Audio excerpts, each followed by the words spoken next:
stream, and then I start call. Oh, yes. What was that? There we are. Good. All right. And let's see what we got here. Okay. Oh.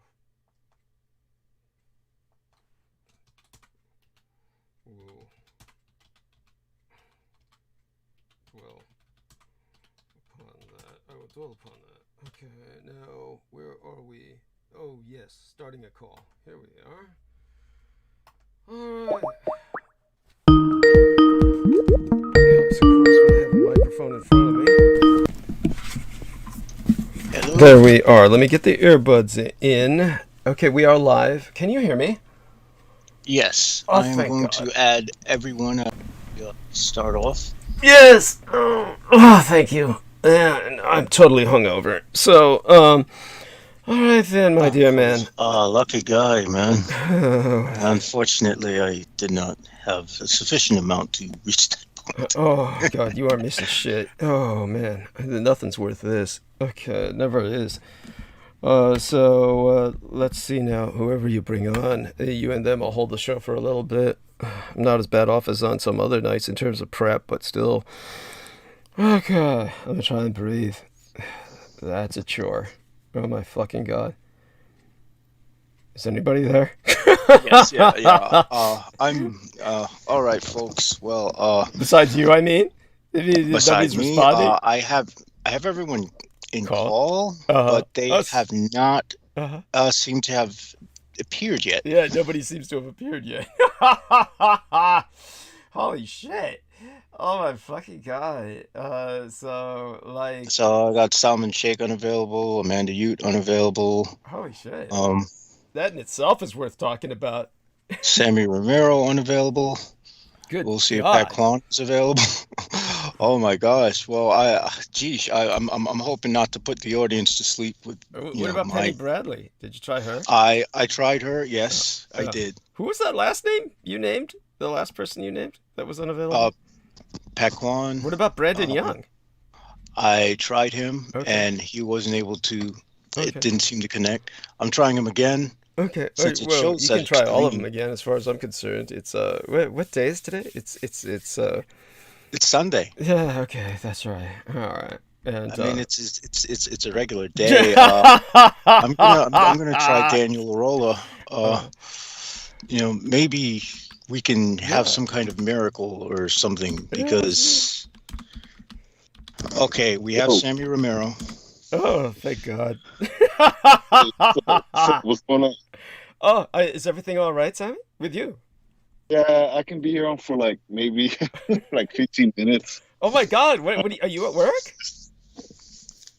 No, I'm with the señorita right now, but she went to go shopping. I don't like to go shopping, so you know, women shop, I buy, so Understood. I just buy it. Yes, all men are hunters, all women are gatherers. So, men go in the store, they know what they want, they get it, and they get out. What women like to, they like to gather. Yes. So. Yeah, so I just handed her my debit card and say, "Get what you want, babe." Yes. Yeah. So that's cool. And well, we're glad to have you on for a few minutes, and certainly. Yeah. Okay, we also have Salman. Oh, Salman did appear. Yes, so Salman, if you could bless us with your customary greetings, sir. Assalamu alaikum. Wa alaikum assalam, Brother Douglas, and assalamu alaikum to brothers Jameson, Sammy, all of our brothers and sisters of Team Dietrich. I come with the greetings of peace and love for all of you. Wonderful. That's beautiful. So if all three of you gentlemen can do the usual and just kind of hold the stage while I try and pull my head out of my ass. I'm completely hungover. I'll explain why, of course. We are celebrating. This is the last transmission of the year of the ox. So the next transmission will be in a completely new lunar cycle, the year of the tiger. And so I'll go a bit into that tonight briefly, but as everyone should know, I already started partying and and getting ready for a change back to black hair status, so I can look more Asian. But in the meantime, all of you gentlemen, if you would be kind enough to hold the stage. Sammy can only be on with us for a few minutes, so he could lead off with something that's on his mind, perhaps. Yes, actually, I can lead off real quick right now. Sure. I just returned back. Well, I was on hiatus from my job, okay? Mm-hmm. I'll go into that with Doug later on. Sure. But the airline that I work with, which was the largest in Hong Kong, they shut down for LAX. They shut down in December. Right, that's right. I did not know that. I was getting word that shit was going down with my job, and when I came back, they told me pretty much, yeah, they shut down completely because of their pilots. Their pilots were in quarantine or something like that in Hong Kong, and they got in trouble, and they had to shut down the whole operation, which threw everything out of loop at my job. But you know, thank God I wasn't at my job. I was on leave, and yeah, it was pretty hectic. You had a lot of their staff scrambling, trying to figure out pretty much what they're going to do, and so, you know, maybe you, Doug, maybe you can go into that when it comes to Hong Kong. I don't know exactly. Yeah, I can tell you exactly what happened. What happened was the problem that with the airlines that you're involved with was, of course, heavily connected with the West, and therefore had many people who were supporters of the Hong Kong freedom movement and Hong Kong democracy. And as a result, the Communist Chinese Party sent in the secret police and told them they had to purge their ranks. That's what shut it down. So go on. Ah, okay. Yeah. Okay, well, pretty much all their staff was fucked. Because, yeah, they basically purged all their staff. Go on. Yeah, excuse my French. You know, this is Sunday. I went to church today, but you know, still, it was one of those things where there's no other words that do it justice. But go on. Right, all our facilities were shut down. Yeah, everybody was pretty much sent home. And staff was just left, you know, with their thumb up their ass. As far as management. And you know how management is, they don't want to do work, especially upper management. That's right. So they weren't so happy about it, I found it hilarious because a lot of them had to do work they quote unquote don't like to do, or they started off doing. And you know, when shit hits the fan, and you know you're getting these 8-figure salaries, and they put you to do someone's job that's doing I would say maybe $15 an hour. It's very interesting how people all of a sudden say, how can people do this? You know, all of a sudden, they find it very difficult to do it, even though their salary is supposed to represent, I wouldn't say salary represents your ability, but, when people are in the high horse, all of a sudden they have to do, a regular Joe's job. It's very interesting. And I was hearing the stories from the airline staff that it was very interesting. To say the least, when they say that word interesting, that they really mean it was all the shit hit the fan and it was total chaos. Yes, yes. You had some of the staff pretty much doing janitorial positions because it was that bad. Yeah. It was that bad. Oh shit. So I find that hilarious. But all of a sudden, we managed to overcome. But yeah. Oh one second. Let me if you guys have any reactions, go right ahead. Let me take care of something. Sorry, I'm in the middle of something too. That's all right. Yes, that's all right. Was that? Oh fuck. Let me. You guys take over. I'm trying to change the. I didn't change the screen. I got to change the screen. So let me take care of that. Fuck, I'm totally fucked. We're so let me figure out where this is while you guys handle it, okay?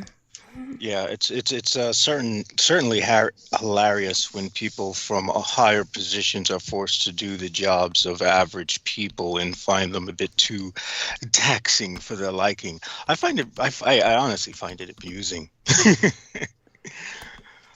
Well, it's interesting, JMO, you bring that up because I've seen that also in different like higher management positions where they just don't want to deal with it. That's the reason why they have the structure set up the way that they do.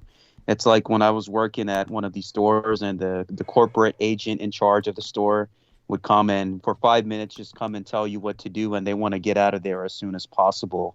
So you're the one that's actually doing the work on the lower level, while the people at the top are making much more better salary and benefits, and they're just trying to knock like at least 5 or 10 stores out per day, spend like 5-10 minutes at each store, and that's it.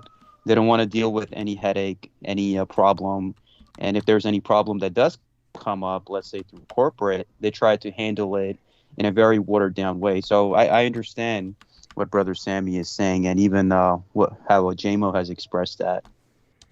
Yeah, I mean, it's like they get paid to sit on their ass and eat donuts all day, which is most of what I think people do in that higher up structure, because looking at people who travel to work in the city in the morning, they all look like they're made of donuts, to say the least. Well, yeah, that's exactly what it is. Yeah. And that's what it is with the how do you say it? Like the work ethic that we see in this country, it's like much different. And compared to like when you go to the East, and me traveling the world, I've been in systems which have like a honor code and honor system where people respect each other. I mean, just look at Japan, how disciplined they are. Over there, it doesn't matter if you're low position, middle position, high position. It's such a disciplined and honorable and respectful culture that's based on that system of honor. And well, as long as you're not in school, like high school or something, because the bullying is just legendary. I mean, I mean, there's so many manga that are like about just how horribly students treat one another that it's almost hilarious. It's literally like it's literally like hyena cubs just tearing at each other. I mean, there's something brutally human about it all. Yeah, that's true. Growing up watching a lot of Japanese anime and manga, I do like the school settings that they portray, and how there's like this aspect of innocence, but also this the bullying that happens, and how they like hold each other to these super high standards. And it's interesting to see that, because this is all we get growing up, and how much Japan influences us in terms of our video games, history. A lot of my occult history and knowledge I've learned from a lot of the Japanese writers and producers that put this subliminal knowledge in the video games and the manga. So they do put a lot out there, but they're very humble about it. I mean, I think they express that creativity through their works, if that makes sense. Yes, and there's actually more influence than the West likes to give Japan credit for. And there is something I shared with Douglas about the popular mechanics and the fact that now they are trying to, the military has been using these balloons. And they've been using these balloons as the Pentagon's new secret weapon. These are basically air tracking. They have like air tracking laser beams to pretty much knock out any. They serve as like missile defense and things like that. There's multiple purposes they can use. But we're basically taking one directly out of Japan's World War II playbook. Mm-hmm. And this has definitely gone on more so in the post-Afghanistan world, especially when dealing with Russia and China.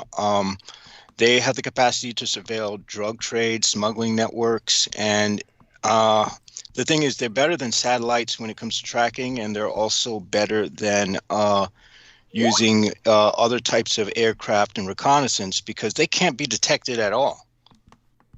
Right. And see, that's what it is.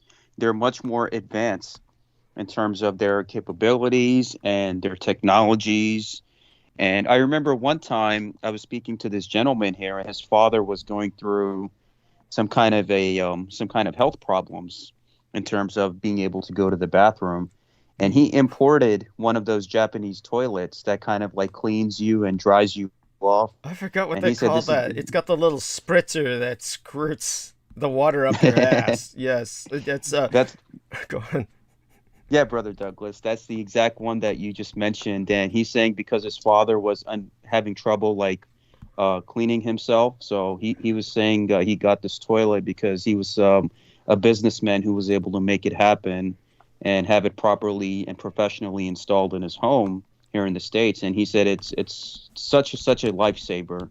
So the Japanese are way ahead of the curve, whether it's care for the elderly, technology, video games, adapting to the modern world. And it just goes to show you that whoever's listening, you need to read The Roswell Deception and Demystification of World War II. Oh, I have So no you doubt basically they have. know.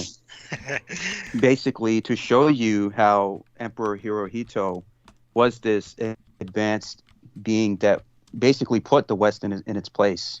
Even if the history books will not teach you that, but he was a force that was sent by the divine to put a lot of these bullies into their place. And I believe that force of how Japan is also serving the world to this very day is still very existent. It's still very much there. God bless you. I really appreciate that, Salman, as always. And of course, I appreciate Jameson when he puts the link to the Roswell Deception in the chat room. But as you know, Jameson says, the majority of the people listening to us would have likely have read the book, but you never know. Honestly, it's amazing what people don't do. Well, Yeah. when I'm speaking of like the people in the who are running things, the people in the background, Right. Understood. you know, those people, those are the people who are really, you know, jumping on the information more so than your average man. And there's a reason why every time they release these periodicals about technology and things that they find, that they're pretty much parroting your information. Thank you. It's so true. It's very much so. By the way, because I'm so hungover right now, the one thing I can tell people is that when it comes to what Salman Sheikh is talking about, the tragedy of what Salman Sheikh is talking about is, I could go on about this for a while simply because it has to do with human hygiene. And of course, obviously, one thing that you learn in Islam is there is a almost a Mohammedan kind of, how would I say it? Almost like a, what would you call it? Like a commandment concerning hygiene that was one of the influences of Islam and what it brought to the world that it conquered. And when it comes to why that would appeal to Salman, it's the same reason that it appealed to Abdul Qadim Haq when he was practicing Islam before he lost his faith based on crap that he dredged up from the internet. And for those of you who might remember, Abdul Qadim Haq was this black guy who took advantage of a number of things. One of them was his mother's social security check because she had full-blown Alzheimer's, so she had no control over the money. So he was just spending that along with his own welfare and other income to basically go all over the world, along with people sponsoring him. And somehow this black illustrator got Japanese and Europeans to bring him as a black Muslim. That was his marketing gimmick. Bring him all over the world so they could have a black Muslim, illustrator at their parties. It was just bizarre. It was just bizarre. My dad would have described that as some guy who had grabbed life by the balls, is basically what he had done. But he had loved Japanese culture, and this guy fell in love with the toilets. Now, just so people understand, anywhere you go in Far East Asia, all of the Asian cultures have this everywhere. It is ubiquitous. There is not a single toilet that they build without it. It's simply considered a feature of toilets. It would be considered that if you did not have that, you wouldn't have a toilet. So you'd be like camping, or you'd be like, truly like living homeless or something. Other than that, any functional toilet anywhere in East Asia, Singapore, China, Taiwan, South Korea, or Japan, has what's called a bidet. It's spelled B-I-D-E-T. You can look this up. And what Americans can do is they can install their own. You just look that up, you purchase your own online, and you install it. But what the Japanese in particular tried to do was they tried to market this to the Americans, because they pointed out that, all over East Asia, everyone has this. And I have no doubt that it is fairly common in the South Asian world as well, probably in Pakistan or in India. I don't know about that, but I would presume such. But the Japanese pointed out the fact that if you had, fecal matter on your hands, you would not simply use paper to wipe your hands. You would wash your hands. So when you have fecal matter on your ass, why would you not want a wash of your ass? Why are you just using paper? See, and this is certainly spread to Europe. And so you go to many places in Europe, and I know this for a fact, that pretty much every toilet in United Germany has a bidet. In other words, just all over the civilized world, this has become the standard. But in America, everyone looks at the Americans as people who, for all intents and purposes, never wash their ass. They look at Americans as truly sick and disgusting. When an American shows up in the room, they try not to stand near them, because they figure these are people who have never washed their ass in their entire life. And this is like, so it's, they couldn't market this in America. The Americans wanted nothing to do with it. So you just wind up with Americans using toilet paper, which if you can imagine this, just relying on toilet paper and not washing off your ass, it's just bizarre. So it's like having shit on your hands and just using toilet paper to wipe the shit off your hands, and wanting to shake someone else's hands. Yes, it's like that. Just gross. Yes, that's right. That's how everybody in the rest of the world views Americans. Just so Americans know why you're not popular anywhere. It's like, this is how bizarre it is here. This is truly just a savage anti-culture. But, the reason that makes it more so is because everyone knows the Japanese had a whole marketing attempt to try and market this to the Americans, and the Americans wanted nothing to do with it. So it's like, but individually Americans look this. The two funny things come to mind. I mean, well, one's not so funny. Another analogy the Japanese made in their marketing campaign is, of course, they also notice that Americans will often like floss their teeth or brush their teeth, and their gums will bleed. And the Japanese pointed out, if you went to wash your hands and your hands were bleeding, you would see a doctor. But Americans will often have their gums bleeding and they won't see a dentist. So it's like, it's the same kind of mentality. Americans' gums are bleeding and they don't see a dentist about that. Of course, the reason that usually happens is a low-level gum infection from a lack of dental hygiene. So people who brush their teeth regularly and floss regularly, your gums get inured to the flossing and they don't bleed. So this is how dentists can always tell with Americans, they go to the dentist. First thing most Americans have had an experience with is if the dentist is flossing you or cleaning your teeth, they're going to tell you your gums are going to bleed. That doesn't happen to other people in Asia where, they just don't have that problem. That would be considered an irregular problem, as opposed to in America where that's the regular problem. So it's in all branches of hygiene, breath, your ass, everything, Americans are just considered like filth.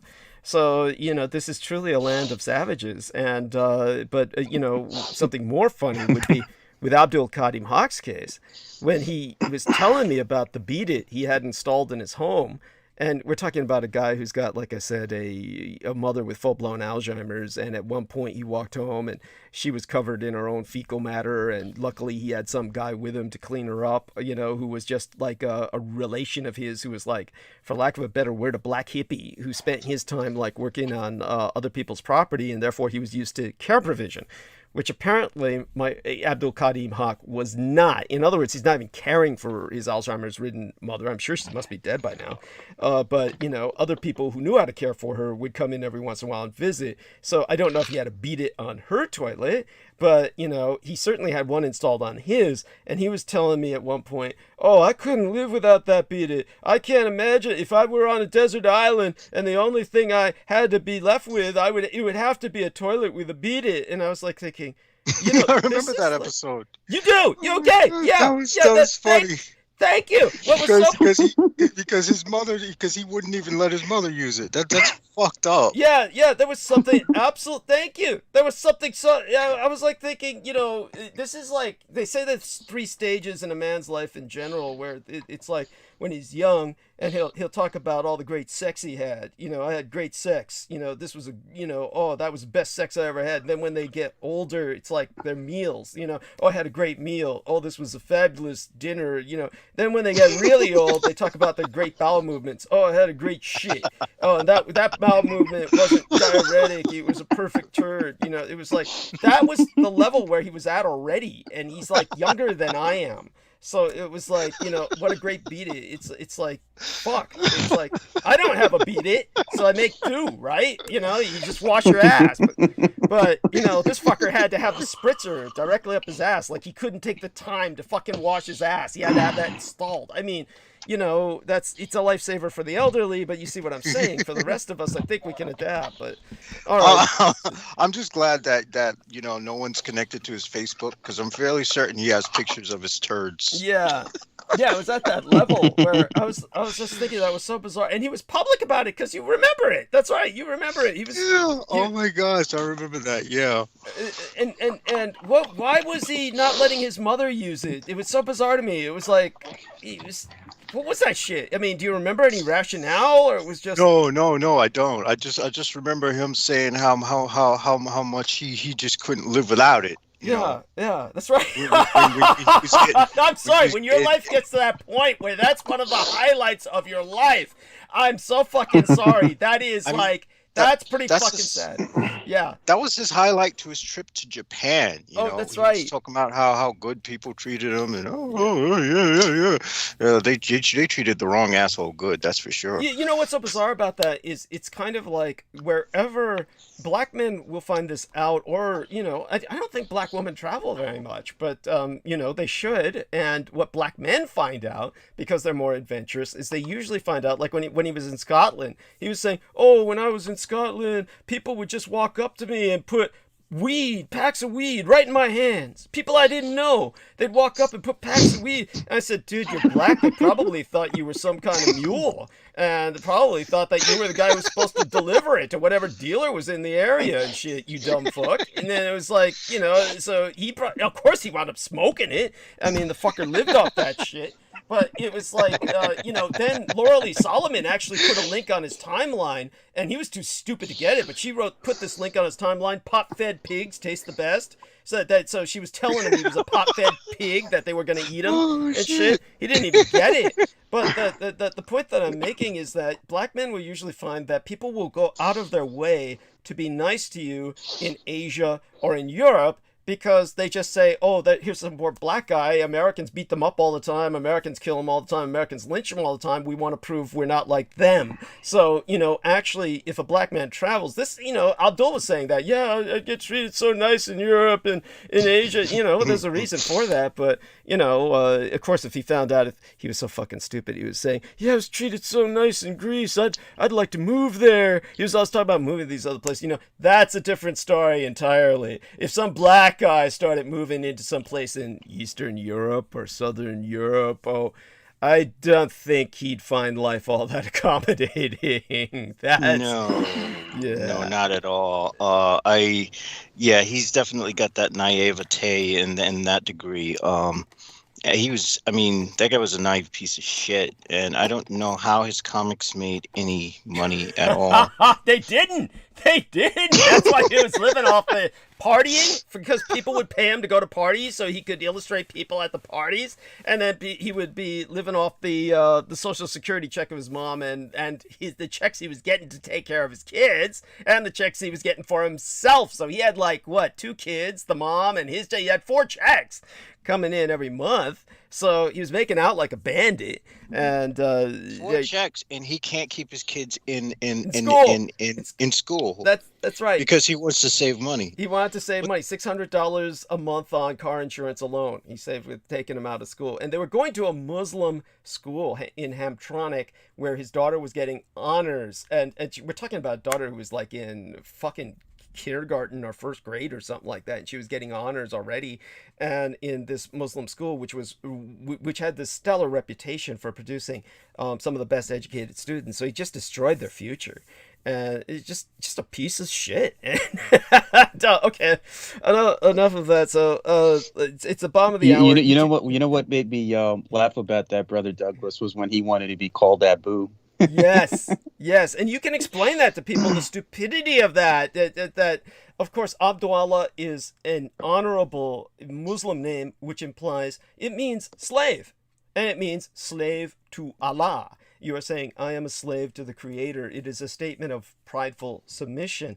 And then he changed it to Abu because it means like daddy, like he was a fucking pimp or something. It's just the stupidest. And in other words, but subconsciously, what it implies is that he's taking the place of the Father. In other words, taking the place of God, which is no doubt how he raises his kids to think that he is like God in his home and shit. And but you're talking about an individual. The only thing he's got going in his life is his pot. He gets up every day, and it's the first thing he wakes and bakes. And I mean, I should talk, right? I mean, I'm fucking hungover, and I'm seeing pink elephants circle around me. You see, we all need something to help us wake up, because if you're not using something to help you wake up in this world, you're fucked. But let's just be blunt. I mean, look around. We're not working with as a species. We're not working with much, and because we don't have that, because our minds aren't oriented like we were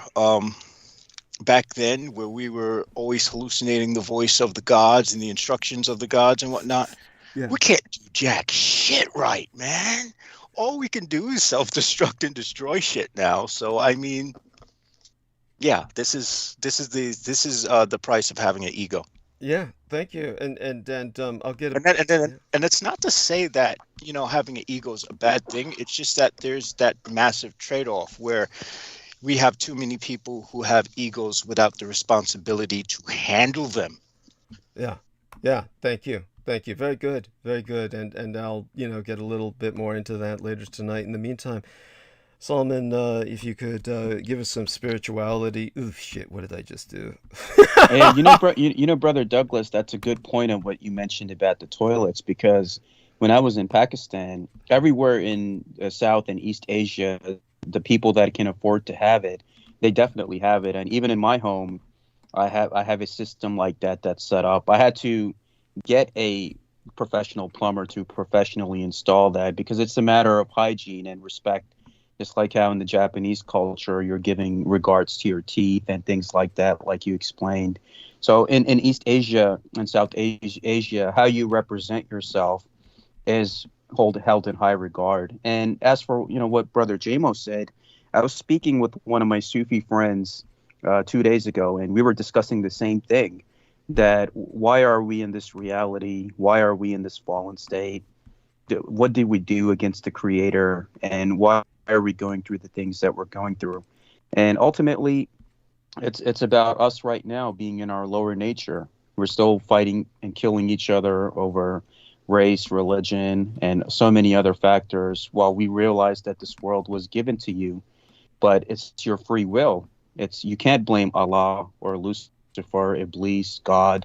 It's you as the human being that has to take that personal responsibility and make things right. And I was in agreement with my Sufi friend. I'm like, yeah, that's absolutely the truth.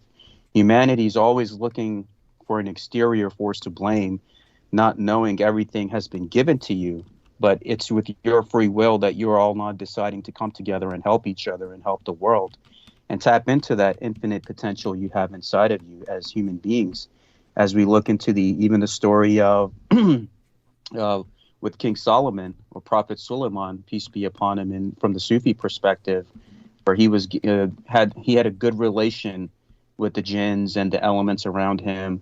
So human beings, and especially some of these Sufi masters that I dealt with, they're like, they have 1 foot in the clouds, their 1 foot is on the floor and on the earth. They're levitating between many different planes, and they tell you that you have to let this world go. And the only way you can deal with the species and beings that are around you and get their respect is if you transcend above that certain terrestrial sphere. And some of these places that I went to where some of these masters reside, your average human being can't live there. Yes. And that's why a lot of these masters, let's say when they encounter other beings that are of another nature, they're respected by them. They're not registered as a threat or a food source. So Sufi masters coexist peacefully with angels, jinns, vampires, and other beings of Allah's creation that are on this earth. And they tell you that these other beings are always there. You just don't have the eyes to perceive it. And they don't want to show themselves to you because you are still in that lower nature. So if you elevate yourself and get above the veils, lust, greed, ego, hatred, those kind of things, if you work yourself above that, and if you can look at a being and not have any kind of fear or misjudgment, then you know you have embraced that oneness of the Creator, because they tell you that everything is God in manifestation. Me, JMO, Brother Douglas, the trees, the stars, the galaxies, it's all a representation of the Creator expressing itself in many different life forms. And it tells you that both good and evil come from Allah, and you have to embrace the destiny and fate within yourself. So even seeing Brother JMO on the left-hand path, I know he's doing his thing and he's on the right path according to the purpose that he's there for. I'm on the right path. Anyone that's on a path that they feel whatever connection they can to it, that's right for them. And that's ultimately being in harmony with the beings and species around you. And that's the only way forward, because we see so much division, so much hatred, so much chaos. And I thank Brother Douglas, who is a gift from the Creator for humanity, and all the knowledge that he has been given us. I mean, even as a Mason, I didn't know about the things about Benjamin Franklin and the atrocities that he committed. So, I mean, he's held in high regard. So, I mean, I'll say this on the record as a Mason. So I hope Allah burns him in hell. That's exactly the truth. That is the truth. And see, that's the thing, Brother Douglas. Even many Masons, they're not taught anything in the lodges. They don't know about any of this stuff.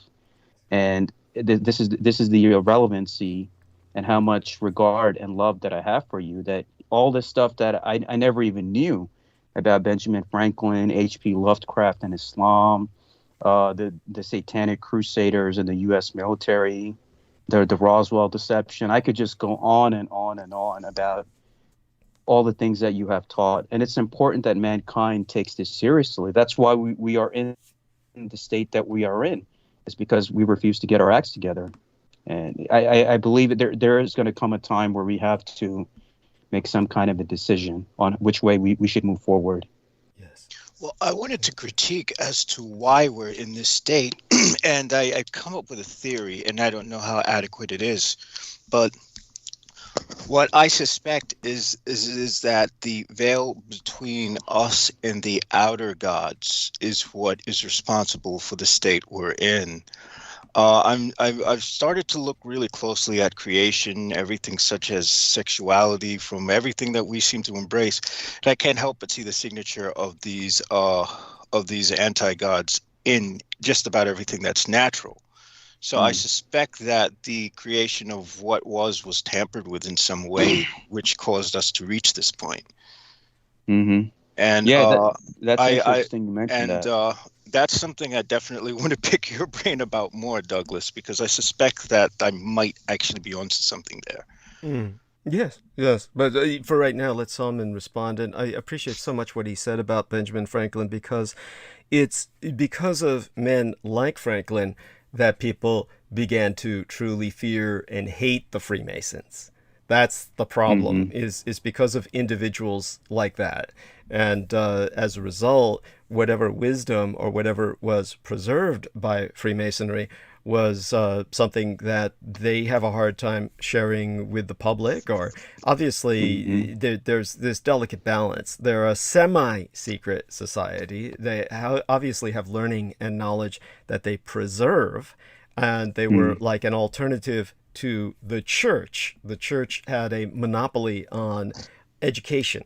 The church had a monopoly on various forms of knowledge that they kept to themselves, and the Freemasons were kind of like a non-church alternative to that. And so both of these were privileged organizations that dominated Western civilization.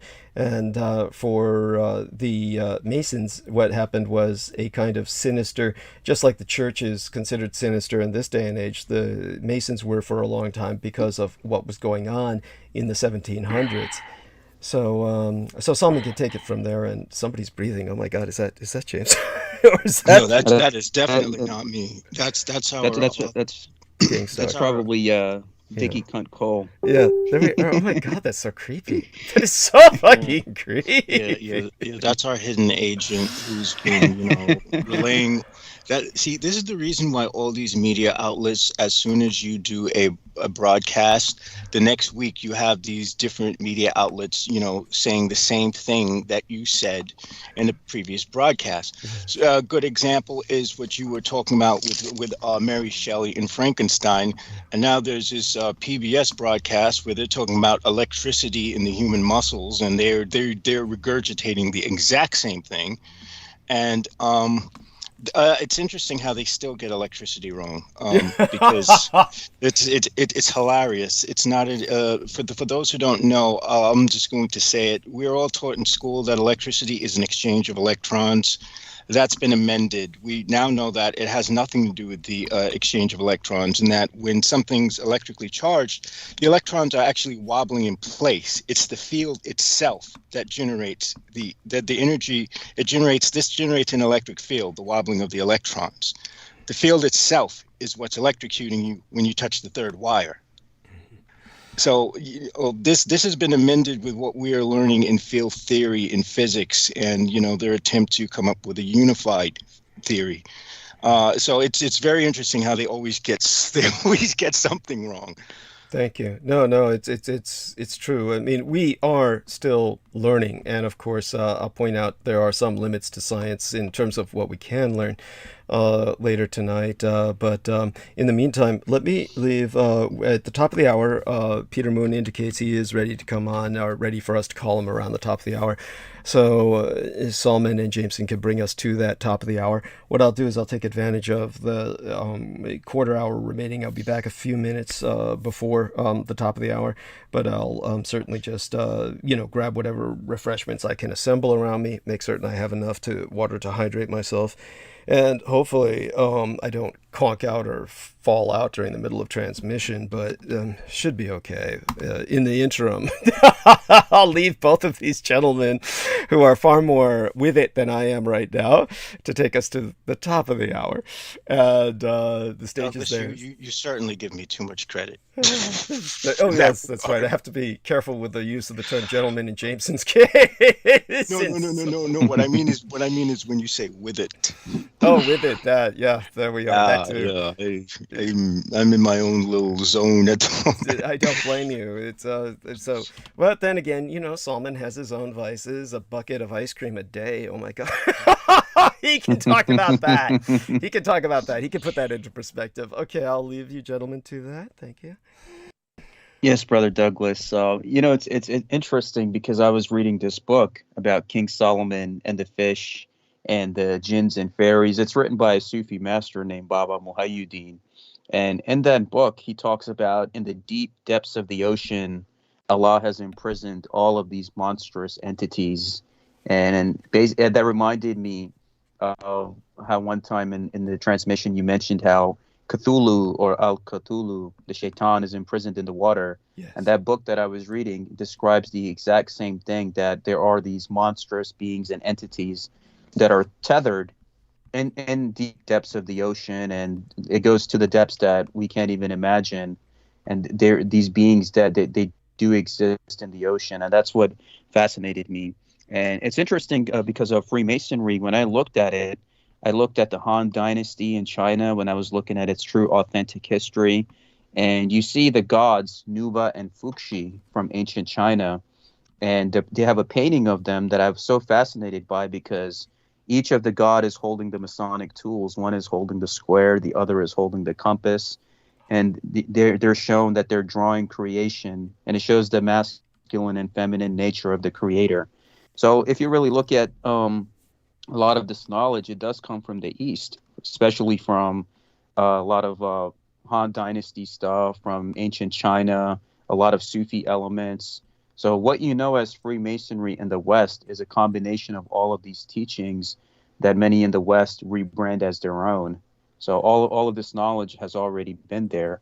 And I'm going to have a gentleman on who's going to speak with me about Chinese Freemasonry. Usually, like maybe next week, he's going to speak with me, but under anonymity. He's going to talk to me about like how all of these elements, the earth, man, and heaven, and how it's all connected into this society of sorts. Because elements of China also have their secret societies. So I'm very thankful to him that he's going to come and talk about Chinese Freemasonry. And he lives here in Philadelphia's Chinatown, and he's always treated me to these great ice cream spots that they have here. And it's such a beautiful community.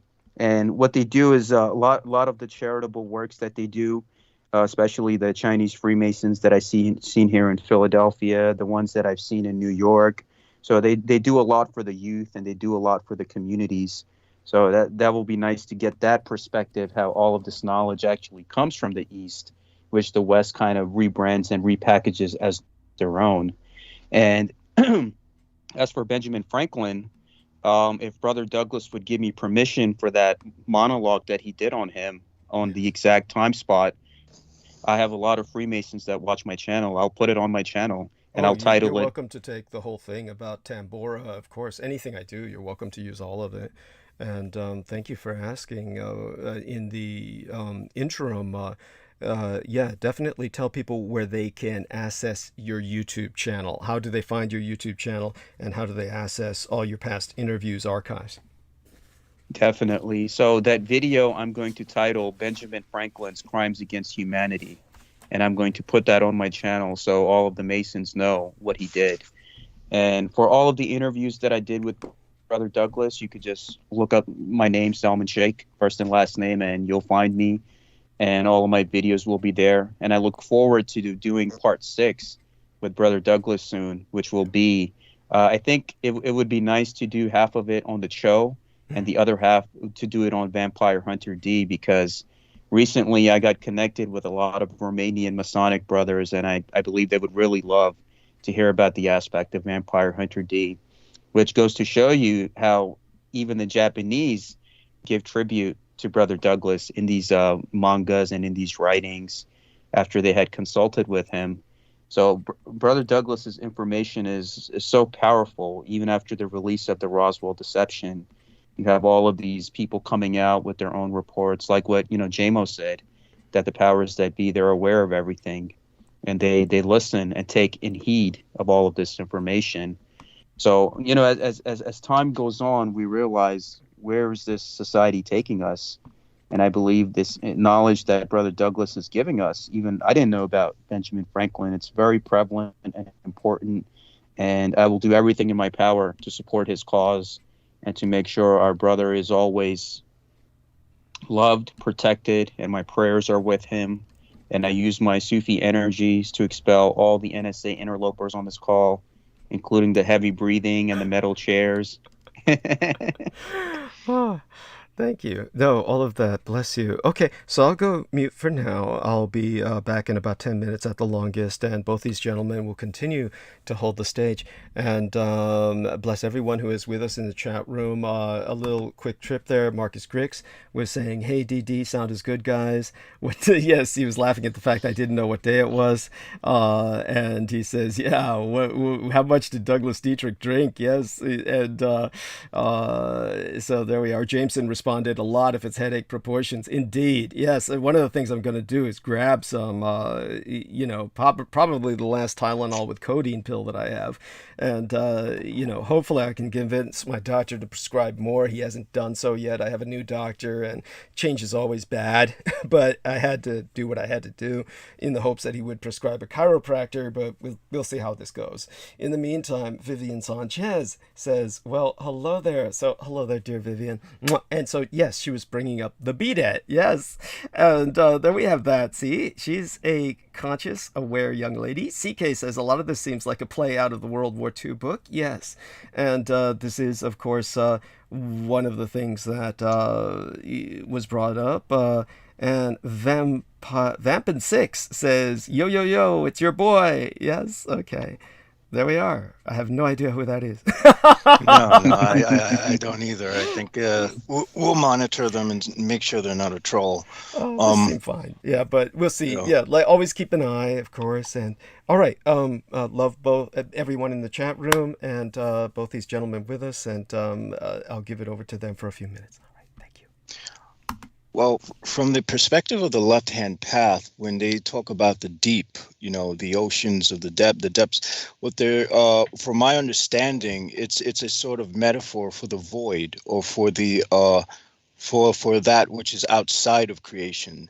And so, you know, this can be further corroborated by works of Kenneth Grant, such as Outer Pathways, which I'm reading at the moment, just because this stuff is horribly interesting. It's impossible not to get interested in this. Yeah, the serpents of the deep, you know, there are so many serpent-like entities of the deep. You know, you have Tiamat, you have Lotan, you know, you have other beings like that.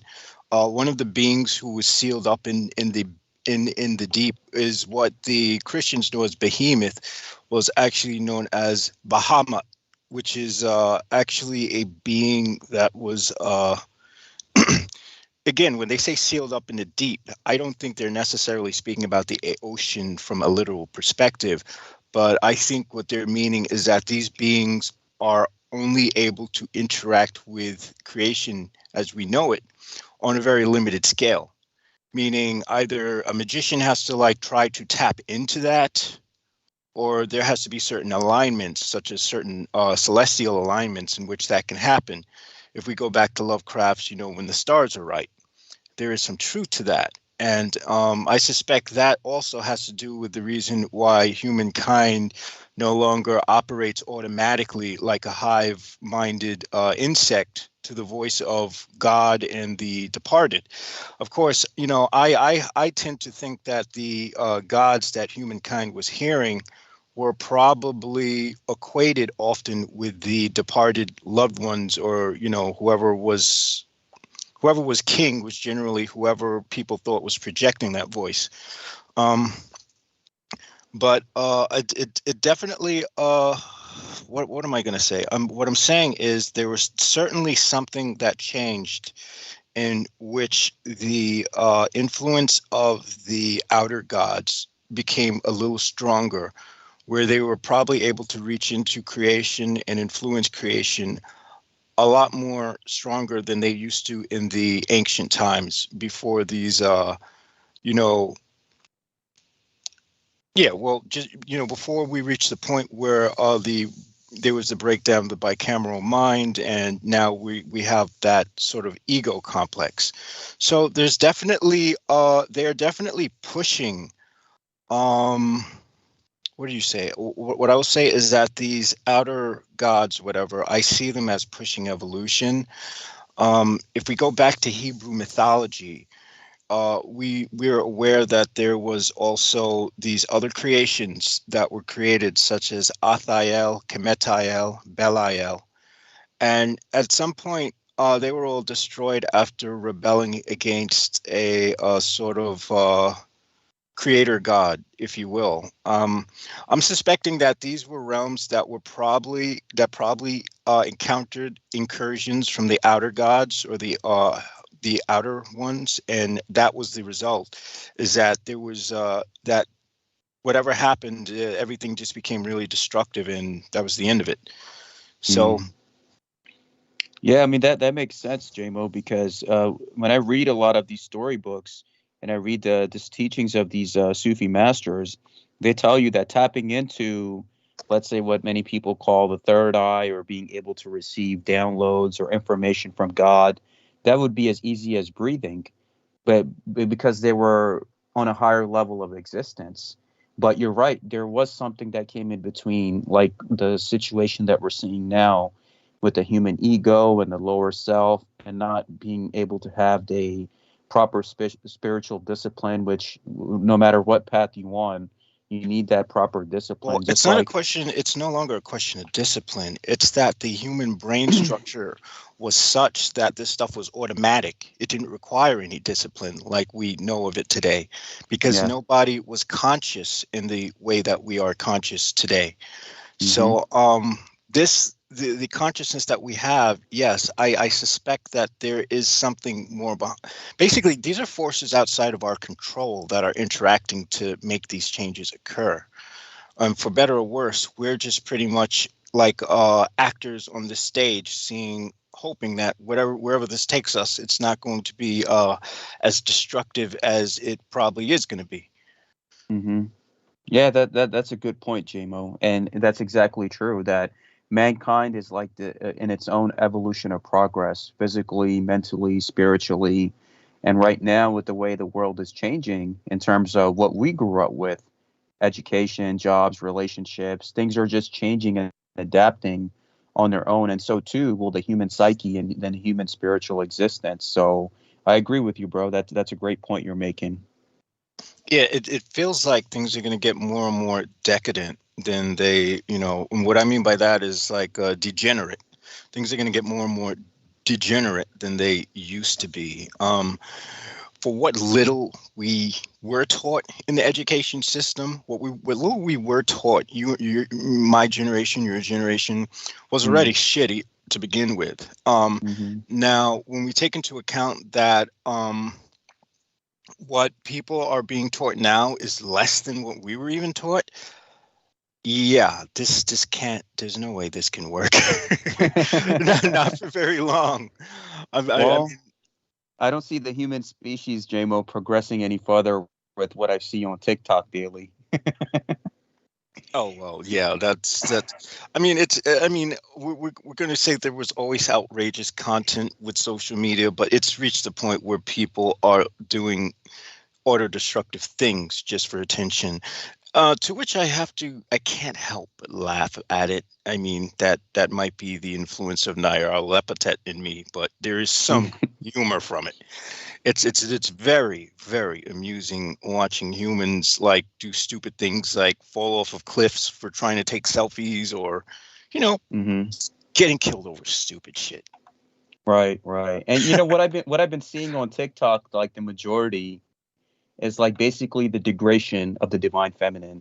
So all I see, every video I go through is just somebody showing their body, shaking their body parts, or having like this robotic voice. Hey guys, have tissues ready, and all of the stuff that's there.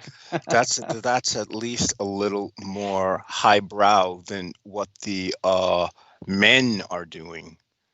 I mean, the guys are just beyond fucktarded. I rather see women made up to look like mannequin clowns and make fools of themselves, and see the shit that men are doing, which is just beyond stupid. Yeah. Although it is amusing every once in a while when they decide to collectively eat Tide Pods and drink bleach and shit. Because, there is some humor to natural selection. There is. So in that, I can't help but again see the design of the sort of anti-gods interwoven in what nature has transformed into. I would go as far as theorize that this is basically the entire system of this universe is becoming more and more corrupted, and that we probably will go the way of Athiel. Yeah, I mean that's absolutely true, because if you look at the way that humanity's going and what you mentioned about Athiel and these different beings that are involved in mankind's creation, it really, like when I read the Yazidi story, that really touches me in some way, because I realize that the true primordial source creator, what the Sufis refer to as Allah, somebody might refer to as another name, he has created all of these realms and dimensions and the beings, and there were also the other gods, or the gods below, that were put in charge of each realm. So Iblis is here in this realm, somebody might be in another realm, but the true primordial source creator, he has created everything, and he's not interfering in any evolution or free will. He's just letting things play out as it is. Like, does that make sense, like in terms of where humanity's going? Yeah, it does have some degree of sense. We still do have we have more of what you would call choice than we had when we were just like these sort of, I would say, mindless creatures that were just building and constructing things from the voices of the gods and whatnot. So there is, there are some benefits to this, but what I will say is that it just seems honestly, I honestly am more or less just morbidly curious to see where it goes. I honestly have no vested interest as to whether we destroy ourselves or as to whether we supersede this. Either way, it's just going to be entertaining. Yeah, that's definitely true. I mean, I see, like, when I go to the city, I'm sure you feel the same in New York. Even right now, after the snowstorm that just recently hit both of our areas, I just went around and I just paused for a minute, JMO, and I looked around and I felt like this silence, this desolation, this darkness and emptiness.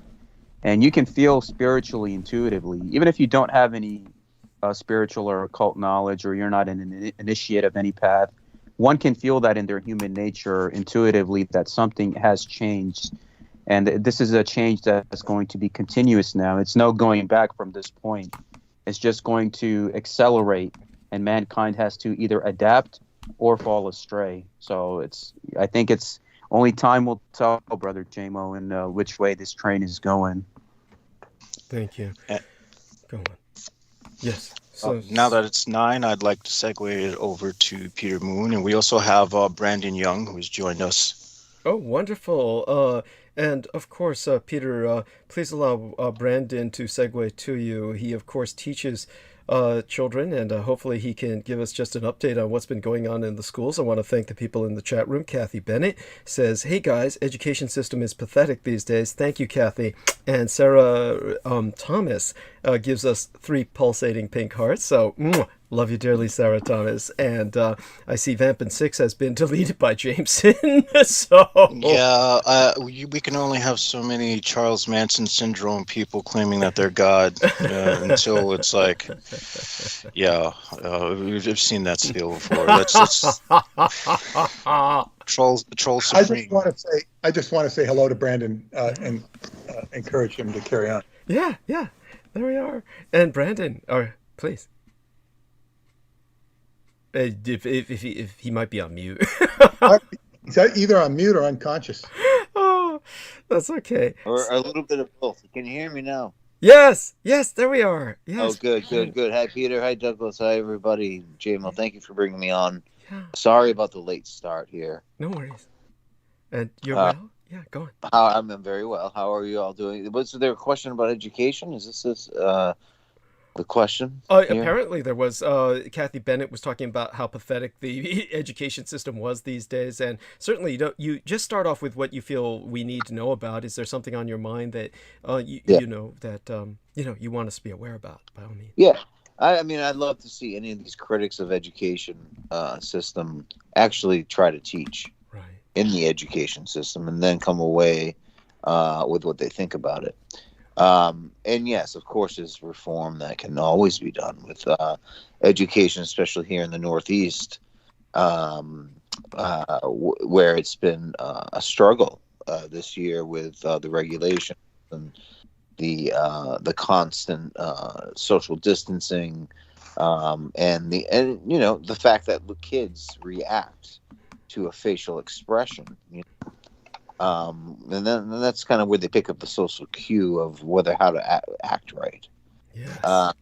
It's very. I'm by not any means anti-mask or anything like that, but I will say that there has to be a traumatic effect on the development of these children's brains when they're not seeing a smile, when they're not seeing a grimace, when they're not seeing a pain, when they're not seeing this. So what's essentially happening is the objectification of students, and so that's what I'm seeing, unfortunately. But in addition to that, what makes it all worth it is the basketball season that we've had so far, which we've gone undefeated in our league. And I was able to rally a team of basketball players. We have a great team. To an undefeated season, even though it's been a very strange season. You can see, I mean, here we are, you're basically wrestling. I mean, this is close contact sports, right? But they have to wear a mask, right? So to breathe, if anyone knows anything about sports, aerobics, to breathe, it's really tough. I mean, the mask, God bless these kids, because this is all they're doing it without complaint, by the way. I should say, and I should emphasize this. What I'm seeing is these kids are tougher than adults. Wow. It's true. Some adults, that refuse to make a big deal out of these masks, like the, country singer, D-list celebrities. But what I'm seeing is honestly, like, it's been a tough year. But honestly, this is my calling. It's almost like a vocation, if you will. There's nothing that makes me happier than to teach the future generations. And if I can slip in some truth here and there, we're going over in social studies, we're going over the conquistadores, conquistadors in California, and the missions and all these things. So it's interesting that and I often think of Peter Moon when I think of that. And actually today I suggested I suggested this person who has left the cult of Scientology and is making some interesting videos. I suggested that this person talk to Peter Moon, which would be interesting. I think that collaboration would be very interesting. So that's all I have to say. Doing videos about Scientology, I don't want to have anything to do with them. So, I know. I'm saying these people are so off-center. No, I mean, I don't know, but no, this is so much crap. I can't speak for this specific person. I'm speaking generally here. They're all full of crap. Yes, they really are. I mean, like, it's not that everything they say is wrong, but it's like, it's like, somebody on a corner in San Francisco talking about how evil Michael Aquino is. It's just like, okay, we don't need to hear this crap. Right. Well, it's just interesting. He grew up in Ventura, and I thought there was a connection there. Well, I think you mentioned that before. Yeah. Ventura, yeah, and that's of interest to me. I'm just saying, generally speaking. But, no, generally speaking, it's terrible. But this is an anomaly. So, at any rate, I'll just let you guys go.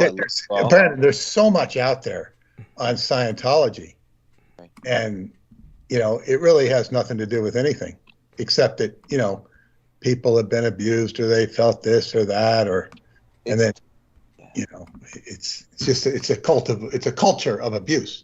Right, but he went to Hollywood to be an actor, and he was on, he said something about there's this, they have these seminars out at sea, basically, these semesters at sea, and I don't know, just the anecdotes and the way he's been able to handle, it's not like he's just saying, oh, I was abused, I want money from Scientology, not that at all. He goes into the sort of the very deep psychological roots of it, and he even gives it credit when credit is due. But it's just interesting. I thought, because you're almost like Peter Moon in my mind is sort of one of the founders of all that. And I'm not a founder in any sense of the word, because it's like I came into Scientology 21 years after Dianetics, and it was a very well-established thing going on, and I kind of came in at a very good point, and I left at the right time. Right. So I kind of went in, like, kind of skimmed, went in and went out, got a lot of direct information, but by no sense could I even be considered a founding member. Not any way, shape, or form, but somebody who certainly got to have a lot of unique experiences. Right. But yeah, right. And the Hollywood thing, It's like massive infiltration of Hollywood. And they had acting classes, director Milton Katselas, and also Robert F. Lyons, who was a movie star of, minor celebrity, but he was definitely a professional actor, and they both had acting schools. And boy, did they teach people how to act. You can teach people how to act with the emotional tone scale and drill them and teach them. It makes them, it doesn't matter if they believe in Scientology or anything. It has nothing to do with it. You can make somebody such an effective actor with that. And then the problem with Scientology is you increase one's personal efficiency. And this can be demonstrably done. And even people who walked away would do a communications course of this, and Jerry Seinfeld did the communications course, and it enhanced his ability to deliver. What does a comedian do? Delivers. So he benefited from it. So he said. It wasn't for him the whole trip, but what happens is people, they benefit, and then they keep, it's like going to a restaurant where the food is good, but you still like the restaurant. You like the restaurant so much. If somebody starts putting in food that's not so good, and then, all of a sudden, somebody locks the door to the restaurant, you can't get out. This is kind of, that's not what Scientology was supposed to be, but that's kind of what happens. And people tended to lose their freedom and give up their, self-referencing, freedom. In fact, one of the most pronounced assertions in the name of Scientology was the president of the church at the time, Heber Jentz, who was on 60 Minutes. This must have been about 1984, 85. And he was on 60 Minutes, and Mike Wallace was trying to, communicate and have a dialogue. And they had him in a room with all these cameras. There were cameras like around the entire room, and on the eaves, the shelves, they were just putting cameras around. They weren't taking pictures. They were just there to intimidate. Jesus. and I remember seeing one of my old, I could call him a friend, sitting there in the front row. He was a Scientologist, and he was looking kind of puzzled, and Mike Wallace is trying to talk to Heber Jentz, and Heber Jentz is saying, this is the only road to total freedom, total freedom, total freedom. And then they asked him something about, Hitler. They always do, right? Always. Yeah, something about, or Nazis maybe, I don't know. And then he tried to turn it around, and he just started yelling. And it was it made him look like an idiot. And, he had a way, he could be good with the press. He tended to be popular with the staff of the crew. He was a movie star of sorts. He was in Paint Your Wagon. They used to promote the hell out of that. He was directly responsible for my, first out-of-body experience with Full Perception. The song he was singing about a dog, his dog that had died and went out of its body. And it created an emotional impact on me where I was just, boom, I was out looking down. I felt the real thing. No question about it. But Heber, he grew up in a Mormon family. But the thing is, he's sitting there preaching about total freedom. And this poor character, he was very, he stayed, he never got to meet L. Ron Hubbard. He was always older than most of us, and he sort of had an old elder aspect about him that made him maybe more credible with the so-called real world.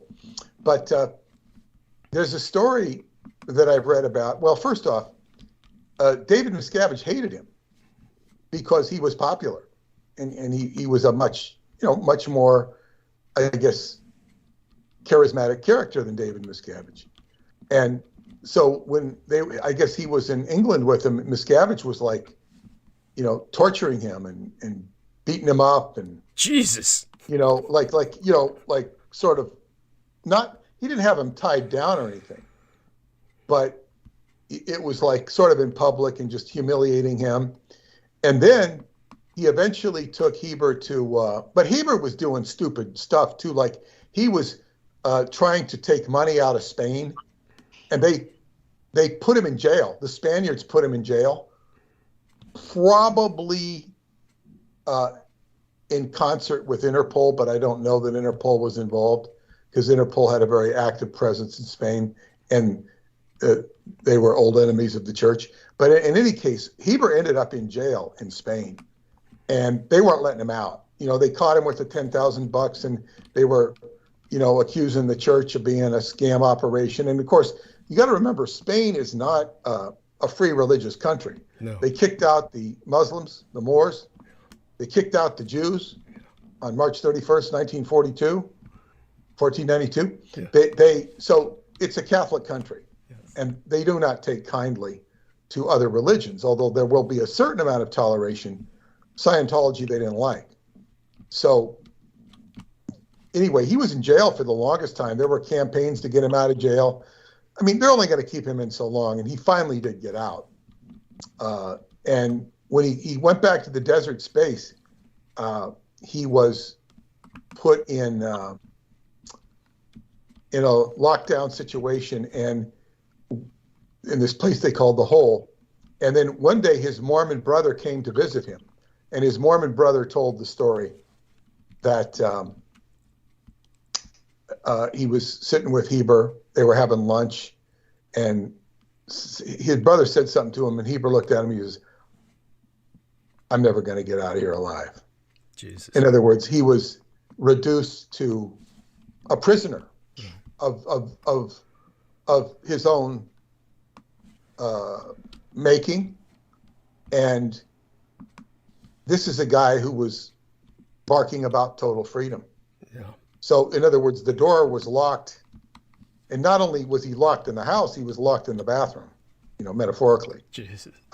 So a very tragic story to a man who was directly responsible for my full exteriorization from my body just by his aesthetic rendering.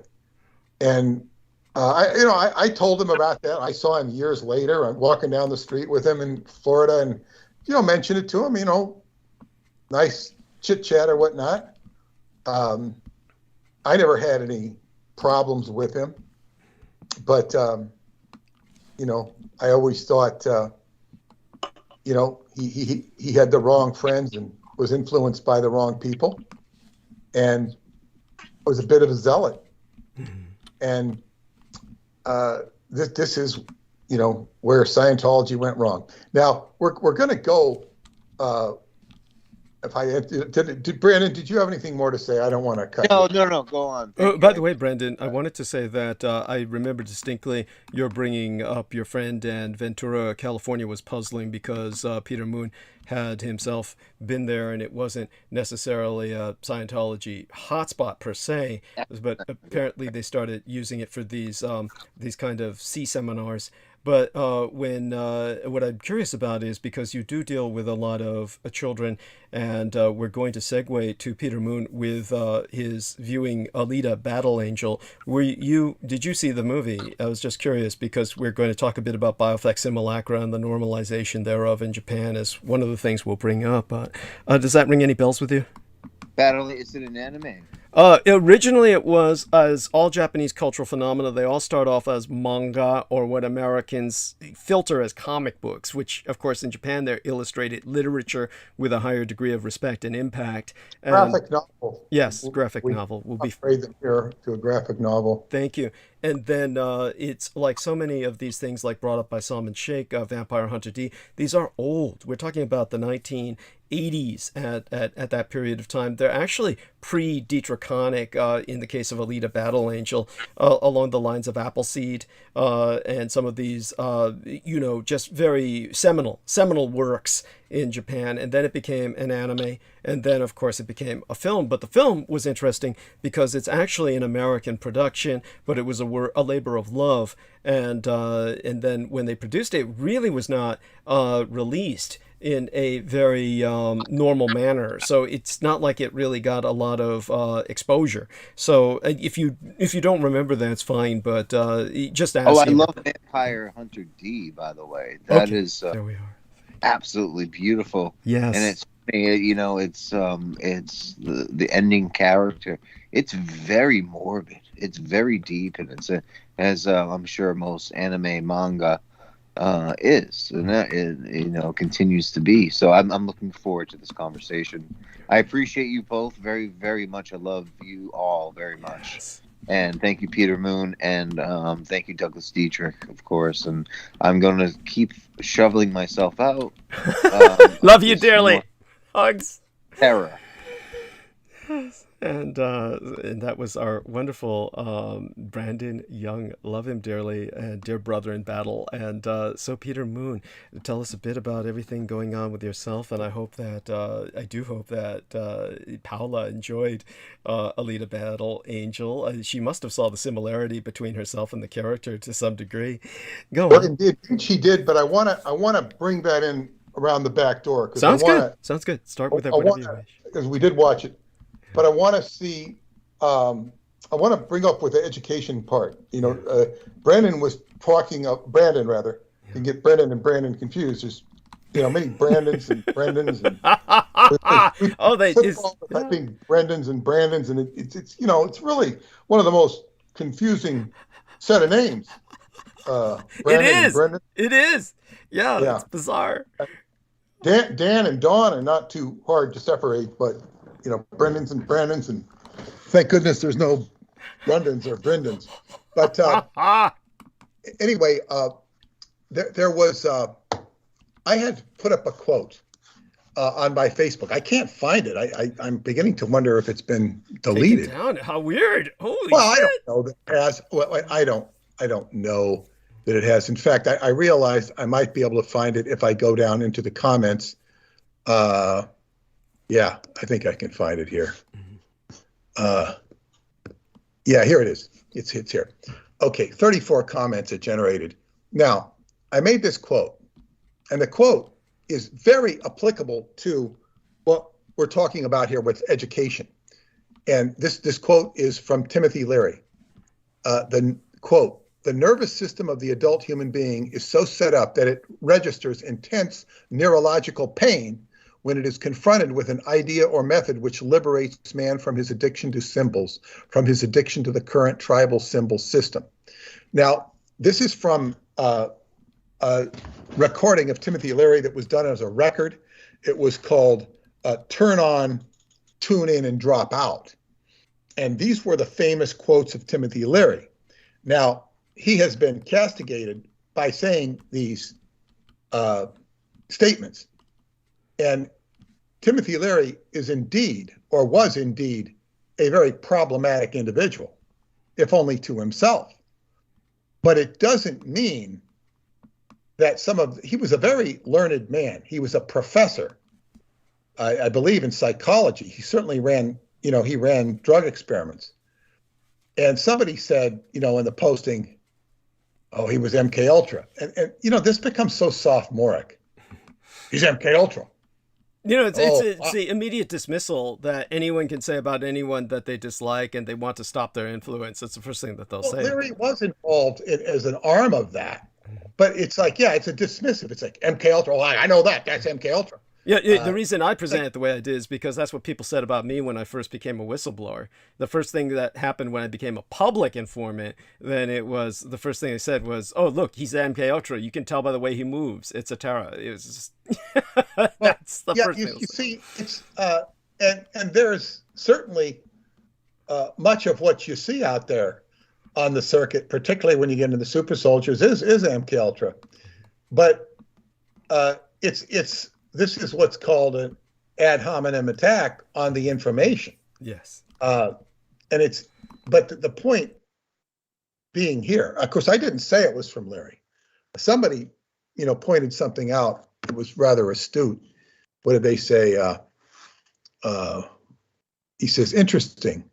I wonder if whoever wrote this considered that this may or may not be such a bad thing, as mysticism beyond occultism occurs when the brain diminishes some of its addictive functions or lower reasoning in order for other faculties of spirit, soul to engage. Symbolism is most likely a higher and more efficient level of accessing knowledge than deductive reasoning and calculation.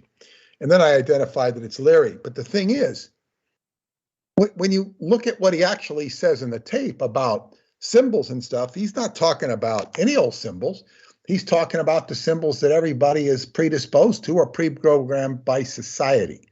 And what he's saying is that he's knocking the education system. He's talking about how bad the education system was in the 1950s and the 1960s. And now here, Brandon is talking about how bad it is 50, 60 years later. And he's right, it is bad. But it was always a struggle. It was always a struggle. And what the interesting Larry says, he says is anybody above 40 would react harshly. Younger people would not react harshly. Now, amidst this, you kind of see this cult guru, inviting people to Millbrook, where he's got a 3-floor mansion when every room in it practically is a shrine, and it's like meditate, organic garden, bop, bop, bop, bop. It sounds like a recruitment video. It's rather low key, but it would never have attracted me there under any circumstances. But it just wouldn't have. I said, I don't want to live with a bunch of these people. I don't want to live with them. There might have been other communal circumstances that I might have been more attracted to, but certainly not that one. But anyway, he was a professor. I once heard of his once attended one of his lectures, and it was impeccable as to its didactic format of thesis, antithesis, synthesis. It was in perfect doctoral form. And he's talking about, the ridiculousness of the education system and how they were attacking. And he said that he was doing his professorship at Harvard. Of course, they were doing chemicals. And this was actually originally approved by Harvard.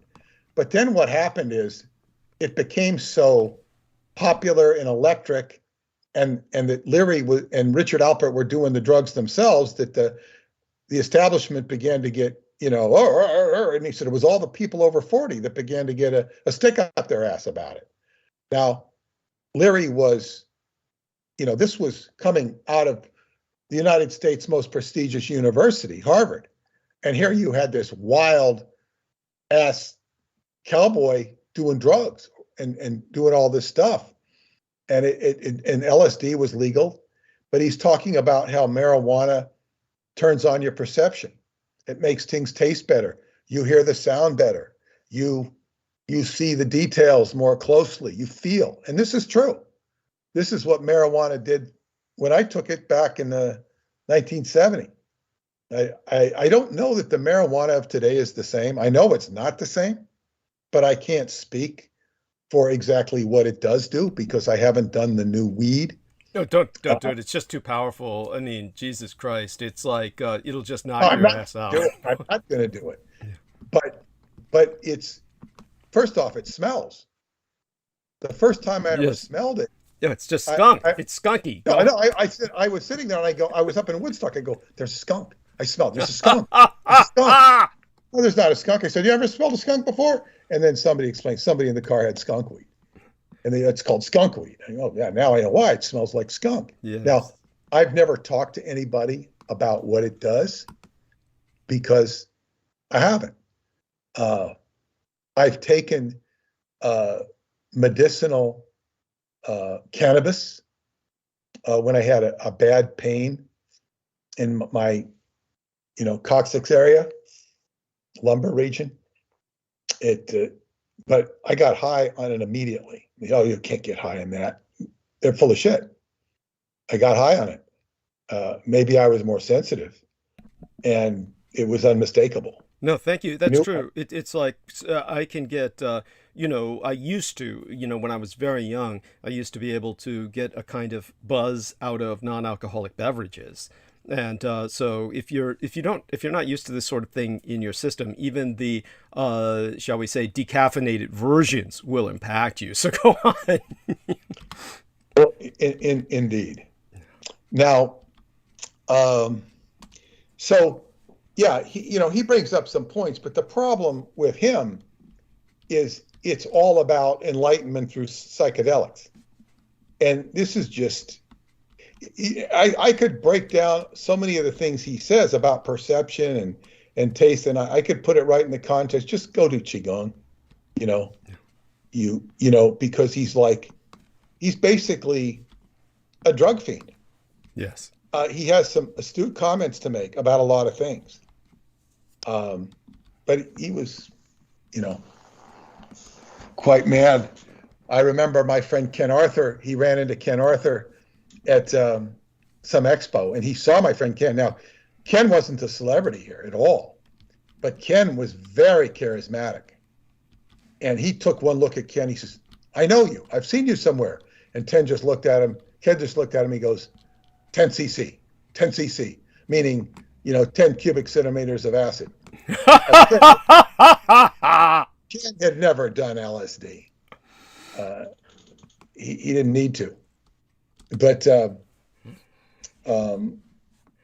other words, But by the way, just so people understand, Timothy Leary was not just mad, he was quite sinister, and he was involved with intelligence agencies, but that doesn't demean, or shall we say, that doesn't allow us to dismiss everything the man says. If some quote has meaning, no matter what the source is, then it goes beyond the person who said it. It goes, so... Yeah. And what I was pointing out here is this neurological reaction. Yes. He talks about intense pain.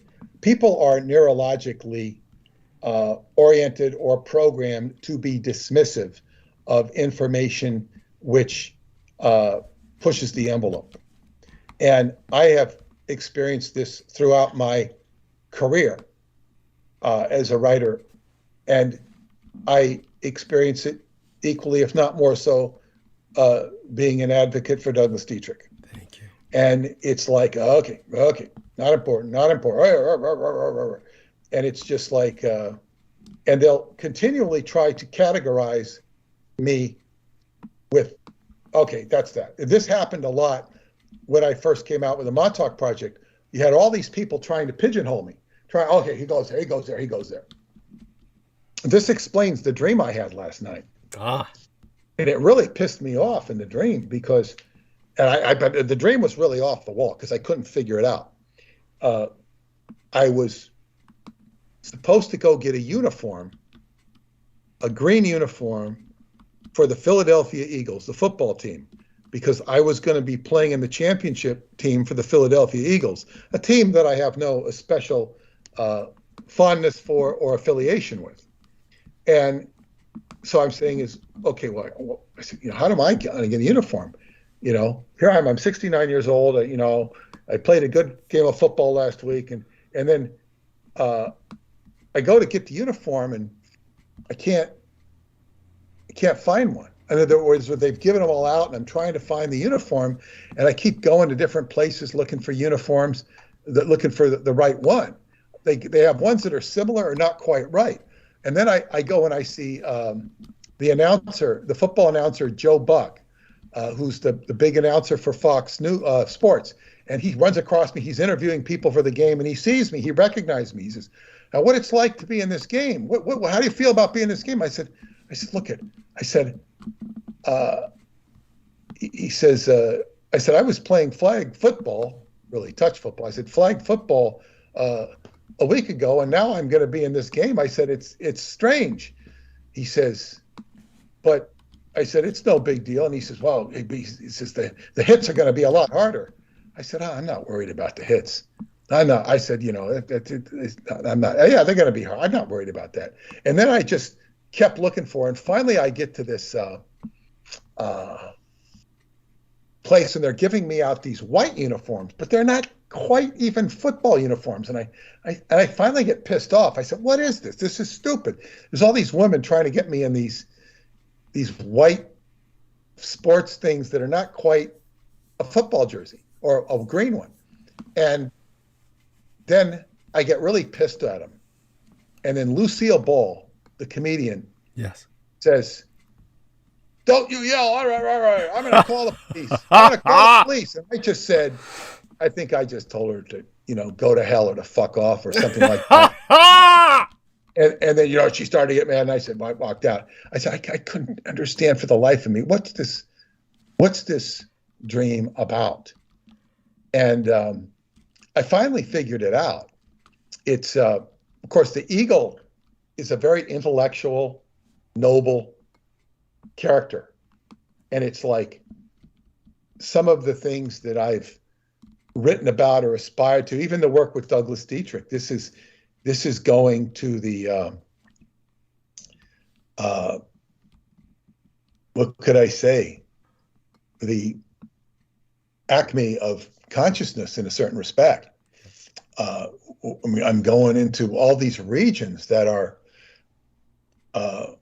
aspiring to, my astrological sun sign, which is Capricorn, going to the top of the mountain.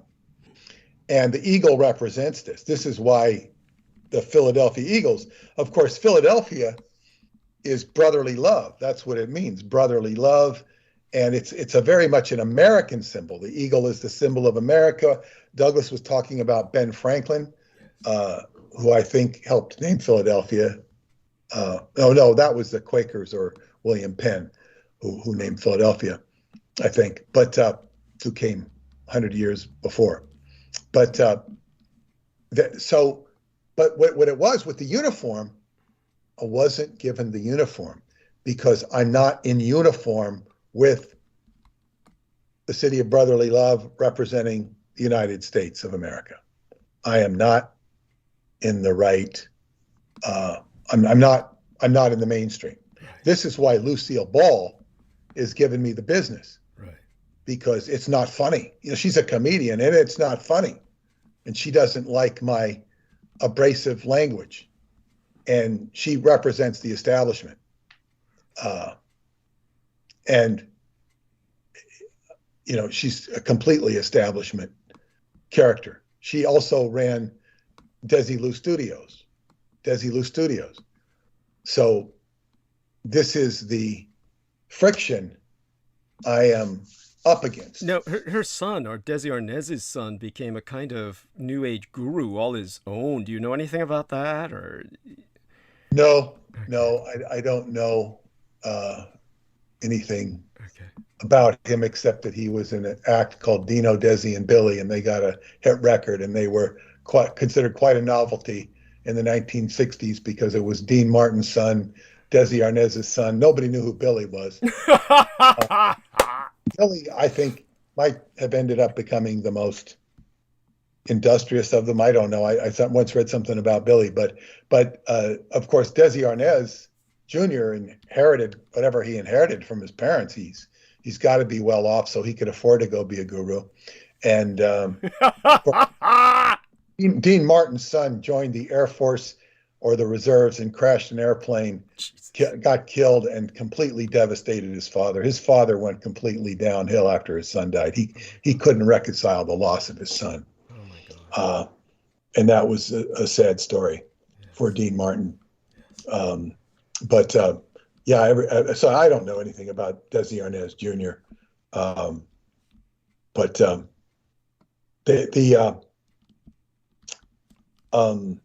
So basically what I was, this was this sort of being out of step with the mainstream.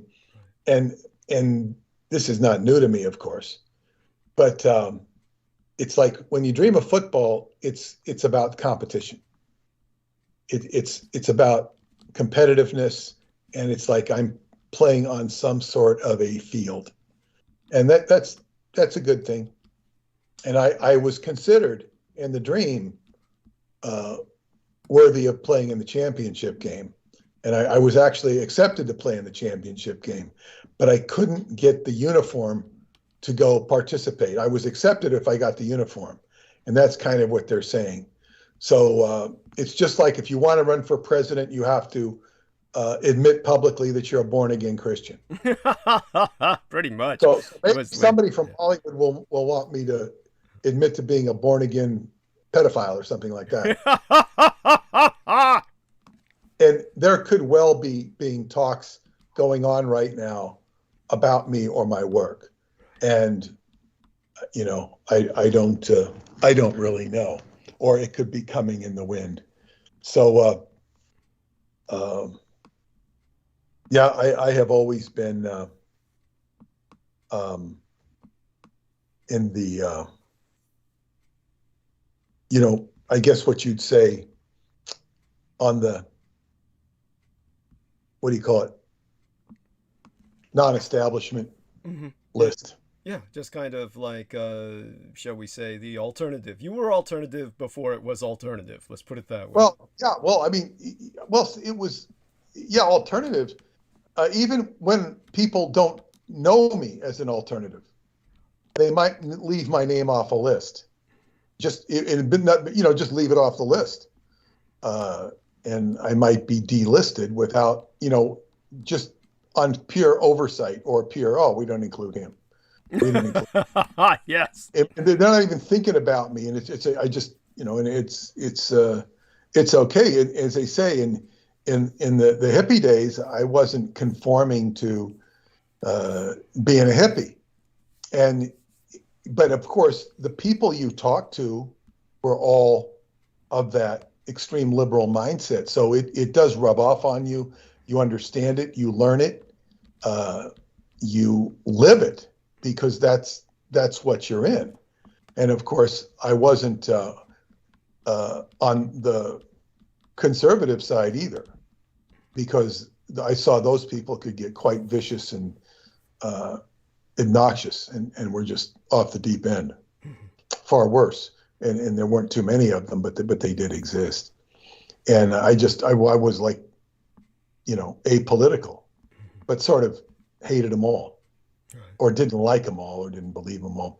But to get back to, we want to get back to the thread with the Christ and the Vampire, and where we left off was the Revelation of the Magi, the book translated by Professor Landau. What's his first name? Oh, Brett Landau. And I got the book, and I read the introduction, his introduction. Of course, there's a very short introduction in the Revelation of the Magi. And of course, for those who are just tuning in now, the Revelation of the Magi is a manuscript, a very obscure, lost manuscript that was collected at one point and ended up in the Vatican, where it was heard of and discovered and translated with some oversight by Professor Landau. Yes. And he but what I'm going to say, I guess before I talk about the Revelation of the Magi, I'm reading what Landau's writing, and reading the introduction he writes might be more informative and sufficient to reading the whole book itself, because he kind of summarizes it. Yes. And reading the book is a little. Well, it's difficult. It's a little rough. Yeah. It's not as bad as I thought, but it's a little rough, and you're sitting there. But to see, the first thing I noticed, he is basically in a divinity school at Harvard. Right. Back to Harvard again. You know, when they're not studying LSD, they're studying the divine. And what was Timothy Leary studying? He was studying divinity in terms of divine experiences with hallucinogenics. And he wasn't joking. He was sort of like, you know, the Third Reich, in the respect that he's taking this stuff seriously, and he's trying to penetrate these zones of consciousness and liberation, the Tibetan Book of the Dead. And I will say about Leary, and it's quite clear by his own admission, he studied, and I heard him say it personally, he studied under Aldous Huxley. Yeah. Which is a bad sign right there. Yeah, that's but Aldous Huxley study, and you can look up all these names. I started to do a name thread, but Aldous Huxley was involved with H.G. Wells and Alan Bennett, Crowley's old friend. Now, he said that Leary said in front of me that he studied Huxley and Huxley studied Crowley. And Crowley was this, mastermind. And that he saw, and the real thing that I thought was really bizarre about Leary is he said that and of course Hubbard would evaluate things by goals. Your dream, what is your dream? What is your goal? And Leary said that he personally wanted to be what did he say? I think the holiest and wisest man of his generation. And I personally, now I don't begrudge anybody wanting to be what they want to be. And if that's what he wanted to be, good luck. I thought it was that's a patently absurd aspiration.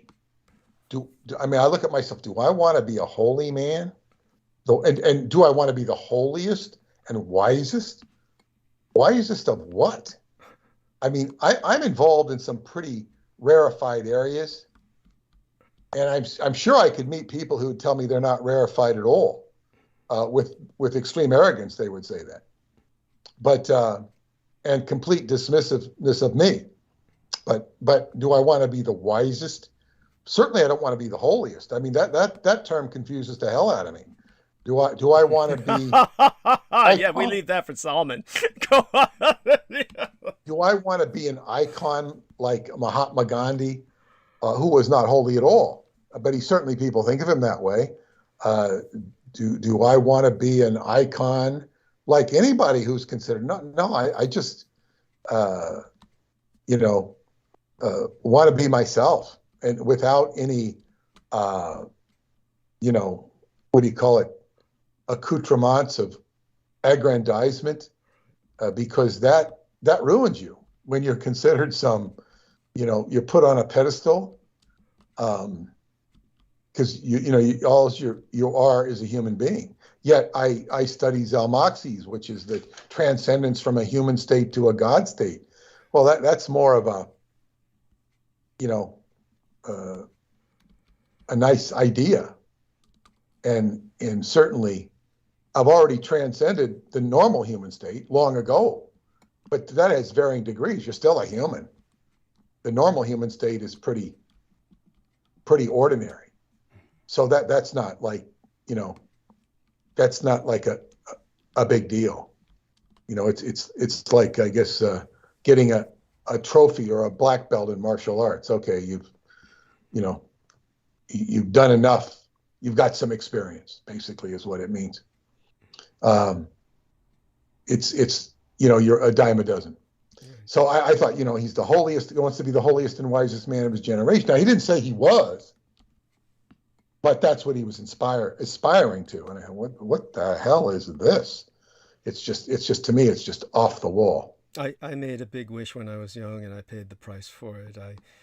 My wish, when I was given an opportunity in a very sacred situation with my mother in a Chinese temple, I wished to be as wise as Confucius. And the price I paid for that was a life of horrific experiences, because that's how... I think you've... you're in the ballpark. If you're not, I appreciate that. You're very kind. Yeah, the thing is, to be as wise as Confucius, you might have to... because you get the impression, I always got the impression Confucius was kind of full of self. He's a very specific kind of wisdom, very pedantic, academic sort, but go on, yeah. Well, yes, but I also kind of got the idea to keep himself out of trouble. Yeah. And so what you might have to be confronted with is undoing all the non-Confucian things you've been involved in, Right. All those famous sayings.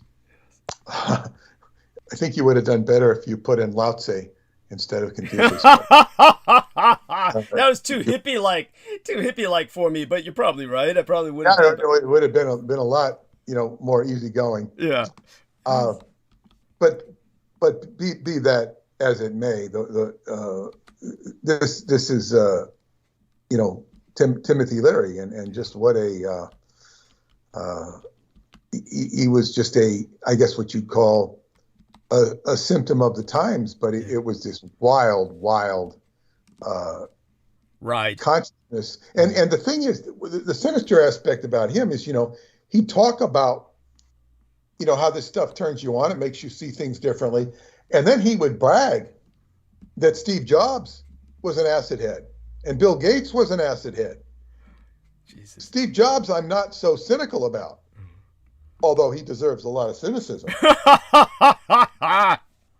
Because he made a much better machine than Bill Gates. I mean, you can't compare the two. He knew how to create a product that people want to use. His, harnessing of the market forces, was, Gates outsmarted him, and then he outsmarted Gates. But Gates was just completely unscrupulous and is very negative. Well, like I said, he wasn't a brilliant technician of any sort or some kind of software engineer. I mean, he was simply a very clever copyright thief. But go on with Bill Gates, the case of Bill Gates. Yeah. Well, yeah, I mean, yeah. So like, what are all these, great people? What have they done? He's looking at it much more optimistically. But as they say, there's something to be learned from the neurological responses and automatic, put this person, don't put this person on the air, don't do that, don't do that. And I see what it is. It's like an unconscious automatic reaction that occurs in my career. I can't see the people who are torpedoing me. They don't come out and attack me publicly. No. Because then they identify themselves. That's right. Which by the way, I'm so sorry. Go on. Finish what you're going. Any mention of me would promote dangerous. You. Well, it would promote you. Yeah, it promotes me. I did make the front page of the Saturday edition of the Wall Street Journal one time, courtesy of Cynthia Rowley, the famous fashion designer, cool. who had me speak at her place, and David Anderson was mentioned as well. That was her influence of media. Right. And of course, front page of the Wall Street Journal is nice. Yeah. But it's the Saturday edition. And nobody reads the Wall Street Journal anymore anyway. It's not what it was. Right. Well, any of the papers, nobody's reading them anymore like they used to. They're all in free fall.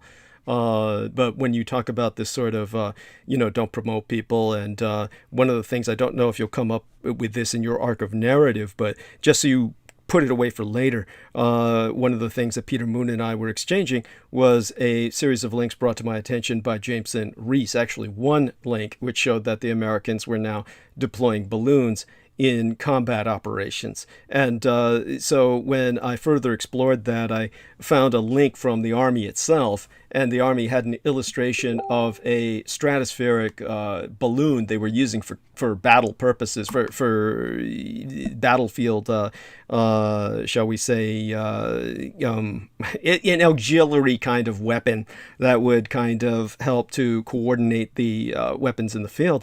And it looked exactly just a squashed up version of the Japanese aero dreadnoughts that are on the cover of the Roswell Deception. Indeed it did. Yeah.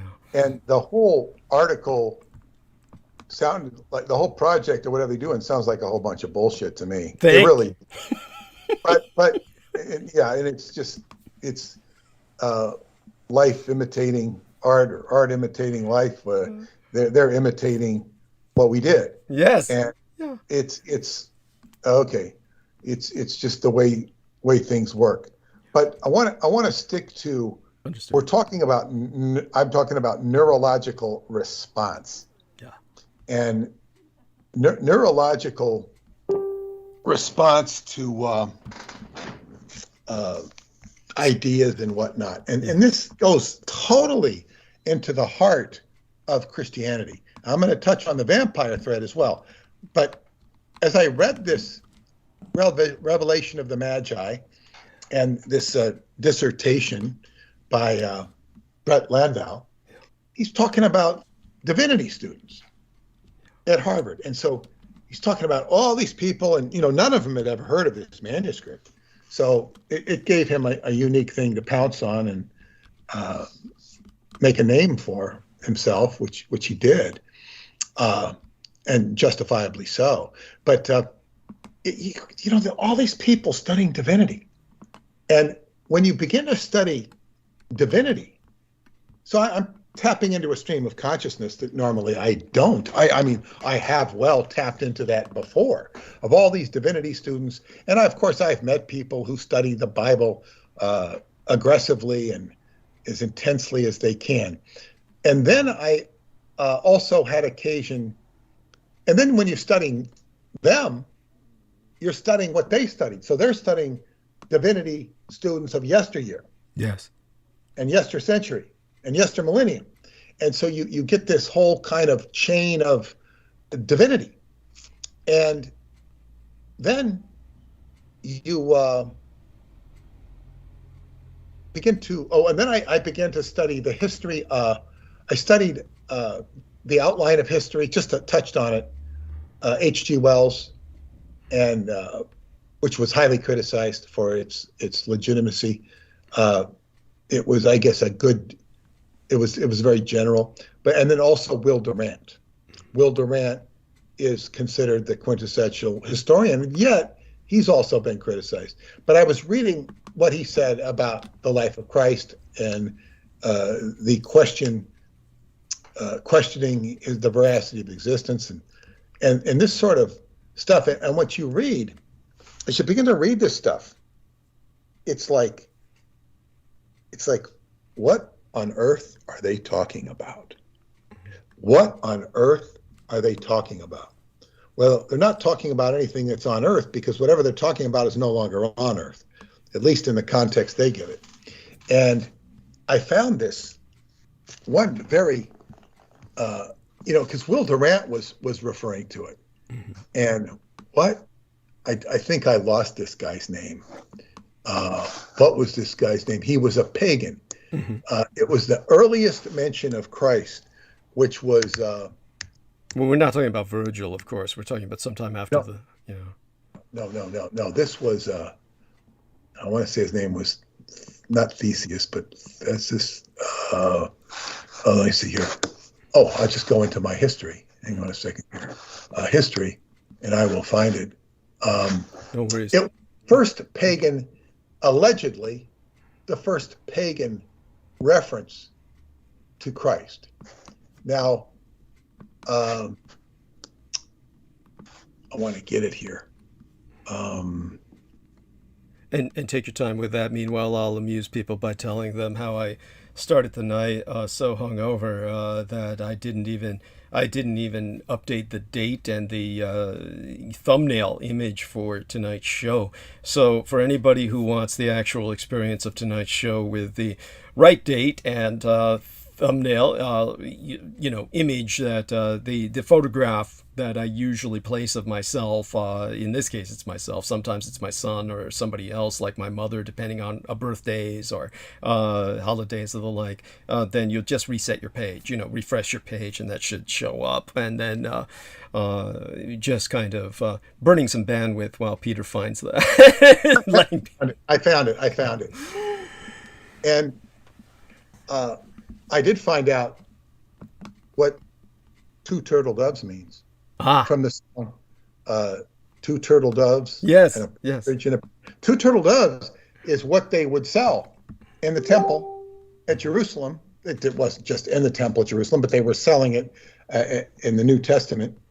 They were selling turtle doves because doves would be sacrificed to cleanse females of the evil that accompanied menstruation. So if they killed two turtle doves and sacrificed two turtle doves, it would cleanse the woman of her evil menstruation. This was a tradition, which I didn't know. So if you every time you sing that song, stupid song, and qualified stupid song, that's what you'll get, two turtle doves. oh my But God. okay, there was this character named Thallus, Thallus, Phallus with a T, Thallus, who wrote on the history of the Near East, tries in his third book of history, no longer extant, the book is, the work. He tries to explain away the darkness at the time of Christ's death as due to a solar eclipse. So this is like the first mention, and it's mentioned around the year 50 or something. Ah, yes. So it's like, aha, aha, aha. And then there's this Christian theologian who actually is the one that cites the work. It says, we shouldn't be overly troubled by this chain of citations of works now lost. For in many cases, we know of what ancient authors wrote only through such citations. And there's no reason to think that Silenus or Africanus do not accurately cite the works known to them. Now, what he's basically saying is because you're citing this and citing that and citing that, you don't have to question it. They're citing what cited. They were a bunch of reciters, which has, of course, very dubious authenticity, because you're just, my father beat me, and his father beat him, and his father beat him, and his father beat him. It's So like, this is how it's done, yeah. yeah, I mean, it's like saying this is done, and we're not going to question this because this is the way they wrote. The people on the bus go up and down, up and down. It's do not accurately. Okay, so it says what is unfortunate is that Africanus does not actually quote Thallus's words, leaving us in the dark, so to speak, as to what he actually said. So it's Africanus quoting a passage reproduced by some guy named Syncellus. And it says, on the whole world there was pressed a most fearful darkness, and the rocks were rent by an earthquake, and many places in Judea and other districts were thrown down. This darkness Thallus in the third book of his history calls, as appears to me without reason, an eclipse of the sun. For the Hebrews celebrate the Passover on the 14th day according to the moon, and the Passion of our Savior falls on the day before the Passover. But an eclipse of the sun takes place only when the moon comes under the sun, and it cannot happen at any other time but in the interval between the first day of the new moon and the last day of the old. That is, at their conjunction. How then should an eclipse be supposed to happen when the moon is almost diametrically opposite the sun? And then he says, let that opinion pass, however. Let it carry the majority with it, and let this portent of the world be deemed an eclipse of the sun, like others a portent only to the eye. In other words, it's like this is the big passage, yet it doesn't prove anything, because there couldn't possibly have been a solar eclipse during Passover. However, that doesn't mean there wasn't an incident. So it's like, and Will Durant is sort of putting this in the context of, we better believe it. He's got this opinion. He's like, you see this subtle opinion of he's tolerating the substantial, the existence of Christ, because so many people agree on it, and it's blah blah blah blah blah blah blah. And then when you look at it from another viewpoint, it's like it's much ado about the fact that nobody knows what they're really talking about. I won't say it's much ado about nothing. I'll say it's much ado about the fact that there is just so much confused scholarship. And I guess what you'd say very arched or directed scholarship. And because I'm a writer, I understand what goes into writing. And this is not something, I write in my own peculiar style and with my own peculiar vernacular. Well, not just vernacular, but thought processes. And I would say my mother-in-law would have my books read by Paula's brother to the class. Wow. Of course, he'd read them in English and translate them into Romanian. Mm-hmm. And she said that my books had a very, what did she say? Distinctive. A very special quality to them, yeah. That she would see the higher harmonics of what I'm trying to communicate. She would see these things, and she was very impressed by it. So that I was, I might have missed a lot of audience in the mainstream, but I was hitting an audience of a very unusual woman in Transylvania, yeah. Who was not even reading it in the native language of English. So somehow my books got through to her, right. Which is really interesting. And I'm sure that Teo, my brother-in-law, helped her understand them somehow.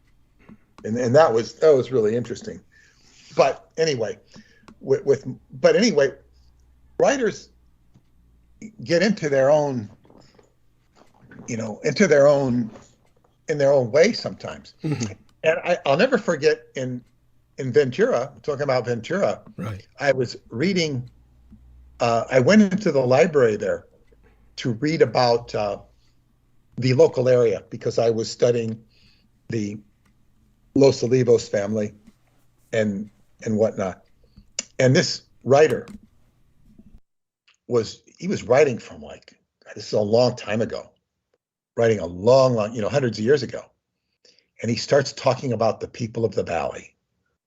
And he's talking about, the people of the valley are so nice. They're so good. There's nothing bad could happen from the people of the valley. And he's so full of shit. It's like he's talking about this. He's just getting into this enthusiastic mindset of how nice people are. And it's very, I had that feeling sometimes if, we had visitors or guests when I was a kid and you felt this great friendliness between the two families or whatnot. And it's like, okay, people are nice and you feel the hominess of different groups of people that my father would bring over. Not, they were his friends, but you felt a warmness. So I could see how somebody could start writing this joyous bullshit. That, okay, I'm sure what he was talking about, he met some people who were very nice, but he's, it's just like, what is this flowery? It's crap. So, and that's just a person writing, and he's a writer. He's assigned to do this job.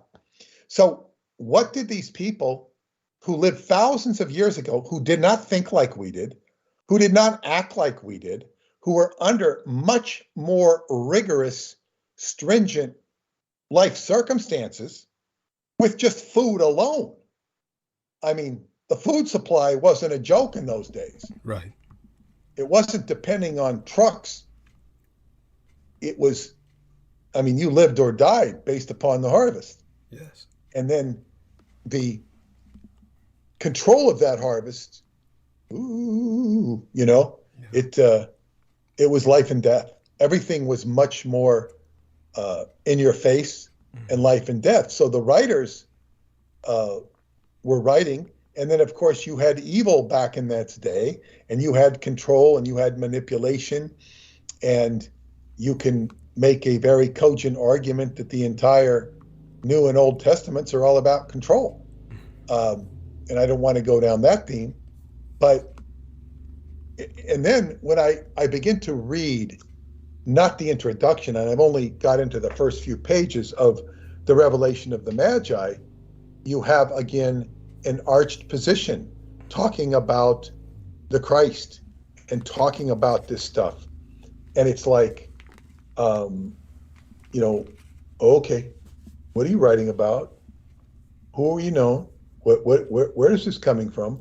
And I'm not saying it's not true, but I'm evaluating the tenor of the person or people who wrote it. And I'm not implying once for a second that it's not true, but it's like I'm looking at what are they writing, how did they write, And there is a lot of, I guess what you'd say, politics in these old, there was a lot of political writing in these old apocrypha, because people are trying to force one idea versus another idea, alternative ideas, and it, as we know, it all ends up as a big mess.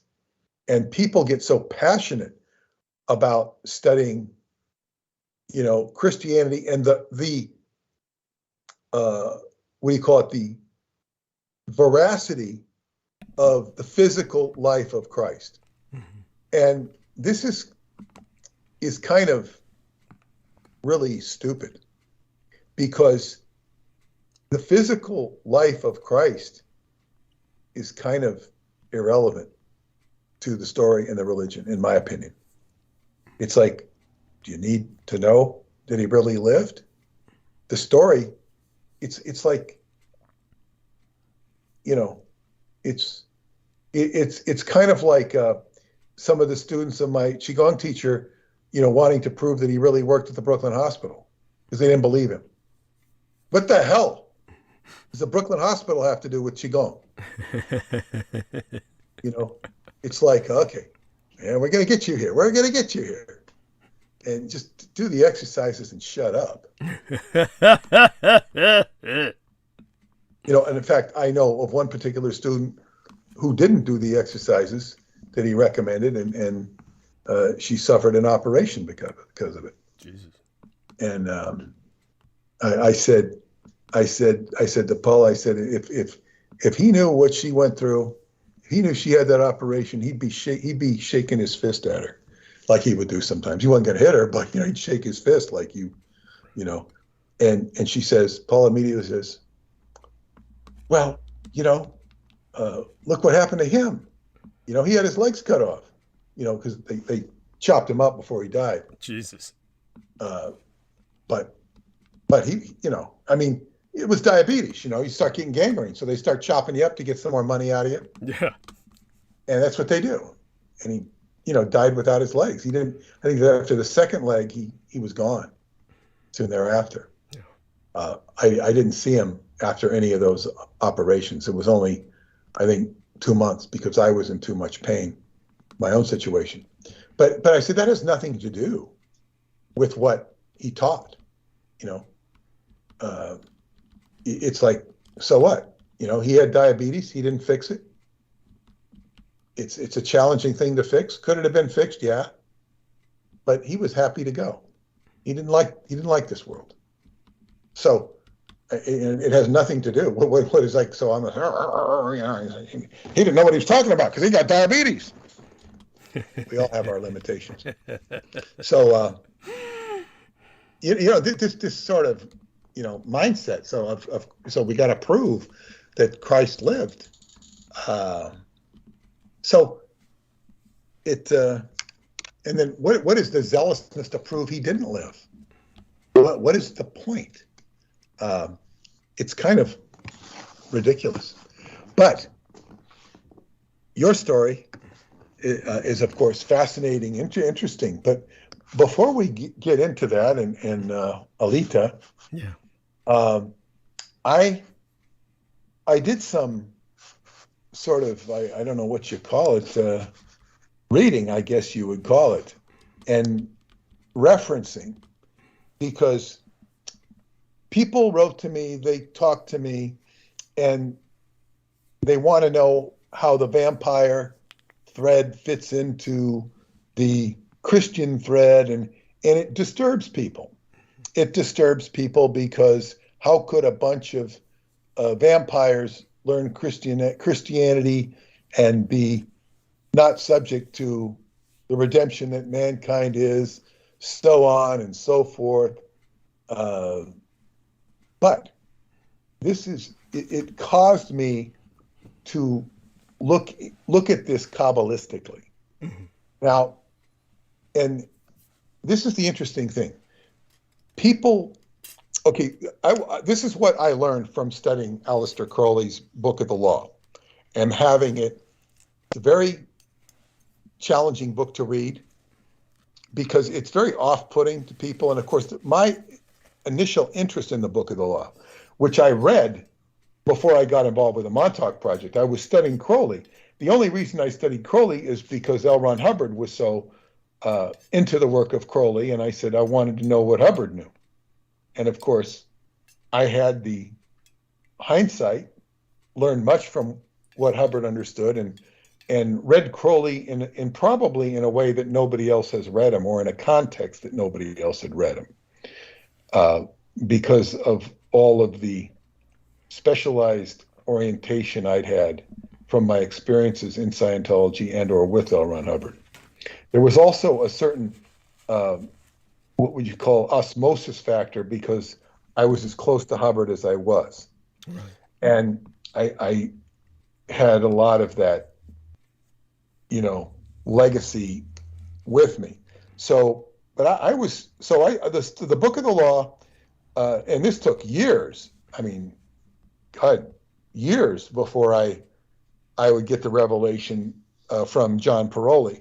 And as Salman has read in my Montauk Book of the Living, the Book of the Law gives a code for basically DNA, explaining the symbolism of DNA.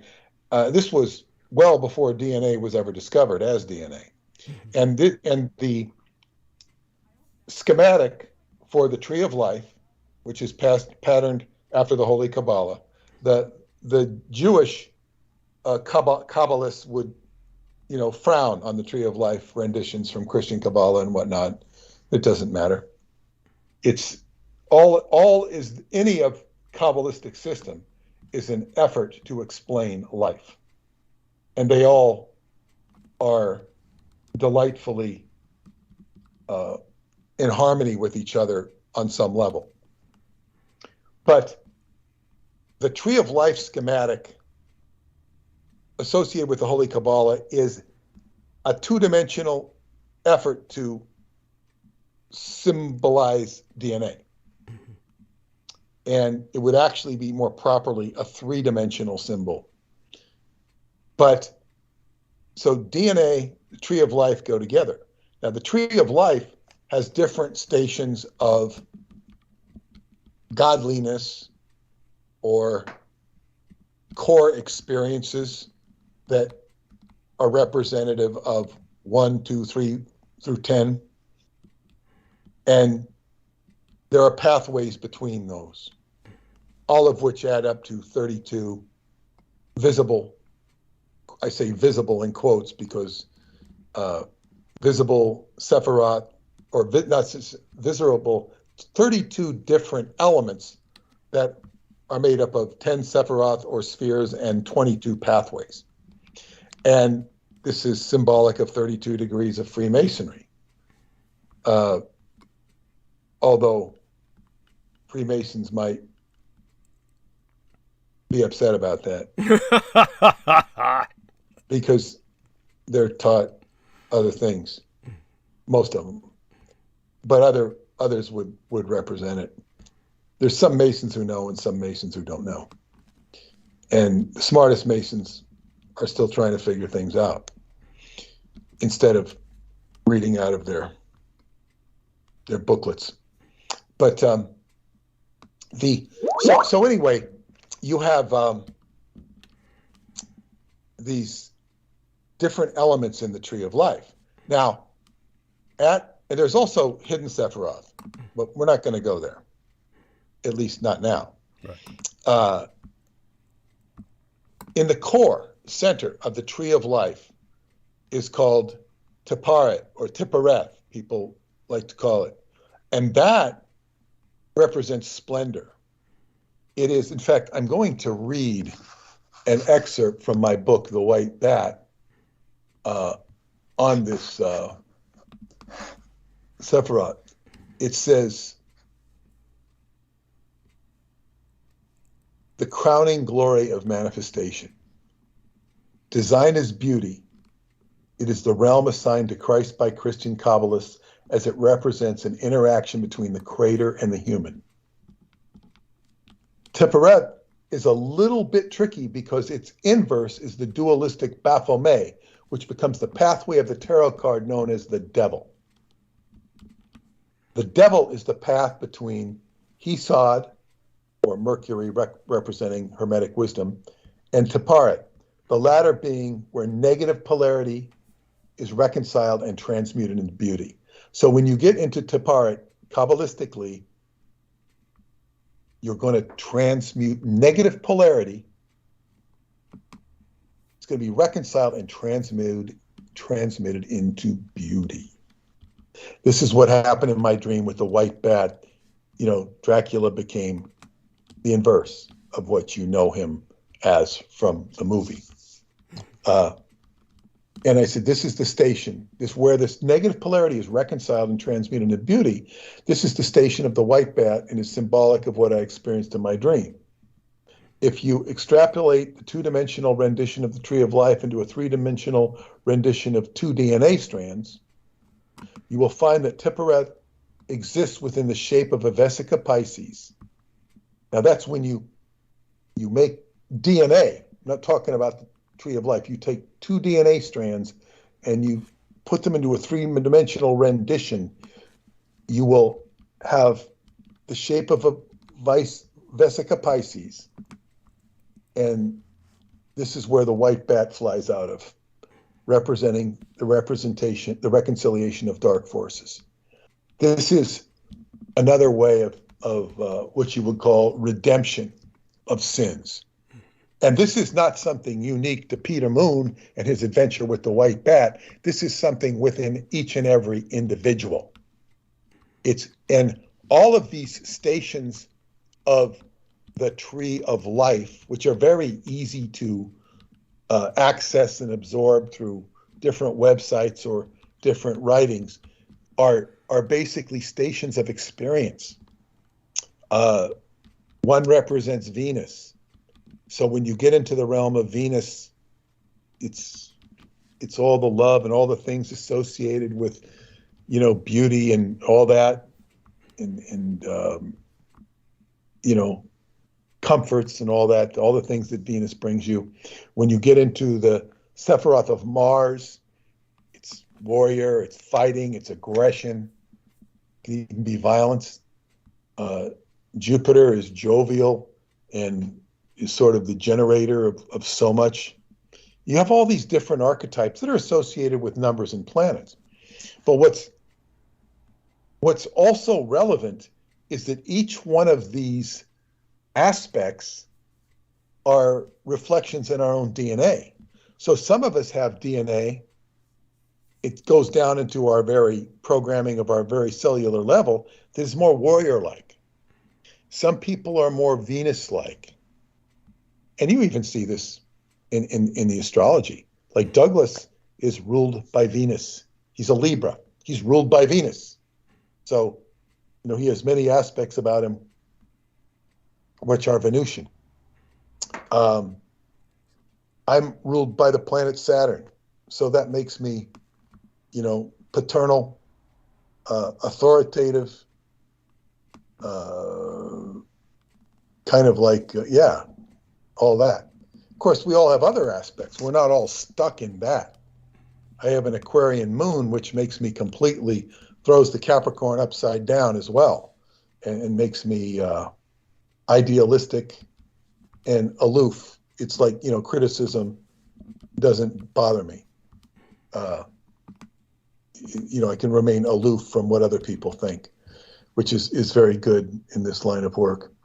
But so you have all of these different aspects in your DNA. Now, when we talk about Christ, you know, when we apply this to the Christian themes, theology, and whatnot, there are different pathways to Teparet, or the Christ Splendor Beauty Center. There are several different pathways. In fact, it's sort of a Grand Central Station. You have, from the highest high, Kether, you have the priestess card. From Bina, you have the lovers. From Hakma, you have the star card. From Chesed, you have hermit. From Gebura, adjustment. From Netzach or Venus, you have death. From Hod or the Mercury, you have the devil. And from the moon, you have art. You have all of these different pathways. And the one I'm going to share with you here is the one on the devil. Because the devil, now we could go into all of these things, but the devil card is part and parcel of the Christ Center. So if you think that you want to have your ultimate judgment or reconciliation with the Creator in a Christian mindset, and that's only one mindset, in a Christian mindset, there's an intimate relationship between that and the devil. Now, of course, that shouldn't surprise even a Christian, because who does the work of killing the Christ? It's the devil. The associations between him are unmistakable theologically. He's also been called, the devil has been called the brother of Christ as well, because he's right there with him. Now, and I got to share this story of one of my friends in Romania had given a lecture once. And he said that there was a church in Romania that was not getting good attendance. But the priest announced that on Sunday, the devil would show up. And it became packed. Everybody came to church. Oh, of course. They wanted to see the devil. And I don't know what he said, but maybe he held up a big mirror. I really don't know what he said, but the priest made his point. They all wanted to see the devil.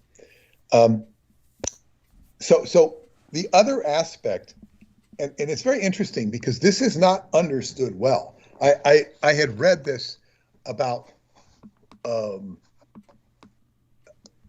there's another side to the tree of life, and it's called the Qlīfot. Kelly pot sometimes, Qlīfot, pronounced different ways. Mm-hmm. And it is the representation of evil or impure spiritual forces in Jewish mysticism, the polar opposites of the holy Sephirot, or spheres of life. The realm of evil is also termed Sitra Achra, the other side. Now, if you've ever done tarot readings or been to a tarot reader, sometimes the cards will be reversed. This is like the opposite of the pathway. These pathways can be tough in their own right. When they're turned topsy-turvy, it's like, okay, you're no longer on the pathway to Oz or heaven or whatever part of the tree of life you're on. You've been thwarted. You've been upside down. You've been stabbed in the back. See, all of life is not hunky-dory. So when you're on this pathway of the tree of life, these pathways, or in the form of tarot cards, can go topsy-turvy. And the whole idea of tarot cards is to reduce experiences to the lowest common denominator. All the experiences you can have in life. This is what the effort is. It's the same thing with the hexagrams of the I Ching. It's somebody's making a common denominator of all potentials in yin and yang in patterns of 6, and then somebody interprets these common denominator of life experience. That's what it represents. So when we talk about walking on the path of Christianity, and we're playing with that software or that game, we don't even have to question the veracity of the physical life of Christ. We're playing a game, and the game is reconciliation. When we reduce it to the lowest common denominator in terms of the Kabbalistic tree of life, keep in mind, I'm learning this from the study of Aleister Crowley, the self-confessed Antichrist, who did and didn't identify himself with that role. But it's basically teaching you that when you go on this path of the Christ to seek this reconciliation, you're going to meet your adversary. And this will manifest in what they Kabbalists refer to as the Qliphoth. And there are certain scholars who are confused about this or argue about it. And I read, what was this famous character? Well, is MacGregor Mathers. It says, Mathers' interpretation, Christian Nor von Rosenroth's Latin Kabbalah denudata, translated the Kabbalah unveiled by MacGregor Mathers, equates these forces with the kings of Edom. And also offers the suggestion they are the result of the imbalance towards Gedula, the pillar of mercy, or the merciful aspect of God, and have since been destroyed. It's interesting, MacGregor Mathers was one time a friend and then an enemy of Aleister Crowley, but that's beside the point. He's equating these negative forces of the tarot to be aligned with the kings of Edom, which would make perfect sense. But all of these things represent is the other side that's thwarting you on your path of the yellow brick road. And source, I say that as a metaphor. So when we talk about Christianity and we talk about vampires to most people will represent a dark or sinister side. And well, it's all very obvious if they are a predatory species of mankind to keep the numbers in check, of course they would be viewed that way. Just as if a zebra would view a lion negatively. Yes. But so the question becomes for people, why would the vampires be given this pass? Well, not the task, but the enlightenment. I said pass, as in redemption. Oh, pass. Oh, pass. Yeah, be given a pass as to this. This is about humankind. I mean, if humankind is on the judgment seat and is worthy of being judged, and if you want to go Bible, not that I'm telling you to go Bible, if you're already thinking like this, you've probably already got too much Bible in you. But if you're going to go Bible, you can look at Sodom and Gomorrah and the destruction of civilizations wholesale. And if you don't want to go Bible, you can go to Atlantis and think of the destruction of Atlantis. And you can think of the will of God waylaying whole civilizations and just reducing them to nothing. We know this has been done historically, whether it's in alignment with your religious beliefs or not, or your religious orientation. So it's enough to worry about mankind. And all creatures, per what I've been reading, are redeemable or reconciliable. Reconciliable, the dark with the light. Sometimes the dark holds the light open, holds the light out, and it understands the light better. It's not paralyzed by it. There's the analogy of moths being drawn to a flame and burning themselves.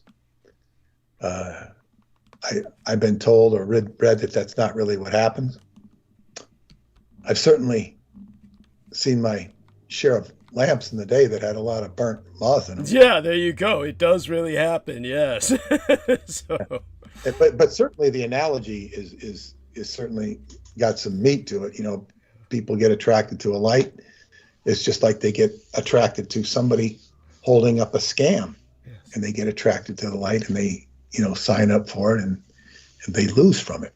So this, it's like all of these pathways are in your DNA already. You're walking a pathway. You're having a challenge because this is the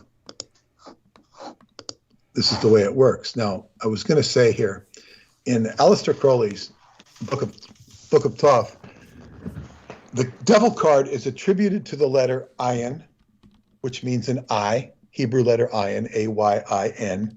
It means an eye, and it refers to Capricornus in the zodiac. Because if you look at his card of the devil representing Capricorn, it has a big eye on the forehead. It's like a third eye. This is the Capricorn, top of the zodiac, the goat coming over the zenith. The goat has a mountain view. He can see. This is why Capricorn, ruled by Saturn, has this big eye. He can see things from the top of the mountain. And this is associated with the devil. It's sort of like the devil taking Christ up to the mountain and saying, I can give you all this stuff. In the dark ages of Christianity, it was completely misunderstood. Eliphas Levi, and Crowley believed that he was Eliphas Levi in his previous incarnation. Eliphas Levi studied it very deeply because of its connection with ceremonial magic, his favorite subject, and he redrew it, identifying it with Baphomet, the ass-headed idol of the Knights of the Temple. The early Christians were accused of worshiping an ass or ass-headed god, as well as were the Knights Templars. But at this time, archaeological research had not gone very far. The nature of Baphomet was not fully understood. At least he, meaning Eliphas Levi, succeeded in identifying the goat portrayed upon the card with Pan. So what he's telling us here is that, you know, Baphomet was something that Eliphas Levi kind of identified properly and took the ass-headed idol out of the Knights Templar, who saw an ass-headed god. It was really something more akin to Baphomet. And he has did an artistic rendition of the most recognized version of Baphomet. Although there are different versions where it's a man and a woman, there's different versions of it. But it's a dual identity. Basically, he identified this with two other cards, which I'm not going to go into. It's going to confuse people. Right. Summing up as a hieroglyph of the processes by which idea manifests as form. So when you have the devil, Baphomet, or Capricorn, this means this is a symbol for how ideas come into form. They come through materiality. Capricorn is very much associated with materiality. They understand materiality. They're going to have their feet on the ground. This is why a goat can negotiate a mountain. The card represents creative energy in its most material form. In the zodiac, Capricorn occupies the zenith. It is the most exalted of the signs. It is the goat leaping with lust upon the summits of earth. The sign is ruled by Saturn, who makes for selfhood and perpetuity.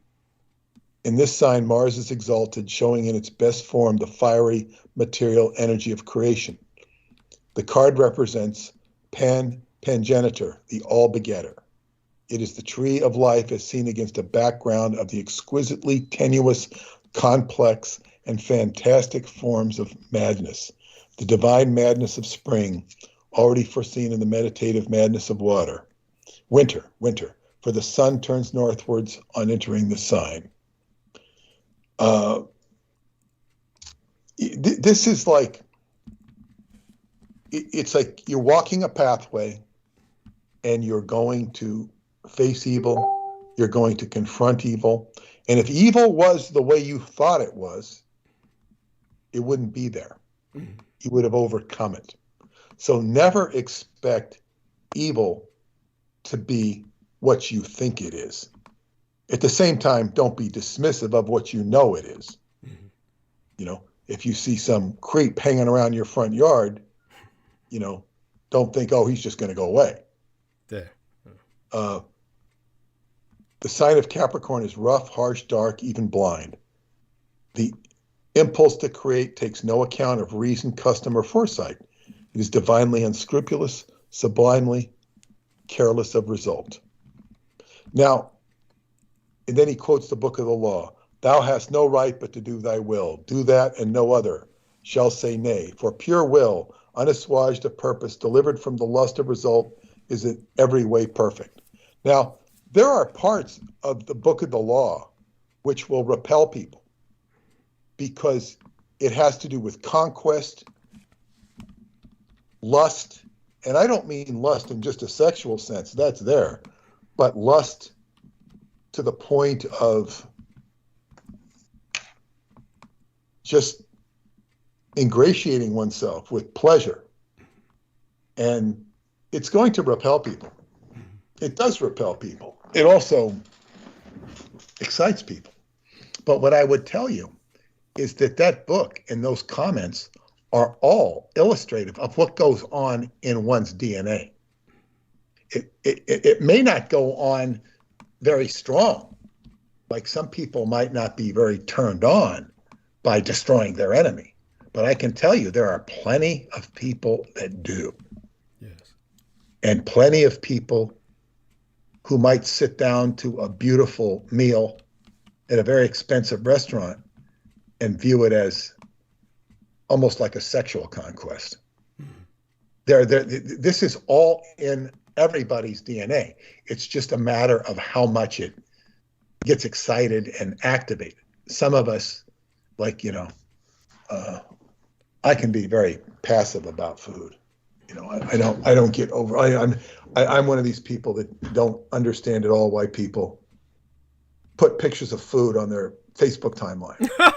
Yes, I've always talked about that. And are proud of it, and you know, talk about how to cook this and that.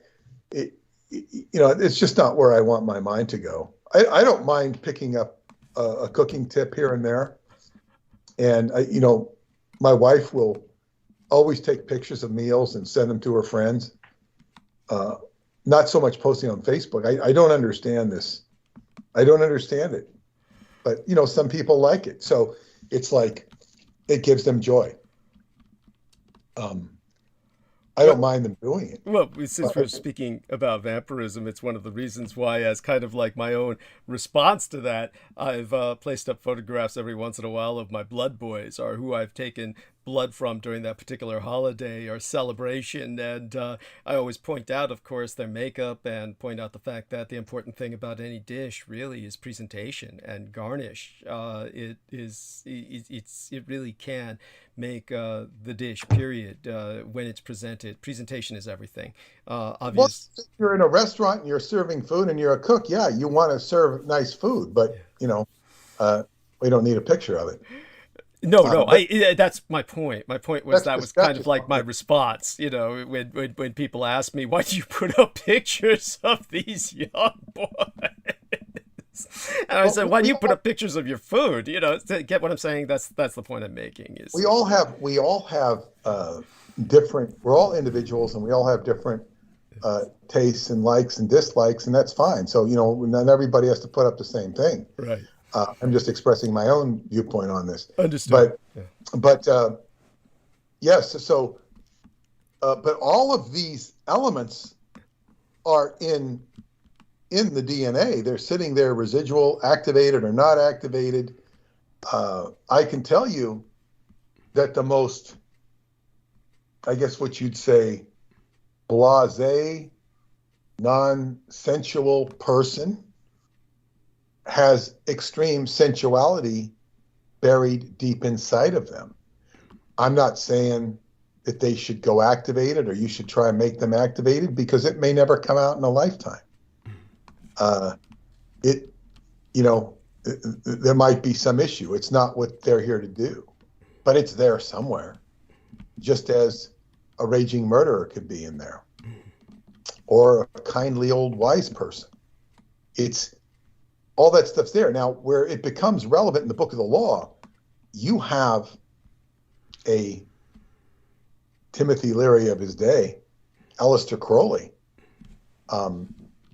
having sex in the Great Pyramid with his wife, Rose Kelly, who I would believe is connected genetically to Edward Kelly of the John Dee days. And it would just make perfect sense. But anyway, he is exciting sexual energies. He's creating DNA. Or, yes, I'm sure, I don't know if I read about it specifically, but I'm sure he's ejaculating and he's exciting DNA in the context of magic, and in the context of the King's Chamber of the Great Pyramid. And he's got this pyramid energy going, and this somehow influences her to become a channel, something that is not normally her. Channels and directs him to the exhibit in the Bullock Museum in Cairo, which happens to be 666 is the number. And she goes to the exhibits and sees the Stele of Mantoux. And here, this ignites in Crowley a stream of consciousness, which becomes the Book of the Law. So you have this DNA excitation, which then is like, this is DNA, and it's writing through him and basically spells out self-referential intelligence. This is what I am. This is DNA. Here is DNA. This is explained. And then it has certain stations of the DNA that become very explicit and are manifesting. It might not be the best light to put on DNA, but it nevertheless is an expression. And this expression, because it was decoded for me, I can now express it to you. This is life. This is not necessarily the way you should live life or the way I should live life. I'm telling you that you go according to your own self. And Crowley would tell you the same thing. And I don't mean here to sound like an advocate for Crowley, but it's like, who is your higher will? And he would also tell you that your higher will is connected to the God, not the devil, not the God, but the God. And this is, so when we're going back here to the revelation of the Magi, which is an incredible story, a unique story, a detailed story of accepting this principle, which I've identified as beauty or splendor. And it's contextualizing it in the context of the Christianity of its day, the great reconciler for humanity. Now, Douglas has a very learned understanding of this manuscript. By the way, I can see that he really understands it. Thank you. And he's giving us some additional history of the connection to the vampire. And we're taking a journey here, and everything I have done with Douglas is a journey into the shadow, Yes. into the shadow, because it's not been put in the light. So if you're afraid of vampires, and it's understandable that you it's like you're basically being given a very courteous tour of what this darker side is like, and you can learn from it. In ancient, this is from my book, The White Bat, which I encourage all of you to read if you haven't. Yes. In ancient Egyptian myth, the goddess Isis had a dark twin sister named Nephthys. She represents the shadow. The Hebrews have Lilith.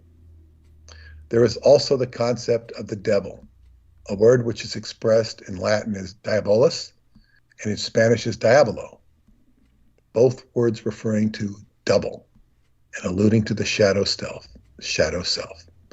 In The White Bat, I give an exercise, Qigong exercise, taught to me specifically and only by my teacher, called the Dark Room.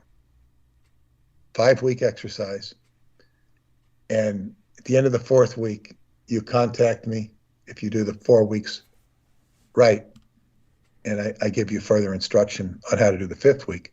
This was recently completed by my friend Jojo. And Jojo came into my life by reason of me going to promote Douglas's book in Manhattan. Wonderful. And she didn't do it exactly right, so she started over and did it right, and I shared the 5th week, and she's had a fantastic time with it. Wonderful. She got a really good result with it. It is important to realize that you have different characteristics which embody your regular world self. This is what the world sees you as. It includes your job, your family, your adventures, your financial status, and just about everything else anyone might be able to see if they had a spy camera on you. Those are also aspects which remain. There are also other aspects which remain without manifestation. These would include choices and options you wanted to make but did not. They could be negative or positive. While this includes fears and inhibitions, it could also include dreams or ideals that you never lived up to. Beyond the obvious fears and unrealized dreams, however, there is a vast potential, which I have alluded to already. In the infinite knowledge embedded within your DNA, it reaches out to the deepest aspects of creation. So I will transition from here. If you want to add something about the vampires in the East and their role with the revelation of the Magi, even if it's just a summary of what you've already said, if you have nothing more to add, I would ask you to do that now, and then we'll arc into Alita. That sounds great. Well, I do want people to understand that when it comes to the vampire, understand that what every Christian takes pride in as a baseline human Christian is ultimately in being a sheep, being a lamb of God. And of course, this requires a kind of oversight, and the vampires are the wolves. And so understand that without that, there's an overpopulation of the sheep. And when the sheep became rather, shall we say, militarized on the food chain, they became murderous in their own right. And they murder each other, of course, and they also murder vampires. So it's one of these things I went into the cycle of with our latest transmission before tonight's. And so I want people to listen to that transmission if you haven't already. I've gotten very positive feedback from many people about that. Aaron Tice will hopefully be joining us in the very near future. And if he does, then he'll be guested. He'll essentially be a guest that night. And we'll talk about this because he was very impressed by that latest transmission and wanted to speak on it because, of course, he's been through his own Christian journey, his own sojourn, his own saga of understanding Christianity as a believer. And he emerged from what was originally a cult and then outgrew that cult. So in seeking to basically understand Christianity from a healthier perspective, he's found himself with what I've enlightened our listeners about, and because of that, he went out and did exactly what Peter Moon did. Both of them sent me messages on the same day, right after our last transmission, that they had purchased Brett. Excuse me. There's another Brett that I know, so this is like one of those Brendan. Landau, thank you. I almost said Brett Loiter. Anyhow, Brett Landau.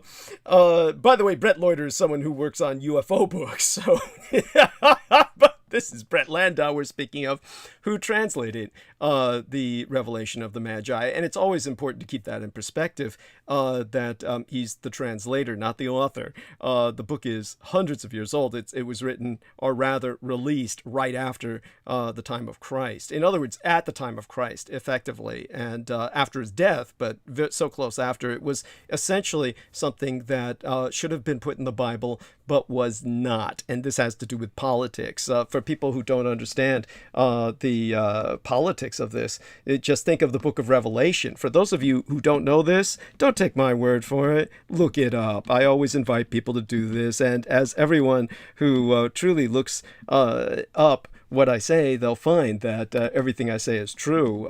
You'll get trolls every once in a while, the gang stalkers, the enemy, and they'll say, I looked up what Douglas Dietrich talked about, and I didn't find anything on it, but they'll never say what they looked up. It's all just shit. So the point is, when you think of the biblical revelation, that was never intended to go in the Bible. Honestly, the church fathers thought it was a lunatic, fringe, psychedelic piece of shit. And they, in a very real sense, they were right, because by putting that into the Bible, they ruined the Christian experience for millions of people. Millions of people became fixated on the book of Revelation. So in that sense, the Revelation of the Magi is a kind of a calming balm on all of the shit stirred up by the book of Revelation that ends your Bible. So understand that that book was never intended to go in the Bible. There were some last minute politics that led to that being inserted, and yet something like the Revelation of the Magi was not. And Christianity has paid the price for that. And the price for that, of course, has been the suspicion that the early church fathers had about the Magi. Why did they hate the Magi so much? Why did they fear them so much? That the revelation of the Magi was not placed in the Bible, even though there is nothing within it that contradicts Christianity other than the church's imposition of the concept that you're born in sin. This is because, of course, the church was threatened by vampires, and the fact that this other species of humanity baptizing the Savior of mankind was, well, that would take power away from them. So this was the sheep turned into sheepdogs. So you've got that bizarre hybrid between the wolves and the sheep. You have a sheepdog, and the sheepdog is simply a wolf trained to keep other wolves at bay. This is why humans began to use dampfire, or people of, like my heritage, people who are of half or quarter vampire descent, to locate and kill other vampires. Because human beings themselves, even though they could do that in great numbers, could never do that alone. And for that reason, I'm like in the position of a sheepdog. It's the position I feel today. I'm basically here to tell you why you no longer need to fear the vampires, and why they are born redeemed, why they get that pass, because they were meant to do something that human beings only do in the most criminal sense. They either murder each other or they mass murder each other, but they're not really culling.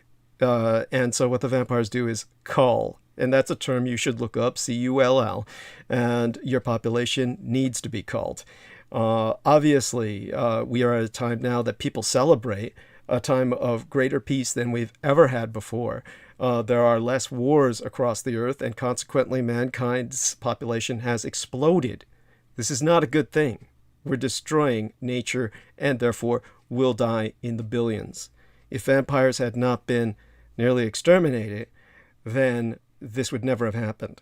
And obviously, there's two things that human beings do is they kill and they fuck. And as Jameson Reese says, and now humankind sucks at war. Well, the reality is that you need war. And without that war, you're all going to die. So war is very important for humanity. And the vampires, of course, excel as warriors. And by exterminating that element, that subspecies, to a great degree, to the point where they're an endangered species, or subspecies of man, then humanity's paid the price. And basically, they're not killing each other well enough. And because you can't kill yourselves well enough, you're exploding to the point in your population where billions of you will not die. So this is the careful balance of nature that has been unbalanced. And as a sheepdog, I can do what the wolves cannot, is I'm not here to merely cull you, I can guide you. And so that is why the sheepdog exists for the sheep. So I can only do this because of my vampiric background. And that, of course, is something that was true of the Christ himself. That is why you had these rituals that descended from the concept of Christianity that have to do with the drinking of the blood, that have to do with the sacrament that was taken by the church. They took the role of the vampires. They took the role of the mage kings. And when they took on that role, they fulfilled their duty for 1,000, 2,000 years. But during that time, the corruption set in. And we see the price of that corruption today. And what the church needs is a massive, shall we say, reformation of a sort. I don't mean that in the Protestant sense. But certainly they need to revise their standing in the eyes of humanity before humanity returns to the church. We're still talking about, in the Roman Catholic Church, 1 billion people, and it's not to be discounted. But certainly in the West, it's lost its impact or its influence. Now, with the deaths that are to come, billions of people dying, we're going to see a change in that. And one of the greatest of the Roman Catholic theologians, a man who was so threatening to the Roman Catholic Church himself that his works were censored. And the Roman Catholic Church put a ban on the publication thereof until his death, and they were rediscovered, and he became kind of a phenomenon at that time, posthumously. And that was Teilhard de Chardin. And Teilhard de Chardin, you actually pronounce his name Teilhard correctly. In the French, you would silence the D. Teilhard de Chardin was talking about a revisioning of the theosphere, the realm of God. He's the man who came up with many terms: the geosphere, meaning the planet on which we live, the noosphere, his perception of the internet, and ultimately the theosphere, the new concept of God. And he spoke of the culmination of human evolution from geosphere through theosphere towards a point. He called it omega, as in the two ends of the Greek alphabet, alpha and omega point. And even before knowing about the cosmology commencing with the Big Bang, Teilhard envisioned meaning in the process of evolution. Now, very important to know that he was a Jesuit who was working as a paleontologist, a man who studied dinosaurs, what the Chinese called dragon bones, when he was in China. So he was harvesting dragon bones in China and bringing them to the West to be basically reclassified and categorized as dinosaur bones, when that was one of the reasons, as well as everything about him, that the Catholic Church hierarchy felt his writings to be so disturbing that they silenced him forever from teaching. As a Jesuit, one of the things Jesuits do is they teach, and he was forbade from teaching. His writings really emerged in 1955, right after the end of the Korean War, or rather the declaration of ceasefire on the peninsula, and at the time of the Japanese-American peace treaty having gone into effect. And they've become since gradually more influential. Most people don't even know the concepts of the internet that were influenced by them. And one interpretation of the omega point, suggested by his wording, indicates first an expansion, but then a refocusing. So God as unity is still imagined as a relatively one kind of thing, but omega may be a construct just to suggest direction. And it's just as possible that this future to be imagined is not, it's not a closing down, but it takes us to a point of continual opening. And this resonates more with God as imagined by the English philosopher Alfred Whitehead, what he called the creative advance. So understand all of that, and understand that you're at that point, like in the Star Trek Federation, where you have multiple species that are in generally peaceful coexistence within the Federation, at least. That is what we're aiming for, or certainly what I'm aiming for with my background in religion that I inherited from my mother.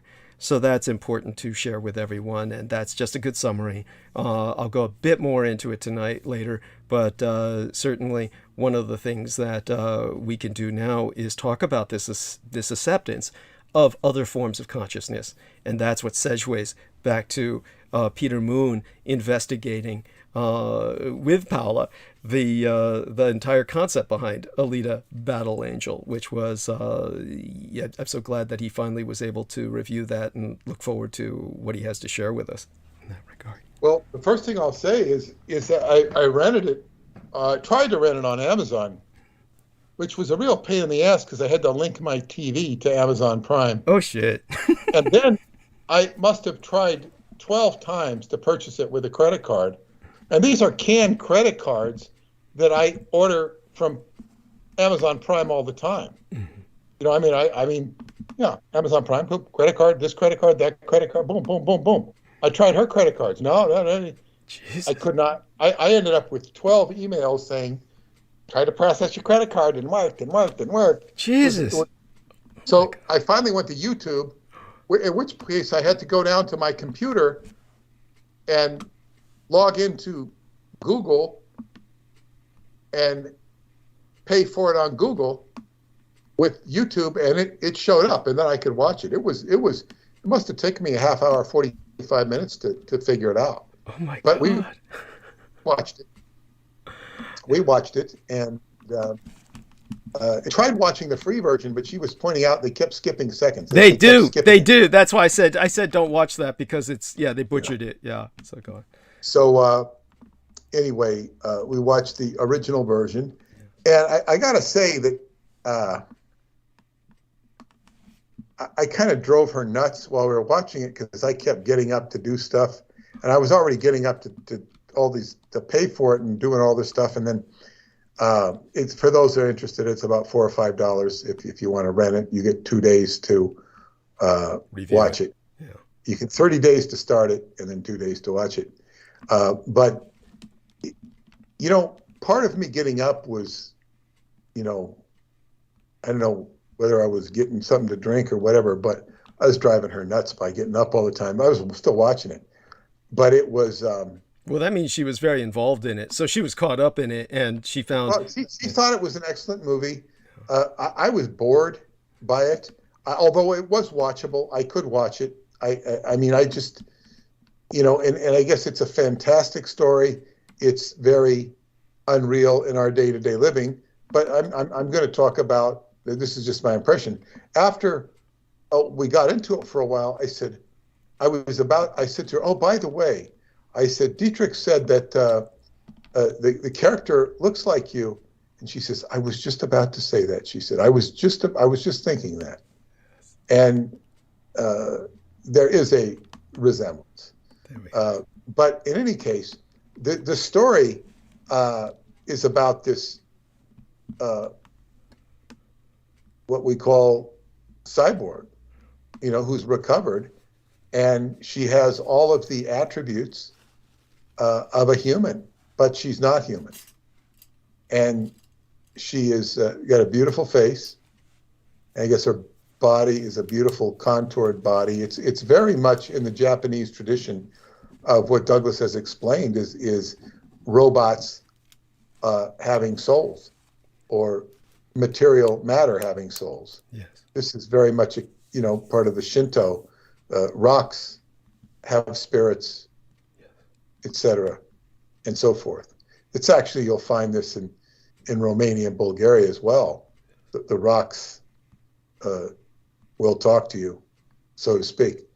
So this is it's basically talking the movie, and as I say, although it bored me in a lot of respects, it was watchable, and I could watch it, and I did watch it, and it had some important themes with regard to man versus machine, whereby it's not so much in this case man versus machine, it's man with machine.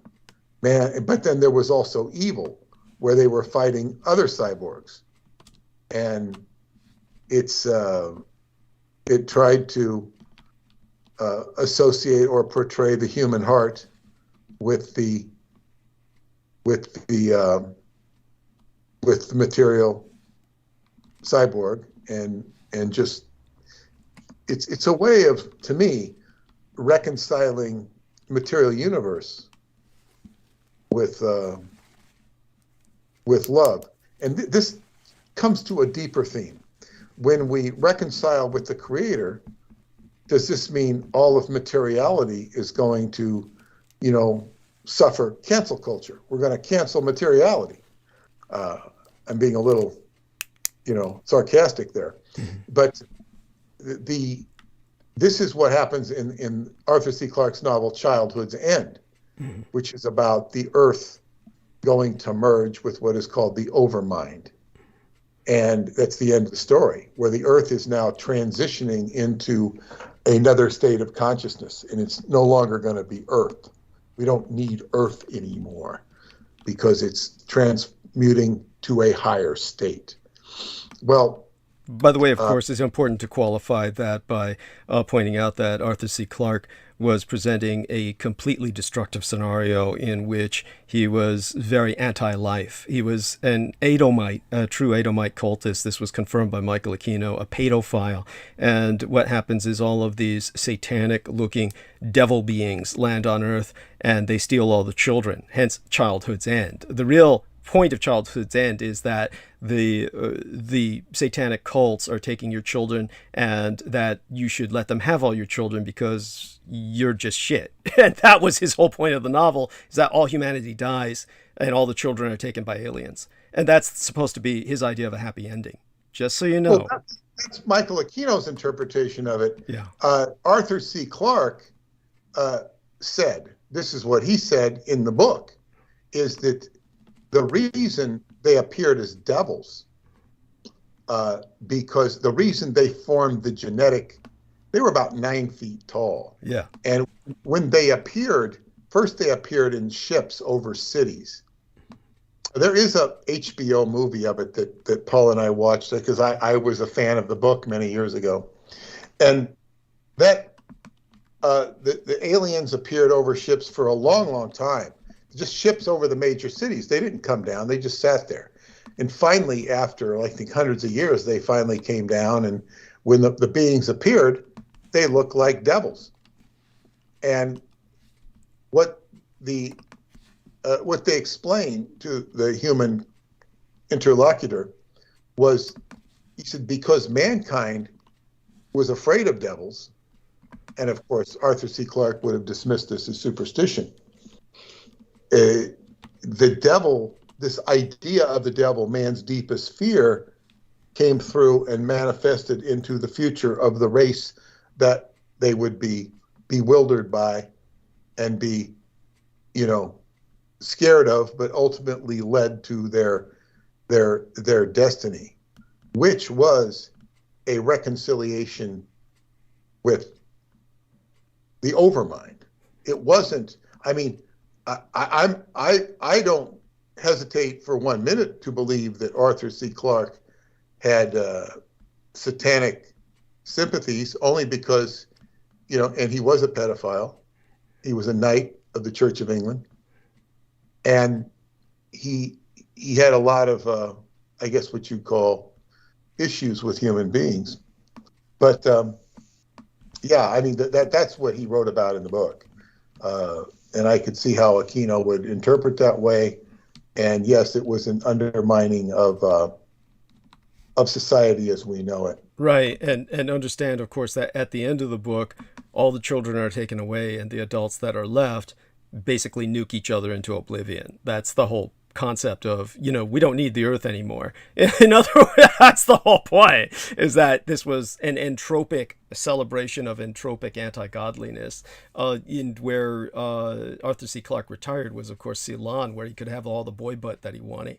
And he was considered like a national treasure of Ceylon bullshit, meaning that he was above the law and they couldn't arrest him for what it was known he was doing. In other words, I don't think it was illegal there. Yeah, well, your point's well taken. Yes, touche. And he claimed that he went there for the advantageous tax purposes. Yeah, of course.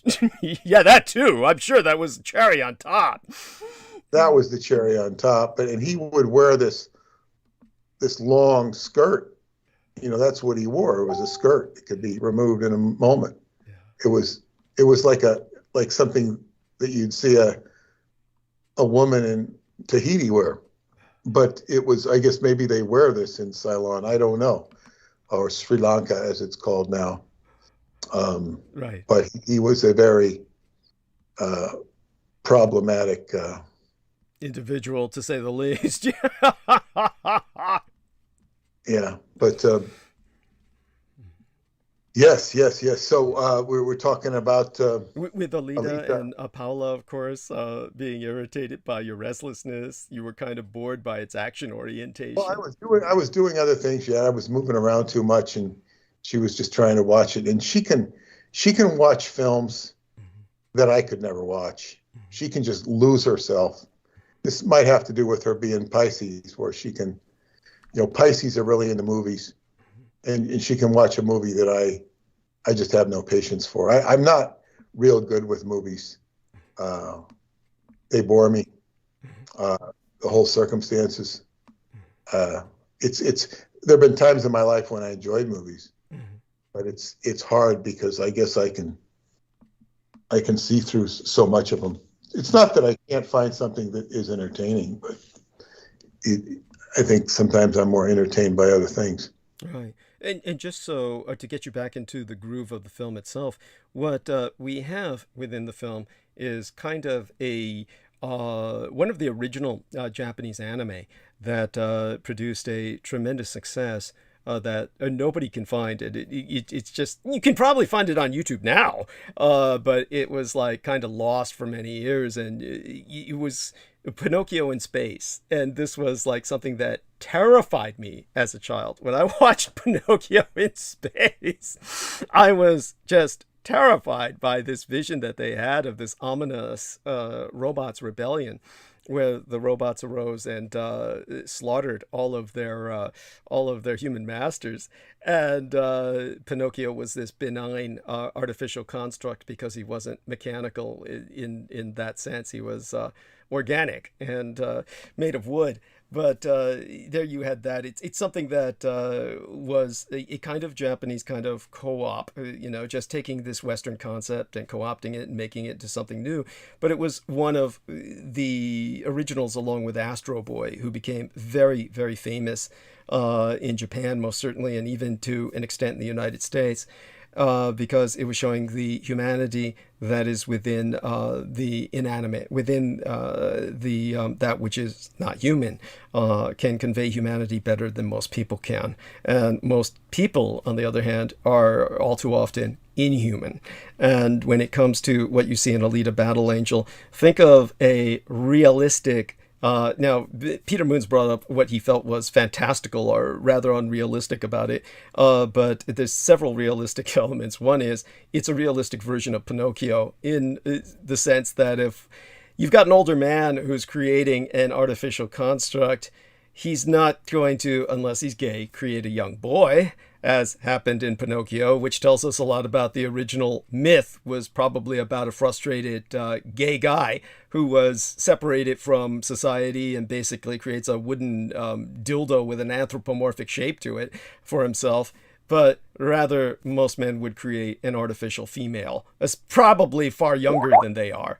So the whole, as Jameson says, he's going to create a flaming hot chick, which is what you basically see in Alita Battle Angel. You see basically a lonely old guy who's working with the community, but it's not that, it's obvious he doesn't have any companionship of his own, so to speak. And but I mean, in all fairness, he found true. He found the head of a girl who just happened to be cute. Yes.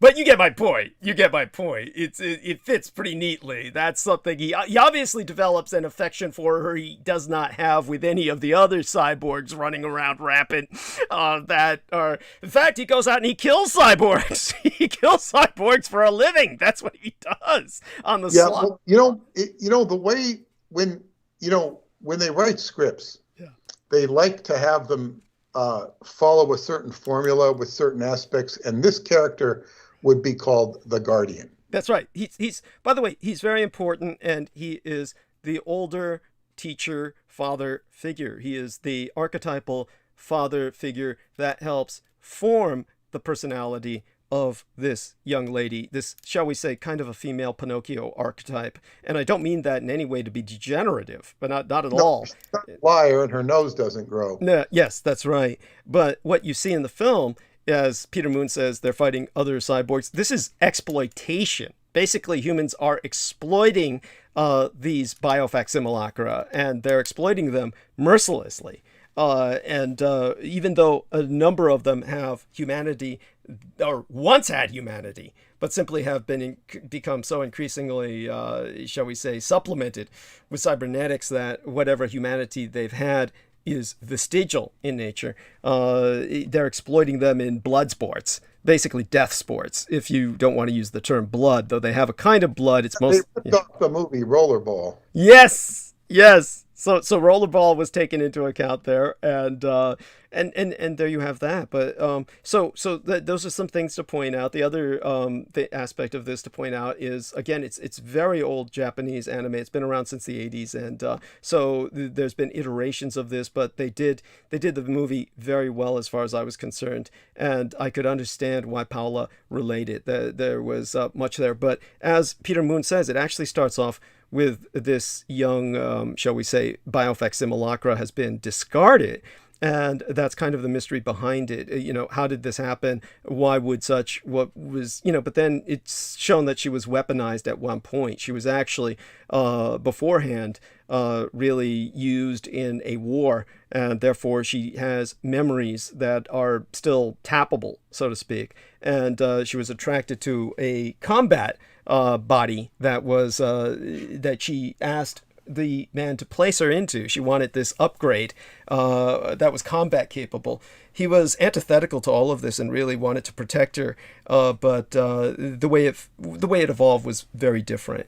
So there we have that, and but by all means, take it from there. So what you found was in the film, aside from the nature of the plot devices that were obviously rather hackneyed or well worn. Yeah. Violence, just way too much violence. Okay. I mean, it's just way too much. It's just like, I don't, I mean, I guess people get off on that, or they do. Oh my God. I don't know if people get off. I think they like to force it down people's throats as well. Yeah. But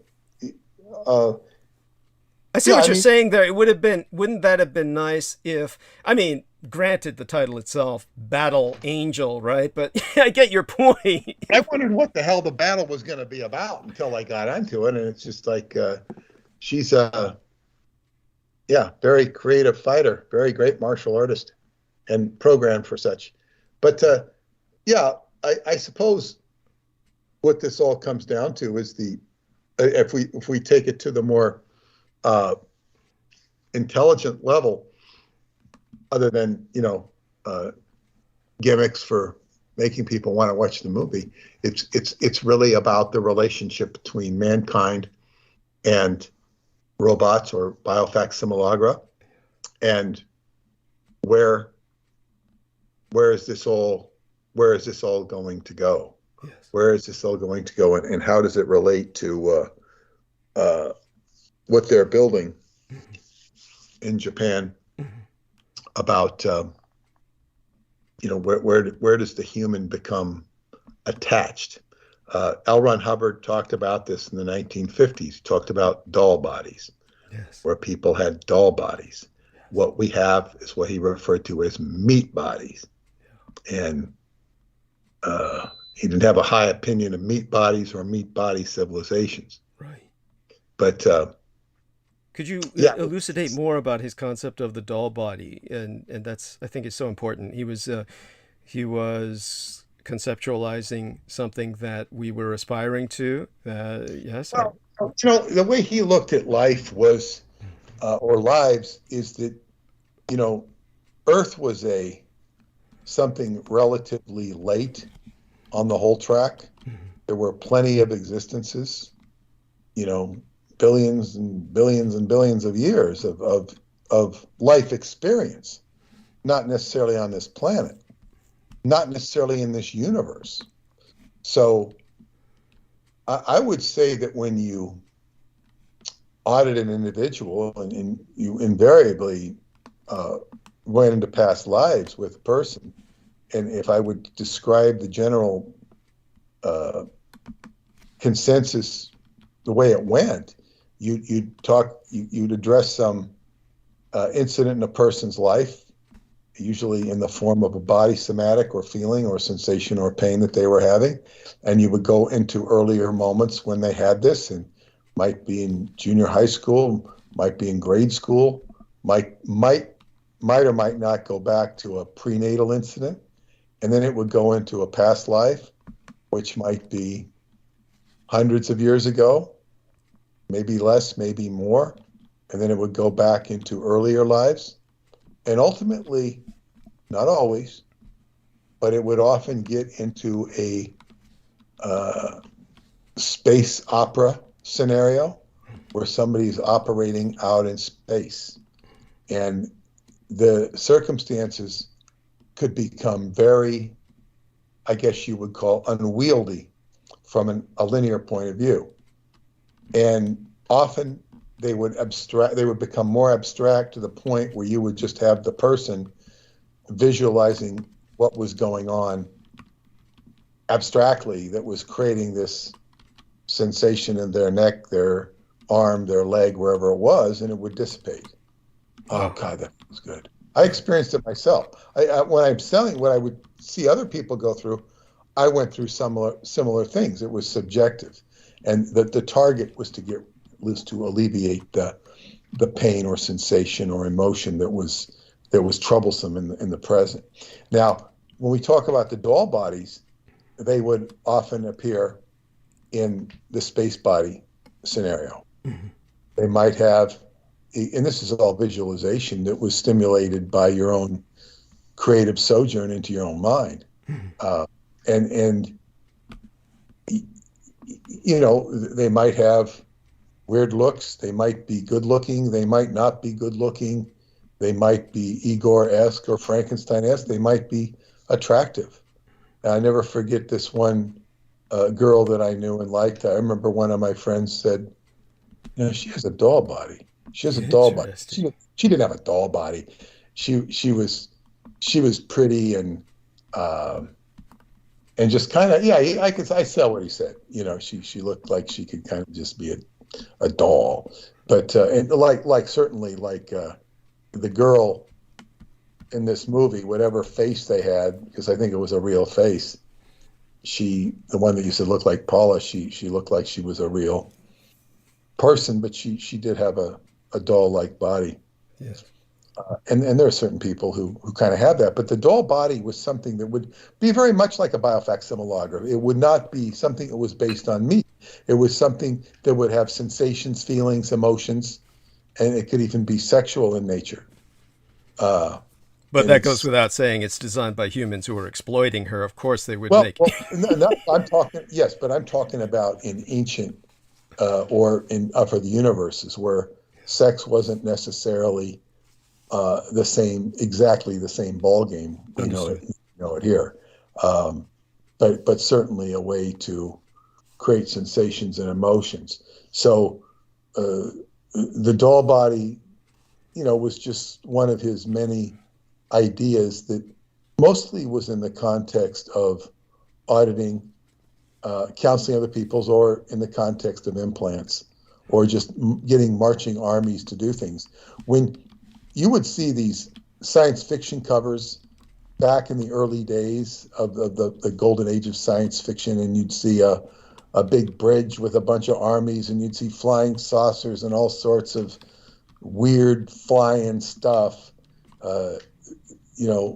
Scientologists would look at it, say, wow, that's the whole track.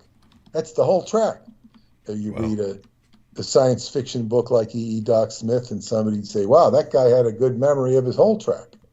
And all these things, and Hubbard would say, people would write off of their time track, whether they're aware of it or not, because you had an infinitude of lives and experiences, and Hubbard was very much somebody who would just reference other experiences. It was like, oh, that's, and that's the way he saw things. It's like he didn't see things from just this world. If you said he was out of his mind, he probably wouldn't disagree with you, because he would say, well, it's, better not to be limited to one mind. Right. Right. And that is the truth, because people are so riveted into this dimension and into what Timothy Leary would say they're symbols, that they're addicted. People are addicted to their society. And as I say, I was studying H.G. Wells. Mm-hmm. H.G. Wells is like, I normally think of him as the, guy who was involved with the Fabian Society and the beginnings of Tavistock and all that. But he had a very interesting, I don't know if you've ever studied his history. He was born in almost Dickens-esque circumstance, where his mother was a draper. She made drapes, and the father had invested their money in a china shop, which didn't go well. And so he would sit under the china shop, the stairs, the people going up to the china shop, and he'd see people going up, and it was a pretty dismal place. And then one day he broke his leg. And when he broke his leg, they put him in a cast. And in those days, they keep you in a cast for three months. So he had the opportunity to read. And he was quite a reader. And he was intelligent. So he started reading his ass off. And then after reading for 3 months, and as he got better, his mom wanted to get him as apprentice as a draper. Oh boy, you've got a chance. You can go make drapes. It's a job he despised. This is an intelligent kid, and he didn't want to be a draper, and she wants to make him a draper. And it doesn't last too long, but a few months, because, he's studying books when he should be making drapes. And the guy gets rid of him, which horrifies his mother. He ends up temporarily in a middle school teaching. Then he eventually, I think, gets another draper job. He gets kicked off of that, and which horrifies his mother. And then he ends up finally as a middle school junior assistant teaching. And he's very knowledgeable because he's read so much, and he starts like writing, and he starts winning contests, and he finally gets himself a scholarship to a university. And there he begins to thrive. And I think he sells the time machine for £100. And that gives him a huge reputation, because it really is a good book. And then he slowly works his way into, literary, and he can support himself writing. And his mother still, even when he makes £100 for the time machine, she still doesn't understand why he's not a draper. She thinks he's really given up a good career, right, in being a draper. Yes. This is how fixed people could be. And he wrote novels about this, which were Dickens-like, and he's just like, you have to have some admiration for he worked his way out of this horrible, horrible situation. And it wasn't until he actually built his own house that his mother began to relent on, you shouldn't have ruined your life. You should have become a draper. You had a perfectly good opportunity. And, you know, I mean, and he's putting up with all this. And at the same time, he's a complete rebel, and he's experimenting with sexuality. He's a great sexual experimenter of his day, anti-Victorian. He has a wife and but see, the two wives he married are very horrified. I think one described the sexual experience as a horrific thing women had to put up with, and no enjoyment in it at all. So yeah, it's because he sought out his own affairs.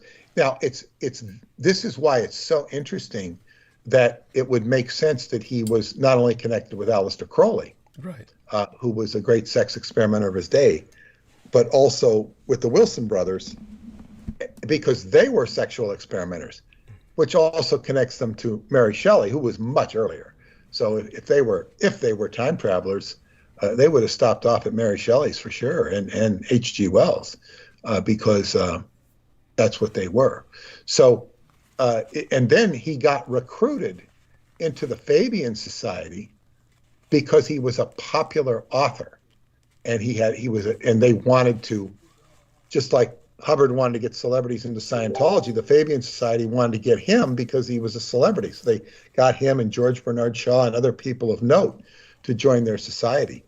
And that's where he got into world politics and eventually interviewed Stalin. He had some critical comments about Stalin. He also lauded him. And actually, Stalin was reported to have really enjoyed the interview. No, of that I have no doubt.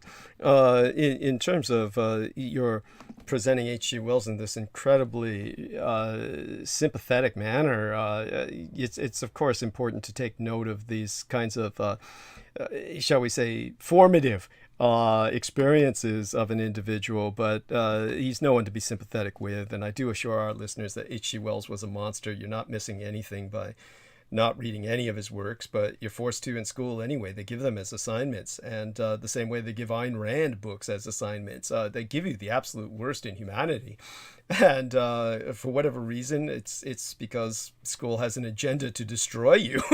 It's basically to destroy your sense of self, which of course H.G. Wells hated humanity. And he was incredibly privileged. Once he made it big. And when he made it, it's very true. He was like the most influential writer of his day. Yeah, and this was with a lot of state help. So he became state sponsored, and a lot of this had to change. His writing completely changed. Yeah, that's true. Yeah, completely changed, and he was accused of that. He got away from his roots. Yeah, and the person who hated him most was a person who is rather essential for Christians to read, was C.S. Lewis. And so C.S. Lewis would even caricature him in his novels. He would caricature H.G. Wells. And so in terms of H.G. Wells, he suffered, as was brought up by Keith Call. Now, I know Peter Moon may have been on at the same time as Keith Call at one point, but I don't think so. I don't consciously remember that. But in terms of Keith Call, I'm sure Peter remembers him vaguely, or maybe knows of him, but he's the librarian at Wheaton College. And so he works at the Billy Graham, I think it's the Billy Graham Library, where Billy Graham put so much money into Wheaton College, an alma mater of his, because it's a seminarian. What do they call a seminary? It's a seminary school.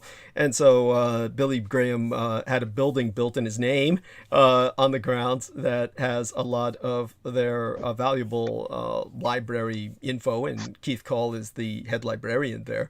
And as an archivist, they can boast at Wheaton College's Billy Graham library. They can boast I think it's like the complete collections of C.S. Lewis or something like that, or the letters of some of these various authors, including something of Tolkien's. They've got a particular Tolkien collection.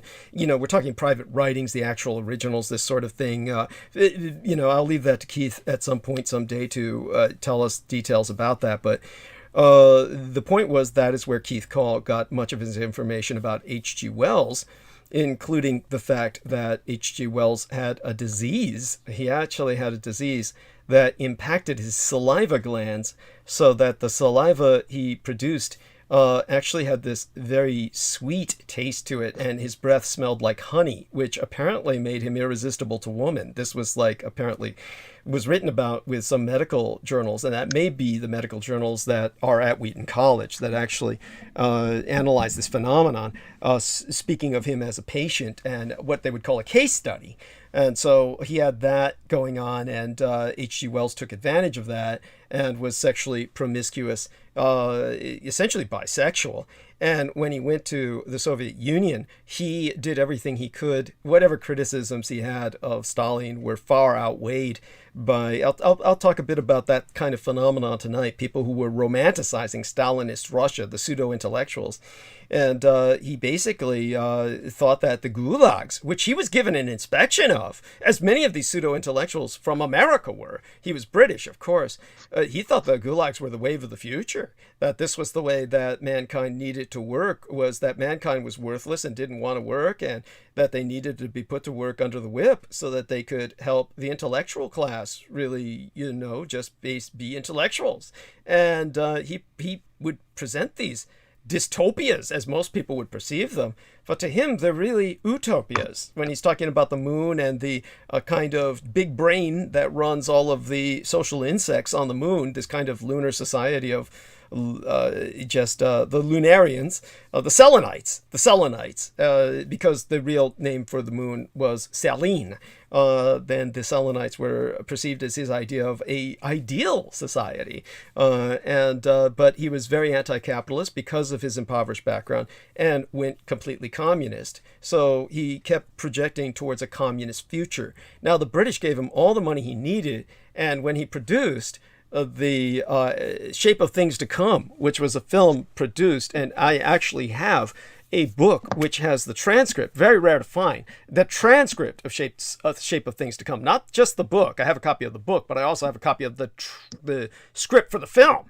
And when he produced that film, that was done at British state support. This would be like if Stephen King, the most popular author in America, basically, we'll call him the most accessible author in America. At some point or another, everyone's read Stephen King. I'm not recommending that you do.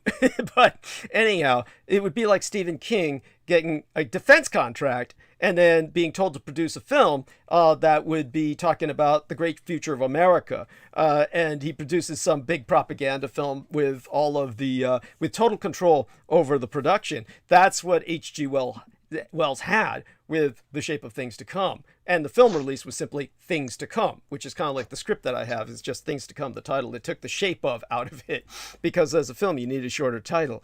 So when that was released, he showed the future where all mankind, including Britain, was basically being put to sleep by what he called a Freemasonry of efficiency of a scientist cabal, a cabal of learned men who decided it was to the best interest of humanity that the rest of humanity be enslaved. And he shows this in the film. And the only thing you could really think of, they're all wearing black uniforms. They're all basically saluting with the ad locutio, or the kind of Roman salute, and they're gassing people.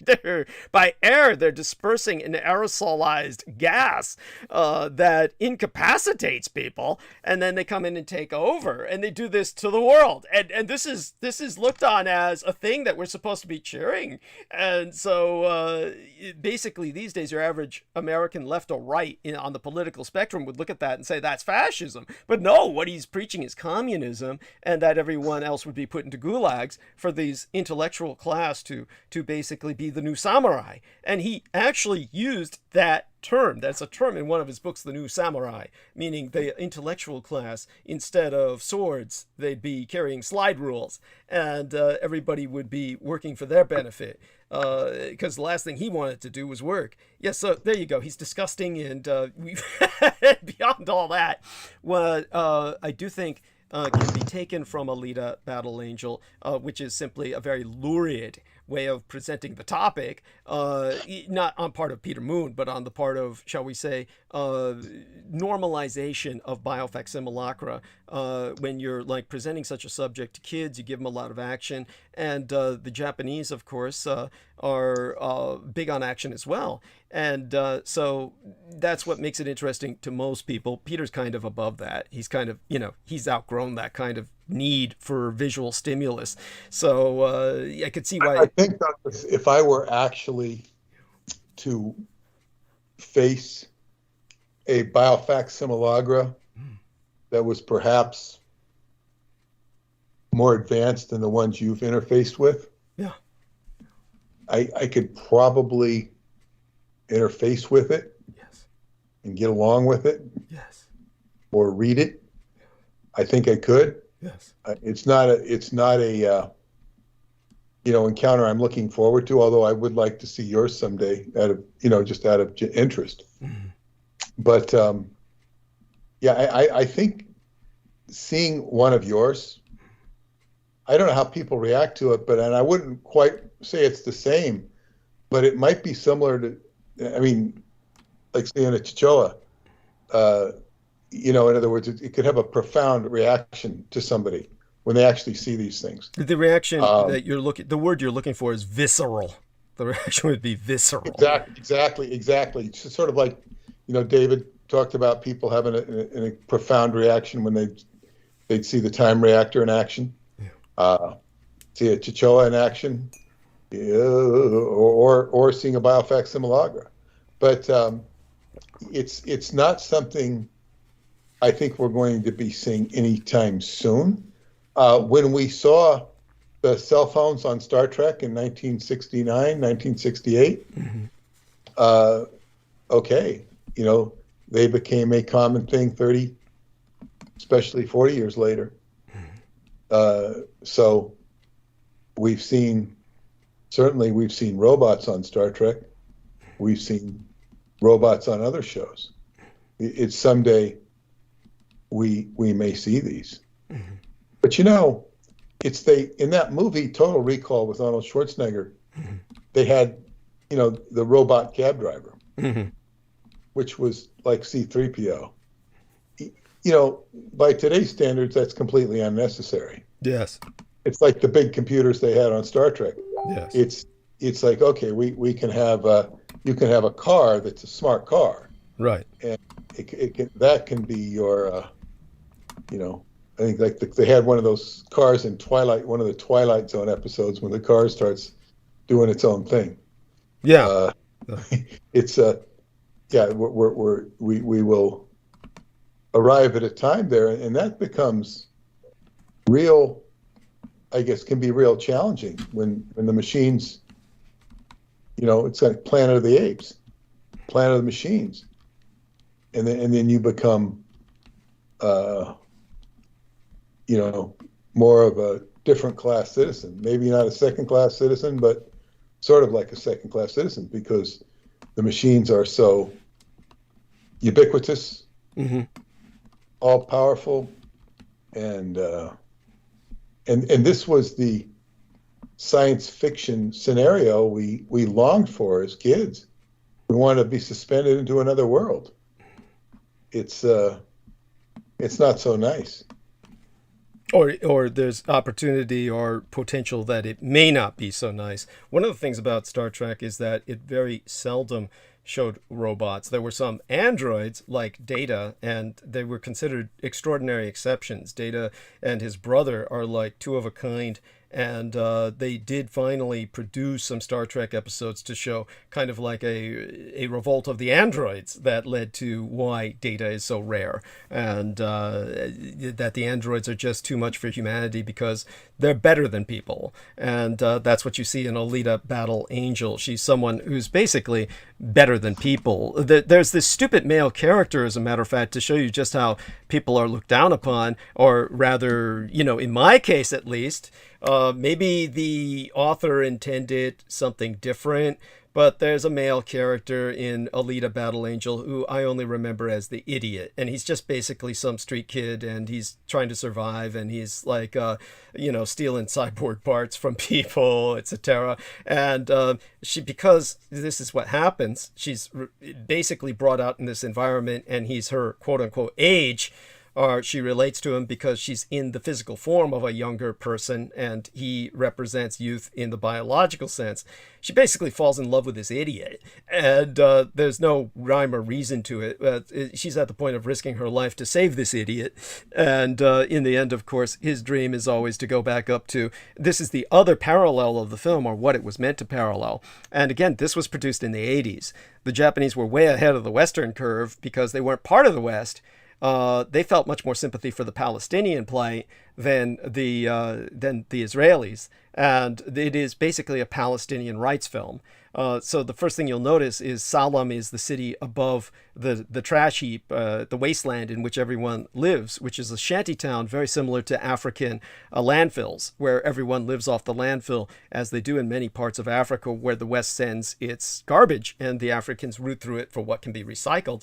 That's the world in which this takes place. But up in the sky is Salem, which is short for Yerushalayim. So they took the Hebraic pronunciation for Jerusalem, Yerushalayim, and they simply shortened it in the Japanese sense. In the Japanese sense, it comes out as Zalem. And so that's, in Japanese, everyone knew what they meant. They meant it was Jerusalem was up in the sky.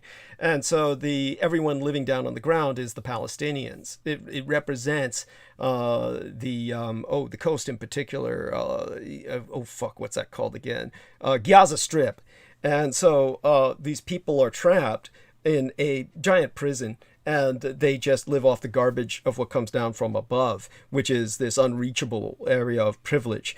And that's what the Japanese were portraying. So this idiot has some concept or idea that he might get into Salem someday, which is like this impossible dream, and probably one of his descendants was exiled. And I don't know if they bring this up in the film, but it was certainly the point of the original anime. I didn't read the manga, which George Knight did, but I certainly reviewed the original anime. And the father figure, the teacher archetype, is basically someone who was exiled from Salem. And in the anime, they have literally microchips on their head. And the microchips get removed when they're exiled. So there's a scar, a permanent scar, like a kind of Asian Indian, I forget what they call that, but the dot on the forehead. And so he was pointing to that and telling Alita, you know, this shows that I was once a citizen of Zalem, and no one ever returns. And the point is, one woman who's hoping she can return is just butchered, and they take her body to send up to Salem, where they recycle the organs for the privileged elite, so they can get their organ transplants and not have to cyberneticize themselves. They biologically harvest the organs from the people below. So she becomes a victim of the organ trade. All of that is very similar to the world we're already in.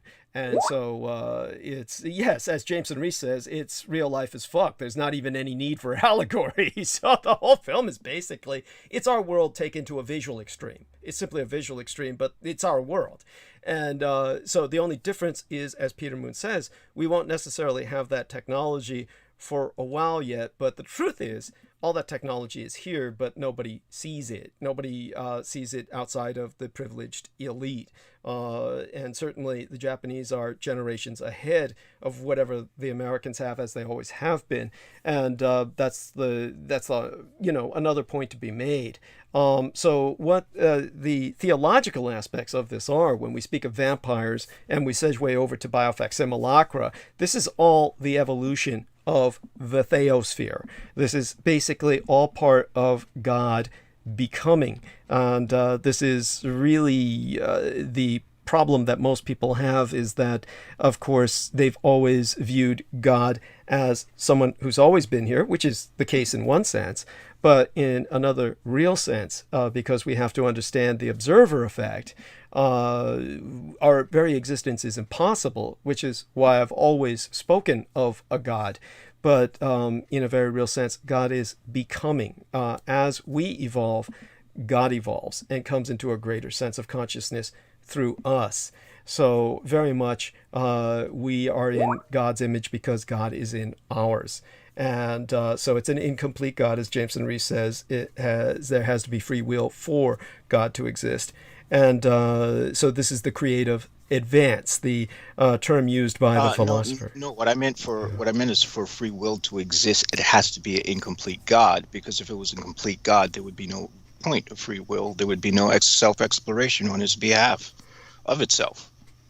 That's one way of looking at it, but I think it kind of personally, God is in a sense all powerful and allows the free will so that he can enjoy the result and intervene if people are praying, so to speak. So, as I was saying, the term used by the philosopher Alfred North Whitehead was the creative advance, and so we're heading towards making God a greater reality than this kind of idea that the sheep already have, the baseline humans. So, but in order for that to happen, baseline humans know this. They know this intuitively. They have to recognize other species. So they fantasize and project this onto non-existent extraterrestrials or aliens, rather than the relic populations that are by their side, or the new populations, the new souls, the new consciousnesses. This is the perfect time for me to segue and not only say goodnight, but I have some breaking news for you. Oh, wonderful. Perfect segue. Well, January 28th, Uri Geller warns NASA to prepare for alien invasion after baffling discovery. Uri Geller believes an energy source detected 4,000 light years away could be the chit-chat of superior beings from outer space, and he has now predicted a mass landing. Now, legendary spoonbender Uri Geller has warned NASA to prepare for an imminent alien invasion. The illusionist has raised the prospect of a mass landing after scientists found a huge energy source 4,000 light years away. Uri, 75, believes humans may have stumbled upon the chit-chat of superior beings from outer space, the Daily Star reports. Self-proclaimed psychic thinks it means aliens are heading our way. He announced on Instagram, a team mapping radio waves in the universe has discovered something unusual that releases a giant burst of energy 3 times an hour, and it's unlike anything astronomers have seen before. By the way, this is true, but it's a little distorted from the reports I read, but a little distorted. It might be accurate. Do you believe, Uri? Have your say in the comment section. Uri says, no doubt in my mind that this is connected to alien intelligence way, way superior than ours. Start deciphering their messages. They are preparing us for a mass landing soon. Scientists said they have never seen anything like the spooky new phenomenon before. They believe it could be a neutron star or a white dwarf, collapsed cores of stars with an ultra-powerful magnetic field known as a magnetar.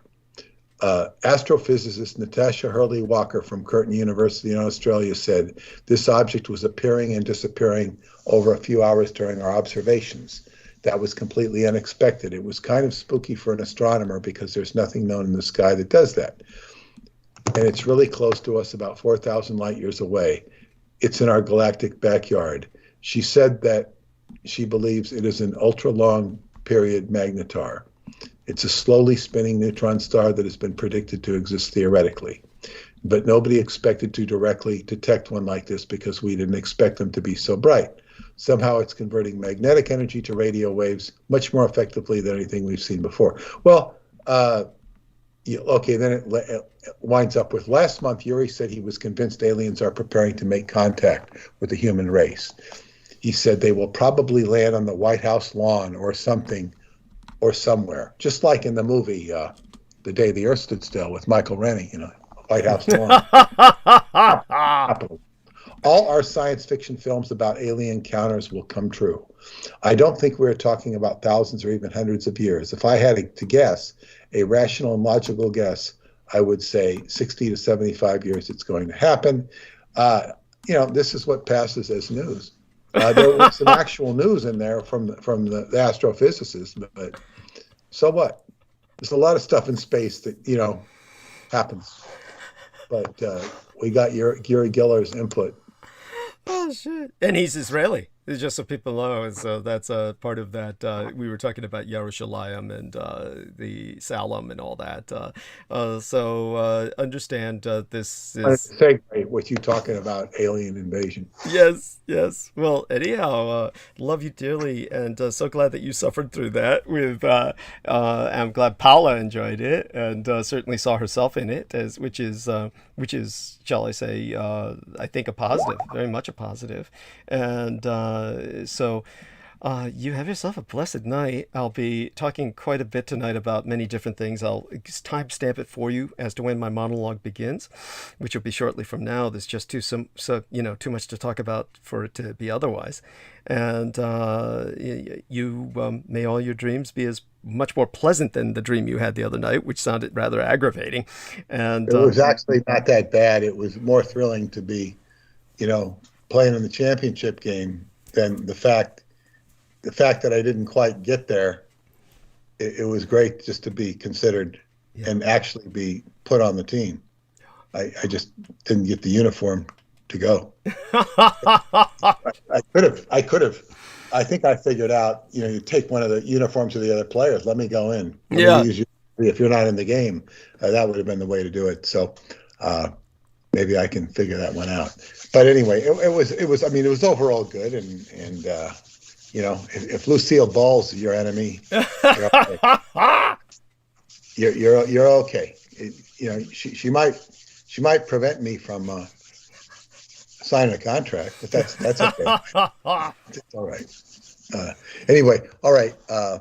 I'll see you later, everybody. Good night, Jameson. Good night, everybody. Have a good night. Yes, blessed be thy dreams, and sweet be thy slumber. And Cheryl, love Paula. Yes. Lucy, I'm home. Yeah. Oh, Jesus, what was that? Was that Daniel Arola? Holy shit. Yep. Oh, my God. Oh, that's funny. Oh, my God, that's so funny. That is good. I'm so glad he joined us. It gives me an opportunity to refresh myself a little bit after Solomon. Yeah, good night. I got really tickled when I heard Peter Moon mention Uri Geller, and I haven't heard about him in a long time, and I don't know what that old man's up to today, but I don't know. I keep for some reason I keep getting the impression that he's still a victim of his own propaganda. Yeah. Very much so. You're talking about a guy who, I saw other victims of his propaganda, like General Spoonbender, as they used to call them. Oh, fuck, who was the guy I interviewed? And I forget his name now. I bleached all these people from my mind, but I'm sure you all remember him. But another time for that. At any rate, Uri Geller, you said you hadn't heard from him in years. Obviously, this is why he's piped up, right? So he's like desperate for attention. So he tells us we're going to have an alien invasion. I mean, Jesus Christ, that's a sure way to get in. Yeah. I still remember that old episode where James Randi had put him on the spot, where doing these his own psychic tricks, to in order to validate him. But that's James Randi's own trick, because he's a magician too. Yeah, that's right. For those of you who don't know, you're too young to know James Randi. I don't even know if he's still alive. But James Randi is this guy who was this professional skeptic. He was actually a professional magician, and he decided he was going to spend his time exposing a lot of charlatans and hacks and new age gurus and the like. And he's got his own agenda, of course, it goes without saying. And probably one of the guys who kind of exposed it was a guy named Gene Egidio, who had genuine psychic abilities. And he said, James Randi has put out this challenge that anyone who can prove the reality of the psychic powers, he's going to give them $1 million, and that he has this set aside in a safe for just that purpose. And so Gina Gidio said, wow, the fucker's a phantom. You know, I've been trying to contact him for years, you know, so I could get the $1 million. But, you know, it's like he has the power to disappear magically because every time I show up, he just disappears.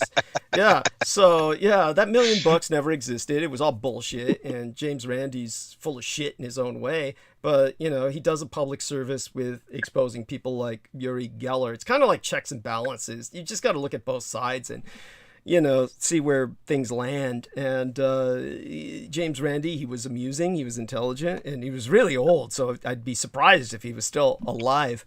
But, you know, if he died, he took the $1 million with him. And maybe his best magic trick would be staying alive. Yeah, there you go. That, you know, or the fact that, you know, producing the $1 million somehow to show that it ever really existed. It was like, yeah, at any rate, Salman Sheikh, he'll have to leave any minute, I presume, unless he's able to stay with us a little longer. Let's bring him on to say goodnight to us all, or good morning, as the case may be. I could also see if I could get Penny Bradley on too, just we've got too much to talk about tonight. I have too much on my plate. It's just you and Daniel. I'll count to hold it, and Salman, as long as he can. Is he there? Salman, as long as he can stay with us. Hey, Brother Douglas. Yeah. Yes. Hey, Abu. Abu, he calls you daddy. Yeah, Mac daddy. Yes. And of course, I would ask where the white women are at, but I'm pretty sure they're all at the Trump rally. Yes. Oh God. No, I don't. No, women do not like Trump. Oh God, no. Go on. Yeah, that's right. Yeah. You'll be shocked. Unfortunately. Yeah, the dumb ones. Yeah. Go on. They don't count. Yeah, thank you. Yeah. All right, they good. They don't count. They're self-loathing. They're self-loathing. Yeah, they don't count. They're raised to hate themselves. Yeah, those kind. Or something. There's something wrong with anyone. Yeah. But yes, Salman, by all means, carry on, sir. Yeah, so I would like to first tell all the Pakistani men to please stop and calling Brother Douglas. And also, I would like to tell everyone, please support Brother Douglas on a bi-weekly, weekly, or monthly basis with PayPal, checks, and money orders. Support him, because right now we're in this pivotal time right now where the world is changing as we know it. So we really need to support our brother because he is our Vulcan interventionist, and it's our collective war. We have to do something about this. And I thank him dearly for the knowledge that he has given us for all of the aspects of history and culture and philosophy and all of the love and knowledge that he continues, which he will do so tonight as well. Please support him. Please get the Roswell deception and the demystification of World War II. Report the gang stalkers. Give him a 5-star rating. And I pray Allah, the Creator, destroy his enemies, including the NSA interlopers on the Day of Judgment, and imprisons them with Cthulhu in the water, including the Pakistanis that are harassing him at the same time. Oh, well, those are just guys obeying their hormones, but go on. Yeah, so besides that, I love Brother Douglas dearly. I love all of my brothers and sisters on Team Dietrich, Jameson Reese, Daniel Larola. My love and blessings with all. And also the white women in Texas, and I can marry one of them, and the kids can call me Abu. Yes, yes. So right. with that, I bid you all farewell with the greeting of Assalamu alaikum. Peace be with you and yours, and may Allah's blessing and mercy be with all of you. Walaikum salam. Yes. God is good night. Much love. Thank you. We love you dearly, and. So that's Salman Sheikh, a wonderful human being, our resident Islamo chaplain. And now I'll leave everyone with Daniel Arola and Jameson Reese. Oh, before I go? Oh, yeah, Land of No Name gives us some good news. On October 20th, 2020, James Randi died. Oh, okay. There we go. On my birthday. October 20th. Yeah, 2020. There we are. So there we have that. And he took the $1 million with him. There you have it. It's that ain't no trick. Yeah, that's no trick. Yeah. Maybe he tricked himself.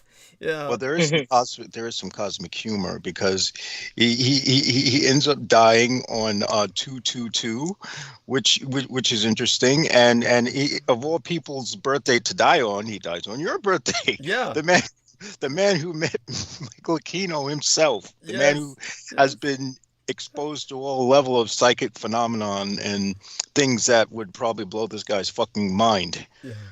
Thank you. Yeah, it's true, and it was just sad to see men dedicated to. I mean, you know, it's important we have people like that, and honestly, it's one of those things where you just we have to accept certain kinds of personalities. It takes all kinds to make a world, right? And but there you go. What I really dislike though is when people take this righteous attitude and they take it to the point where they're just really generalizing their dismissal of people and of potentials and talents, you know, and he was dismissive of a genuine organic talent that exists in humanity, and that constitutes a form of self-loathing. Thank you. And I mean, even a fraud like Uri Geller in the background has some degree of psychic capacity.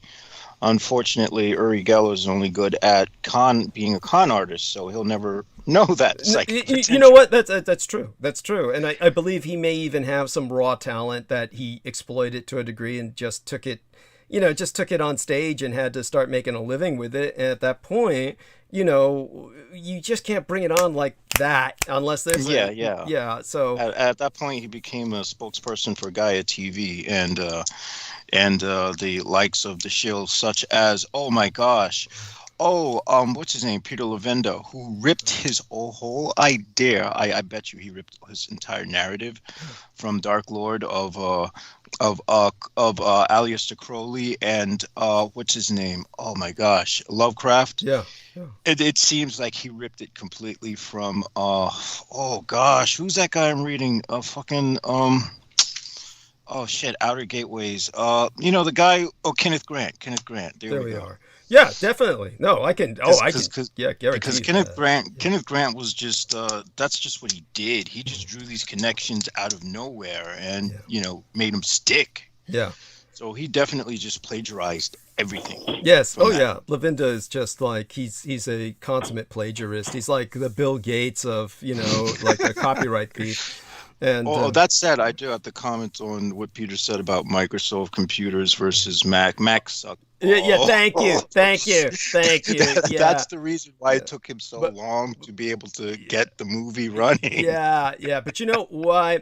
Yeah, I'll tell you something. Again, just between us, it's older people love Apple Mac because I don't get it. Yeah, you know why? It's because, you know, they have their shops open where you go in and you talk to young people about all the problems you have. And since most older people have multiple problems with their computer, they have a place to go where they can talk to attractive young people about their computer problems. And so they have what they call the Apple Bar, quote unquote. So the Apple Bar is, that's what they like. That's what they like. Okay, yeah, because that's what the guy I used to be friends with used to do whenever he had problems. He would just, and the thing is, he wouldn't just talk to someone on the phone. He would tell them his whole fucking life story.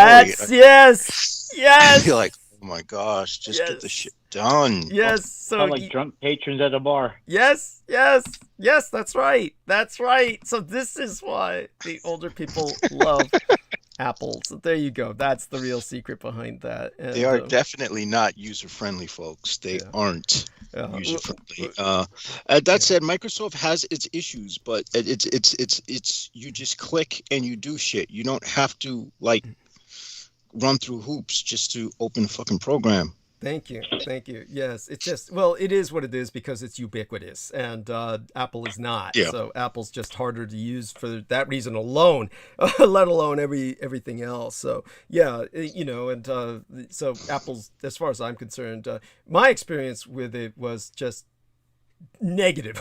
I'll just say that, negative to the point. And I'm not kidding you. This is not sarcasm. I'm not making this up. I literally destroyed the computer. I literally took the Apple and I literally destroyed it. Ultimately, I destroyed it physically destroyed it. So that's how bad it was. There's just no. I did the same. The thing is, you know, it's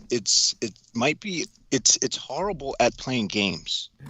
Everything, as far as I'm concerned, everything. Yes. And you know, I've spoken to people on games who said, "I'm using an Apple," and I'm like, "Damn, you're one dumb son of a bitch." Then it's like you can have it. Yes. Oh my God. So there we have that. In the meantime, for those of you who don't know, Peter was bringing up something earlier, and he was bringing up, of course, the darkness at Christ's crucifixion. It was Phlegon of Tralles and Emperor Hadrian's freedmen who both began to speak about the darkness at the time of Christ's crucifixion, and Eusebius also, who quotes from Phlegon. If I remember correctly, Eusebius was the Records of the Year AD was the title of his work, and that's when they talk about the 4th year of the 202nd Olympiad, when darkness befell on earth, surpassing any that had ever been recorded before, that the day turned into the darkness of night, and that the stars were seen in heaven, which you don't see at an eclipse. It's not a fucking eclipse when you can see stars in the sky at high noon, okay? So that was that, and also there were great earthquakes that overthrew the houses, etc. This was obviously a profound experience that converted many people. Yeah. That's a nice way to go out. I want to do that too. I mean, look, don't get me wrong. I have no doubt that there's a historic Christ. I just don't think he was who he said he was. This is just the, I guess, satanic skeptic in me that was always there, which is why I left the religion to begin with. But it's like the greatest act of magic you can ever carry out is to convince an entire world of people that you were the living incarnation of God. That is the true way to apotheosis. In that, I have to give the man credit where credit's due. Brilliantly played out, no doubt. There we are. But I doubt I'd ever accept them. I can't comprehend what sort of masochistic, sadistic God would want to incarnate into this shit of a creation. It befuddles the mind. I tried to put some perspective on that before, but we can return to that subject at some other point. Yeah, that is one being I do not want to have anything to do with, if that's the case. Understood. It's one of those things, that's hard to take. So, both of you gentlemen, I love you both dearly. Thank you so much for coming on, Daniel. And what I'm going to do now is refresh myself. I'll be back in about 5-10 minutes, well, more like 10-15 minutes, and make myself some tea and prepare to talk throughout the rest of the night. So there's all too much that I have to cover. So thank God that our man joined us. Now, by the way, he left me a message, Daniel Arola did, where I didn't really... Yeah, I don't know if he wants me to bring this up. Oh, yes. So I guess I can... Cool. He said... Do you suppose that a reverse of the Earth's axis, with Antarctica being the North Pole, would bring out the 1,000-Year Reich in exile? Being on top of the planet, if Antarctica became the Northern Pole, makes it seem to be an obvious geographical advantage over the rest of the world. By the way, that is obvious. That is true. The Northern Hemisphere does have a pointed advantage over the Southern Hemisphere, and people have spoken of a polar flip being a potential, because we literally have a magnetic polar shift that's happening even now. So if the magnetic pole is going to flip, the physical pole, the potential is there. China's Three Gorges Dam has thrown the axis of the Earth into a wobble. Oh, by the way, our man, it's something I'll dwell upon. But by the way, our man Jameson sent me a, that's the doofus in West Virginia responding to Bette Midler, who was talking about how the asshole Mencken from West Virginia was blocking the vote, our ability for voting rights. And so she said basically that Mencken wants us all to be like they are in his state, which was, poor, illiterate, and all strung out. And so they all took great offense at that, because she generalized the people of West Virginia, and she apologized, and then this guy brought up his dog's ass. She should not have apologized. Yeah, thank you. She should have she should have held firm. Because that is a white trashing ass state. Yeah, thank you. Thank you. Yes, and everybody does know that. Yes. I lived in North Carolina in 2005 and 2006, a lot of the fools that roll in from there. Yeah. I mean, I could, when they tell me about home, or when I get to know them when they're drunk. I mean, I can already feel what it's like to be back home if I was one of them, and I'm thinking, oh shit, it's just like fucking Pasadena, Texas. Yeah. Just another shade of redneckism. Yeah. Yes, that's right. By the way, anybody might notice that I never use the term redneck very much, just so people understand. Redneck is something that certainly Sammy Romero and Daniel Rolla have used just now, and they use it, and I understand why they use that term. As a matter of fact, people would call in and always lie and claim to that idiot, Michael Ringley, that I was calling him a redneck. And when he confronted me about that, I told him just point blank, I said I would never use that term because I've written entire columns about where that term sources from. And it actually was originally an American labor term. It was because they wore red kerchiefs to distinguish themselves because they didn't have uniforms. So when they went to war against effectively the U.S. government, the unions, in order to attain labor rights and to attain child labor laws, for instance, these people wore red kerchiefs, and the elitists of the United States referred to them as rednecks. In other words, ignorant labor rights, who were seeking rights for children, and they looked at them with great disdain because they felt the children of the poor should not have any rights. So, I look at things from an ideological perspective quite often. So when it comes to using that term, I'll further educate the public as time goes on about why that's an inadequate term and we shouldn't be using that. But in terms, there is a cleaner preferred version where we just say blue collar folk. Yeah, or you could just say cracker. Cracker's better. Yeah, if you're looking for something derogatory, for the kind of, just ignorant, pridefully ignorant bigots that come out of places that are somewhat, how would I say it? Well, like West Virginia. Growing up down here in Texas, I myself have been accepted among them. I mean, I have found amusement in every time they said the N word when they want to make something funny, because I know that they would never say it around them. Right. Things like that. I mean, just growing familiar around them, and then when I can see the bigger picture outside of their world that they're not aware of. Yeah, they look like, truly bumfuck cousin fucking hillbillies, and I've seen many shades of this type of culture when I used to tour throughout the country, dancing. Mm-hmm. Yeah. And most of the show attendees were, we're at the blue collar level. Wives and grandmas of hardworking families, want a night out while their old man's going to watch the wrestling shows at the VFW hall. Yeah. As soon as the mail review comes in, okay, all the ladies get to go. Wow, well, at least that was allowed in the culture, thank God, and they needed that release at least. And so thank you for sharing that. I appreciate it. By the way, shout out to everybody in the chat room who has joined us. Land of No Name, deeply appreciate her being there. I believe that's a female avatar. And of course, Ballistic Boopa. Love you, honey. That's JoJo herself. Wonderful human being. So glad, of course, that she met Peter Moon and was, of course, made aware of what I do. And she's just a sponsor, a wonderful human being. She's helped, and God knows I couldn't make it through these months without people like that. And Clarice Claudette, God bless her.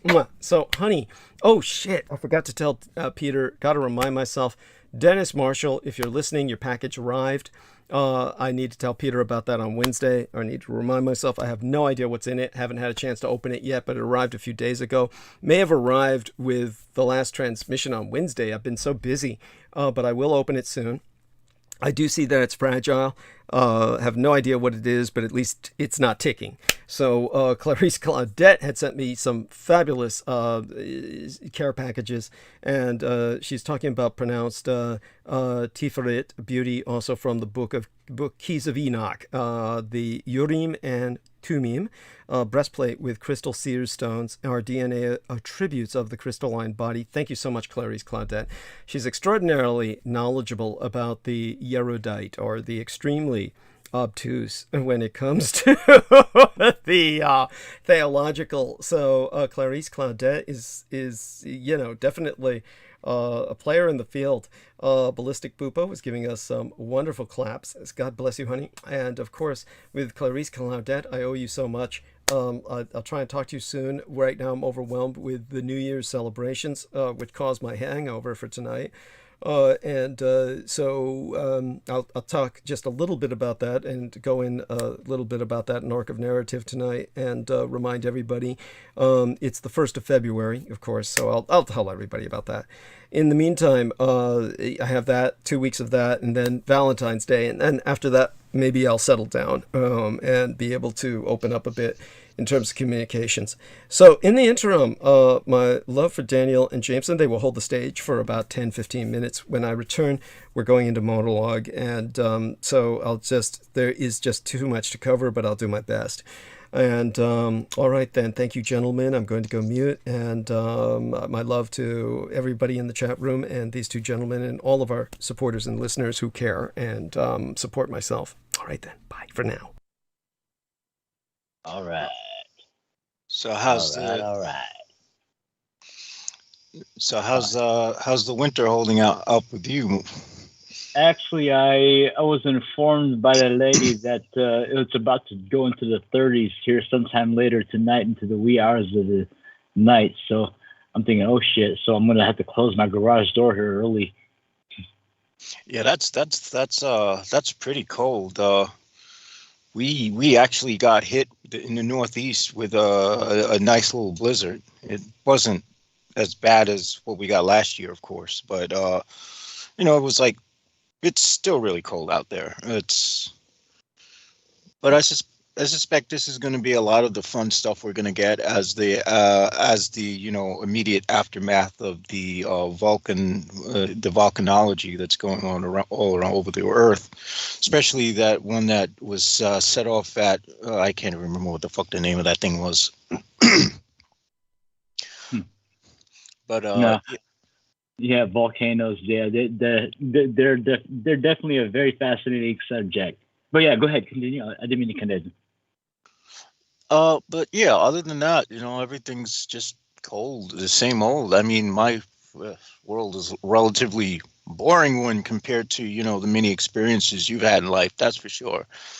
Or should I say it's very internal. It's internalized. Yeah. Well, now for as long as I still have the memories of them, I can sure enjoy them a whole lot better, and from a whole lot healthier perspective now, because it's like how can I say, if you don't do something stupid when you're young, you won't have something funny to remember when you're really old. And and there was a lot of stupid shit I've done that still has me marveling to this day that that I'm still alive for this. Oh man, give us some examples by all means. I mean, well, let's see. Me being kind of ethnically ambiguous in a way, because sometimes some people would think I'm Mexican or Native American. Some guys will say I'm Chinese, or if they're older, they'll call me a Jap, if they're prejudiced. Then there's also the older veterans, that'll just call me a gook, just straight up, making a clear indication they didn't like me on first sight or whatever, But that also happens too. But no, I mean, it doesn't really get to me. Actually, I received more prejudice and bigotry from other Filipinos, from my own people, more than I could ever have gotten from whites or blacks or anyone. I was I was, you could say that I'm in a safe zone there because I grew up around some of the most prejudiced white people. My first black friends are actually Jewish family, so they also had their form of bourgeois, family circle, as Jews. But then again, they're also not above discrimination as being black in a Jewish world too. Because they still have to struggle to have white Jewish friends. Yeah, and the thing is, they would be considered because of the fact that, I don't know, this is at least how they do it in Israel, but there is a ethnic pecking order where, of course, the whites are on top. Predictably, they've seemed to inserted themselves in the pecking order everywhere, but who knows how long that's going to last with the current war situations that are coming on. And, this is really going to be amusing nonetheless to see, what ethnicities stand when this is all over. Well, I can say that the Japanese are just watching and laughing, and they're coming up with new anime ideas on how to mock what's going on in the West. Oh, without a doubt, and I have no doubt that they'll be one of the remaining groups. I can't say anything for the black and white races. I can say that if they both disappear, having been exposed to both ethnicities my entire life and being made up of both ethnicities, I would be fairly happy if they both disappear. Oh, and Taiwan too. Taiwan, they're just chilling. They're just watching everybody destroy each other while they have their own satisfaction that no one else knows about. Well, I have no doubt that they'll probably outlast China under Winnie the Pooh, that asshole, because there's no way China can sustain itself with a lot of the policies left over from the last regime and whatnot. Plus, they don't really have that much strength in their people. The Taiwanese people, on the other hand, those are people, but growing up in communist China, those are people, but they're a people, and they're not exactly all in there. Yeah, they're not what you would call happy with the current state they are in. And if you keep people unhappy for too long, they are not going to want to really, they're not going to be as loyal as if they were proud of where they are and what they are by comparison. So, they and what's interesting is that there is a passage in the Book of Change, the I Ching, that is similar to that. It's very interesting how that itself comes out of China, and of course the asshole on top. There's no doubt he even knows what the hell that is. Yeah. Oh shit. I mean, I have a DNA ancestry to trace to Taiwan.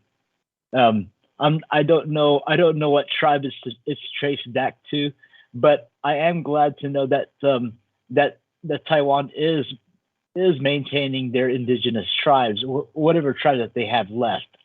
Yes, that is actually that they deserve a tremendous amount of credit for. Given because it seems like indigenous people all over the world have been pretty much, with the exception of Europe, of course, where the indigenous people might still be who were there originally, but then given all the way the tribes used to war back then, that might not be completely accurate. But all over the place, indigenous people have just been at the bad end of the stick. So I mean, that definitely shows that they have a much more mature culture, to say the least, than whatever the hell this is in America. This isn't actually. Taiwan is okay. You know how there's that out of Africa DNA theory. Yes. Okay, the Polynesians, they're out of Taiwan. Their ancient ancestors are Austronesian mariners. got on boats and sailed down from Taiwan to occupy the rest of Polynesia. But the Philippines was the one archipelago that was directly south down below Taiwan on a map, and of course a lot of Austronesians settled there, and many of them spread throughout. Even they even went as far as down to East Africa, like Madagascar Island. Yeah. And those coasts. There's actually a growing theory that that's actually where things started, like especially like around Australia, the Aboriginal peoples and things. There's a theory that humankind sort of started there and then moved outwards. They moved north to like Taiwan, Indonesia, and they also moved to Africa from there. So I mean, there's always so. I mean, that seems to be a model that seems to be slowly replacing the out of Africa theory. And that honestly, that would make a lot of sense, because from Australia, you can pretty much hit every continent. Now, as far as the Philippines goes, now the Philippines, they weren't only just Austronesian tribes that settled through there. There are strands of Negrito tribes that exist today. I'm not exactly sure where their exact origin is from. I could just assume that it's from Africa. These guys are, they're straight black, like Aboriginal, Australian Aboriginal blacks. I even went to school with some of them, and those tribes still exist, and a lot of them are very, very skilled laborers that the rich people hire. Interesting. Yeah. So I wanted to ask you, why is it that you would get more? Why is it that you tend to get more discrimination from other people of your own ethnicity? What is it? It's that colonial mindset thing, where now the one advantage that the white colonists had over indigenous settlers of their own countries is to be able to make these tribes go against each other, because one tribe is getting more favors from the white visitors, than the other, and of course naturally they start to get jealous. Then there's this rivalry. Then they end up competing for each other's attention. While the white colonist is knowing exactly everything's happening, and it's going, it's going exactly the way they want it. They'll throw in some alcohol too, and get involved. Yep. And just same exact way they did to the Native Americans. That's also what they did to Africa as well. They did that to everybody. Yep. Oh shit! And the Philippines is they actually refined that mindset to a dramatic piece of art where they destroy each other, or at least keep each other in the same cage as they are. Ah, I see. This reminds me a lot of what also happened with happened in India after the colonization of the British, where you have like the white Indians higher on the pecking order than the brown Indians, higher on the pecking order than the black Indians, and it's like they seem to just repeat the same thing, and nobody seemed to really get hip to it. Like, dude, this is bullshit. Yeah. Yeah. Now, but yeah, there's all kinds of prejudices from all levels. Hell, even in Asia, there's tons of prejudice against education, just like these communist countries. Oh, in fact, Pol Pot, back in history, I believe it was Cambodia when he was running.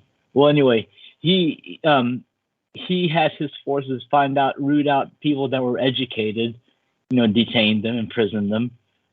I believe he had them executed. But yeah, this guy's a mass killer too. One of those really sick motherfuckers.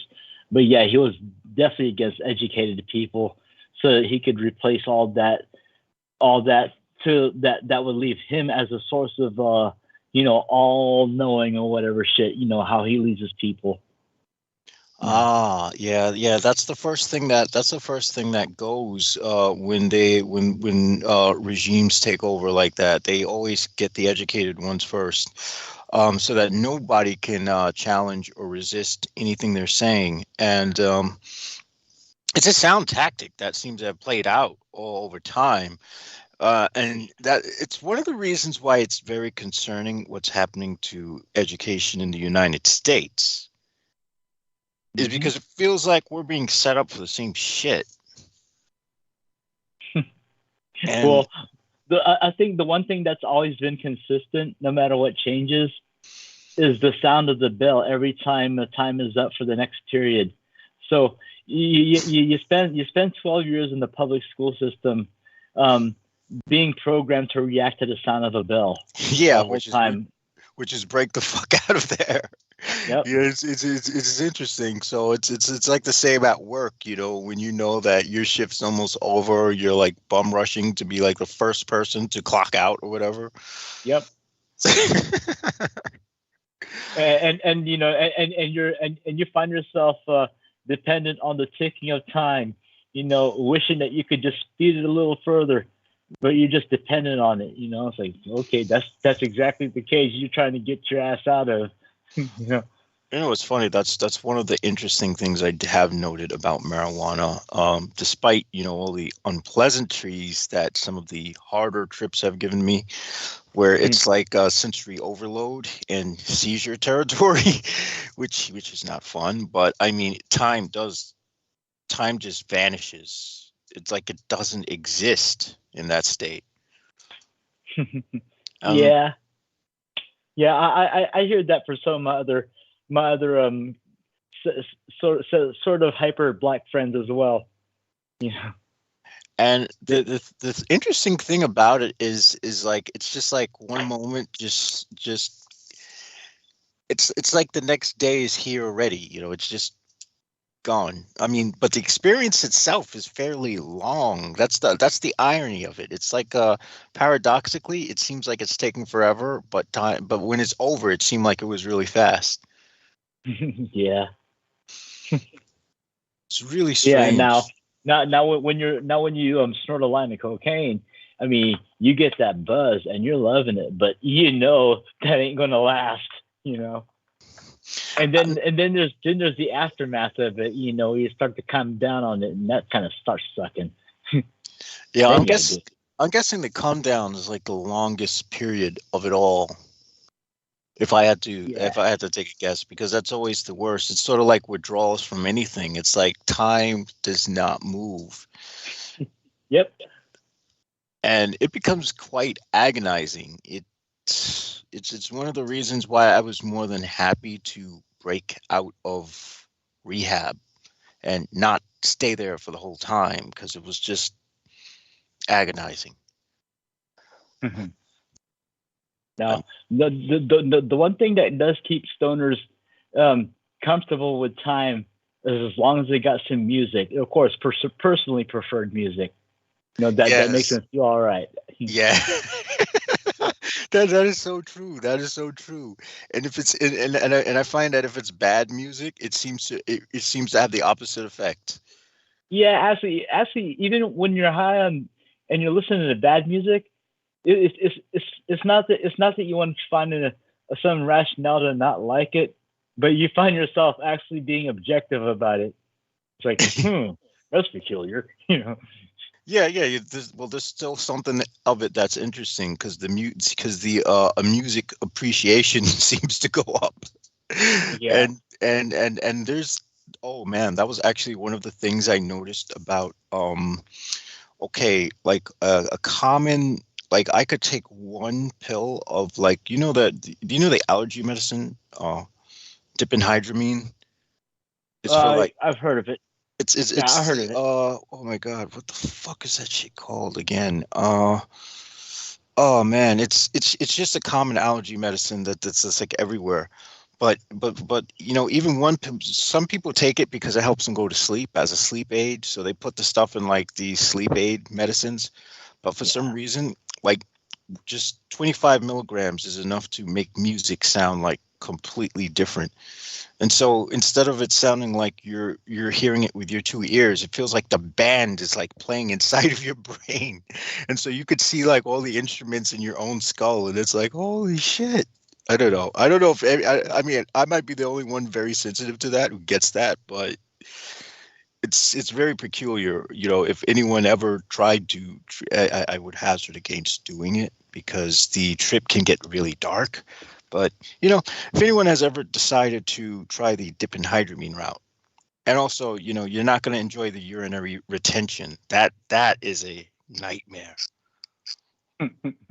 Standing in front of the toilet like, man, nothing's happening. I feel like my bladder's gonna explode. It's horrific.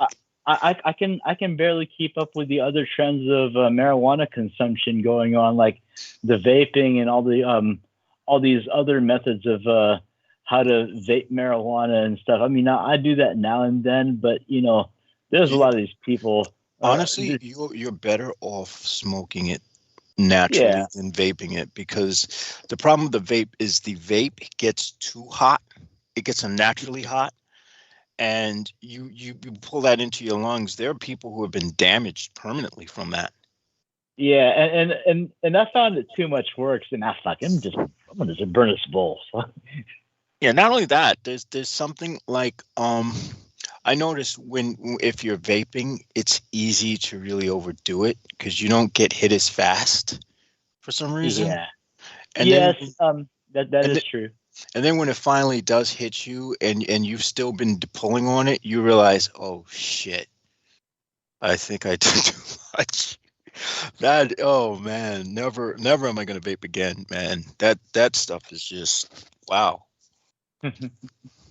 I mean, I actually have one of those really old school vape boxes, you know, that you plug in, you know, no, there's no USB thing, but there's a hose that you you attach to the box, you know, and it lights up where you have the cannabis material in there at the end of the hole. Well, at the end of the hose. To attach into the box, there's this glass attachment to it, so it doesn't burn. Yeah. But it holds the weed in there. Actually, it's decarboxylated weed. Okay, decarboxylated weed is decarb for short, which means it's been heated up like in an oven. Yeah. And you know, in order for the THC to come out already, you know, and so out into the substance, so then I can go ahead and burn it into that machine, which makes the high even more effective. And so it like concentrates it, kind of. Yes, and it does last longer, you know, but it just doesn't have that kick like, you know, when you're burning it. But that is a good one though. But yeah, I am kind of skeptical about some of the newer devices, though. Yeah, I don't. What I would say is, you know, having used them for a small period of time, when the guy I was friends with thought it would be a good idea to help me with sleep apnea because he was using it. Oh man, I at some point I stopped vaping it and I just started taking the liquid itself and dropping it on my tongue, which was a big mistake because that stuff is super concentrated. But you know what? It was better than burning my fucking lungs every day. That stuff was horrific. Because I feel like, you know, there was so much agony in especially like the tube that it goes down right before it splits off into your lungs. Horrific. And then you have like some cases of like things like exploding on people, which is I've heard of that. I've heard a couple of stories like that before too, and I just kept shaking my head.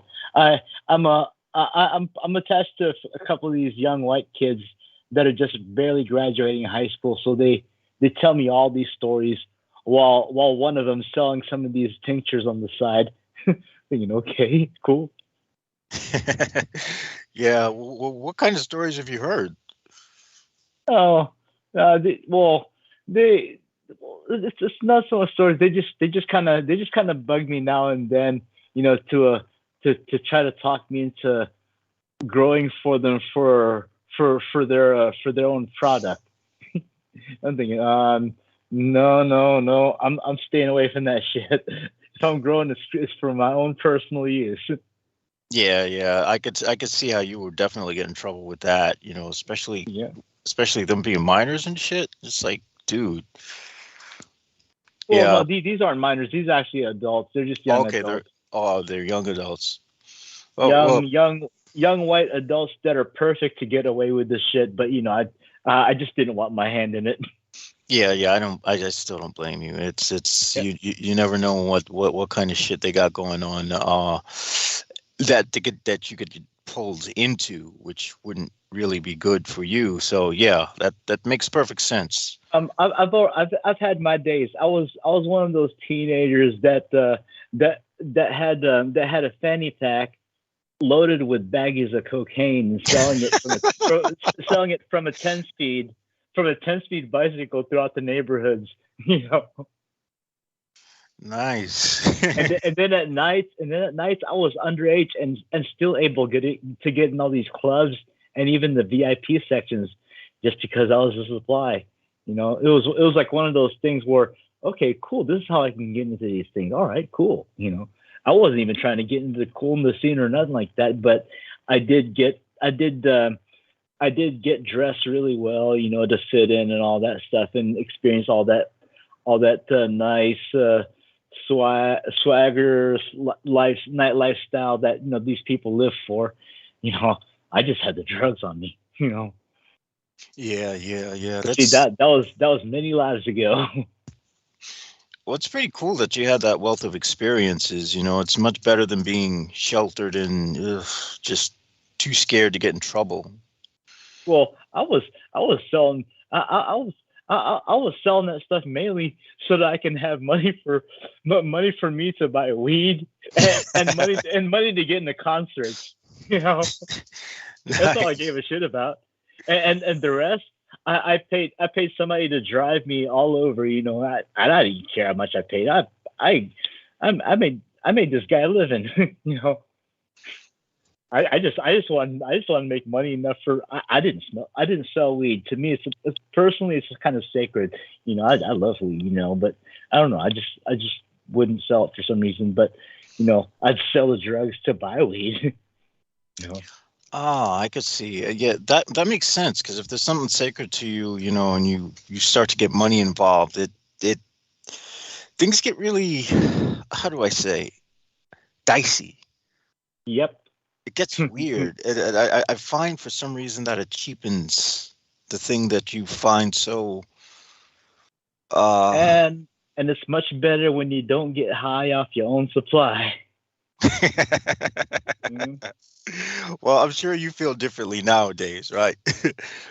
Well, I mean, I had the pleasure of just getting to watch these people act a fool, on whatever, they had the money. Okay, fuck it. It's in my pocket and I'm going home safe with it. Yeah, that sounds like a good deal, though. That really does sound like a good deal. I mean, one can certainly, looking at your life, one can certainly say you had no shortage of good experience well, I wouldn't say good, but interesting experiences to be specific. Yeah. Yeah, pretty much. It's okay. You could say that's one easy way in to get girls, but I didn't use that to get girls.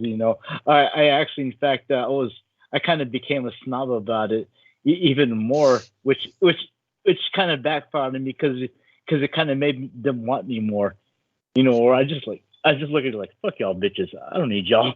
Give me your money. That was just my thing. Okay, so I see. So basically, instead of talking about experience, if you say something vague like, "Yeah, it's," you kind of make them want to know more, I guess. No, it's the drugs that they wanted, you know. And of course, there's some chicks that they don't want to pay for it. They'll offer to do something to make you feel really good, and trade, favors and things like that. I mean, I know my share of girls like that when they're on their off time. Yeah. And, when I get together with them, then it's time to act a fool. But when I'm working, I don't let that distract me. And there's a lot of hot chicks that I used to meet in this scene. I mean, I used to get their numbers. I never called them. If they really wanted to get a hold of me, they have to get to know someone else. And if they want to get a hold of me, it better be for some fucking product. Yeah. So I didn't let that part get to me, in the lifestyle. And guys that sell drugs, they can easily fall for that shit, especially when they think they're going to fall in love with a girl in that scene. Oh, then they're just ruining themselves. I've seen a lot of guys go down like that. Well, I mean, I'm glad you brought that up. And these are women who are like in the drug scene and whatnot. Oh well, they're just in the party scene. I mean, okay, yeah. Women like that. They're they're in the party scene. They're all dressed nice and really sexy. And I have to say that most of the time they're hoes, so it's just not worth it. Oh, that's exactly the outlook that they're projecting. To draw in the pimps and to draw in the jams. To buy them drinks and shit. It does backfire sometimes, though. It does backfire. Yeah. It always usually does. And of course, there's always some drug dealer out there. he doesn't have to look good. He can be straight up ugly like a Trump supporter, but as long as he's got some dope, he can get some pussy. Oh God! Well, I came back in time for that. Okay, so whatever was going on, let's take a look here. Hopefully, we've kept the numbers. Seem to have maintained numbers. How did you manage to do that? Party, girls, and drugs. See, we know what the people like. There we are. I mean, sex and drugs, yes, and sex, drugs, and violence. There you go, and that's what Peter Moon can't understand. Oh, there's just too much violence in Alita Battle Angel. There's not enough violence in this world. Maybe I shouldn't say that. But what I'm saying, that's the whole point to watching anime to begin with. You want to see some over the top freaking violence, and American cartoons are just lame. Yes, that's true. That's true. But by the way, I mean, look at the cartoon. Look at the cartoon I showed you that ripped off of Akira. Yes. How fucking lame was that? Thank you. That's that new American superhero cartoon. I forget the name of it. Who hasn't ripped off of Akira? Yeah, there we are. Thank you. In one way or another, basically, the Japanese have provided all the tropes. Okay, so Grayfen was saying Tonga volcano, so that must have come up in the conversation. Our man George Knight is in the chat room. God bless him. He said, much love, Douglas, and I'm so glad he's out of Facebook jail. And Ray Leaf said, where can I find stats on disabled people who commit suicide because the SSA is torturously incompetent? SSA, Social Security Administration. Well, stats like that are probably scrubbed. Well, I can understand why people would commit suicide after going through SSA because of not only how incompetent they are, but how slow they are. And they certainly make you suffer for those breadcrumbs that they throw you. Yeah. Oh God. That's a job in and of itself. You should get paid for having gone through that shit. Yes. In my opinion. True enough. It's definitely It's definitely hard. It's difficult, and so give me a moment here while I just try and get myself together. I've got my tea, I've got enough water, and you two gentlemen were talking about something. Feel free to round that up. Take your time, round that up, and then I'll take over. And thank God the two of you. We were just mostly talking about how the drugs and the party scene and the girls. When it comes to attracting girls as someone who's peddling dope, and my own personal principles about that, Mm-hmm. Yeah. So yeah, this is the difference of the drug dealers, when it comes to meeting girls and all that, and then how the girls are they don't care about all that shit. They just want the drugs. It's true. No, it's true. Yeah. Well, I've certainly seen examples of this. That's for certain. So I'm glad you're addressing that, bringing that up. And okay, so do continue. Say a few things more if you wish. Well, I once knew someone who was into the party scene, and I don't think I would want to know them anymore because of what they've showed me a side of them that I didn't know existed, and it's hoes gonna be hoes, man. That's just it. I no love lost, and no respect given. One great place to meet a straight woman at, where you're likely to get laid that night when you meet her, is when you meet her at a gay bar. When she's a fag, when she's someone's fag hag, and all her gay friends are giving her attention, telling her all kinds of stuff that makes her feel good about herself.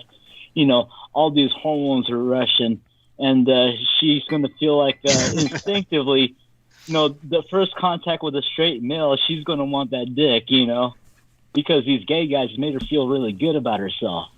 There we go. Yeah. Well, I can grasp that advice, but I get the feeling that if I walked into a gay bar, I'd have other problems. To deal with. Yeah. Well, yeah, it is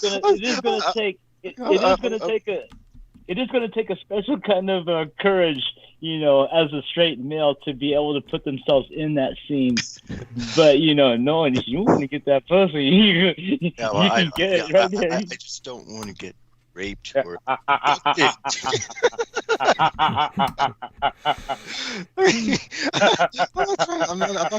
not trying to inflate myself, but it's one of those things that I would probably be likely to have to fear. That's the one funny thing about the Philippines is they're strictly Catholic, hypocrites as hell, but they're very open about the homosexual lifestyle. They stick to their old indigenous respect towards the two-spirit people, so they're accepted in that society. Oh, that's so important. Go on. Yeah. Well, that's actually quite good. Yeah, it's probably more balanced there for them than it is here. The homophobia there that exists is more comical and less bigoted. We can say that for sure. Yeah. It's for some reason it's just violent here. Everything's violent here in the U.S. Fuck that. Yes. What am I saying? I was about to say, it's just violent here. What's not violent here? Even straight relations are violent here. Everything is violent. The Philippines here. Under Duterte alone is bad enough. Yes. Yeah. And so. All right, both of you are doing fine. Anything else that you want to because once I suck all the oxygen out of the room, of course, it's it's the end of everything else. But both of you seem to be doing fine, and just buy me a few more moments here. Yeah. Douglas, while we're on the subject, I don't know, for some reason I just got tickled in my memory of that cab driver that you talked about on air, about the guy named Jihad Bakla, and Bakla is the Tagalog word for homosexual. There you are. There you are. You know, what did I say about the cab driver again? Was this someone he was some cab driver that you hired, and you read his name on his ID that said Jihad Akla. Okay, interesting. Yeah, he was. Yeah, he seems significant because you did talk about him once or twice, right, in the past. Probably because I wound up catching him twice in a row or 3 times in a row. He probably became a regular because of the time he was working. It was just at the time I was going to the dentist very early in the morning. So it was probably around that time that I almost got to know this person because I was going back and forth from the dentist so often. It's just awful. Yeah, but thank you for remembering that. That is quite funny. And so he was significant in that sense. So yeah, aside from that, but both of you continue for a few moments while I breathe. I'm going to get myself together, center myself, and prepare to start talking nonstop. So yeah, you guys just kind of buy some more time, see if you can take us to, it's about 3 minutes after 10 p.m. here in the Pacific. What time is it where you're at, Daniel? Shit, I haven't even bothered to look. Oh, it's midnight. It's midnight here. Okay. Oh my God. So, 3 minutes after. Okay. So you could stay with us a few more minutes. How are you for that? Yeah, I can stick around for a few. Okay, yeah, so by all means, the two of you can continue. I'll just sit here listening for a few minutes to kind of get back into the space, okay? All right. But, oh, by the way, in the chat room, let's see what they're saying. Ray Leaf was saying, I don't want a party, I just want pain relief for stuff doctors can't do surgery. Philippines is half Muslim, right? Self-violence. Okay, well, Ray Leaf, I have, my suggestion is, oh God, I don't know what to suggest. It's, obviously, I've been in and out of the system for so long that I've handled it well, but then again, look at my background. By the way, Ballistic Boopa, or Jojo, was saying that the new Space Force will take this as an opportunity to project the hologram experiments on us now, taking advantage of what Land of No Name calls Uri Geller, the blue beam trumpeter. So for Ray Leaf, I don't think our government's competent enough to pull off any blue beam stuff. They can't even. They don't do anything. Thank you. And our military complex, all the technology they create just falls apart the minute they test it. Thank you. So I mean, what kind of holographic technology do they have? I mean, not only that, the ideas that people have about holographs don't work the way people think they do because light travels continuously, so you can't have a point where light just stops traveling and it looks like you have to have an entire array, almost as if you're looking at a computer screen or something. You couldn't create like the sort of lightsaber laser things. That would be impossible. I'm getting flashbacks of Tron, the movie. Mm-hmm. Yeah, and remember that one, Douglas? How could I forget? Yes, I mean the Tron remake with the hot chick in it was great only for her, of course. But in terms of Tron the original, they were just it was very primitive. It was extraordinarily grating to look at. Yeah, but go on. Yes. Okay, go ahead. Did you enjoy it? I mean, tell us what you wanted. What was your point about? No, I wasn't really a fan of the movie, but whatever the picture that Jamal was describing about computer lights, it just kind of reminded me of that in its primitive form. Mm-hmm. Okay, all right, yeah, there we are, and so. Okay, that being said, and then the Jameson, anything else that you can think of that? Well, just that a lot of the ideas that the conspiracy community seems to have picked up, and this is the idiocy of that community altogether, is the fact that they seem to believe that movies are predictively programming you. And so for this reason, the idiocy of this is the fact that they somehow believe that the technologies that you're being seen in the movie is real technology. It is not. Thank you. It is. Well, I've never seen a film that actually portrayed holographs as a thing.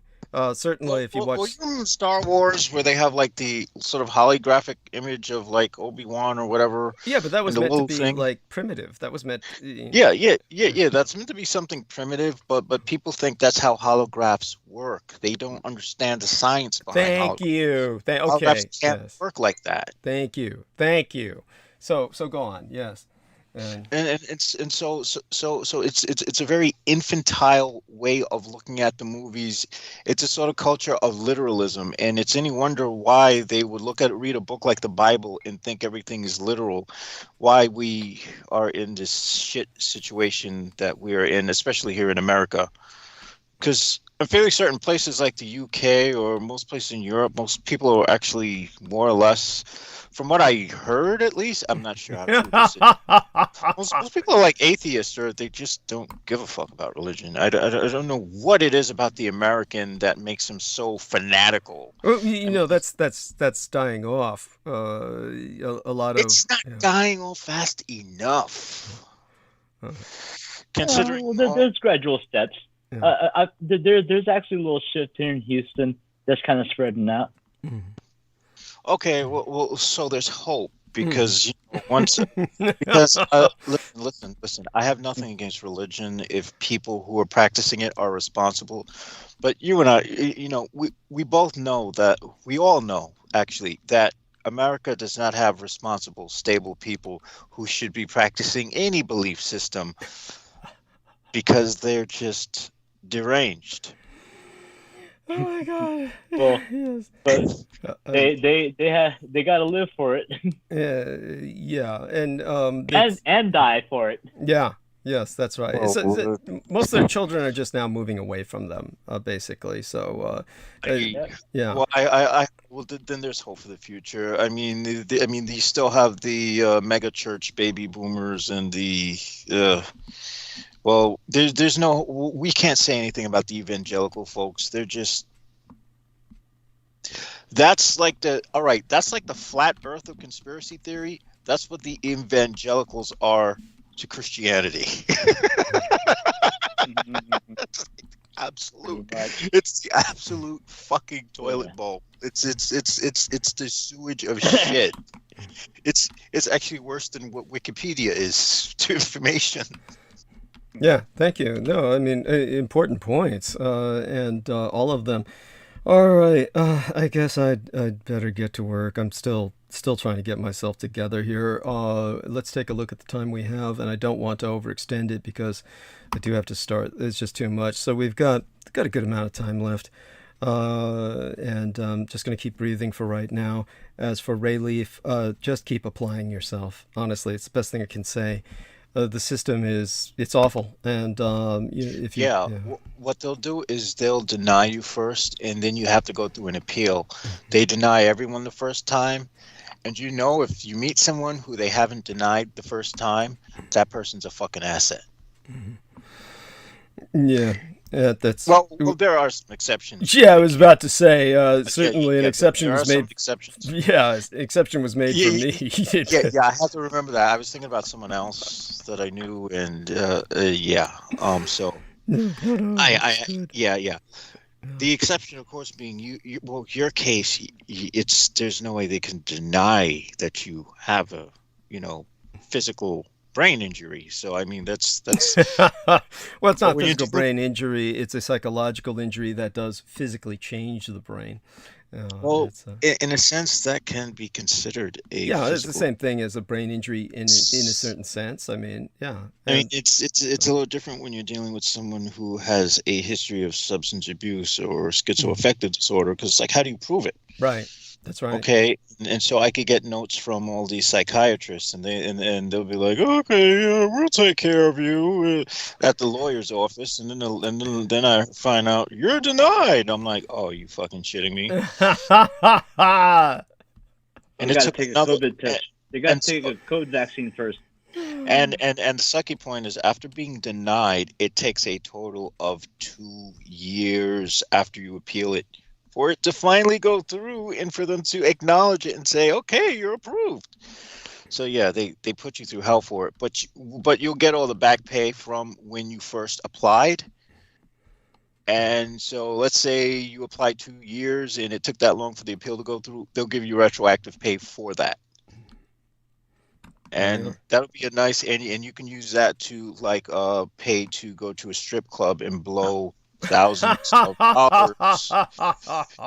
That said, I did get perks that most guys wouldn't get going to a strip club, so I can't complain. But still, it's that was a horrid expenditure of money on my part. Yeah, some of us just are like boys that never quite grow into manhood. That's why we can't handle money. Okay, I'm done. And of course, our man, Mr. Daniel Arola, worked in adult entertainment centers, and of course, there are adult entertainment centers that are exclusively male dancers, and then there's, I mean, you worked in some of those facilities, right? And how were they different from in San Francisco? Of course, those facilities would be for a gay clientele. And then they would have, I don't think that there's any in San Francisco that weren't for a gay clientele. It's different though where you were at, right? These were actually, all the women. Yeah, in San Francisco, for male dancers, they make more of their money for the gay audiences out there in the shows. Yeah. But if you're a straight male dancer wanting to make money dancing for a bunch of women, then they're better off going to LA or Hollywood. Yeah. And yeah, San Francisco, that's a different scene. Yeah, totally different scene. And so yeah. When you were involved with what you did, of course, and all your experiences seem to have been with females, then yes. And so was your experience almost exclusively in the Texas state? No. I've traveled also to Louisiana a lot of my off times as well.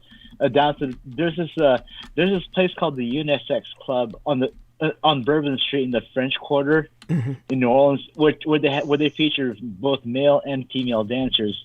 Now, these types of dancers, they aren't exactly like in full stock shape like Chippendales or anything like that. These are like, most of these people, they're straight up prostitutes, just advertising themselves as entertainers, while they're on that clock, and then at the end of right when they're about to leave, they have to tell the boss how much they made, so that the boss can take a percentage of what they made, and they go home and they continue to whore, whatever. But there are those dark those little dark VIP corners where, yeah, they get to get away with that as well on the side. But yeah, that was a very entertaining experience. I spent a lot more time smoking dope in the dressing room and watching these people in the VIP acting a fool. Actually just playing more voyeur while I had some other tail waiting on me at the hotel. All right. Okay, then. God bless you. I love you dearly, like a brother. And, of course, I must take over at this point and do what I need to do, earn my pay, so to speak. So, hugs, and you have a blessed night. Share our love with your own dear one, okay? All right. Talk to you guys later. Look forward to that. All right. Blessed be. And that was Daniel Arola, wonderful human being. And I should have brought up, of course, he did have a brain injury. That's what put him in a coma from that horrible automobile crash. And can't be overemphasized how both he and Brandon Young overcame that. Both of them were critically injured in terms of traumatic brain injury, TBI, to the point where they were both comatose. And horrific to even imagine that. And they both recovered profoundly well. God bless them both. And such being said, I just couldn't believe that Peter Moon tried to assess Alita Battle Angel on fucking YouTube. I told him not to do that. I mean, oh my God. And thank God. Yeah. Paula told him, they keep cutting off. You know, if Paula wasn't there, I would dare say Peter might not have known they were cutting seconds out of the film. Yeah, I think that's the case. But that's good. She grounds him, you know. Yes, He's a very, very, very lucky man. She is a very gorgeous woman. So I mean, he did well. Yes. So you've actually seen the photographs of her, and she does look like Yes. Anita. You've compared them to that. Yes. So Yes. I do hope somehow you can review the film. I'd much rather have I was kind of surprised at his kind of like, it just couldn't hold my attention, you know, just too much violence, and I'm like, oh my God.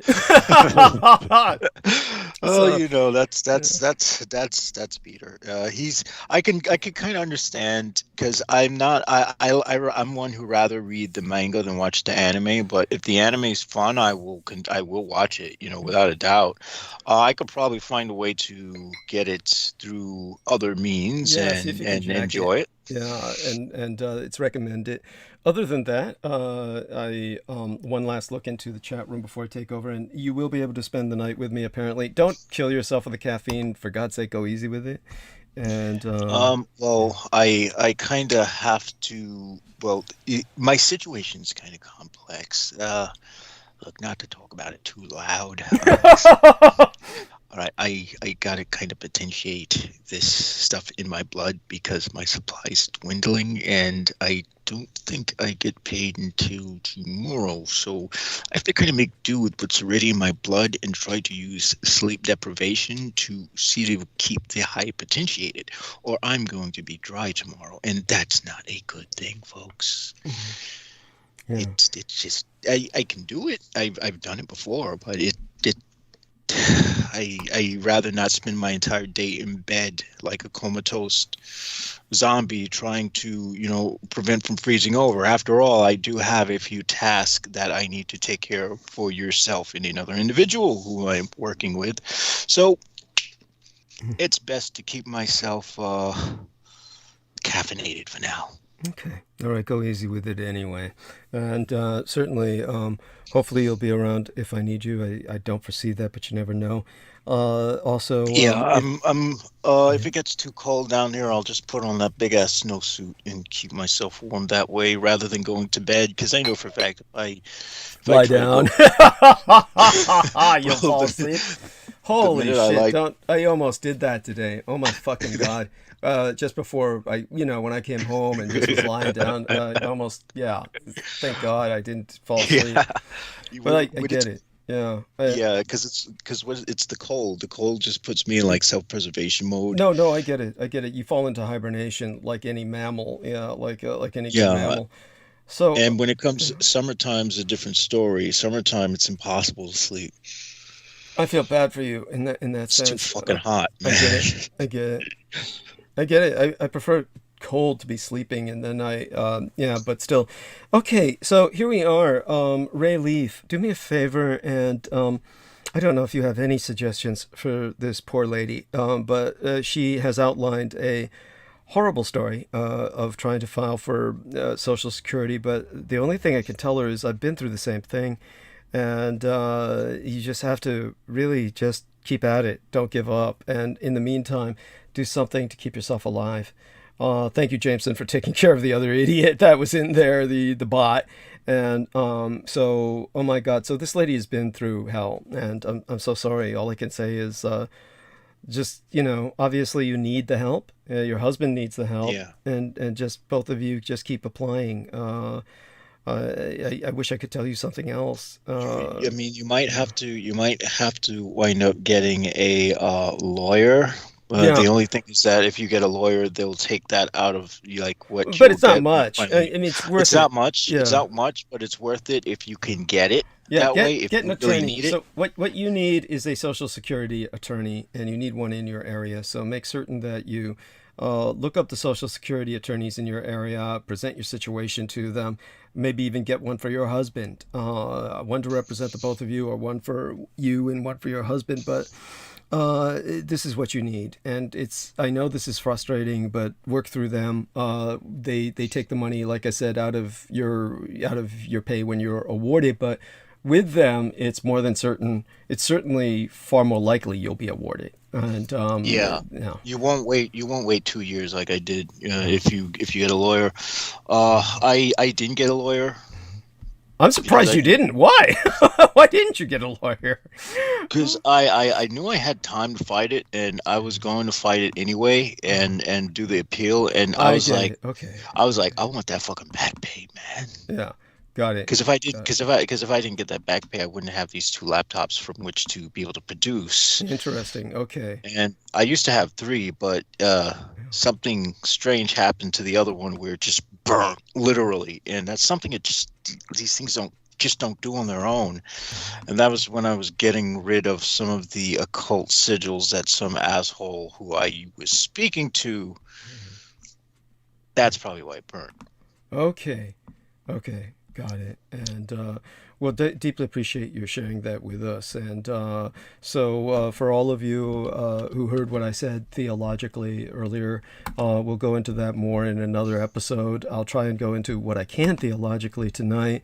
So this episode will be important in that respect. I'll be forced to simply because of the emptiness of America, the emptiness of American spiritual life, and the price that Americans are paying for that they take on politics as their religion. And I'll talk about some of the damage that does. So love you dearly, Jameson, and so feel free to go mute when you're ready. And one among the creepiest true crime... Oh, but before you go, say good morning to all our listeners, of course, please. Yes, good morning, folks. I will be in the background, of course. Yeah. And interacting. He'll be interacting via text, but go on. And definitely don't forget to buy the Roswell Deception and the Demystification of World War II and Vampirology. Bless you. Thank you so much. I appreciate must-reads. Yeah, I appreciate that profoundly. And I was actually surprised that, we didn't really go too deeply in that direction tonight, but, I'll be going into it a bit tonight. And so for our man Jameson, feel free to interact with me on the text box here in the Skype. I don't mind that. So I don't mind the bloops coming in. One among the creepiest true crime tours in America is the Tucson Murders' True Crime Tours. The Tucson Murders True Crime Tours provide a historic crime investigation into forgotten lost crimes in Tucson, Arizona.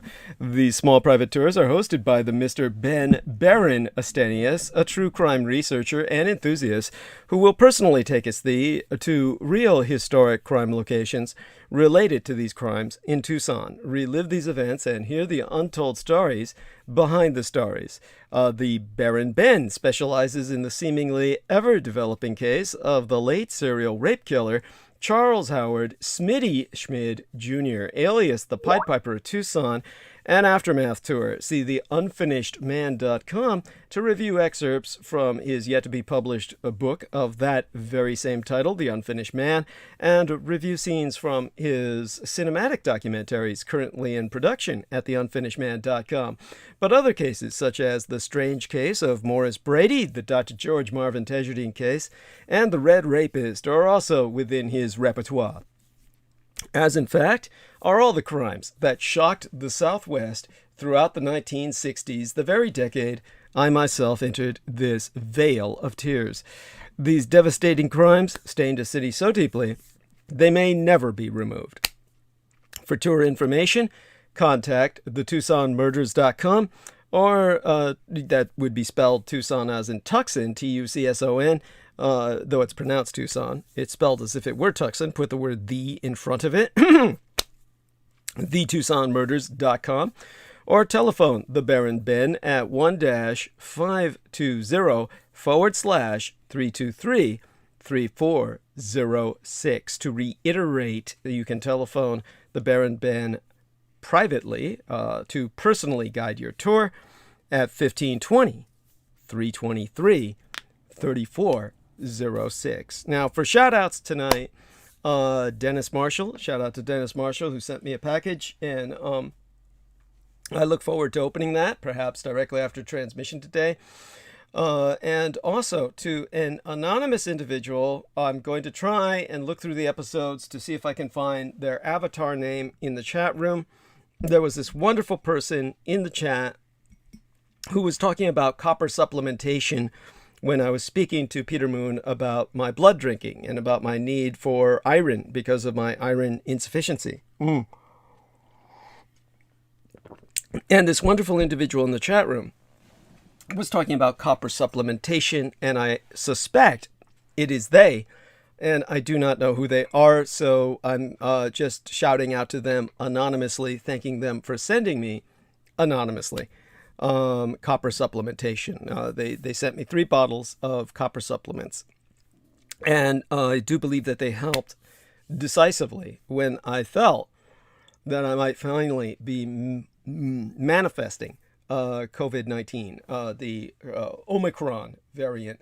I took those along with many other things that I could take, slamming everything together into a liquid lozenge while taking those supplements, among other things. And it worked, thank God. And so whatever I had, it did not manifest. It was, but I could feel it in my throat, and it was, which is where the COVID shit starts, the Omicron variant at least.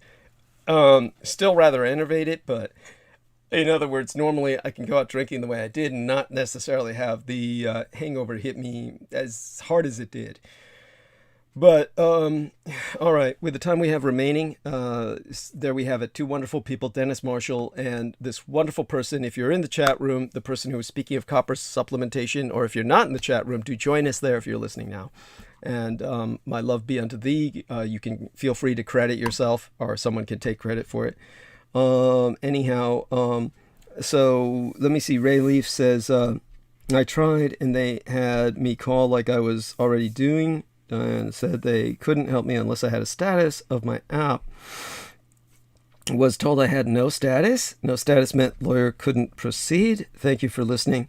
Hopefully Jameson Reese responds to that, though he doesn't have the experience with the attorney.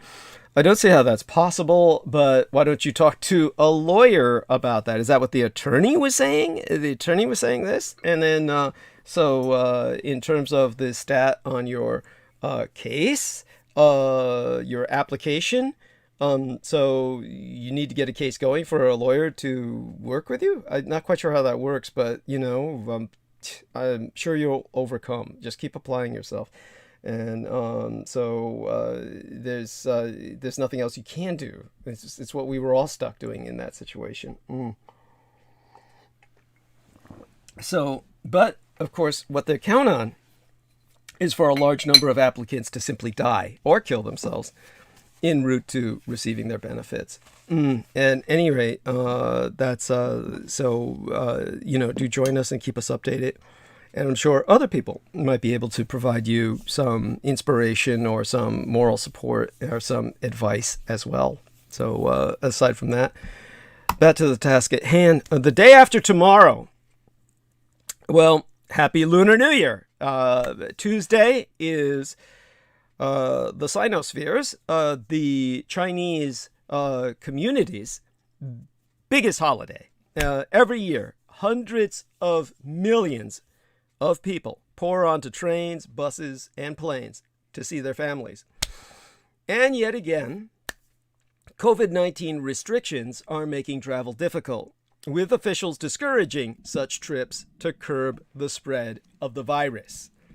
And let's just start with that fact. Tuesday is the first day of the Sinoviet Lunar New Year. Okay, it's the what people call Chinese New Year is also celebrated by Koreans and Vietnamese and Taiwanese and Japanese. So do understand this is really Asian Lunar New Year. And the second day of this work week also marks the beginning of Black History Month, a federally recognized holiday in these United States honoring the contributions and achievements of Black people in history. Here's what you need to know. Okay, the Fed wants to cool the economy. And let's talk about what that means for you. The U.S. economy had a good fourth quarter.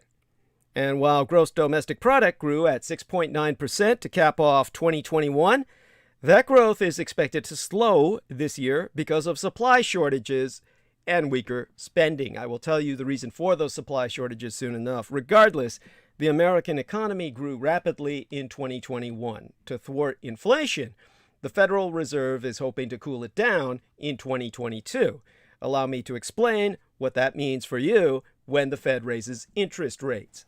The United States economy expanded more in 2021 than it had in any full year in decades, according to data released, days ago by the Commerce Department. But the inflation rate also grew. Concerns over rising prices helped prompt our Federal Reserve, to indicate this fall that it would incrementally raise interest rates in 2022 in an attempt to slow the economy. Now, Tuesday, this week last, the chair of the Fed, Jerome Powell, signaled that it's on track to make its first hike in March, the same month that my rent is raised once a year. So what does all that mean? And how might Americans feel the effects of higher interest rates in their everyday lives? Well, higher interest rates make it more expensive to borrow money. The Fed lowered rates in 2020 to try to stave off the pandemic recession. Low interest rates incentivize consumption.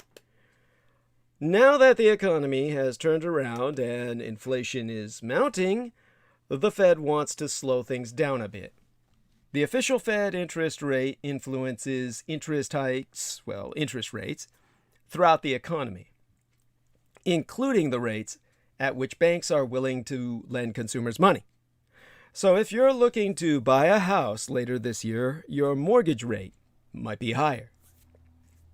Now, Angela Vosmeyer, an associate economics professores at Claremont McKenna College, has explained that, in general, individuals seeking bank loans or lines of credit to purchase a car, remodel their home, expand their business, or even purchase retail items with credit cards will see monthly interest payments higher than what we have seen in the last 2 years. On the other hand, with interest rates going up, Americans will have safe and meaningful outlets for saving again.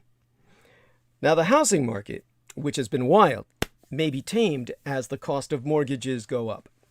And if inflation slows or reverses as intended, purchasing power will increase.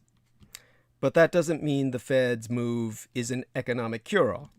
Per the Atlantic magazine journalist Derek Thompson, we often treat the Federal Reserve like the Wizard of Oz. But it's not as powerful as some people think. It has no easy button to press that will automatically reduce American spending on all durable goods or relieve supply chain snarls, which are the driving forces of inflation. The Fed is powerful, but the forces of national and global economics are much, much more powerful. Such being said, wildfires are up 30% year over year and wreaking havoc on supply chains, converging with a jump in factory fires that has proven dangerous for the people who work there and the supply chain itself. Over the last several years, factory fires have ranked as one of the most common types of disruptive supply chain events. In 2020, 1,000 factory fires were tracked by Resilink's Event Watch monitoring system. However, fires that occur far outside factory gates are becoming a greater concern for supply chain risk managers. As recently covered by Supply Chain Dive, which is a site devoted to this topic, wildfires have in recent years cut off the major highways I-5 and I-15 in my golden state nation of California. B.J. Patterson, the CEO of 3PL Pacific Mountain Logistics, while adding that freight railroads using these corridors have also been shut down due to fires, because sometimes they're cut off for a week at a time, has emphasized that according to the National Interagency Fire Center, wildland fires have occurred with increasing frequency in these United States over the last 20 years, with 2015, 2017, and 2020 seeing more than 10 million acres burned. In the western frontier of these United States, drought conditions have made 2021 more fire-prone than any year in history, with 28,200 wildfires reported as of June 17th, a 30% increase over the same period in 2020, according to the Insurance Information Institute, from which I sourced these numbers. Now, wildfire risks are increasing across much of the planet, often linked to droughts. As an example, Australian bushfires burned more than 46 million acres in less than 6 months during the Southern Hemisphere's 2019 through 2020 fire season. In addition to doing physical damage and disrupting logistics, wildfires can also impact agricultural production in fire-prone regions. The bushfires devastated milk production in Victoria, Australia, and killed 2.4 billion United States dollars worth of livestock. And that's according to Everstream Analytics, as I'm calling up on my screen right now. Climate change is expected to worsen droughts and wildfires in many regions. Global cotton supplies are considered especially vulnerable to worsening droughts, heat waves, and wildfires, according to a new analysis by climate risk consultancy Acclimatize, which is part of risk management and insurance firm Willis Towers Watson, has pretty much proven that, well, via the Cotton 2040 report. In other words, they're projecting the cotton growth up to the year 2040, finding thereby that half of global cotton producing regions will be at greater risk by that year of 2040. While cotton is only a $12 billion industry, comparatively small, it makes up 31% of raw materials used in the textile and apparel industries, which have a global economic impact of 600 billion United States dollars. So, per this report that I'm citing right now, even though it's not necessarily the most profitable of industries, without it, the rest of industry effectively collapses. While tackling climate change is a long-term challenge, there are measures that supply chain managers can take today to improve the resiliency of their supply chains to wildfires. The foundational practice to build resiliency to wildfires and all types of disruption is to improve your organization's visibility into your supply chain through supplier mapping. Knowing which of your suppliers are in the areas vulnerable to bushfire-related disruptions allows supply chain managers to quickly assess potential impacts, delays, ripple effects, and initiate emergency responses. Although fire seasons are starting earlier and lasting longer in many regions, there is still seasonality to fire risk. And this allows for proactive risk mitigations. With an accurate map of the supply chain, managers can assess what suppliers, logistics nodes, and shipping routes are at elevated risk and initiate risk mitigations. One method is to proactively move some inventory out of the region or add buffer stock outside the fire-prone region. Resilink also recommends considering contingent business interruption insurance for fire-vulnerable sites in supply chains, including 3PL providers and contract manufacturers. Now, in terms of the very acronym of 3PL, certainly inquiring minds will want to know. And that means I have to rack my fucking brain. And it's basically third-party logistics from what I remember. In other words, third-party logistics in logistics and supply chain management is an organization's use of third-party businesses to outsource elements of its distribution, warehousing, and fulfillment services. In other words, everybody is stuck with dealing with this.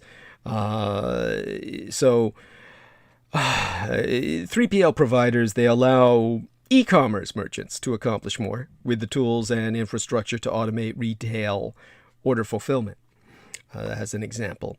So aside from all of that coming to my mind, I would say that, of course, the unraveling of the global supply chain has been blamed on a multitude of factors. The pandemic, labor and raw material shortages, skyrocketing shipping prices, and adverse weather events among them. Now, add one more to that list: a surge in factory fires. Now, supply chain disruptions, but yesteryear, jumped 88% over the year prior. And that's according to a report from Resolink, a leading global supply chain monitoring and risk management firm that I started this discussion off with.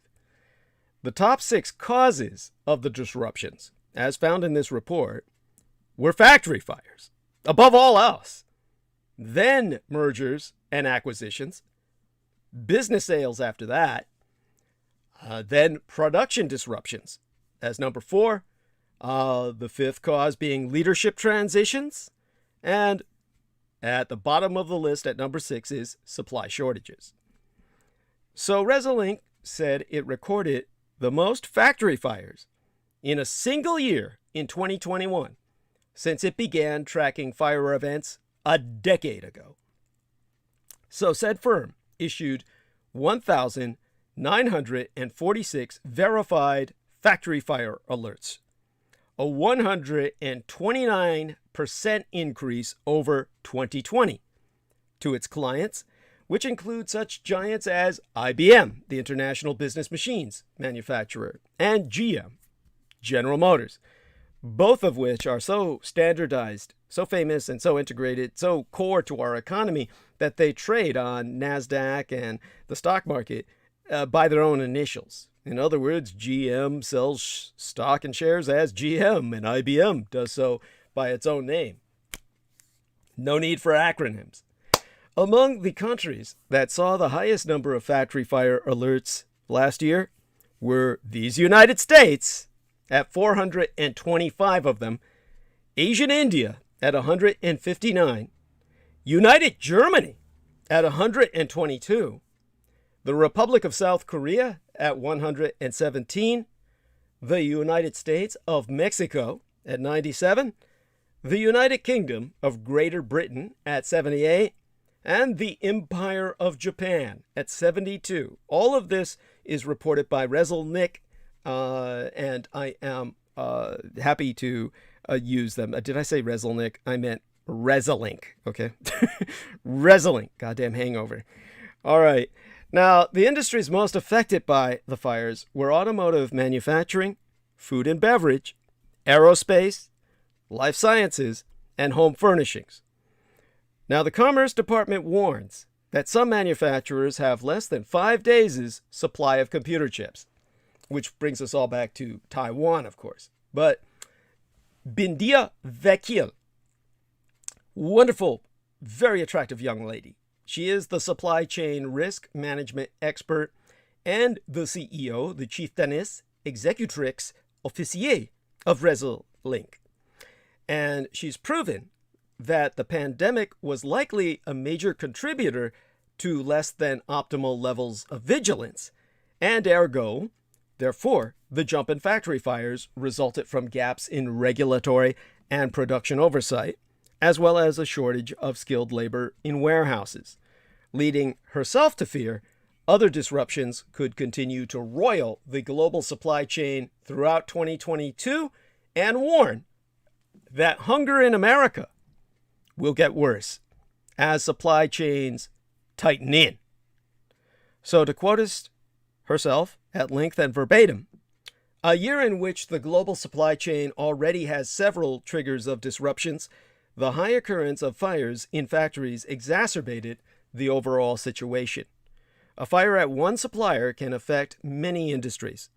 With fewer workers on site and hours cut back, coupled with some functions going remote, things like preventive maintenance and proper cleanup between shift changes were impacted.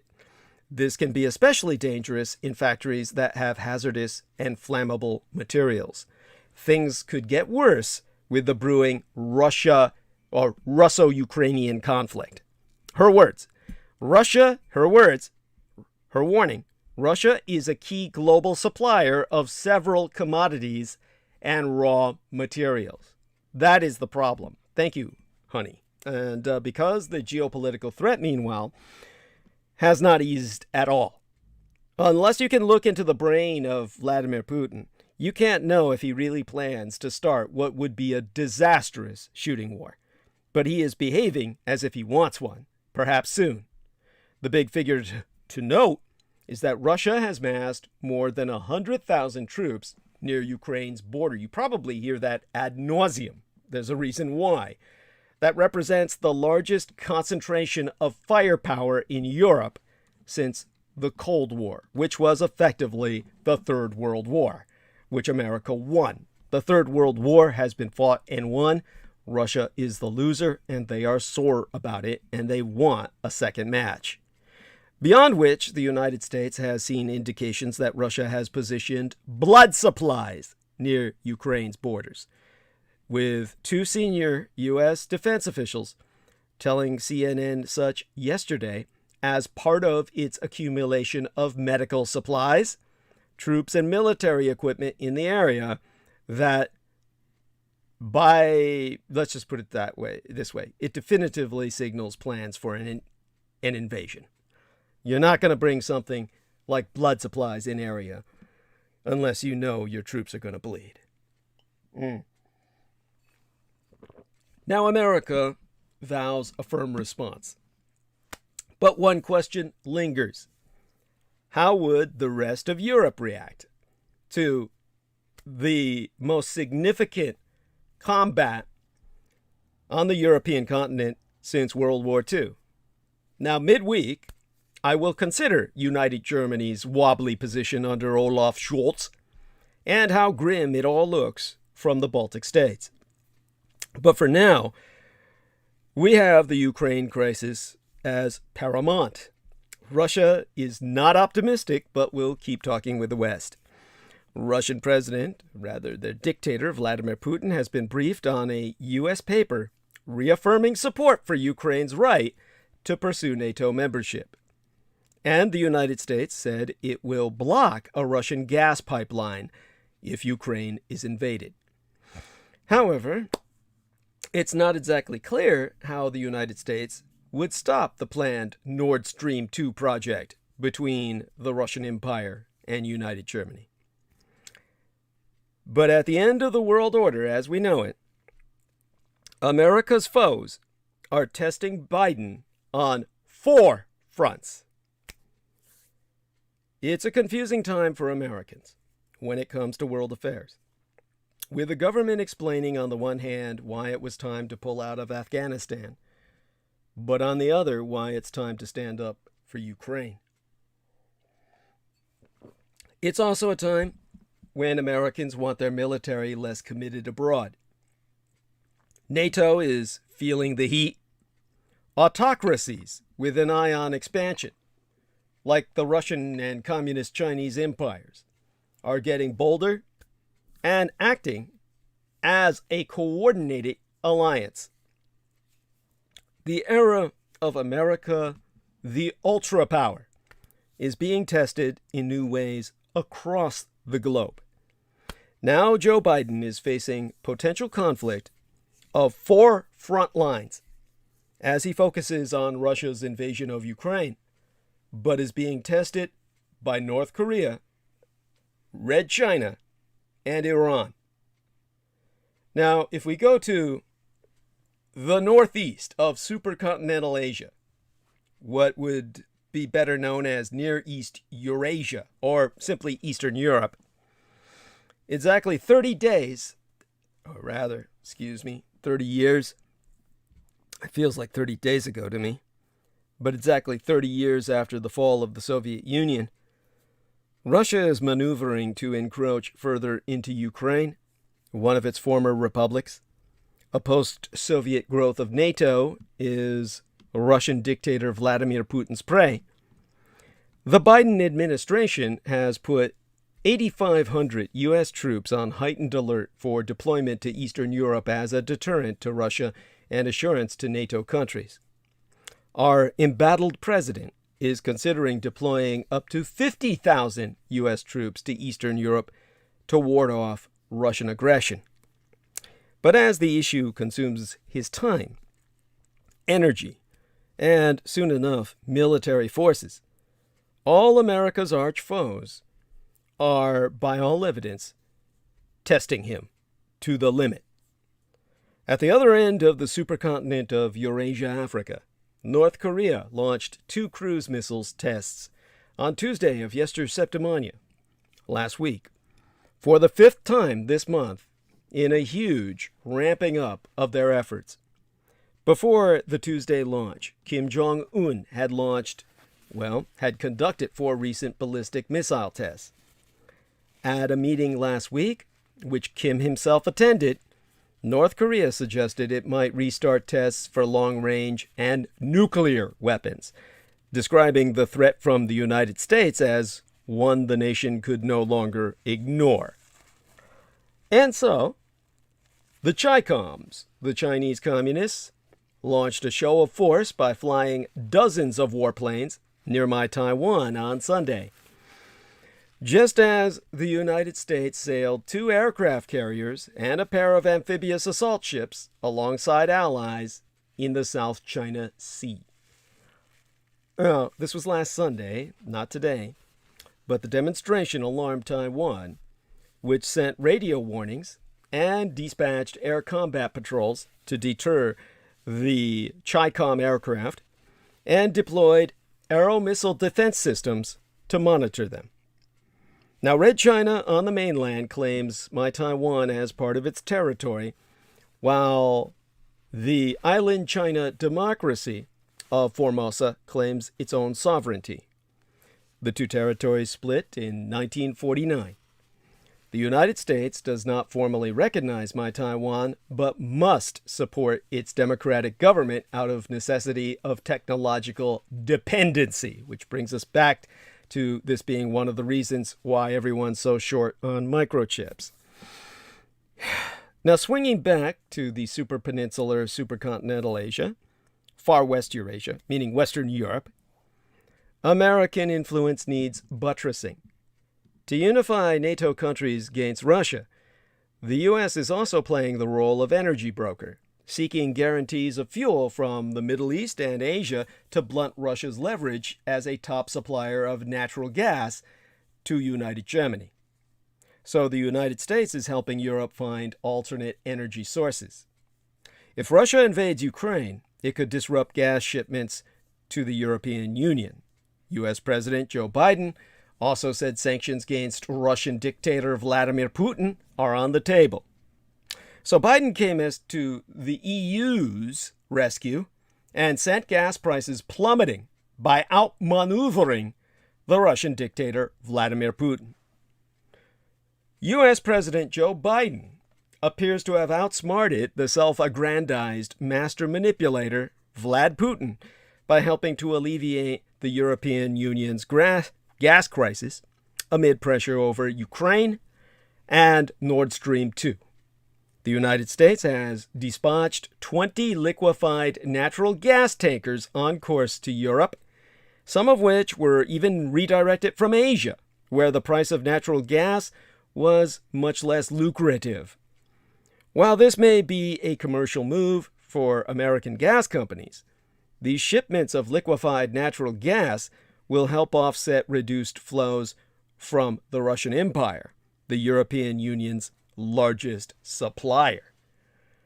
The EU's energy crisis has intensified in the past week after nuclear reactors were halted in la Cinquième République Française, the Fifth French Republic, with Die Neue Vereinigte Deutschland, the new United Germany, recording low wind power output. The resultant power shortage has prompted countries to burn more coal and even oil to keep the lights on and homes warm, flying in the face of the COP26 commitment to phase out fossil fuels. Europe's benchmark gas price climbed to a new record last week, up almost 800% since the start of the year as the Russians weaponized natural gas. News of the LNG, the liquid natural gas cargoes heading to the continent to offer relief, saw gas prices fall from record levels. Now, in Far East Asia, which needs no geographic qualifications as the center of the world, more on that later, the Communist Chinese Empire is testing the autonomy of Taiwan, my self-ruled island it has long coveted, with repeated Air Force missions close to island China on Taiwan. The largest such incursion this year came the day after the United States, along with the Empire of Japan, moved a flotilla of Navy ships into the Philippine Sea as part of a training exercise. So Red China is testing American resolve over my Taiwan and free passage through the South China Straits, to the extent that the U.S. has deployed 2 aircraft carriers to the area to ensure that Beijing does not try to exploit the inevitable Ukrainian invasion. The USS Carl Vinson and Abraham Lincoln, as well as a huge strike group, are now on patrol in the South China Sea.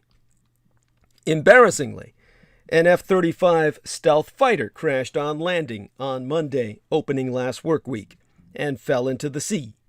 The pilot ejected, and 7 sailors were injured. Now there is a race to recover the state-of-the-art jet before Beijing gets it. Meanwhile, shut off from the world, North Korea has ramped up its missile testing. North Korea launched its 5th missile test this month, and Iran-backed militia attacked a U.S. base in the UAE, the United Arab Emirates, and the U.S. fleet is keeping communist China in check as Vladimir Putin threatens to invade the Ukraine. Now, all of this is Putin covering China's ass in Southwest Asia, what Americans know as the Middle East. Bases housing U.S. troops in Iraq and Syria have been attacked this year. Meanwhile, this week, the United States, specifically U.S. Patriot missile defenses, joined together with the UAE, the United Arab Emirates military, was able to intercept and prevent 2 inbound missiles fired by Yemen's Houthis that targeted Al Dhafra Air Base in the UAE itself, which houses U.S. troops, from hitting the airbase. And then there's Iran. After the U.S., under then-President Donald Trump, blew up the international agreement meant to stop that country's nuclear escalation, Iran could be marching ever closer to nuclear weapons. Twast, Iran-backed rebels who opened this last work week by launching a rocket attack on an airbase housing 2,000 American soldiers on Monday, forcing the Patriot defense system to swing into action. And those 2 inbound missiles were knocked out of the sky. The Iranian-backed rebels then declared that the missiles were aimed at the Al Dhafra Air Base in Abu Dhabi, where the United States Air Force's 38th Air Expeditionary Wing is based, and 2,000 military and civilian personnel are stationed. That attack signaled a marked escalation in tensions. It was the second in a week aimed at the UAE, which is part of a Saudi-led coalition backing the Yemeni government that has been at war with the Iranian-backed Houthi rebels for years by now. The United States, too, has backed the Saudi-led coalition since the start of the conflict. Last week, the Houthis hit a fuel depot in Abu Dhabi, killing 3 people. The Houthis have said they are retaliating against the Gulf state for backing militias, thwarting their efforts to capture oil-producing regions in Yemen. The Houthis have long launched attacks on Saudi Arabia, but the UAE, Persian Gulf state of Arabs, has until recently served as a safe haven in the region. Now, the State Department spokesperson, Ned Price, said the attack was a troubling escalation of violence, and the department issued a rare security advisory warning Americans in the UAE to maintain a high level of security awareness. Now, Biden has faced growing pressure to designate the Houthis as a terrorist organization. 9 Russell collaborationist Red Republican insurgent senators introduced legislation calling on the White House to reimpose the terrorist designation after the last fuel depot attack, and some Democrats reportedly see wisdom in the move. Biden himself removed the Houthis from the terrorist list last February, reversing a Trump-era decision for humanitarian reasons, so that aid could be provided to civilians and preempt mass starvation. Iran, via proxies, has launched a series of attacks targeting the American presence in Southwest Asia, what Americans call the Middle East, in recent weeks. Since the start of the year, Iranian-backed groups have launched drone and missile attacks aimed at American forces in Iraq, following the second anniversary of the American strike that killed Iranian General Qasem Soleimani and Iraqi militia commander Abu Mahdi al-Muhandis. At least 4 rockets targeted the United States Embassy in Baghdad's heavily fortified Green Zone on January 13th. As confirmed by 2 Iraqi security officials. Now, days before that, a series of attacks targeted American troops in Iraq and Syria. Rockets struck an Iraqi military base hosting American troops in western Anbar province and the capital. Okay, all of this brings into question the American role. All of these situations are years in the making, but the emerging question is what role the American empire plays going forward. The standoff over Ukraine suggests American opponents sense weakness and see an opening now.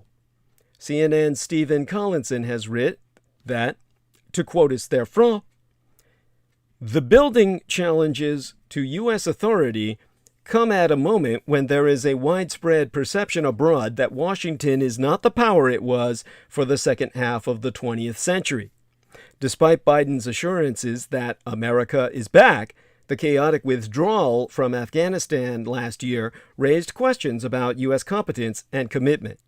U.S. adversaries know Americans are exhausted by 20 years of war abroad, a factor that may lead some to calculate that Washington could waver on its strategic obligations for political reasons. But that brings us directly to the Putin factor. Putin is directly or indirectly involved in most of these issues, from Ukraine to Syria to Asia. But Biden's main focus has been on escalating tensions between Russia and Ukraine. Vladimir Putin has amassed 100,000 troops at the Ukrainian border and is believed to be considering invading the neighboring democracy. Russia is also due to start its own massive naval exercise later this month, involving more than 140 warships and more than 60 aircraft. In fact, those maneuvers have probably already started. So Putin, Ukraine, well, it's about the preservation of power. Because once more, the Russian dictator is poised to invade that nation. His weapons include military hardware, malware, and, above and beyond everything else, propaganda. Vladimir Putin presents himself to his citizens and to the world as the standard bearer of a modern counter-enlightenment. He has declared liberal democracy obsolete, a political arrangement that has outlived its purpose. One of his historical role models is said to be Alexander III, a reactionary czar in the Romanov dynasty who instituted draconian restrictions on the press, sought to Russify his multi-ethnic empire, and mobilized against internal and external threats. 4 years ago, Putin expressed his deep admiration for the Tsar while visiting the Crimean Peninsula, a substantial and distinctly unthreatening parcel of Ukraine that Russia invaded in 2014 and has occupied ever since. And once more, Putin is poised to invade the Ukraine. His weapons include, as I said, military hardware, his cyber assaultive malware, and above all, propaganda. The last time he invaded, he did so with utmost stealth, employing the little green men of the special forces as temporary cover in the court of public opinion, while seizing Simferopol, Yalta, and Sevastopol. Now he wants the West, distracted and in disarray, to know that Donetsk, Kharkiv, and Luhansk in the industrial east, and even Kiev, the capital, are potentially in his sights. Certainly they're targeted, but whether he can take them is another question. For weeks, Putin's deputies and propaganda outlets have delivered contradictory pronouncements, at once denying any intention to invade and amplifying his courage to roll back what he sees as the galling encroachments of the West since the end of the Cold War, or rather, the Third World War, which Russia lost. The headline of the week before last in one pro-Kremlin newspaper read, "NATO is a cancer. Shall we cure it?" That was in Argumenti I Fakti, or Arguments and Facts. In Literarnaya Gazeta, the literary gazette, Konstantin Sivkov, a military analyst, said, "Russia must take unconventional steps, hard ones. If we don't, our partners might think they can wipe their feet on Russia." He wondered about the possible need to create warheads that could set off a deadly tsunami with waves hundreds of meters high that would sweep away everything in their path, or strike Yellowstone Park and set off America's supervolcano. Which, of course, all of this is possible in one sense, yet impossible in another per Russian technological standards as we know them. But again, with enough effort, anything is possible. Few leaders have leveraged such openly hostile inscrutability the way Putin has. His propagandists, kleptocratic allies, and secret services never know precisely what he will do next. But his general imperative is obvious: the preservation of power. As a trained KGB officer, Putin senses threats in countless corners, and he is schooled in the history of challenges to Kremlin authority.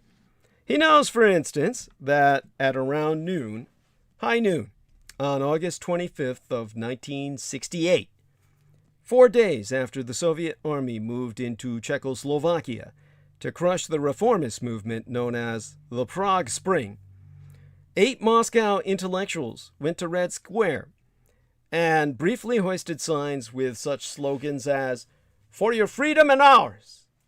The poet Natalia Gorbanevskaya reached into a baby carriage and pulled out a Czech flag. This anti-Soviet outburst, as a secret report to the Communist Party Central Committee described it, lasted only as long as it took for KGB guards to set upon the demonstrators, beat them, and arrest them. But that fleeting protest had profound consequences. Vadim Delaunay, one of the Red Square demonstrators, said in court that his 5 minutes of freedom had been worth the thrashing and the prison sentence that was sure to come. He could not have known just how right he was. There were many factors that led Mikhail Gorbachev to propose the reforms known as glasnost and perestroika: the expansive empire, a shriveling domestic economy, intellectual and scientific isolation, and the public's indifference to communist ideology. The dissident movement that took the Red Square demonstrators as an inspiration, though never large in numbers, was a powerful generator of free thought and possibility. By the late 1980s, even Gorbachev, as the General Secretary of the Communist Party, paid uneasy tribute to the movement's most eminent leader, Andrei Sakharov. Over and over, Putin has learned a singular lesson. Crowds rarely come to the public square demanding more autocracy. At the May Day parade in 1990, citizen groups marched in front of the Communist Party leadership assembled atop Lenin's tomb and aired their grievances with slogans and signs. Down with the Politburo! Resign! Down with the empire and red fascism! A year and a half later, the Soviet Union dissolved, an event that Putin has declared the greatest geopolitical catastrophe of the 20th century. Since then, he has regarded opposition demonstrations, such as those in Moscow on Bolotnaya Square in 2011, the year my mother was murdered, or in various states within the former Soviet sphere of influence, including Georgia, Ukraine, Belarus, and Kazakhstan, as an intimation of mortality. And so, increasingly, he has become the philosopher and enforcer of authoritarian rule. Enforcement comes with episodes of brutal intolerance. In August of the year before yesteryear, Putin's security services used the nerve agent Novichok to poison Alexei Navalny, the regime's most prominent and impudent opponent. When Navalny survived, the authorities arrested him and, after a trial worthy of Kafka, locked him away in a prison camp near the city of Vladimir. Not named for Putin, but I'm sure he enjoys his first name over a city. He's got his last name over the Olympic city of Putingrad. Elections have been rendered a farce, courts a sham, parliament a plaything of the president himself. Various politicians, activists, and journalists deemed inconvenient to the regime have been murdered, assaulted, imprisoned, or forced into exile. Not en masse, as in the days of Stalin, but often enough so that the limits of public life are made chillingly plain.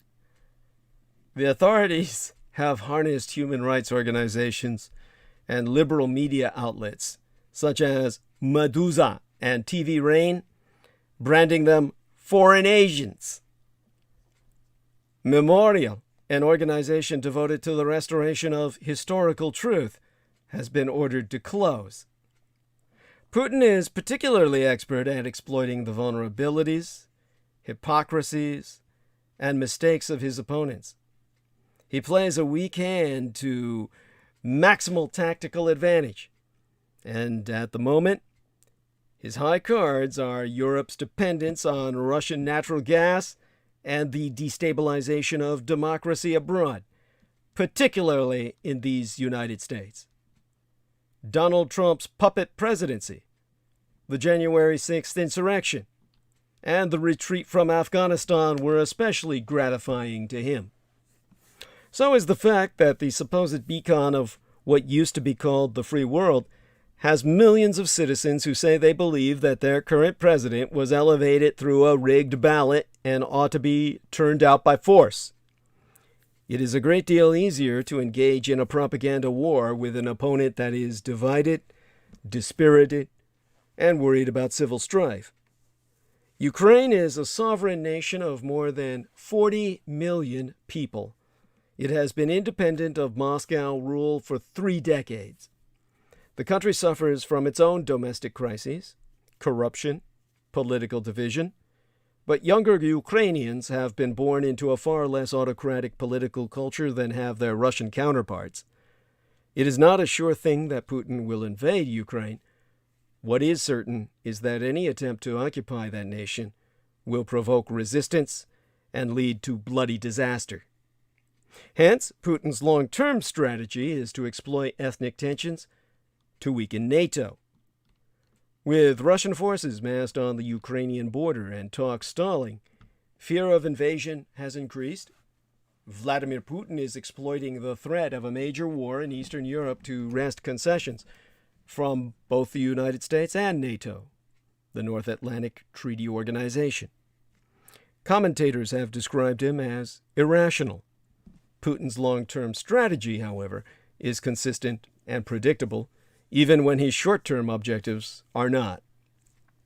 Like the Tsars and Commissars before him, Putin wants a buffer zone in Eastern Europe. By 1914, the Russian Empire included Finland, Ukraine, Belarus, Lithuania, Latvia, Estonia, and much of Poland.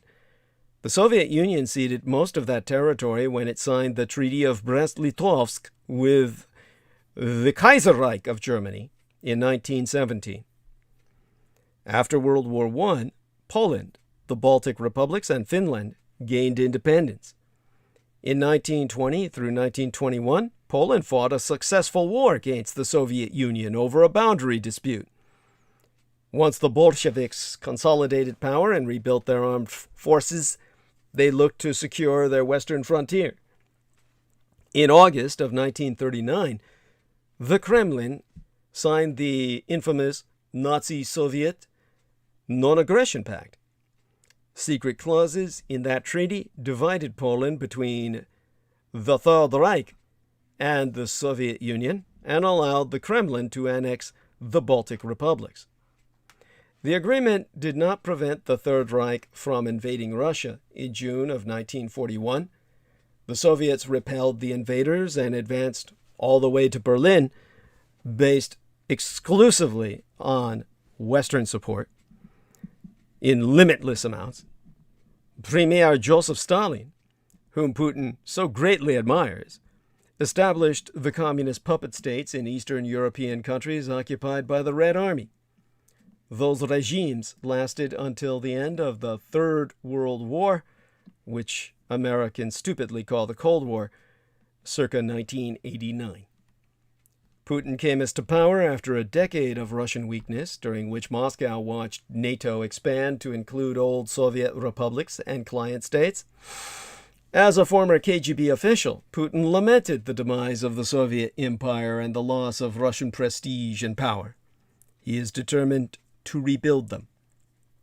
Demographics have given him opportunity to do so.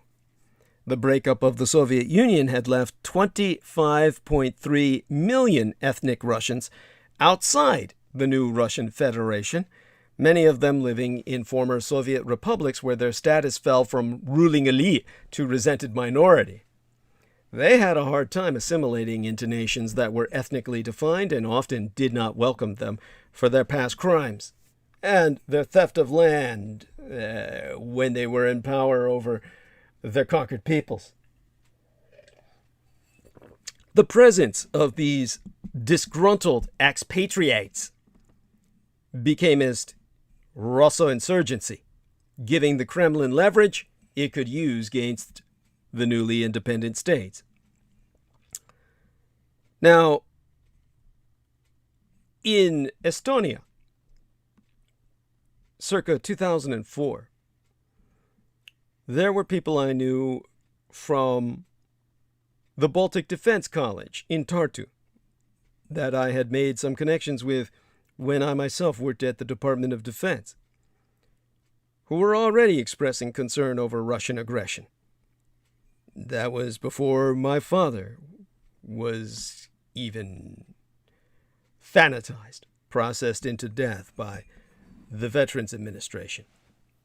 I heard the same concern from Latvians I knew but a few years later.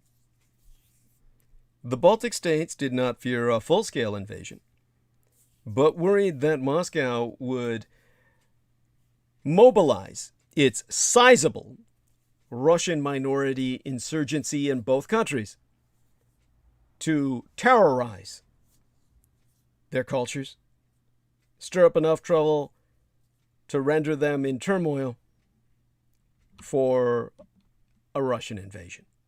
And those fears have proven justified.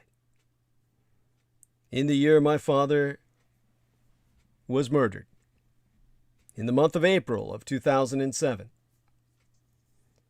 the month after my father died, Estonians removed the bronze soldier, a Soviet war memorial, in the center of Tallinn, the capital of that nation. The action sparked violent protests by ethnic Russians and provoked a rebuke from the Kremlin.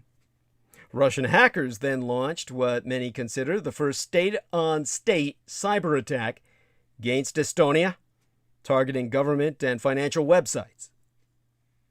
All analysts concur the Russian government was behind the attack. Putin has exploited ethnic tensions elsewhere in the old Soviet Empire.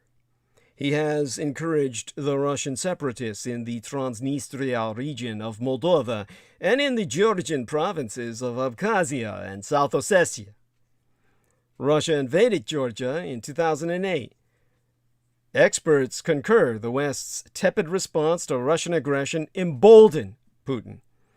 In 2014, the Kremlin issued a statement that it would protect Russians living abroad. In 2020, the government changed the rules on dual citizenship, making it easier for those people to get Federation passports. Viewed in this broader strategic context, Putin's maneuvers against Ukraine make sense. In 2014, he supported a separatist movement that allowed Russia to annex Crimea, reversing the 1954 decision to transfer it to Ukraine. The Kremlin then backed Russian separatists in the Donbas region, sparking an ongoing conflict that has cost the lives of an estimated 10,300 people. In addition to using conventional military threats, Russia has conducted cyber warfare against its former satellites.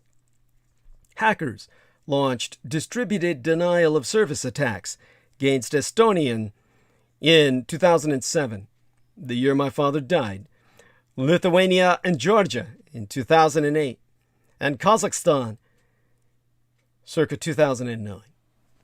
In 2015, Russian hackers successfully shut down a significant section of the Ukrainian power grid. On January 14th, Ukrainian government websites were again hacked. United States intelligence agencies have proven the Russian government responsible for all of these attacks. Putin realizes he cannot resurrect the Soviet Empire, but he believes he can weaken the states on his border and diminish NATO's influence in Eastern Europe. He had gone some way to achieving that goal with the election of a pro-Russian Viktor Yanukovych as president of Ukraine in 2010. Yanukovych's ouster in 2014 prompted Putin's aggressive maneuvers, his invasion against the Ukraine. Putin's immediate objectives are less clear than his long-term goals. He is demanding NATO not admit Ukraine, not deploy forces in Eastern Europe, and refrain from conducting military exercises in region. The no expansion demand is a non-starter. NATO has no plans to admit Ukraine anytime soon, but it cannot give a guarantee that it will never do so. The military demands are more complicated.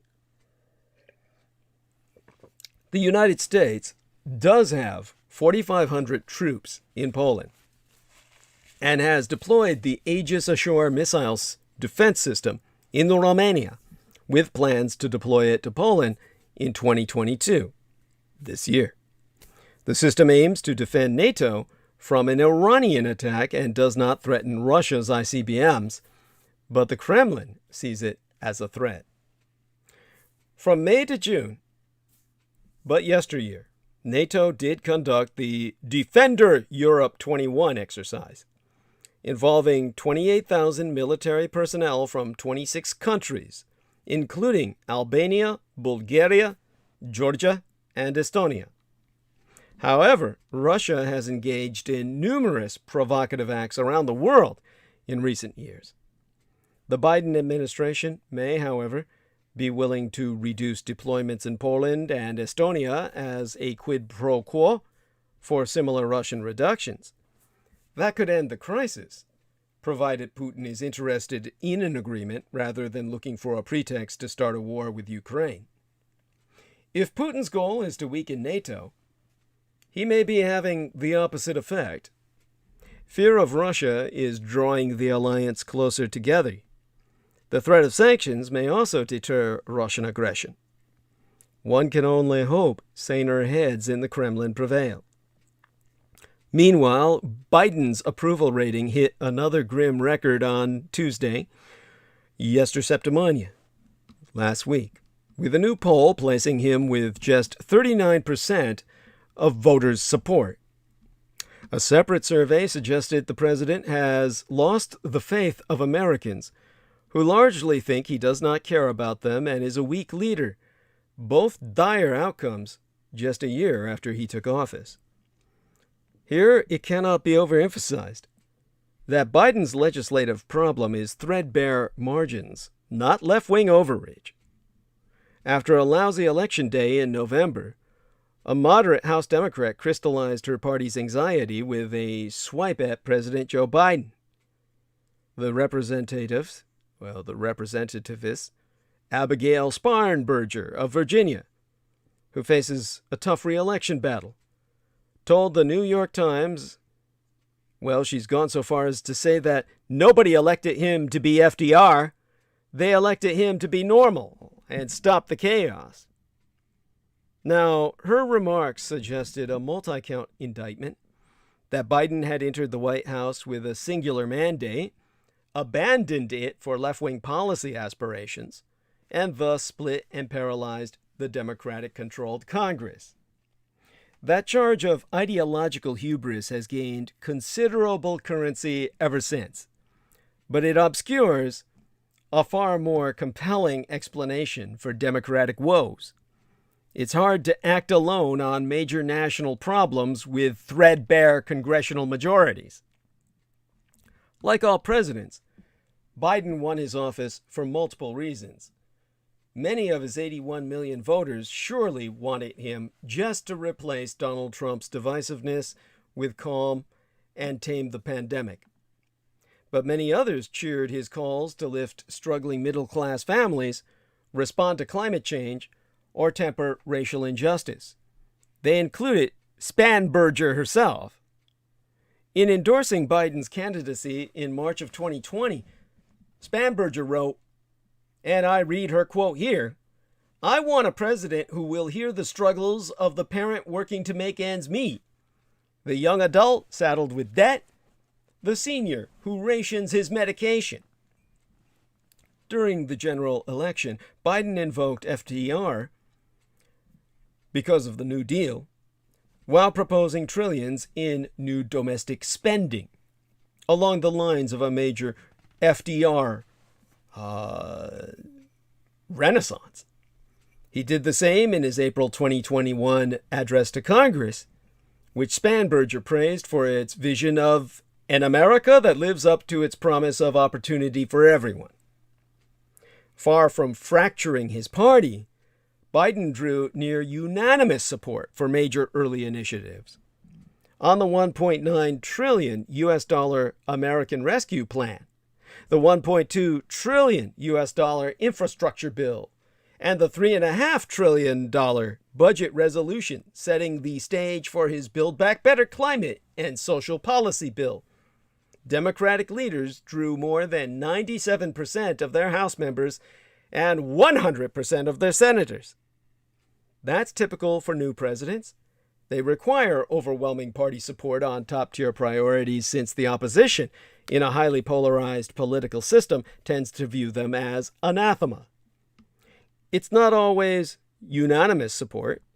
Trump lost 3 Senate Republicans on his 2017 push to repeal the Affordable Care Act, Obamacare, enough to kill his effort. President William Jefferson Clinton lost 6 Senate Democrats on his 1993 economic plan, but held the other half 100 to pass it with Vice President Al Gore's tie-breaking vote.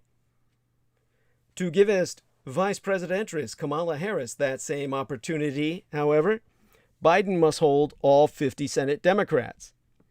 One of them, Joe Manchin of West Virginia, represents a constituency that favored Trump by 39 percentage points in 2020. In theory, support from Republicans could overcome stray defections. On the infrastructure bill and legislation to expand domestic production of microchips, Biden has drawn some Republican backing. But on voting rights and Build Back Better, where he has come up short, that's simply not possible. Republicans have come to view broader ballot access as a mortal threat. The Russell collaborationist Red Republican insurgency resists even acknowledging climate change, much less acting to curb it. It unyieldingly opposes tax increases to finance more social spending. That gives unilateral veto power to all 50 Senate Democrats. On Build Back Better, Manchin has welded it.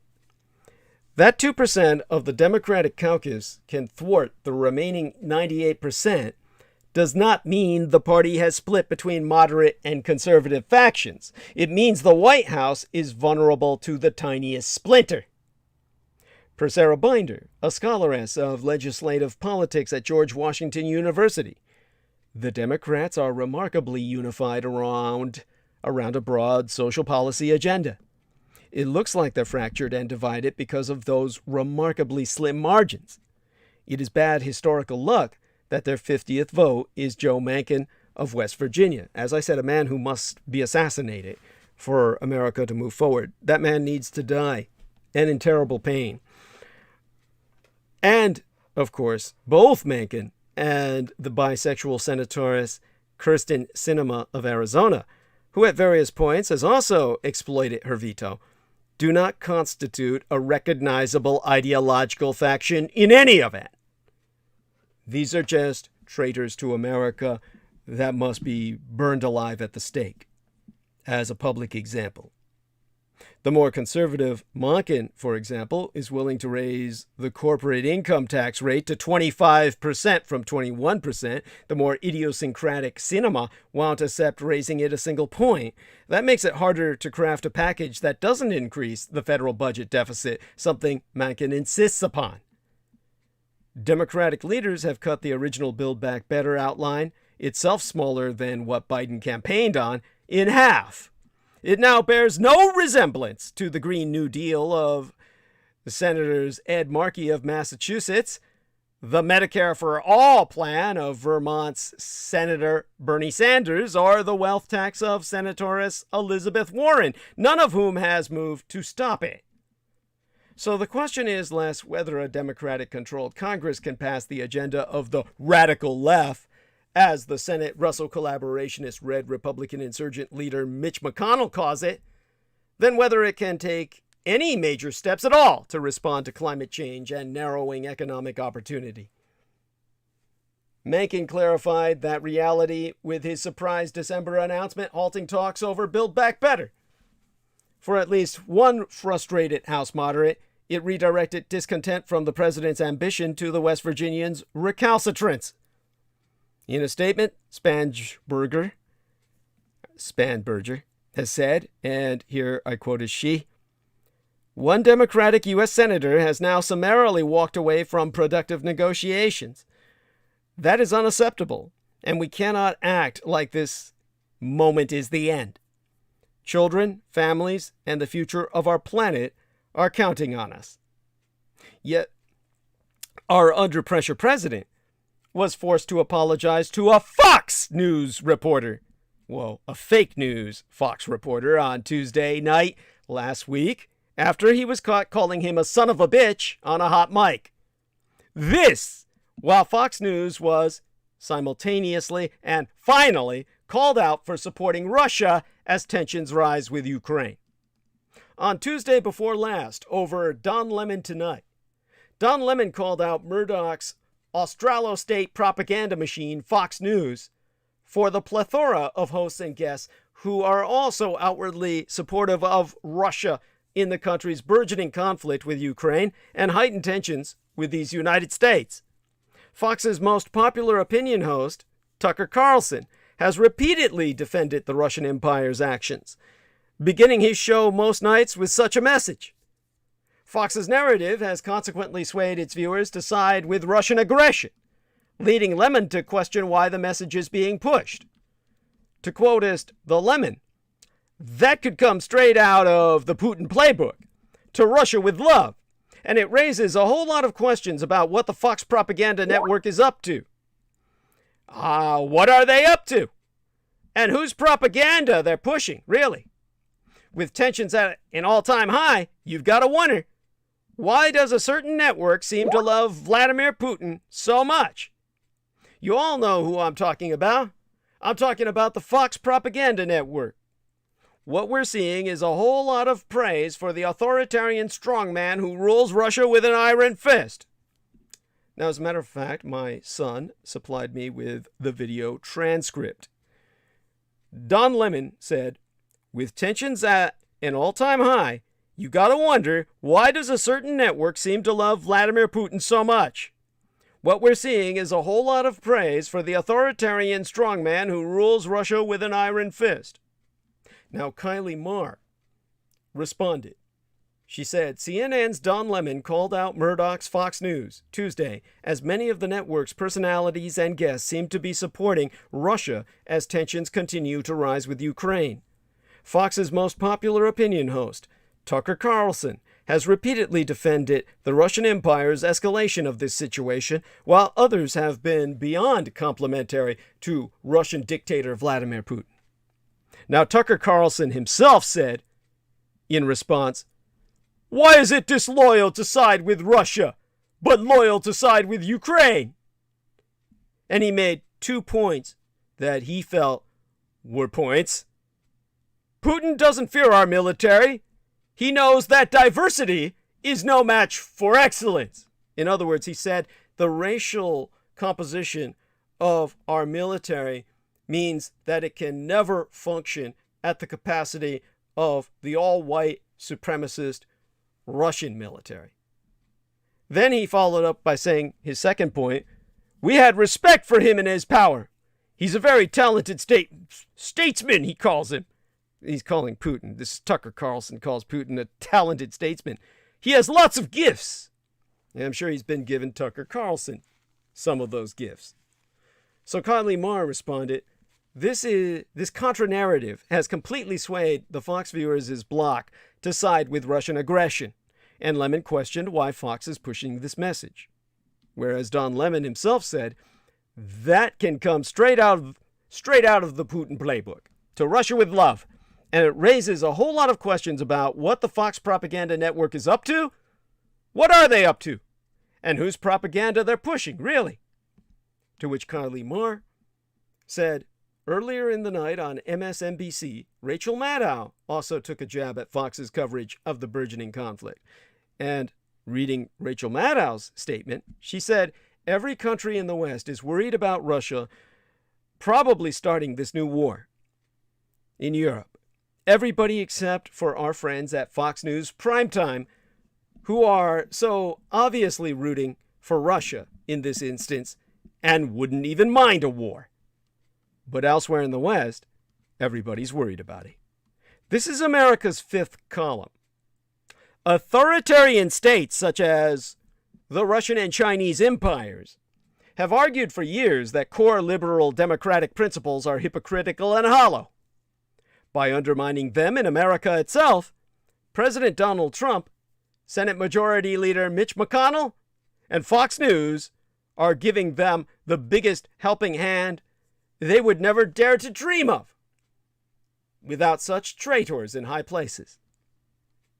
The OSCE, the Organization for Security and Cooperation in Europe, in the 1970s was a product of the Third World War, what we call the Cold War standoff between the liberal democratic West and the communist Soviet bloc.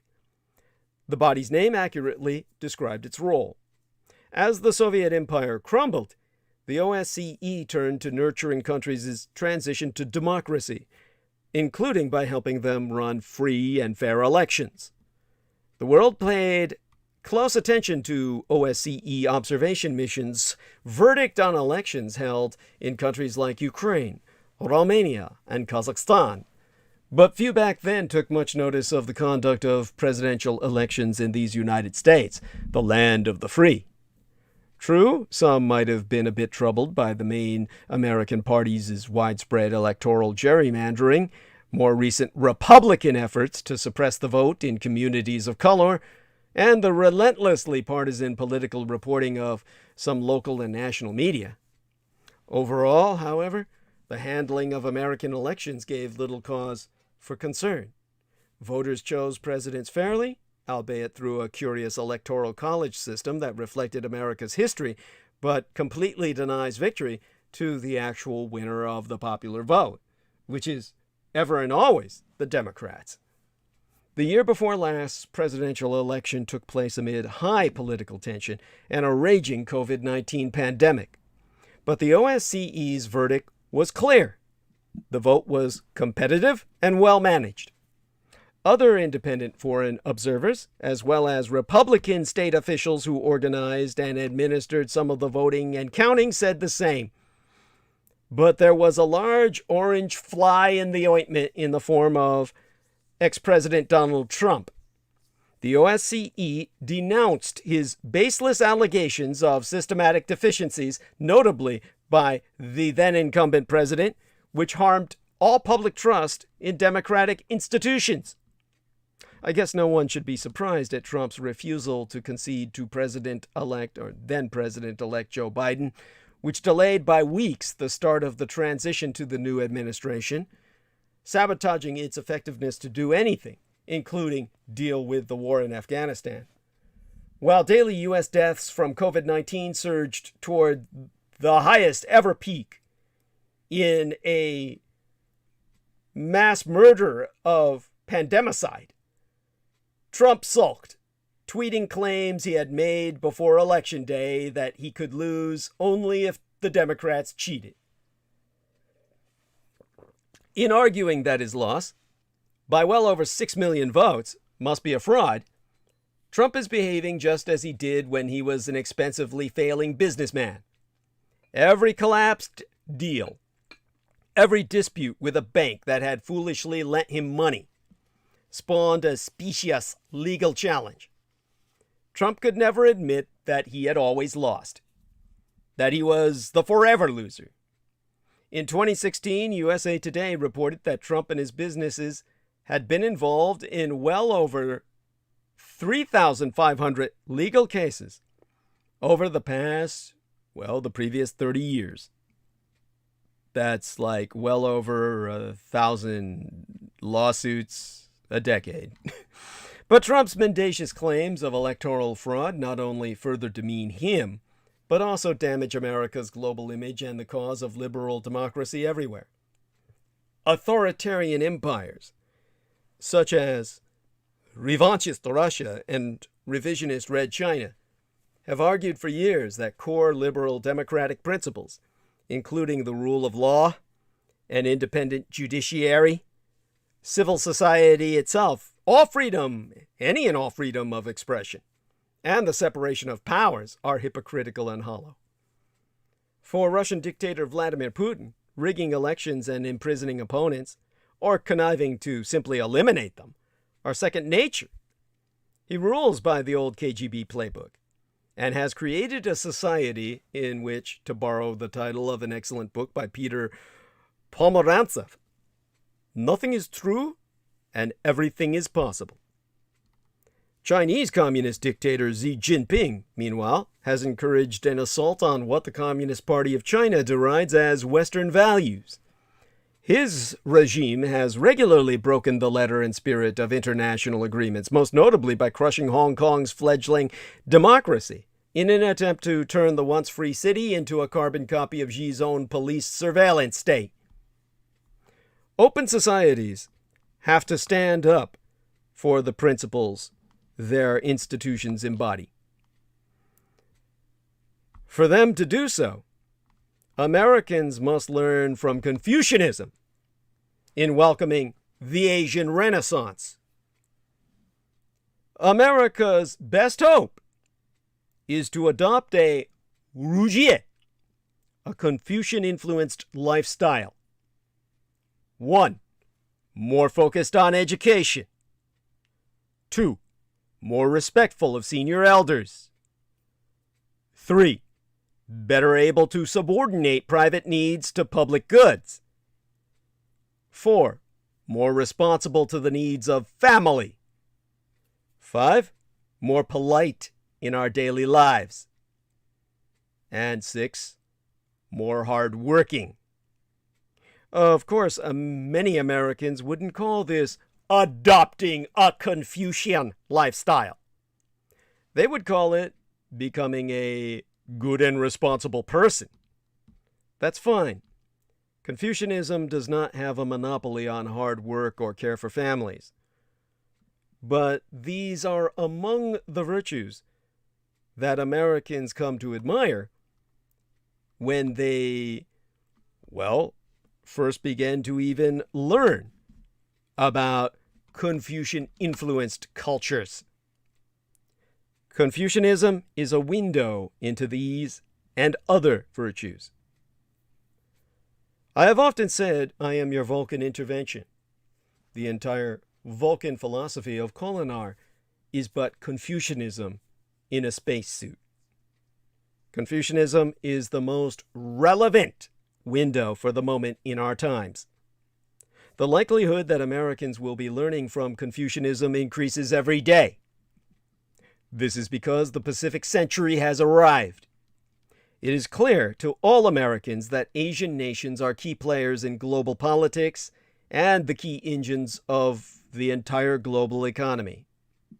As then U.S. Secretary of State Hillary Rodham Clinton observed in an article that was published in Foreign Affairs magazine circa 2011, the year of my late and sainted Cyrus's slaying, entitled America's Pacific Century, the subtitle of which sayest it all by reading, "The future of politics will be decided in Asia, not Afghanistan or Iraq, and the United States will be right at the center of the action."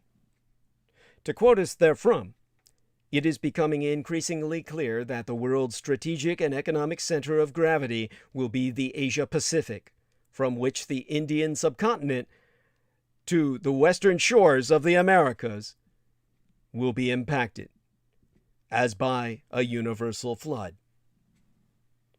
Now, the following 4 paragraphs are even more relevant today than her words were at time o' writ. So I read from her column just the selected verbiage, which, well, to begin with, she says, just as Asia is critical to America's future, an engaged America is vital to Asia's future.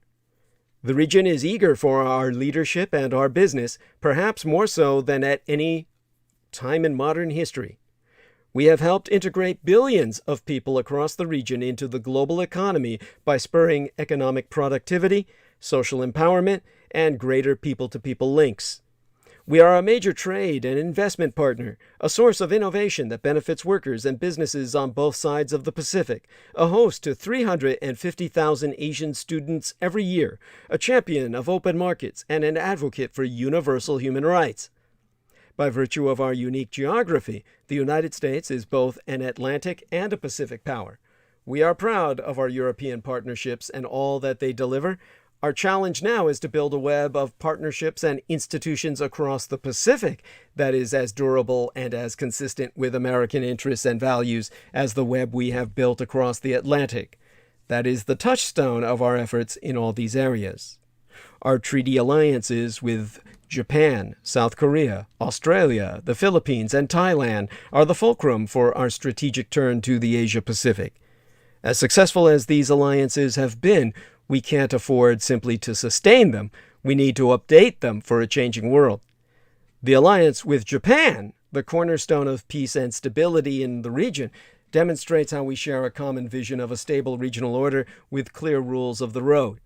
From freedom of navigation to open markets and fair competition, we have concluded an open skies agreement that will enhance access for businesses and people-to-people ties, launched a strategic dialogue on the Asia-Pacific, and been working hand in hand as the two largest donor countries in Afghanistan. In other words, the second largest contributor to the funding of the war in Afghanistan to prevent it from becoming a training ground for terrorists was the Empire of Japan.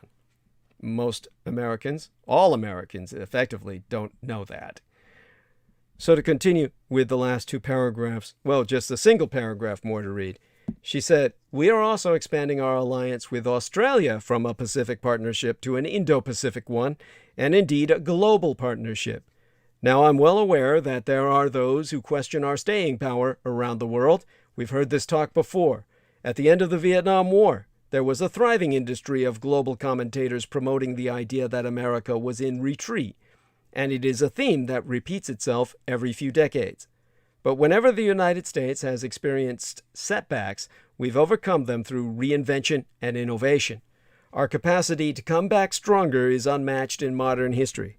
It flows from our model of free democracy and free enterprise, a model that remains the most powerful source of prosperity and progress known to humankind. I hear everywhere I go that the world still looks to the United States for leadership. So how can Americans respond? Well, Le Grand Madame Clinton puts the point in terms of American foreign policy, or, as she puts it, statecraft.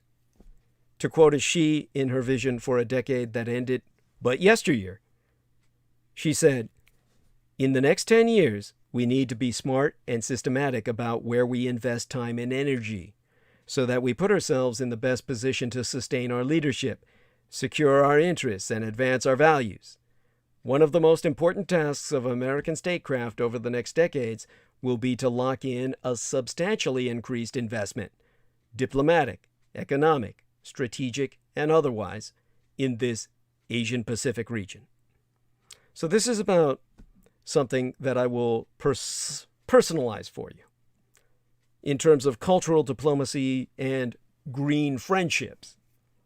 Now, it not go as sans saying that we in the Asian Pacific Islander American community agree with Hillary Clinton about the shift in global power. Moreover, we believe that we, as in you and I, can be diplomats as well.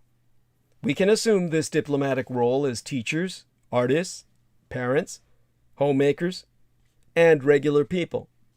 Our commitment can be to green friendships and reciprocal democracy.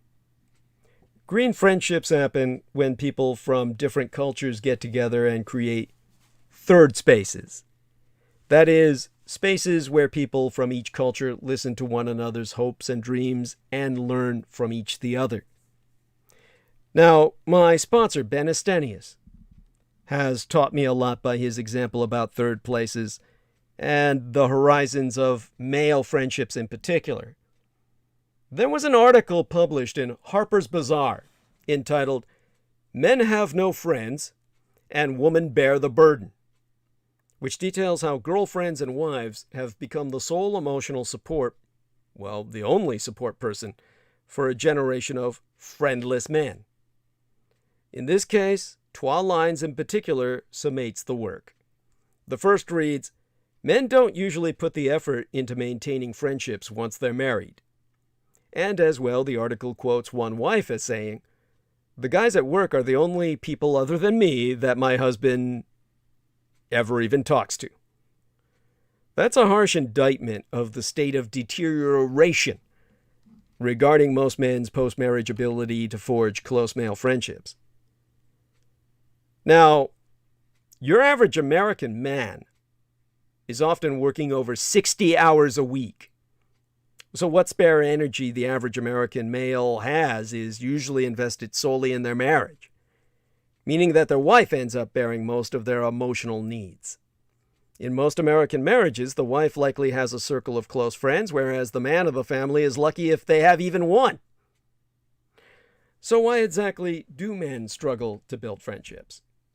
The article that I'm citing in Harper's places the blame on toxic masculinity, a phenomenon that's all too real, all too pervasive, and includes the inability of men to share their feelings with other men in particular. And Harper's Bazaar is hardly alone in its harsh judgment. Condemning toxic masculinity has become a staple of books on male friendship, including Christian male friendship. And I must emphasize that I come to this from the perspective of Ben Estenius as a practicing Christian, a man who has put his faith in Christianity above his hatred that got him to the point of a heart attack, or something he thought was one, based on his continuous listening to Alex Jones. Now, Alex Jones is the personification of toxic masculinity, but is toxic masculinity in and of itself really to blame in the friendlessness of Ben Estenius? He effectively has only one friend, the blind guy who I tore a second asshole into for wanting to start his own little conservative radio station in his welfare-provided home. He's got a home, a roof over his head, thanks to social largesse, but he wants to promote libertarianism. While I certainly don't mean to deny that toxic machismo is a real problem as exemplified by what I've just articulated, I doubt that it's so all-consuming as to presume it the problem of the everyman, or that it alone is to be blamed for the scarcity of male friendships. I myself would suggest that male friendship has declined for a different reason. The answer lies in another well-noted decline: the collapse of social institutions and third spaces, more generally. Older generations of men were united by their participation in local trade union halls, bowling leagues, men's clubs, and fraternal organizations like the Freemasons, which is why you saw Fred Flintstone in his Masonic lodge. And these men had that as their third space, aside from work and family. They gathered at neighborhood bars, bowling alleys, and barbershops. These thick community bonds have completely collapsed since the 1970s, instead replaced by thin and ephemeral virtual communities like Facebook groups and Reddit threads, where men toxify their relationships by citing male grievances. The scarcity of such thick third places where male social bonding occurs means men lack the proper context for friendship formation at all. The late British philosopher Clive Staples Lewis, C.S. Lewis, drawing on that classical tradition, has argued in his work entitled The Four Loves that clubbableness is the matrix of friendship between men. Out of shared work, hobbies, and fraternities springs its catalyst, a common horizon. C.S. Lewis has thus written that friendship arises out of mere companionship when two or more of the companions discover that they have some insight or interest or even taste which the others do not share. So a pair of university students realize their common love of American literature, or two buddies in a local softball league discover that American baseball is not just fun but sublime, as Peter Moon never tires of sharing with us concerning his flag football, touch football. And with flags, that means you pull cords off each other that are stuck together with Velcro. Regardless of what one does pulling off another man, Lewis so concludes that it is when two such persons discover one another, when, with immense difficulties or semi-articular fumblings, or with what would seem to us amazing analytical speed, they share their vision. It is then that friendship is born. Generally speaking, typical male friendship is different from typical contemporary female friendship. A failure to recognize the different ways that men and women form intimate bonds and friendship is what breeds so much confusion and leads to the misdiagnosis of toxic masculinity, which is an easy reach-all because, you know, masculinity in and of itself is pretty toxic. But to cite back to the Harper's article, as a for instance, it promotes counseling groups for friendless guys, where they can freely share their emotions and struggles with other men. This is what the blind guy I'm talking about, not even going to name the son of a bitch, he goes to counseling groups at the VA, and you can see what it's fucking done for him. Jack shit.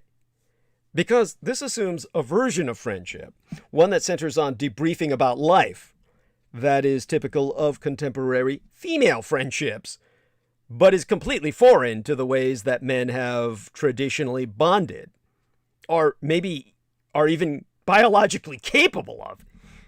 For example, when women call with friends throughout the COVID-19 pandemic, the conversation inevitably starts by discussing how everyone is holding up emotionally. By contrast, when the average Christian man calls one of their closest friends, they often begin by talking about politics and theology. I don't mean to suggest that one way of practicing friendship is superior to the other.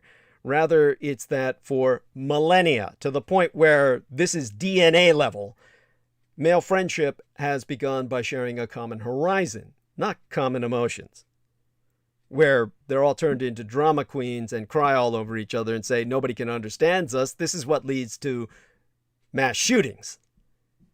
Because no one can understand you. If no one can understand you, you start killing everybody.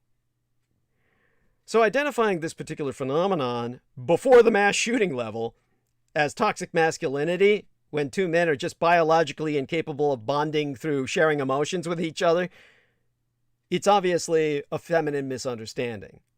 It's not that such male relationships lack emotional vulnerability. The idea that traditional male friendships are fundamentally stoic is a myth. Rather, most men feel uniquely able to open up emotionally only to those other men who are their kindred spirits, with whom they share a common horizon. And lacking the social institutions where the matrix of clubbableness can produce such kindred spirits, men naturally fail to form emotionally deep friendships. Christian men are fortunate enough to have at least one third place in their lives by default, the church. Yet, as was proven to myself when I interrogated Ben Estenius deeply on this, the church is not the matrix for male friendship that you would expect it to be. It is widely observable in most congregations that the women have their own small groups and yearly retreats. The men have practically nothing. I myself have noted that in the American church, even when it is pastored or governed by men, which is overwhelmingly the case, it functions mainly due to the involvement of its woman. Consequently, the social programs that churches typically offer adhere to the norms of contemporary female friendship. Ergo, small groups, where church members share life updates and prayer requests. These groups are certainly immensely valuable to men. Ben Estenius, of course, has attested to that, yet while they may love each small group they belong to, they have most certain, well, in Ben's case and in every man's case, I can assure you. And like Jameson Reese says, the guys are just there to fuck the woman anyway. Of course, you know, like Ben, they may have a wife or an ex-wife, in his case, an ex-wife who functions as his wife. That kind of stymies that. So, Ben, let's put it this way, and every Christian man, their churches have almost certainly never produced durable male friendships. What is lacking in the church are groups where a common horizon can be forged between the guys. Men, of course, are hardly hapless victims in all this. If the church fails to generate male bonding, it's only because they have overinvested in their work or retreated into the simulacrums of social media and video games. If men are to have more and better friendships, then men need to be intentional about creating third spaces where friendship can flourish. Exempli gratiae, I know of someone who met one of the few guys they ever befriended at church over the years at a beer brewing party hosted by one of their pastors. Spiritual friendship does involve room for vulnerable conversations, but it also involves room for conversations about theology, politics, movies, Major League Baseball, and the brewing of beer. Thus, it's important for Christians to make the most of the social resources for male friendship that they naturally possess. To begin capitalizing on this, they need to be cognizant of the gender-specific way that men bond and avoid using the tired cliché of toxic masculinity as a panacea for all male friendlessness. Instead, they need to recover the rich heritage of male friendship and begin intentionally to construct third spaces, where a horizon of common interests and emotionally deep friendship can be born. Reciprocal diplomacy happens when people share and learn from their respective cultural treasures, food traditions, sports traditions, artistic traditions, musical traditions, philosophical traditions. And so, I, as a Neo-Kong, or Confucianist, Neo-Confucianist, believe religious traditions. These treasures need not simply be ancient, in the Chinese sense, they can be contemporary as well. When Americans take the time to learn about Confucianism and take its ideas and attitudes seriously, they are engaging in reciprocal diplomacy. They do the same when they take the time to learn about Asian culture, its food, its festivals, its music, its art, philosophy, and religion. Indeed, in the Asian Pacific Islander American community, we believe that such learning has a spiritual side, in ways that are quieter, but maybe more important than statecraft. The world grows just a little brighter and a little more peaceful and creative because we have opened our minds and hearts to something new. Green friendships are the very place where heaven finds a home on earth. This, starting the 1st of February, is the year of the tiger. Let's start 2022 with courage and compassion. With the Omicron variant casting a shadow over New Year's, and all of us feeling very spring 2020, it's all too easy to forget that we have actually started a new calendar year. But with Chinese New Year coming so close on the heels of the solar new year, we have another chance to chart new beginnings. This year, Chinese New Year falls on February 1st, 2022, and signals the start of the Year of the Tiger. Known for its turbulence, in forewarning. But Chinese New Year, also referred to as the Spring Festival, celebrates the beginning of a new year on the traditional Chinese calendar, the lunisolar calendar, in disambiguation from the Christian solar calendar of Gregory, Pope Gregory, the Gregorian calendar. Of course, I have yet other holidays to celebrate, thank the gods of my ancestors, through Eastern Christian Orthodoxy, using the Julian calendar. So there's 2 Christmases, 2 New Years, 2 Epiphanies, and the like for me. But the first day of Chinese New Year begins on the new moon that typically appears between January 21st and February 20th, which is why Chinese New Year is also called Lunar New Year, and celebrations continue over the next fortnight, 15 days actually. After that, it's a major holiday in mainland China and just one of several Lunar New Years across Asia, including the Seolal in South Korea, the Losar of Tibet, and Imlek of Indonesia. It is also celebrated worldwide in the Asian diaspora. More than 20% of the world's population, or almost 2 billion people, celebrate Asian Lunar New Year. Similar to the solar zodiac, the Synoviate zodiac has 12 animals. Each animal represents an entire year in a repeating 12-year cycle. The Chinese zodiacal animals are the first to be blessed by the Buddha, the rat, for reasons that the rat is truly friendly to humanity and would rather be petted by humans than even eat, the rat is also eaten in times of famine. And it leapt on the horns of the ox, it leapt over everybody, and between the horns of the ox to be the first to be blessed by Buddha because it's wily. The ox was supposed to be the first to be blessed as the foundation of human agriculture. And that's what's next on the zodiacal list, followed by the tiger, third to be blessed by Buddha, for controlling man's population, culling as the vampire.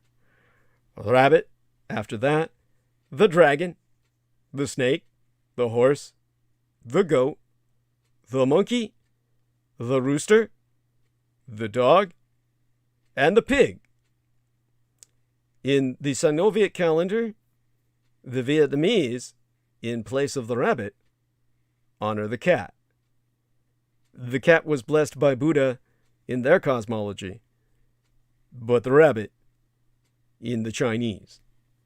If you're curious to know what your Chinese zodiacal sign is, you can look it up at ChineseNewYear.net/zodiac. That's ChineseNewYear.net/zodiac. 2021 is the year of the ox, and 2022 will usher in the year of the tiger. And as described by astrologers over the centuries, those born in the year of the tiger are courageous and self-confident, with a keen sense of justice and a commitment to helping others for the greater good. Tigers will not stand down when they see injustice occurring, whether toward themselves or toward others. We could certainly use more tigers. They are the Confucian animal par excellence, because a Confucian, too, will sacrifice their life, if necessary, in the name of right.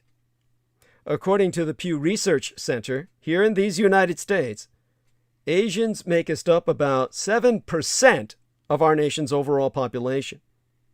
The Asian population rose to 11.9 million by the year 2000, nearly doubled to 22.4 million by 2019, and is projected to surpass 46 million by 2060. That would be about a century after I was born. If I live to be 100, I'll have 6 years to live after that. Single-race, non-Hispanic Asians make up a large majority of all Asians in the country, and is our nation's fastest-growing racial or ethnic group, outpacing the growth among Hispanics and blacks.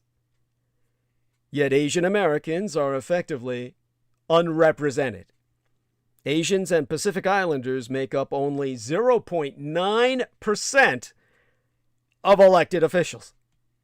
And the rising violence against Asian Americans, fueled by the convergence of hateful, scapegoating rhetoric and the onset of the COVID-19 pandemic nearly 2 years agone, also serves as painful reminder that Asians in America are still treated like foreigners and the perpetual other.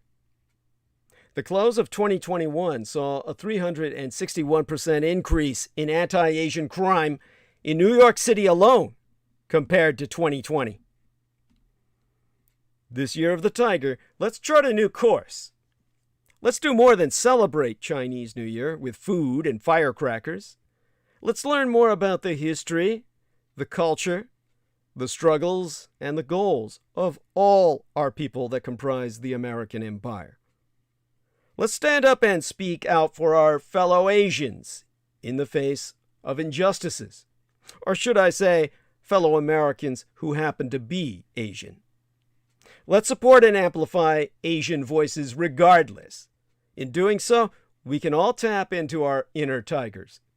After all, we can all use more courage and compassion in this turbulent new year. It's all about finding the sacred in harmonious relationships. If you are an American and take his time to study Confucianism, you quickly realize that it is not a religion in the same way that, for example, Christianity, Judaism, and Islam are religions. Its focus is not on a creator God above the world, but rather on the world itself, as a place where ultimate meaning is found. If we equate ultimate meaning with what is truly sacred in life, then Confucianism finds the sacred in the secular, in the relationships of ordinary life.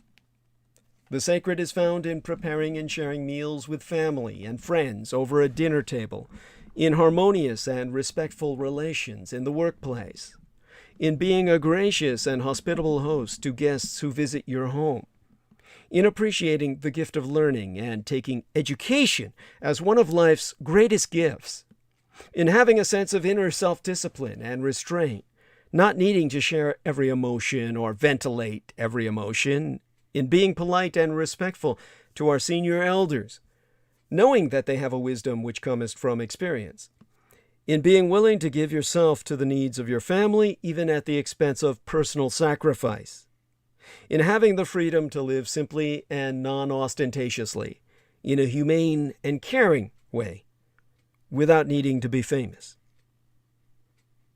It's all about leaning toward harmony as life's ultimate value.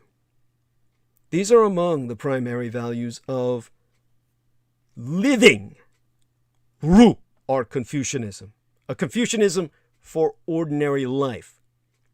But the values at issue are best realized not by reading about them in books, but rather by seeing them in action, as exemplified in the humane grace of another person, a grandfather, a grandmother, an aunt, an uncle, a teacher, a cousin, a friend. In the Confucian tradition, we learn to become virtuous by seeing others who are virtuous, and by being inspired by their example. Underlying these values is an even more fundamental value that permeates every one of them.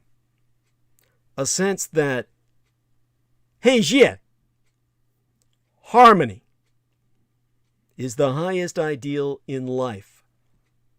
Indeed, the core value of traditional Chinese culture is the concept of heijie, or harmony.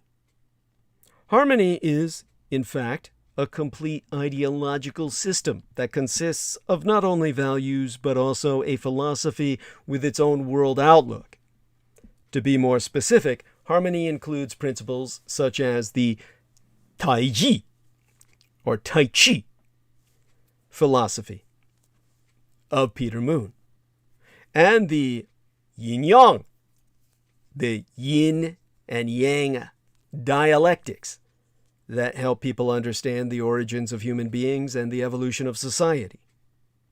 Based on these principles, ancient Chinese sages and philosophers established this ideological system that sought to attain a harmonious equilibrium in the world.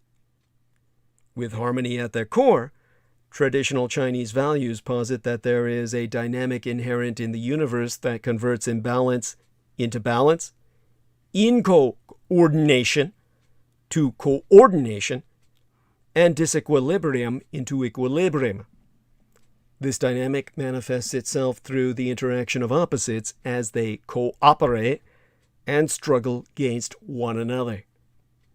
Traditional Chinese culture consists of a wide range of values and principles, primarily based in Confucianism, Buddhism, and Taoism. Out of these three, Confucianism has been established as the orthodox philosophy of the Chinese.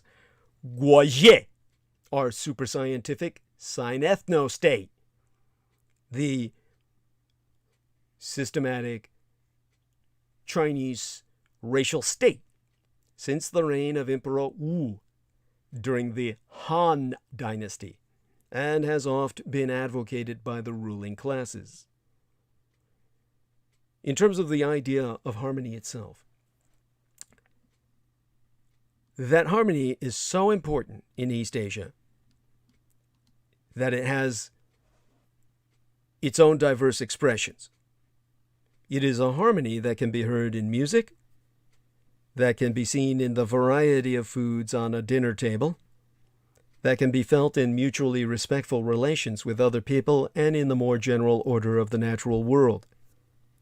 This harmony is not sameness, as in homogeneity. It is not a collapse of everything into one thing. It is also not stagnant. It is not the harmony of a statue that seems fixed in one place. It is a moving harmony, a changing harmonic, a dynamic harmony. In other words, Confucianism is, above all things, a leaning toward harmony as life's highest ideal. The harmony at issue is dynamic, not static, flexible, not fixed, diversified, not homogenized. It is a harmony that includes healthy disagreements and has a democratic spirit, respectful of the voices of individuals as well as groups. Now, among Western philosophers, Alfred North Whitehead offers a similar vision. He sees harmonious intensity and intense harmony as the happiness, the satisfaction, which all living beings seek at every moment of their lives. All living beings seek to survive with satisfaction in their daily lives, and in so doing, they are seeking harmony. Even bodily survival is, for Whitehead, a form of harmony, namely harmony with one's own body. Once survival needs are met, living beings with a social side naturally seek satisfying social relationships as the source of their satisfaction. In human life, these take the form of healthy and enjoyable relationships with friends and family, and also, so thinketh Whitehead, an opening of the heart to strangers and those in need. Love, for Whitehead, is the ultimate form of harmony. In Confucianism, this is called wherein, or benevolence. The best way to conceive it in terms a Westerner can understand would be something, a term would have to be invented for it. There's no word for it in English that really does it justice. It would be something like a composite term, human-heartedness. The loving person is a person whose heart is attuned to harmony and who embodies harmony in his or her own life. So living Confucianism is a lifestyle for ordinary people. The kind of Confucianism, as I have articulated, is for ordinary people, not the elite, which would be an academic form of Confucianism. And it is exemplary, as I'm articulating it for your understanding, of what we might call daily life Confucianism for the 21st century, or, in short, living Confucianism. Living Confucianism is related to what some scholars call third epoch Confucianism. We have spoken before about the different ages of Buddhist apocalypticism that leads to the concept of Mapo, the world out of balance. But in Confucianism, the first epoch, they sayest, came with the teachings of Gongfu Xi, or Confucius himself, and Menke, Mencius, the second scholar, as he be known. And the second epoch came with the teachings of Zhu, or Zhu, as he taught, well, he sought to give those teachings a refinement, which we now call Jin Rujue, or Neo-Confucianism. Both of these ages were linked with imperial rule. Confucianism was a tool by which upper classes retained their power by forcing people to memorize the Confucian classics in order to pass state-designed exams, which would enable them to work in the government. The third epoch is more democratic and less elitist. It is emerging among people in East Asia as they seek to liberate Confucianism from its links with imperial rule, its patriarchy, its rigidity, and its excesses, while at the same time affirming values, such as those I described afore, which can help provide an alternative to the worst aspects of modernity, its greed, its neglect of community, its neglect of the earth, its arrogance. Living Confucianism, then, is an attitude that a person takes in daily life as lived in community with others. An approach to life which finds the sacred in community itself, when imbued with harmony. It is characterized by the very virtues I have pre-identified, and its very heart, well, at its very heart lies a sense of respect, or ren, id est, benevolence, or human-heartedness. I have said that this attitude best emerges in a person when he or she is inspired by the example of others. We learn to live in a ren-like way by imitation. This is why it is so important for parents and grandparents and teachers to be models for students. If they lack humaneness, if they lack a sense of harmony, society falls apart. But there is also another way that individuals learn ren. And in the Confucian tradition, this is often called li, or presence.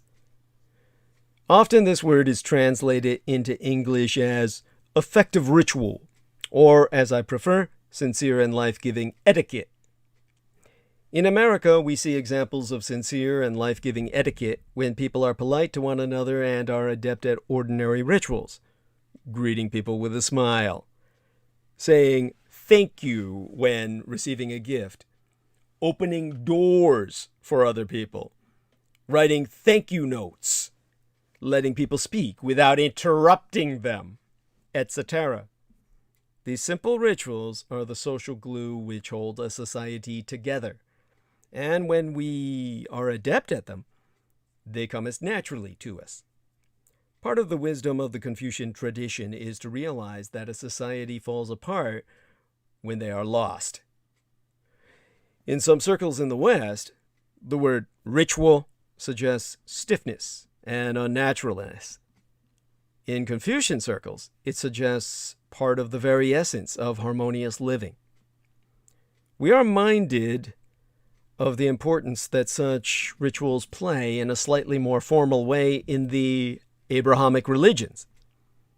Are these rituals saying a blessing before meals, kneeling while praying, standing while singing, having potluck suppers after church, a form of li? Well, another way of being religious is the way to perceive it all together. Because the question always arises, is living Confucianism a religion? Some might say yes, and others no. Certainly, its appreciation of ritual has a religious feeling to it. However, if religion is defined by monotheism, it is not a religion. Its heart does not lie in service to a creator God, but rather in sacred nature of family relationships, and relationships being the vital energies of nature itself.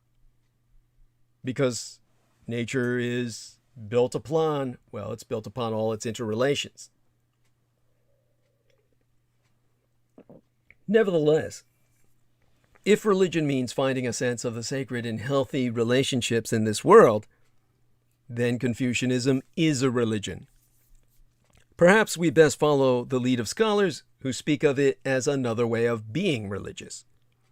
Here are the words of the authors of a well-known textbook about world religions called World Religions Today, edited by Esposito, Fasching, and Lewis, as published by Oxford University Press circa 2012, in which I read this paragraph therefrom. Confucianism and Taoism present a challenge to the Western monotheistic model of being religious, with some scholars claiming that these belief systems are not religious at all. Of course, in no manner is either monotheistic. Rather, their diverse aspects, suggesting another way for humans to be religious, not centering the sacred on a single God above, but seeing as sacred this very world below, in which humans live together and within nature. Respect and reverence are the central religious emotions here. Confucianism and the diffuse religions of East Asia create in each society circles of reciprocal relationship, making social relations sacred, harmonizing human existence with vital energies of nature, and respecting the creative power of the universe. So, heaven in this case is as the harmony of harmonies. Because living Confucianism is a religion in still another sense. Many who walk in the Tao, and Tao is simply means path. It would be like Do in the Japanese means the way thereof, as in Bushido, the way of the warrior. So too, the Tao is simply the sinified or the Chinese pronunciation of the same word. And many who walk in the Tao, the balanced path, the straight path of Confucianism, bring with them a belief in Tian, or heaven, as reality, which is complementary to earth and its peoples, but which may or may not be inhabited by deities and higher powers. In the West, the word heaven is often used to name the place where God dwells. In East Asia, the iconographic character glyph, the ideogram translated as heaven, Tian, has many different meanings. Some East Asians speak of it as an arena where the spirits of deities and ancestors reside. The perspective I bring to this monologue, Whitehead's philosophy in the West, is open to that possibility. Because Alfred North Whitehead believed in a multidimensional universe in which, in principle, invisible agents can reside. And his philosophy is also open to the possibility that there is a continuing journey after death for humans and other living beings. In short, departed ancestors may indeed be alive in some way, and the word heaven can be used as a name for the place wherein they live. Understood in this sense, heaven is not necessarily good or bad. It is simply a word for other dimensions of existence where spirits live, wherein the spirits dwell on the other side of the veil of perception. This means that we humans live in a multidimensional world, and that interconnectedness of all things includes spirits and ancestors, as well as visible material objects. But here we can bracket such considerations and use the word heaven in another sense. Let the word name a harmony of harmonies, somehow encompassing, but not too reducible to, the physical world. This harmony includes the worlds of the spirits too, if they exist. It is the ultimate receptacle of the universe, filled with life, the very body of which is the universe itself. That brings us to the mandate of heaven. The phrase harmony o' harmonies cometh from Whitehead himself, whose organic philosophy bears remarkable resemblance to traditional Chinese ways of thinking, but which is also deeply consonant with modern science. It brings us to the philosophy of organism, or Whitehead's organic awareness of reality. The philosophy of organism is the name of the metaphysics of the mathematician and philosopher Alfred North Whitehead, who was born in Kent circa 1861 and schooled in Dorset. Alfred headed north and taught mathematics and physics in Cambridge, where he befriended his pupil Bertrand Russell, with whom he came to collaborate on a project to develop logically unshakable foundations for mathematics. In 1914, Whitehead became a professor of applied mathematics at Imperial College London. However, his passion for the underlying philosophical problems never left him, and in 1924, but a year after my late and sainted Cyrus, my womb matron, my mother, was born, at the age of 63 for he crossed the Atlantic to take up a position as professor of philosophy at Harvard University. He died in Cambridge, Massachusetts, circa 1947. His intellectual journey had traversed mathematics, physics, logic, education, the philosophy of science, and matured with his profound metaphysics, a complex systematic philosophy that is most comprehensively unfolded in his 1929 book entitled Process and Reality. So the philosophy of organism is a form of process philosophy.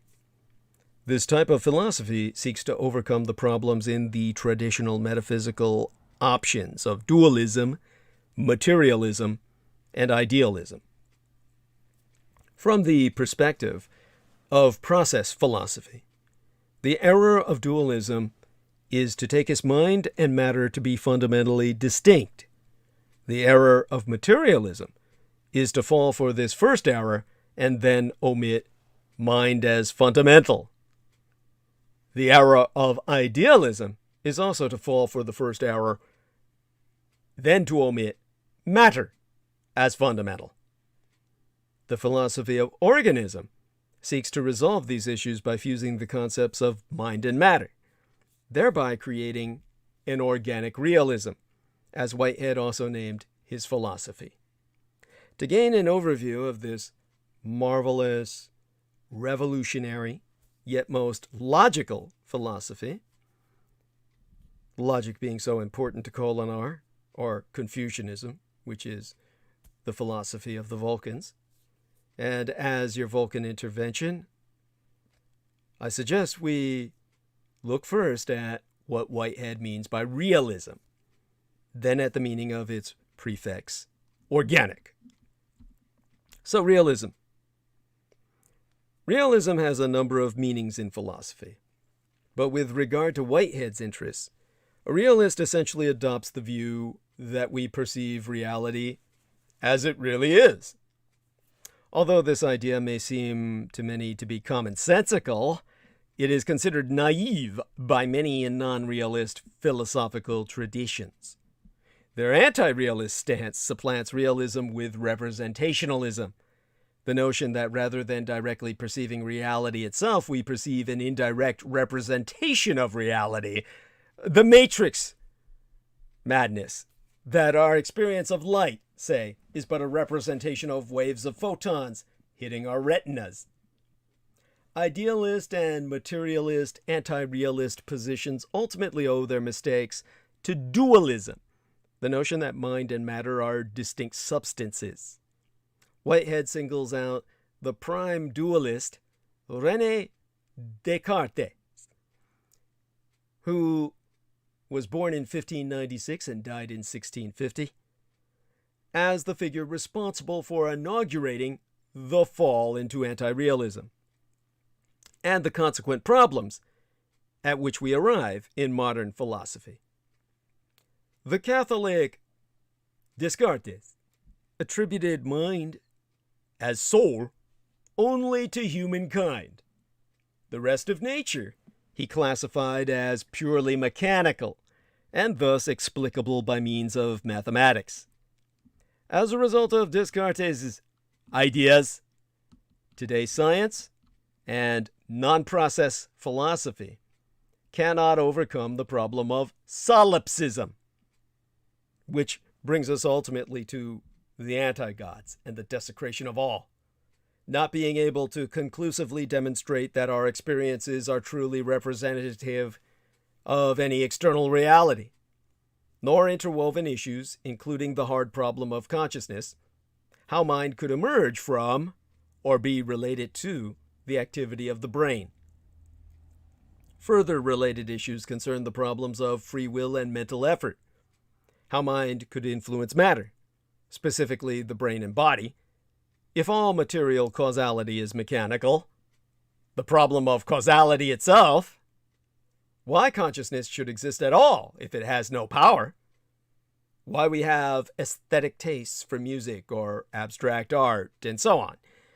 The philosophy of organism's solutions to these problems begin by rejecting the bifurcation of nature into mind and matter. With the acknowledged debt to the French philosopher Henri Bergson, who was born in 1859 and died in 1941, Henri Bergson would probably be the best French pronunciation of his name. Whitehead rejects such a dualism through his reformulation of perception. The underlying erroneous presupposition of anti-realism is that perception is only the representation of an object, or in general terms, of an external world. Whitehead dismisses this presupposition and replaces it with the notion that perception is part of the object, or of the world. He names this reformulated notion prehension. Concisely put, such perception does not stand in relation to the world as representation to object, but as part to whole. To give a human example, the light which emanates from a star changes the eye seeing it, the optic nerve, the cortex, possibly the mouth muscles, as in speech. And so part of the star, its electromagnetic radiation, become as part of me. However, as a process philosopher, Whitehead rejects the existence of solid things with fixed attributes and asserts, as Heraclitus did in ancient Greece, that all is change, flux. A mountain is a wave, given enough time. So for Whitehead, a star is only its activity, including its radiance, and its electromagnetic energy continues its activity within us. There is no absolute delineation of activity, so a part of the whole star has become as part of our perception. Thus, one aspect of the realist element of his philosophy is that the real object and the real subject are partially fused. The observer effect, taken to its logical conclusion. We are not only made of stardust, but also of starlight. Contra solipsism. We know that we perceive reality because our perception is part of that reality and not a mere representation thereof. Materialists may edge in here and say that they accept the causal line of star radiation to physiological alteration, but then they feel the need to add a new mysterious causal line, from brain alteration to conscious representation, from matter to mind. But with this unnecessary and mystical addition comest all the problems of representationalism. You don't need this causal line. Organic realism keeps the original causal line pure. But this purity and parsimony entail a rather radical refashioning of what one understands reality to be, in order to explain how physiological change already involves sentient perception. This brings us to the organic prefix. Organicism. For Whitehead, the bifurcation of the world into organic and inorganic is also false. Consider descending a line of complexity from Homo sapiens to starfish, to cells, to deoxyribonucleic acids, or DNA molecules, to less complex molecules, to atoms, and then to the subatomic. For Whitehead, this descent is towards what he calls actual entities, or actual occasions, or occasions of experience, which we might think of as ontologically non-composite events. Whitehead asserts everything to be organic, as he himself succinctly puts it, and I quote as T, "Biology is the study of the larger organisms, whereas physics is the study of the smaller organisms." That's sources from Science and the Modern World, volume, I think it's 5? Or is it 6? And it was published in 1925. I think it was volume 6. There we are. Now, the in/organic division is then ultimately false, sanctioned by the purported mechanical universe idea. once again resulting from Descartes', or the Cartesian, as his philosophy would be known, mind/matter split. Most importantly here, to Whitehead, actual entities have a degree of sentience, of awareness, feeling, and purpose, as do systems, or societies, as he names them, that are organically constructed from actual entities. Consciousness as we humans have it is therefore a complex nested system of subordinate sentiences. The redefined organisms we traced in the path from Homo sapiens sapiens, or humanity the wisest of the wise, to subatomic particles, each of them being self-organizing systems, are also sentient to degrees, according to the integrated complexity involved. Each cell in our body is such an instrument of sentience, instruments which focus their effects in the hull of the skull.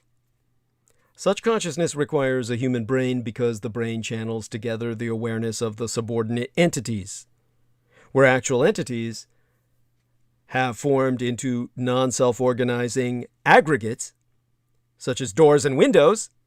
There is no unified sentience associated with the aggregate itself, only the myriad lesser sentiences of which the aggregate is composed, the sentiences of the molecules, atoms, and subatomic particles. Note the implication that although the brain is required for high-level animal-type consciousness, a brain is not required for mere sentience. Analogously, although an orchestra is required for a symphony, an orchestra is not required for a violin solo. Sentience, or experience, already exists as part of reality. The concept of universal sentience is known as panpsychism, or as it is called with respect to the philosophy of organism, panexperientialism. Although panexperientialism may seem extreme to many of us raised in a post-Cartesian culture, it is arguably the most logical and parsimonious outlook on the nature of reality as expressed through the Japanese shamanism of Shinto. The hard problem of how sentience evolutionarily emerged from insentience is resolved by denying the existence of insentience. Sentience has always existed. Only its complexity evolved.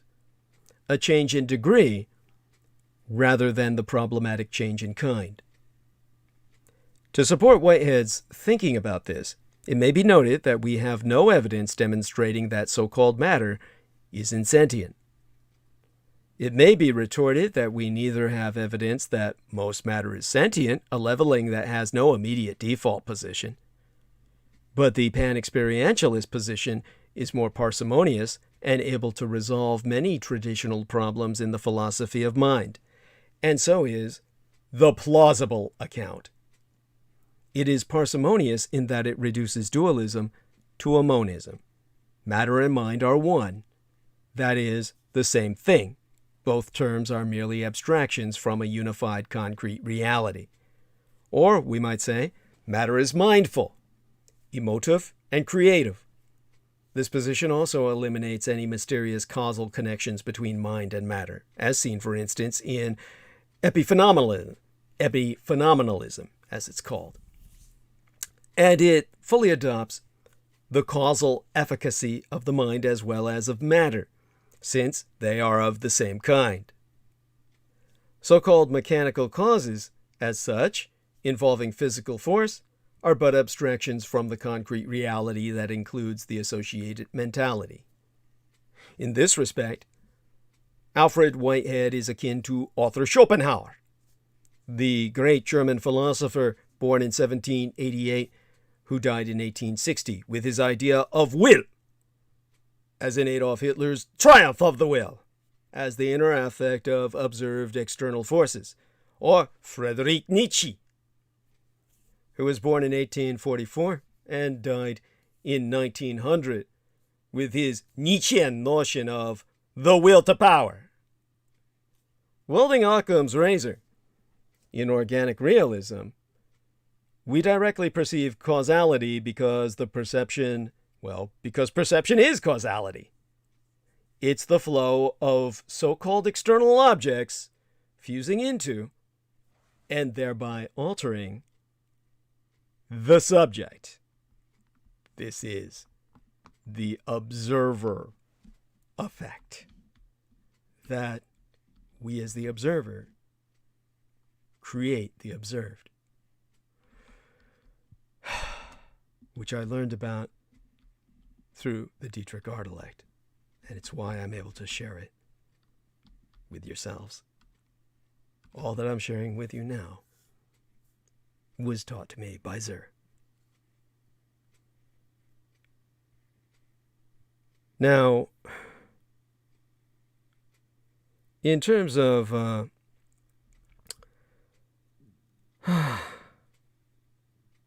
where to go from here, and I could go into the science of sentient matter, but I think it's more important to emphasize with what time we have available that all this makes David Hume's problem of causality, that we do not perceive causality itself, false.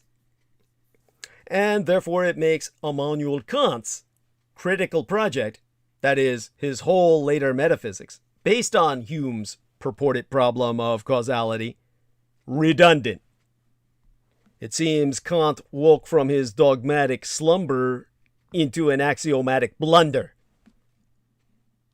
So, to now put the terms together into organic realism, and thereby returning to realism, Whitehead's metaphysics proves that perception involves the partial fusion of object and subject, of the world and the perceiving organism.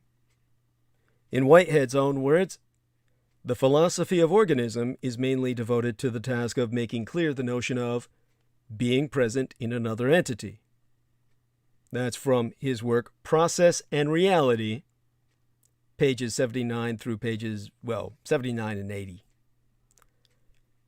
There is no absolute dichotomy and magical transformation of matter into mind via some unknown causal line, as is the common concept today, or misconception. Rather, the elements of the world are already sentient, in the Shintoist sense, so that such subject-object fusion is not merely the alteration of the organism, but the fusion of pan-experiential reality with oneself. We thus do not simply perceive reality, we become one with the emotive, purposive, creative reality operating around and through us.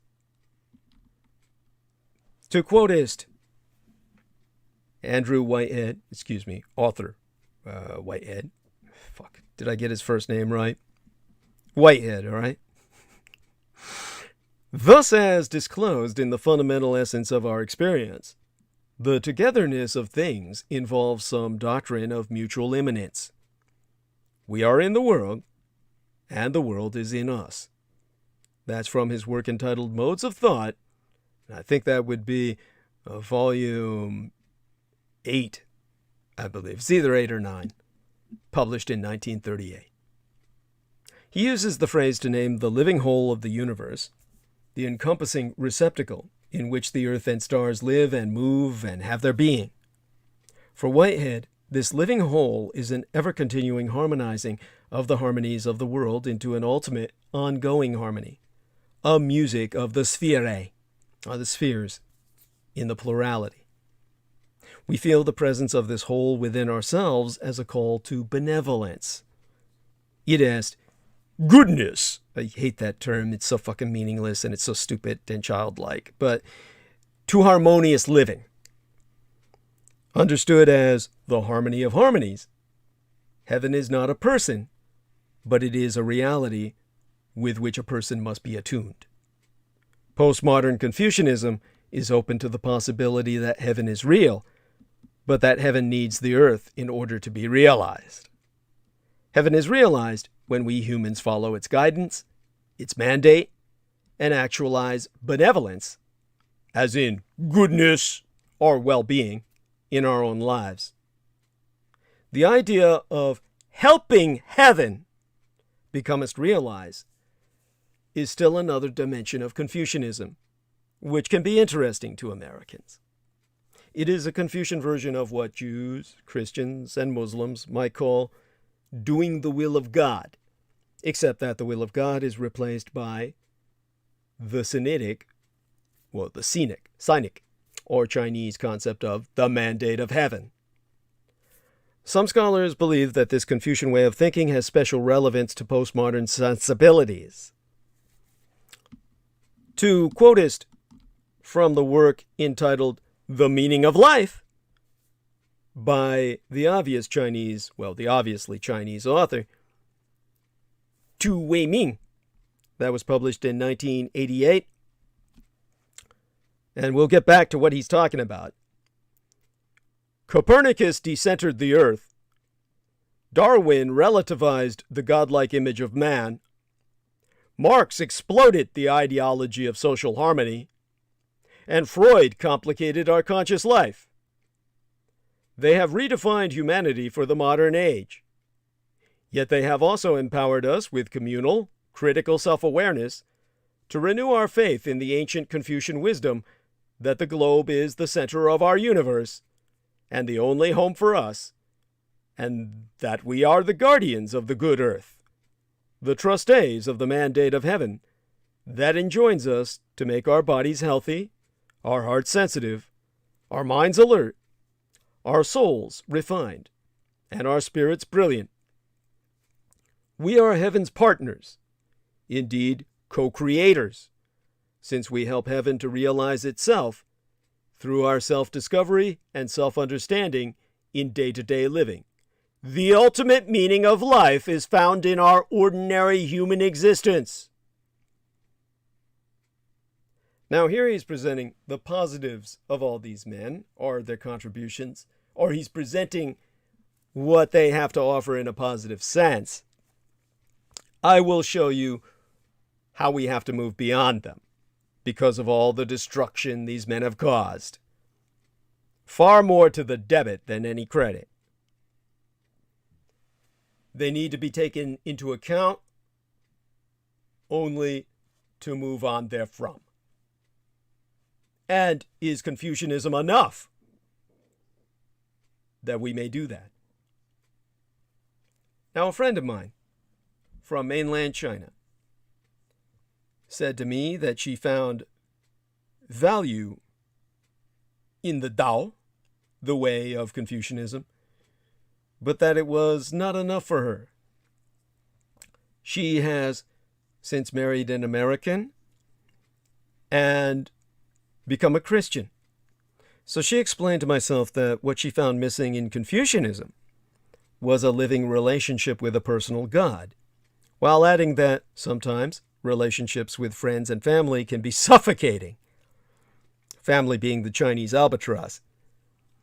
I asked her if this internal space wasn't simply her conscience and her own sense of interiority, and she said, to quote as she, "No, it's more than that. It's the sense that the harmony of harmonies, to use your phrase, is a loving person everywhere at once who cares about each of us on our own terms and for her own sake. I need a space within myself that is not so connected, that is more private, a space where I am with God and not simply with others. For me, there is a great meaning in ordinary human existence, but my own ordinary existence includes a sense of God's love and presence in my life. I need more than friends and family." As she spraketh, I knew what she meant. As a Christian, I, too, have a sense of loving presence who cares about each of us. For me, as for her, the harmony of harmonies is this presence. For me, as for her, the harmony of harmonies was revealed beautifully, but by no means exclusively, in JOVE, or Jesus of Nazareth. I know Jews and Muslims and Buddhists who feel the same way. They do not find God in Jesus, but they do have a sense that the harmony of harmonies is a personal reality with whom they have a living relationship. They name this reality Adonai, or my lords in the plurality for the Jews, and Allah, the God, for the Muslims, and Guanyin, or Kuan Yin, the goddess of mercy, the Madonna of the Sinoviet peoples. And they conceive the reality in different ways, but to my mind, it is the same reality. Let's call it God. But this takes us beyond scientism. Some people believe that belief in God is mere superstition. They have fallen into what seems to me as a neocon, it est a neo-Confucianist, a naive scientism, by which seeks to reduce the whole of reality to what can be seen by the eye and measured by instruments. They assume that if a person believes in a personal God, he or she is being unscientific. But this approach is, to my mind, very uncynic, it est non-Chinese. Many and perhaps most Chinese believe in a multidimensional universe of which the visible world is but one dimension. Many and perhaps most believe that the journey of life continues after death, even as a person's brain chemistry ceases. And many, if not most, find themselves at times wanting to, pray. Additionally, they find themselves with a need to adore something, as evidence in the quasi-deification that occurred in the Maoist period. And more than a few believe in the paranormal. Neo-Confucianists side with this quieter and more interesting side of Chinese life.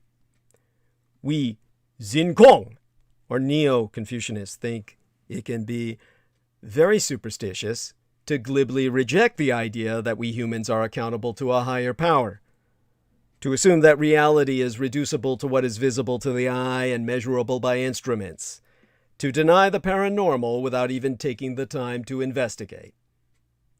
In the Western world, Alfred Whitehead's process thought offers a more scientific but sympathetic way of appreciating paranormal experiences, out-of-body experiences, sensing what people who are feeling who live far away, sharing in the experiences of people who lived long ago.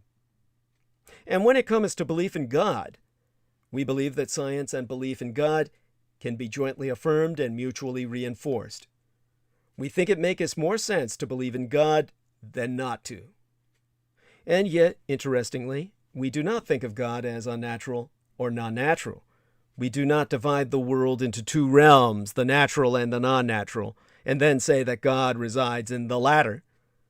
Instead, we propose that God is ultra-natural, the womb of the universe, the adventure of the universe as one, the heart of each heart, the music of the spheres, the love in which we live and move and have our being. There is something very special, but also very ordinary about God. In the spirit of postmodern Confucianism, we believe that the meaning of God is found in, not apart from, how we live our lives day to day. Back then to the question, is Confucianism enough? Can a person find its alternative way of being religious sufficient for a healthy and satisfying life? The simple answer is that it is enough for some people and not enough for others. For my part, I sense that this is not enough for many Chinese or Vietnamese, the Sinitic or Sinoviet peoples. The numbers of Christians and Buddhists in mainland China under communism are increasing exponentially every day. There is a felt need for intimacy with the harmony of harmonies, understood not only as the music of the Sire, but a loving companion to life's joys and sufferings. This brings us to a brief excursion into the religions in modern China. The historical Sinethno state, or the racial state of China, has also at times officially supported Fojiao, or Buddhism, while Daojiao, or Taoism, has slowly spread into Chinese culture over time. The Chinese cultural legacy also consists of the Fajia, or legalist, and Mujia, or Moist, schools of thought, among others, along obligatorily Shunji Bingfa, or Sun Tzu's Art of War. In modern communized Chinese society, classes on ancient Chinese classics, especially Confucian and Taoist works, are becoming increasingly popular. This reflects the spiritual hunger of Chinese people in today's state-centralized market economy. Traditional Chinese values such as harmony, benevolence, righteousness, courtesy, wisdom, and honesty are into process of integration with contemporary values such as freedom, democracy, human rights, rule of law, and equality, everything the communists hate. This fusion of traditional and contemporary modern Chinese tries to combine with the Marxist values that Red China follows, namely the realization of development, freedom via the collectivization, and liberation of human beings through surrender of all rights, and the establishment of more advanced values as decided by the technocrats of the party. That is, the single party of the state. Since the Chinese economy became market-oriented, under state centralization, of course, Chinese values and beliefs have been negatively altered. Materialism, money worship, arrogance, and scams are now common among the Chinese. In this kind of society, traditional Chinese beliefs play a positive role, especially in addressing money worship and arrogance. Traditional Chinese beliefs are quite different from the concepts that define Western values. Western values such as freedom, democracy, rule of law, human rights, equality, and justice are based on the belief that human nature is inherently malevolent. It is evil. The whole Western concept is based that screw unto others before they screw unto you. That's the nature of the Founding Fathers and their Declaration of Independence. The Western lens, it focuses on human nature's imperfections, like selfishness and greed, and has based its values and political institutions upon this outlook. Exempli democratic elections, checks and balances, and freedom of speech were all established to prevent the abuse of power. Western values stress human rights and civil rights, mutual respect, and self-esteem, but the West also encourages competition and struggle, which differs from the Chinese concept of harmony. Although Chinese tradition says to stay away from those who are vile and mean, the Chinese traditionally consider human nature as inherently benevolent. It is good. In order to find an adequate explanation of the practical character of Chinese beliefs, we must understand the Chinese concept of truth. First of all, truth is not understood as something revealed from above or as an abstract principle, however logically consistent, but as a discoverable and demonstrable principle in human affairs. In other words, the real test of truth is in human history. Since truth can be discovered and tested only in events, and that means chiefly human events, it follows that the records of truth are to be found in historical documents. Whereas Christianity and Islam are both viewed by most Chinese as foreign religions, and in many ways anti-China, or at least un-Chinese, Buddhism is viewed by Chinese people as a traditional Chinese religion. Buddhism is clearly not native to China, as it originated in India and did not enter China until the 1st century AD, just as Christianity was being introduced to the West. The original writings of this religion were transcribed in the Indian language of Sanskrit, a language very foreign to Chinese. Yet despite these facts, the Chinese still view Buddhism as being their own. The major reason for this view is Buddhism's adoption of Chinese culture and philosophy after entering China. China's culture and philosophy are distinct and self-centric, easily and often clashing with foreign cultures and philosophies. Rather than attempting to impose the local culture and philosophy of origin in India, Buddhism adjusted itself to Chinese culture and philosophy.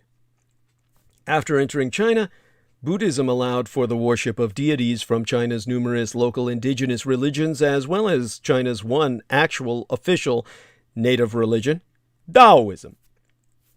Aside from adopting some of the same deities, Buddhism adopted some of the same religious terms, often using Taoist terms and concepts to express Buddhist ideas, ceremonies, and practices as Taoism and local indigenous religions. In fact, today, these two religions are often intermingled and confused, with practitioners themselves unable to separate the twain. Buddhism was able to absorb many of these Taoist and local deities and combine many of them with Buddhist deities. Thus, embracing Buddhism had great appeal to many Chinese who already believed in Taoism or local religion. Not only could they keep their own deities and the perceived benefits received from them, but at the same time gain Buddhist deities and their blessings as well. A monotheistic religion, however, would not have such an appeal, as it would require a complete separation from one's former religion and deities. Both of these religions focus on how man can overcome evil and improve himself through cultivation, meditation, and the performance of certain rituals and ceremonies. On the other hand, Judaized Christianity and Islam both teach that man is naturally bad, or rather, inherently evil, and that only through divine help can he overcome his own malevolent nature of pure raw evil, his desire to fuck over everyone else. While not officially promoting or endorsing any religions, aside from recognizing 5 religions as legal, the Communist Chinese government in practice does just the opposite. While never announced publicly, in practice, there seems to be a special exception to this rule made for those who believe in Buddhism. While party members are not allowed to embrace Christianity or Islam in any public way, party members who embrace Buddhism are often left untouched. One of the most obvious signs of government endorsement of Buddhism can be seen by examining government-supported tourism in China. Many Buddhist holy sites, particularly temples and mountains, are major tourist destinations in China. Some of these sites are financially sponsored by Communist Chinese government agencies. These locations are not only marketed by the centralized government-controlled state media, but also highly funded by the centralized state government of the Communist Party. As a result of being viewed as being truly traditional Chinese religion, receiving beneficial treatment from the government, as well as its connection to most of China's most famous landmarks, Buddhism has become vastly popular in China on the mainland, claiming more than 100 million adherents, making it the #1 religion in Red China. Western or Judaized Christianity is rumored to have been first introduced to China by St. Thomas in the 1st century Anno Domini. However, the first authenticated introduction of some form of the Judaized school of Western Christianity came in the 7th century by the Nestorians. Over the next 1,000 years, various groups of Christians and Catholics entered China, but the number of Chinese Christians remained very small until the arrival of Protestant missionaries in the early 1800s. The number steadily grew over the next century and continued to grow until the establishment of the current communist government in 1949. Now, the relationship between Judeo-Christianity, by that I mean, I hate that term, but by that I mean Western Christianity, and the Communist Chinese government is most antagonistic and the largest source of international criticism of Chinese Communist government human rights abuses. Also, in contrast to Buddhism, Judeo-Christianity is a highly organized religion in which believers are organized into a local church, which has weekly meetings, a hierarchy of leadership, and most importantly, a strong philosophy which commands loyalty and often has political implications. You'd be more loyal to your Christian God than you would be to the Communist Party if you truly converted. As Judeo-Christianity was introduced to Red China mostly by Western missionaries, the communized Chinese continue to associate this religion with the West despite its actual origins in proto-historic China itself. But that's because of the communist denial of the vampire sage kings. Whereas Buddhism is viewed by most mainland Chinese as a traditional Chinese religion, and Judeo-Christianity is viewed as being an imperialistic foreign religion, Islam is in a category of its own. In China on the mainland, Islam is mostly confined to a geographical region of the Communist Chinese Empire, the northwestern province of Xinjiang, and to Caucasoid ethno-minority groups. Thus, most Chinese do not necessarily view Islam as a foreign religion, but as being a religion for ethnic minorities, specifically whites, their version of what the West would consider niggers. Islam first entered China in the 7th century with Arabic traders traveling along the Silk Road.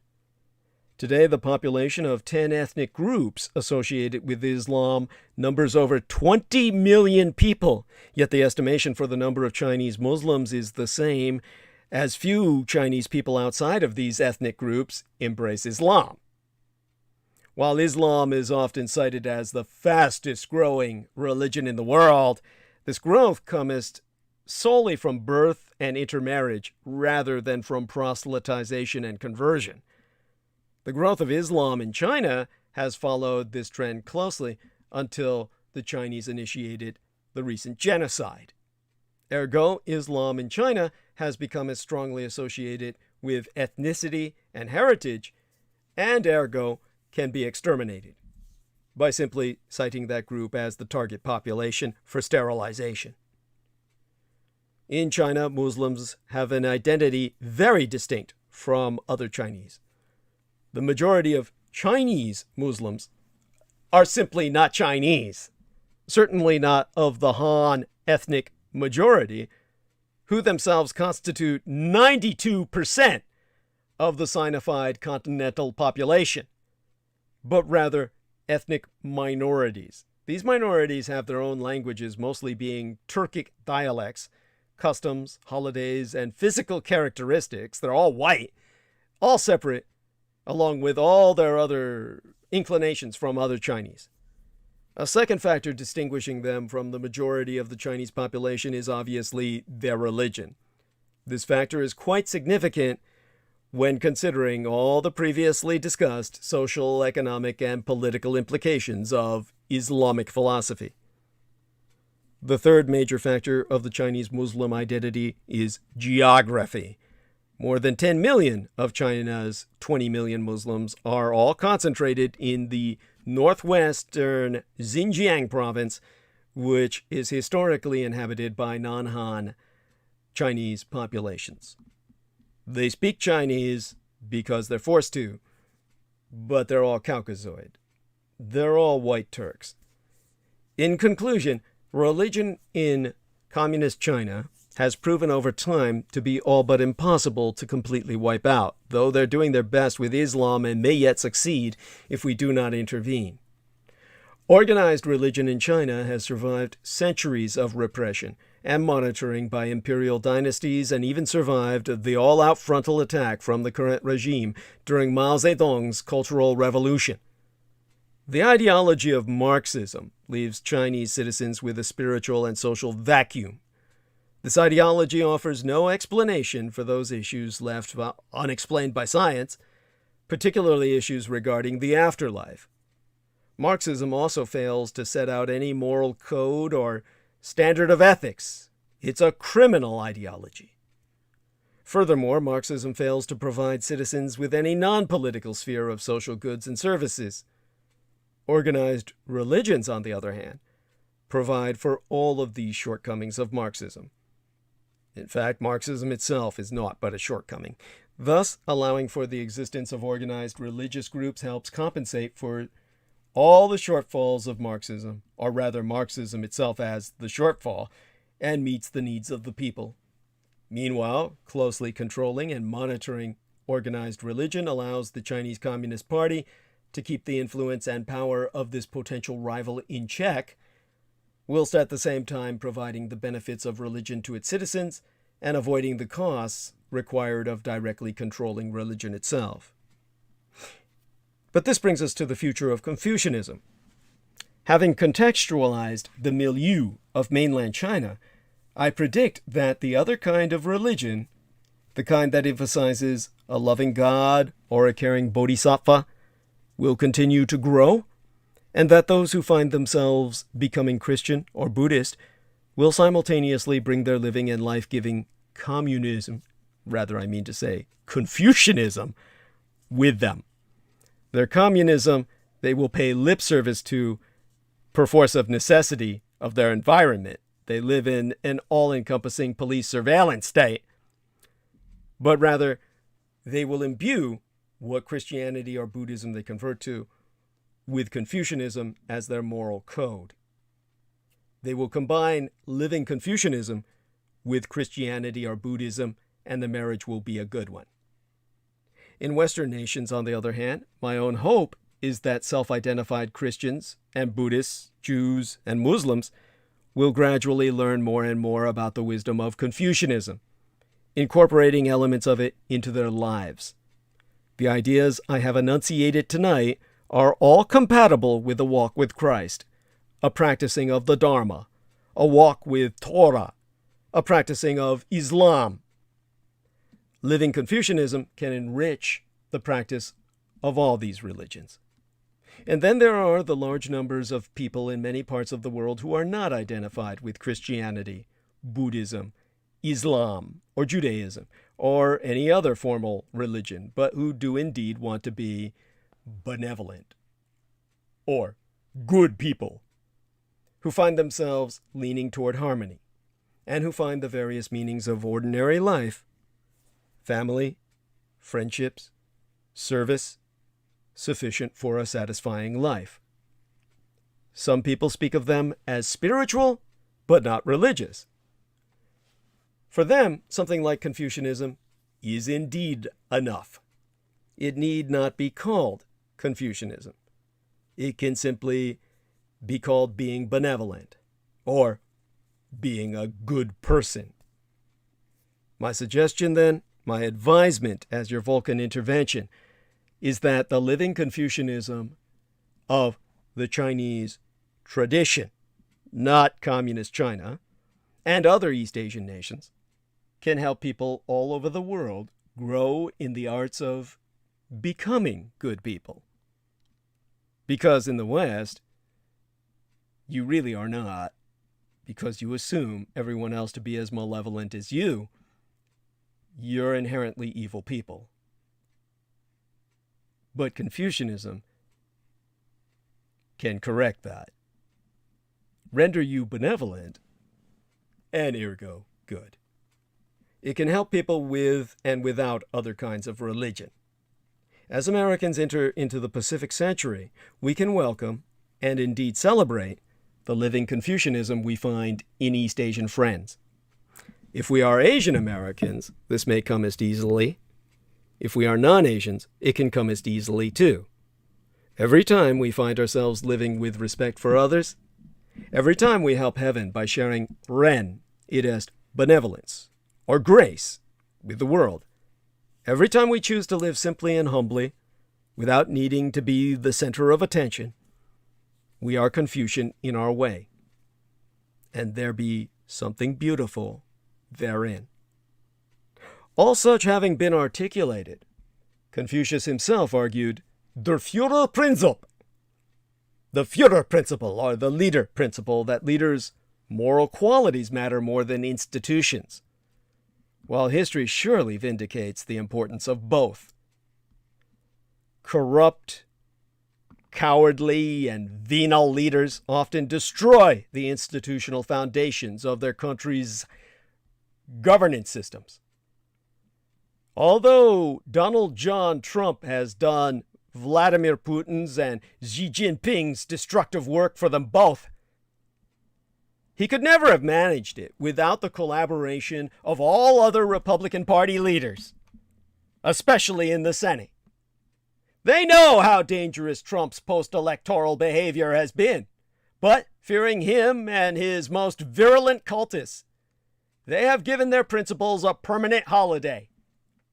Senator Lindsey Graham of South Carolina, who in 2016 described Trump as a xenophobic, race-baiting, religious bigot, recently lobbied Republican secretaries of state in Georgia and Arizona to see whether they might be able to disqualify any votes cast in Democratic areas.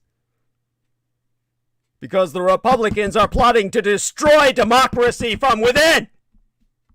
At hand is a plot to destroy American democracy from the inside out.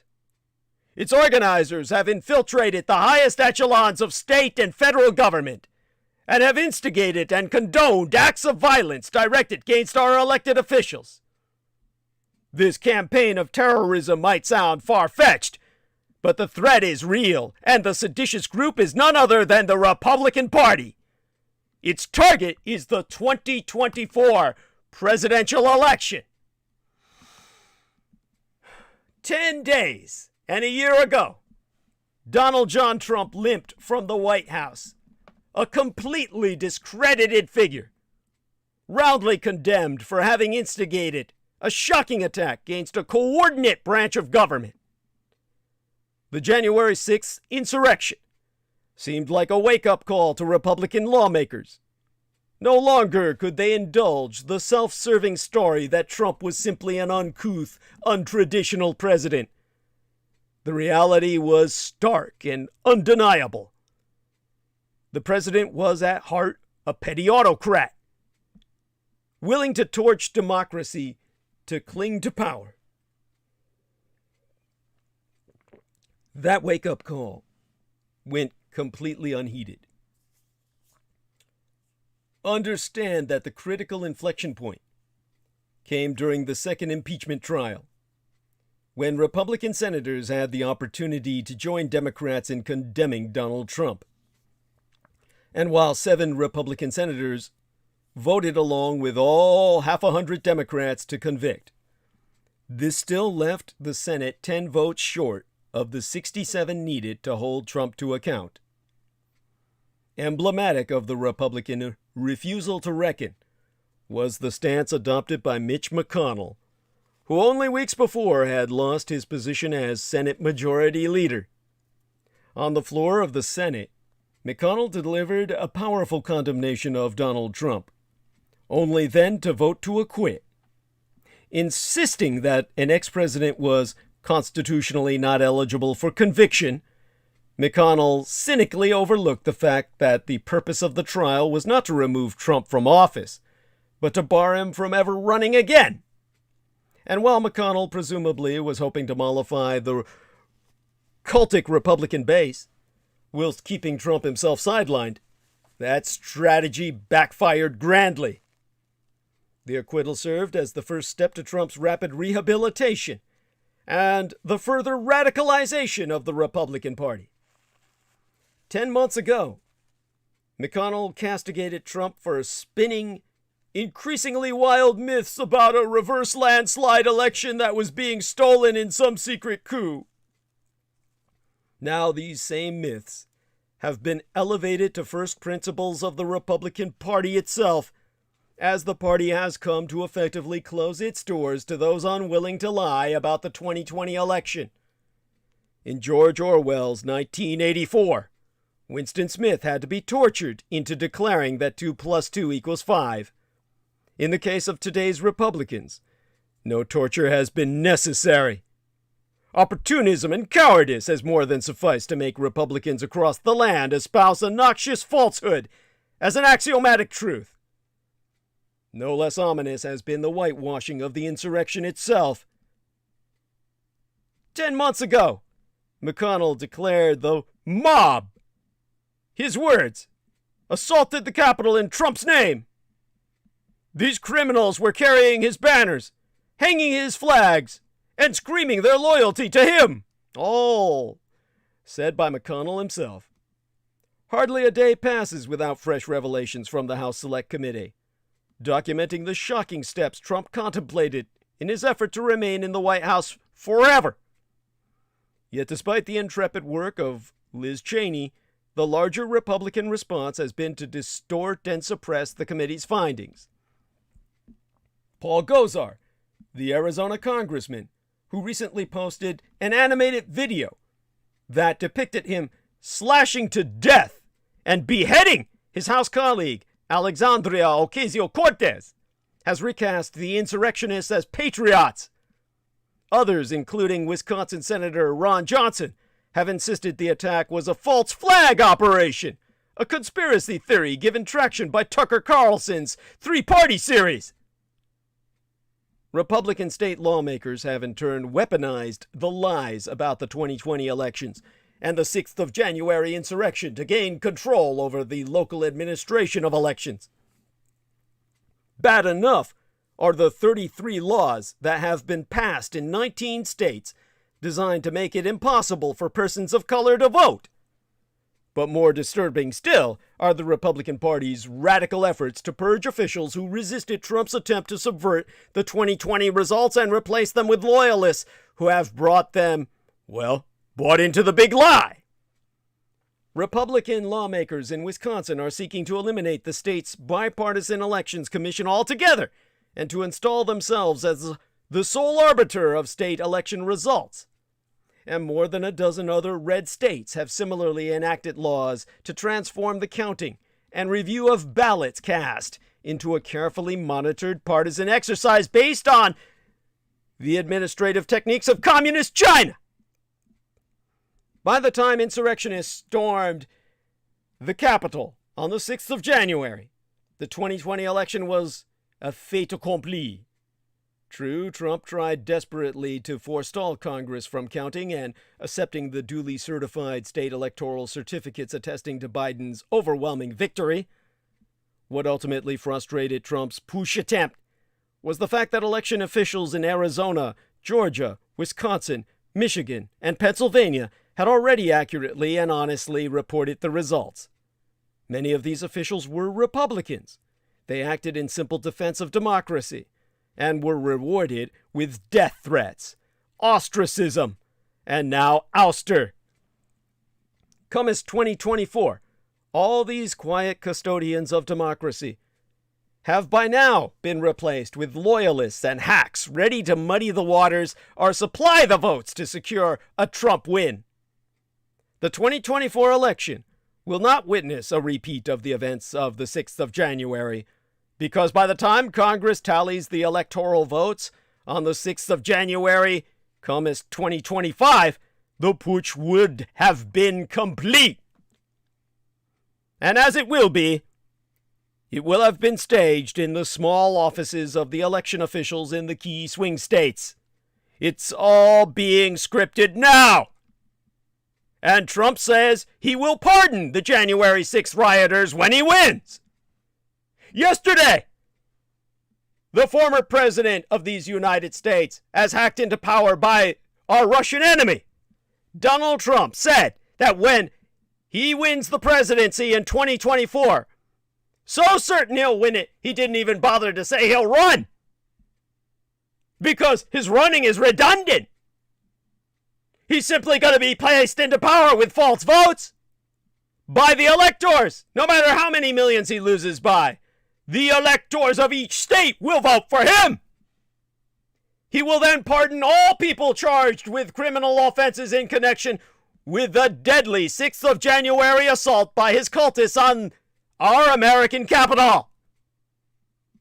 Trump, who has not said whether he will ever do anything honestly since his defeat by the Democrat Joe Biden in the 2020 election, was speaking at a rally in Conroe, Texas, when he confirmed the fact, not that he will run, because, as I said, that's a moot point, only that he will win. To all applause, Trump said, another thing we'll do, and so many people have been asking me about it. When I win, we will treat those people from January 6th fairly. We will treat them fairly. And if it requires pardons, we will give them pardons because they are being treated so unfairly. He doesn't need to run. The votes will be placed in by the electors of the states, no matter how much he loses by. Thousands of Trump cultists stormed our Capitol on the 6th of January, 2021, the worst assault on Congress since the War of 1812. Fueled by Trump's false claims that his November 2020 electoral defeat was the result of fraud, the attackers sought to stop Congress itself from certifying Biden's victory. One police officer who responded to the scene died after the day of that attack, while 4 others who guarded our Capitol later died by killing themselves. Aside from all the suicides, about 140 police officers were critically injured to the point of sustaining lifetime damage during that hours-long attack. 4 rioters also died. More than 700 people have been charged with joining in the assault, albeit hundreds of the domestic terrorists are still missing. We had to destroy the village in order to save it. That famous, rather infamous, if probably apocryphal quote from the Vietnam War describes how I feel about the Republican Party. We have to destroy the Red Party in order to save it. Now, my father was a lifelong Republican, but he made sure to register me as a Democrat for some strange reason, some prescience, some foresight. My father fought in 3 acknowledged conflicts: World War II, Korea, and Vietnam, in the name of his republic. So it gives me no joy to speak these words. It's true that the party had long-standing problems: conspiracy mongering, racism, hostility toward science, that Donald Trump was simply able to exploit. But he has also exacerbated all of those maladies. Just as he made the coronavirus outbreak an act of genocide, far more worse than it needed to be. I have watched with incredulity the Russo collaborationist Red Republican insurgency's descent into collective madness. Many Republicans I know began by holding their noses and voting for Trump because of judges and taxes and their hatred of Hillary Rodham Clinton. Now the whole of the Republican Party definitively inhabits the Fox News cinematic universe, an alternative anti-reality where President Barack Obama spied on Trump and Joe Biden is a socialist who will let anarchists and arsonists run riot. That party has even become infected by the lunatic QAnon cult, whose followers believe Trump's opponents are blood-drinking, Satan-worshipping pedophiles. In one recent poll, half of Trump supporters said top Democrats were all involved in child sex trafficking. Georgia's Senate primary offered a disturbing snapshot of the state of the Republican Party.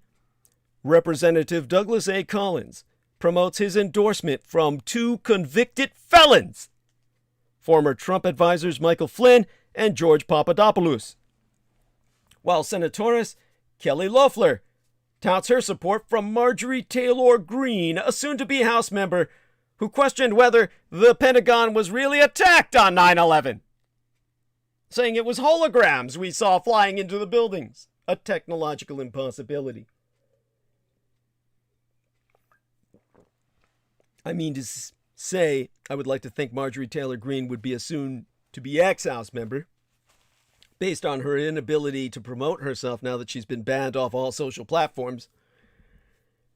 Now, the same trickle-down craziness is evident in Republican mishandling of the coronavirus.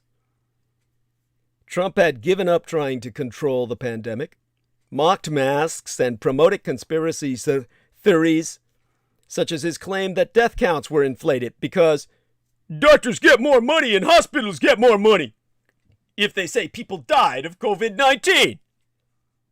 This specious allegation is faithfully echoed by Republicans such as Senator Joni Ernst of Iowa. Red states are paying a devastating price for pandemic denialism.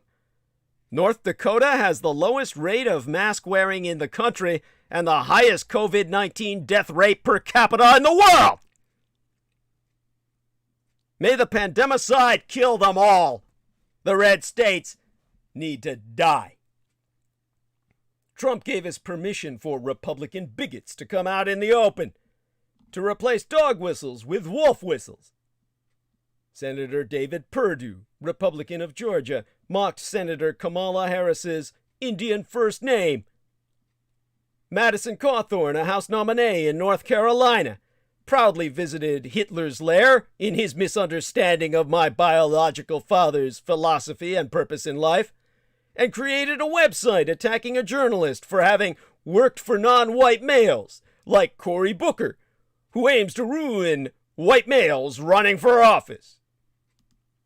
Laura Loomer, a Republican candidate for a House seat from Florida, called herself a proud Islamophobe and cheered the deaths of 2,000 refugees crossing the Mediterranean Sea. She said, "Good! Here's to 2,000 more," when she saw pictures of children bobbing bodies on the sea. The longer Trump stayed in office, and the more damage that he did, the more loyal Republicans became. Axios on HBO found that among 178 congressional Republicans who have been in office since Trump began his run for president, 42% criticized him after the Access Hollywood tape was released in 2016. Only 12% criticized him for the attack on peaceful demonstrators and Bible photo op last year, or the year before last by now. Republicans flattered Trump the way Trump flattered Kim Jong-un, the dictator of North Korea. Ken Cuccinelli, acting Deputy Secretary of Homeland Security, tweeted that Trump is the greatest SCOTUS, our Supreme Court of these United States acronym, president since the founding era. At least, and possibly of all time. And that is, Nobel Peace Prize for Mideast peace is a sure thing. That was while Ken Cuccinelli was acting as Deputy Secretary. Every position had an acting staff member because nobody was ever sworn in. Trump's administration was an administration of criminals. Internet memes depict the portly orange president, or ex-president, as a superhero still. Trump had no second-term agenda, and the party has no platform other than supporting Trump. Even the editor of the National Review, supposedly the intellectual leader of conservatism, suggested that the primary reason to vote for Trump was to extend a middle finger to his critics. This is sheer nihilism, the philosophy of the anti-gods. By next year, fewer than 1 in 6 House Republicans will have been in office during George W. Bush's presidency. Trumpism is their only reality now. The Videm Institute at the University of Gothenburg in Sweden yesteryear released a study proving that in 4 years, the Russell collaborationist Red Republican insurgency has been transformed into an autocratic party cult that has much in common with the Fidesz party in Hungary, the Law and Justice Party in Poland, and the Justice and Development Party in Turkey, none of which have anything to do with law or justice or development. They're all ethno-nationalist bigot cults. America needs a sane center-right party. It doesn't need an extremist party that undermines democracy, caters to white grievances, and rejects all science and reason. The only way Republicans will come to their senses is if they see that the path that they are on leads to electoral oblivion. That is why, even if you're not a Democrat, vote straight ticket Democrat in the midterms. And do so for as long as necessary to make Republicans come to their senses. The Russo collaborationist Red Republican insurgency needs to be detoxified and de-Trumpified. The commander of Russia's fifth column on our shores is Senate Majority Leader Mitch McConnell of Kentucky. His primary concern is to hold on to his job by ensuring that the Republicans retain control of the Senate following those two runoff elections in Georgia in early January. So McConnell does not want to do anything that may deter Trump cultists there from turning out to vote. McConnell does not believe in partnership and accommodation. During Barack Obama's administration, he blocked all of the Democratic president's agenda, just for the sake of blocking it. Moreover, consensus is an alien concept to he. He is, quite simply, bad for democracy, and his behavior sabotages the case for it around the world. This is why he must be assassinated. Someone must kill him. McConnell is on the losing side of history, and he knows it. His contempt for voters, Senate colleagues, and tradition itself makes him the avatar of the politics of decline. Mitch McConnell may be driving American politics to the brink of insanity, but let's assume that the majority leader himself is entirely sane. There be only two possible reasons why it would be rational for him to act on the Supreme Court vacancy in a way that is so damaging to the reputation of the Senate and so contemptuous of half of his Senate colleagues and of all American voters. One is that he expects his party to hold power for a very long time, effectively forever. Who cares what the opposition thinks when they don't matter now and never will in the future? The other is that he expects to hold power a very short time, or at least is keenly attuned to this possibility and believes that once power is lost, it is gone indefinitely, effectively forever. Under this scenario, it would make sense to lock in as many gains as quickly as possible for as long as possible. The enduring scorn of the opposition is an acceptable price to pay because the long-term contest is essentially over. Which possibility more likely reflects the ruthless rationality of the McConnell mind? The Republican Party's sprint to install a justice for a lifetime appointment yesteryear, either days before a presidential election or in the lame duck session afterward, looks a lot like the dying spasms of a political movement that began 5 decades agone, half 100 years ago. McConnell knows the prognosis and is unsentimentally getting the movement's affairs in order. The most important item in the Last Testament is filling courts with people in position to check liberal ambitions long after McConnell is gone. Pursuing this goal, so close to Election Day as he did, was a reversal of the majority leader's alleged principle in 2016 that Supreme Court vacancies should not be filled in a presidential election year. But it is consistent to with his true principle, exploit every advantage of power for as long as his party has it. The Kentucky Republican, in a loveless alliance with Donald Trump, is a skilled practitioner of the politics of decline and for a conservative movement that is in palliative care. This is not a prediction for the midterm election. It is possible that Trump and Senate Republicans get a modest boost.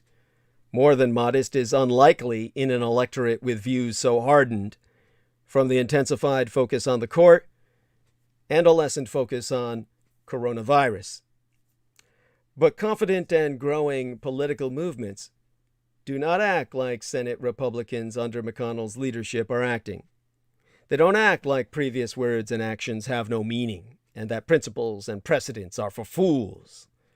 They don't practice a politics of nihilism that virtually begs Democrats to write their own ends-justifying rules and treat Republicans vindictively the moment they are ever in the majority, which Democrats always are, demographically. But this is how a vulnerable movement of the minority in the end stage of the political life cycle acts. What begins as idealism turns to pragmatism for a while, then ultimately to cynicism, finally to fatalism. It is fitting that the end, like the beginning, is about control of the courts. The brand of conservatism that McConnell and most Republicans of his generation rode to power was to a significant degree a backlash against the Supreme Court. In the eyes of activists, unelected justices were defying democracy by imposing policies on such issues as abortion rights and school busing that were out of step with what was then the overwhelmingly majority white popular opinion. Liberals didn't like it, but this new conservative movement was clearly in the ascendancy, as highlighted by Ronald Reagan's 1980 victory and his re-election by winning 59% of the vote and 49 states. Here's something else liberals did not like. These majorities were responding to genuine ideas about the proper role of government, persuasively articulated by Reagan and his acolytes.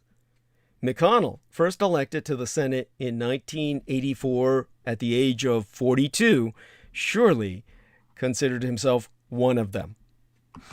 Now, at 79 years of age, McConnell is leading a party that depends on exploiting every avenue to preserve power despite not commanding national majorities.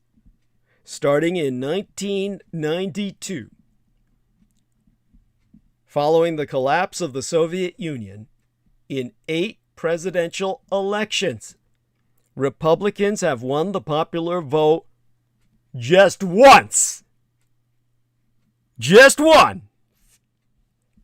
The national electorate is younger, more diverse, and less traditional in cultural attitudes, and more enthusiastic about a robust role for government. The Republican Party for most of this century draws overwhelmingly from people who are much older, fish-belly white, and socially reactionary. In recent years, college-educated voters are taking flight from the Russo collaborationist Red Republican insurgency. Republicans have won power in significant measures through institutions that buffer the influence of national majorities, the Electoral College, the Senate, and above all, the Supreme Court. A conservative movement that in youth worked to rein in the Supreme Court's unelected power in the name of democracy now hopes in old age to harness the Supreme Court's unelected power to protect it from the hazards of too much democracy. These institutions can slow long-term demographic and ideological trends, but they are unlikely to halt them. This means that, in due course, whether this year or sometime in the future, we will learn how closely Democrats have been studying the McConnell methods and whether they will choose to emulate them. But at the rock bottom of it all, the enablers of all this wanton destruction are the media who parrot and broadcast all of Trump's agenda. Fox News has been the principal Trump megaphone, although even it recently seems to have gotten cold feet about continuing to mimic media outbursts in authoritarian countries. This assertion of independence, which admittedly amounts to no more than acknowledging the fairness and outcome of the election, has naturally annoyed its usual star and in Mar-a-Lago. This is what brings us to the whole phenomenon of Fox News desperation. The founder and owner of Fox News is the anti-American Australian Rupert Murdoch. And the last act of Rupert Murdoch's dynasty may be its ugliest. He became the archetypal power-hungry media mogul by building a newspaper empire. Now all the papers are in free fall, and his best last hope is Fox News. This month, yesteryear, it is January of 2021, Rupert Murdoch received an honor that, although obscure, meant a lot to him. In a virtual ceremony, the United Kingdom-based nonprofit Australia Day Foundation gave him a Lifetime Achievement Award as he approached the age of 90, even though Fox News has been effectively banned from the United Kingdom itself. And Murdoch, speaking from his English country estate, noted that his career began in a smoke-filled Adelaide newsroom. Indeed, Murdoch's journey to becoming a globe-straddling media mogul began in a very modest way in 1953 in the offices of the newspaper he inherited from his father, the Adelaide News. Murdoch was fully conscious of how provincial Adelaide was, far from Australia's powerhouse cities like Sydney and Melbourne. He had spent a while as an intern at the Daily Express in London, one of the world's best-selling dailies, with a circulation of more than 4 million. In Adelaide, the news was the underdog, with a circulation of only 75,000 against a well-funded rival with double that circulation. Yet, within 2 decades of that audition, Murdoch had set the foundations of a sprawling media octopus. Eventually, he acquired the kind of power that inspired comparisons with fictional media barons, from Citizen Kane to Secession's Logan Roy. All the while, he abused his power to bend politicians to his desire, at first in Australia, then in Britain itself, and his ultimate alliance in these United States with Donald Trump. But the empire's underlying business model has changed. Murdoch's power and influence were built on newspapers. Today, that part of the business is in free fall. This change shows up vividly in the financial results released in February of yesteryear per Fox Corporation itself, the television side of the business. For the first 6 months of 2021, the Fox profit was 1.47 billion United States dollars. Or rather, that was for the last 6 months of 2020. Profits for News Corp, which includes the newspapers, was half of that, 765 million United States dollars. But buried within that number is the collapse of the printed news business, where revenue was down 33% and earnings down by a massive 40% at 44 million US dollars. The one exception is Dow Jones, including the Wall Street Journal, which is now treated as a separate business and showed a healthy 45% jump in profit, despite what Peter Moon said about nobody reading it. That's the only paper people read because, they're old white men.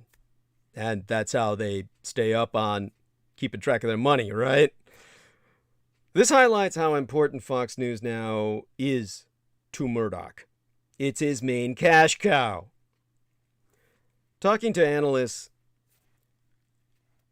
Lachlan Murdoch, Fox Corp's CEO, was bullish, pushing hard against the idea that with Trump's defeat and disgrace, the crazed bloviators of Fox News have lost their relevance, disaffecting their more moderate audience and not rabid enough for the rest. He asserted, "We believe where we're targeted to the center right is exactly where we should be targeted.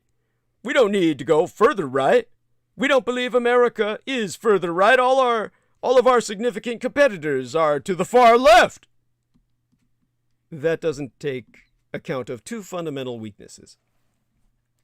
Advertisers have been bailing from the network after it echoed the "Stop the Steal" loonies. The benching of Lou Dobbs was an immediate result of that. And the Fox demographic, old as fuck and bleach white as bone, is similarly lacking in advertising appeal. For the first time since the year 2000, Fox came third behind CNN and MSNBC in the 25 to 54 years of age group, where its audience dropped by more than half. Looking at the new figures, the media analyst Peter Kreisky, a veteran Murdoch watcher, told the Daily Beast, and here I quote his T, "Fox is between a rock and a hard place with nowhere to go. What defined it originally as far right is now center right. To its right is a new constellation of extreme right-wing news outlets, Newsmax, One America News, Breitbart, and all the conspiracy theory nut jobs. Fox's greatest danger is to become just another conservative channel without the sharp identity it once had." So how and why did it end this way?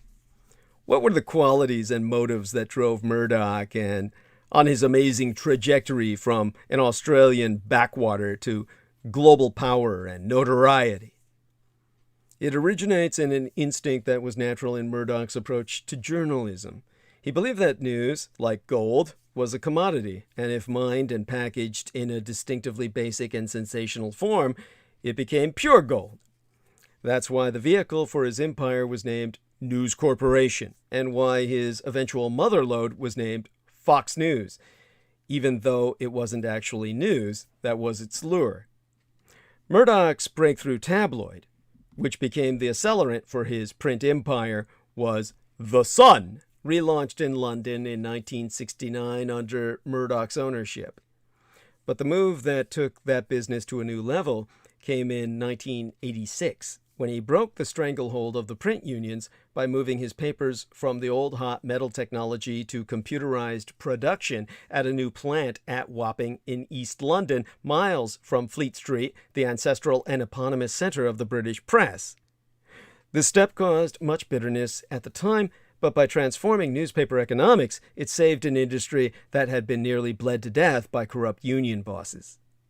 On the strength of that one move, the market value of Murdoch's 4 London papers rose from $300 million to $1 billion United States dollars. He was printing 33 million copies of his papers every week, and his annual profit soared 85% to £34.5 million sterling. But by that time, Murdoch had fixed on America as the pinnacle of his ambitions and Hollywood as its great prize. The great prize that he would acquire. First, he made an abortive attempt to buy Warner Brothers. That ended with him making a profit of $40 million on Warner shares. Then in 1985, he began a series of maneuvers that eventually gave his Tim control of 20th Century Fox.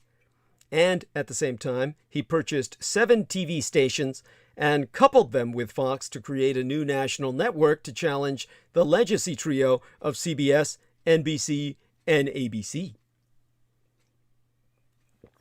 And this was before we had an infinity of cable stations. Suddenly, the Australian renegade was both a Hollywood magnate and a visionary who understood the synergy of movies and TV. However, the rapid expansion and change of his own status stretched Murdoch's financial resources. For a while, that didn't seem to matter. He had the Midas touch. By 1990, News Corp controlled more than 70% of the press, all the press in Australia. Nearly 40%, nearly half of the press in the United Kingdom.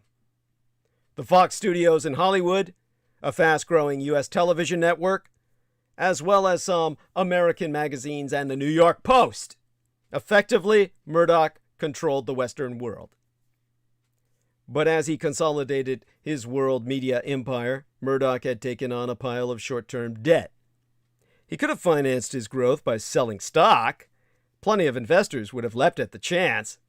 But Murdoch and the family held 45% of the shares and did not want to dilute their holding.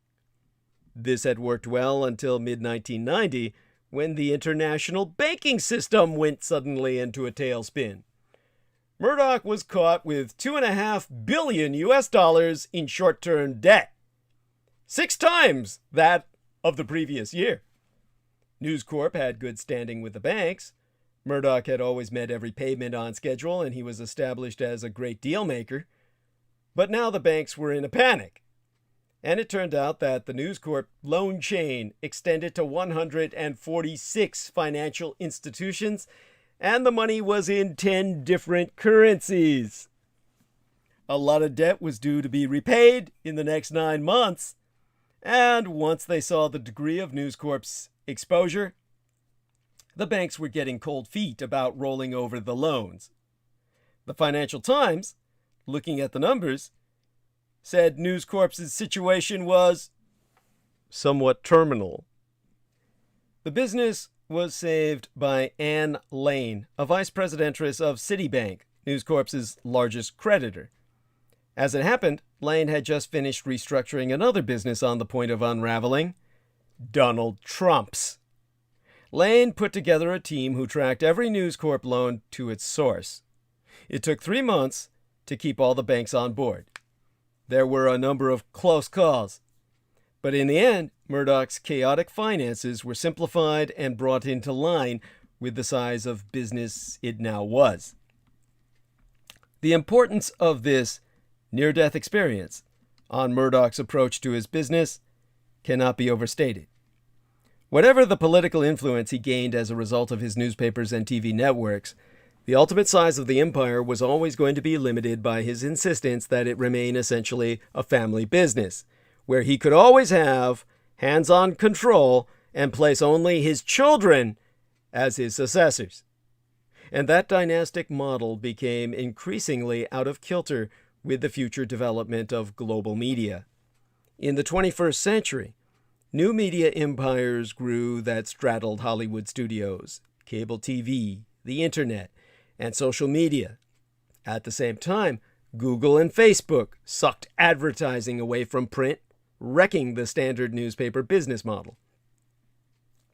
Murdoch has never shown a short touch in trying to adapt, in pairing news content with digital platforms.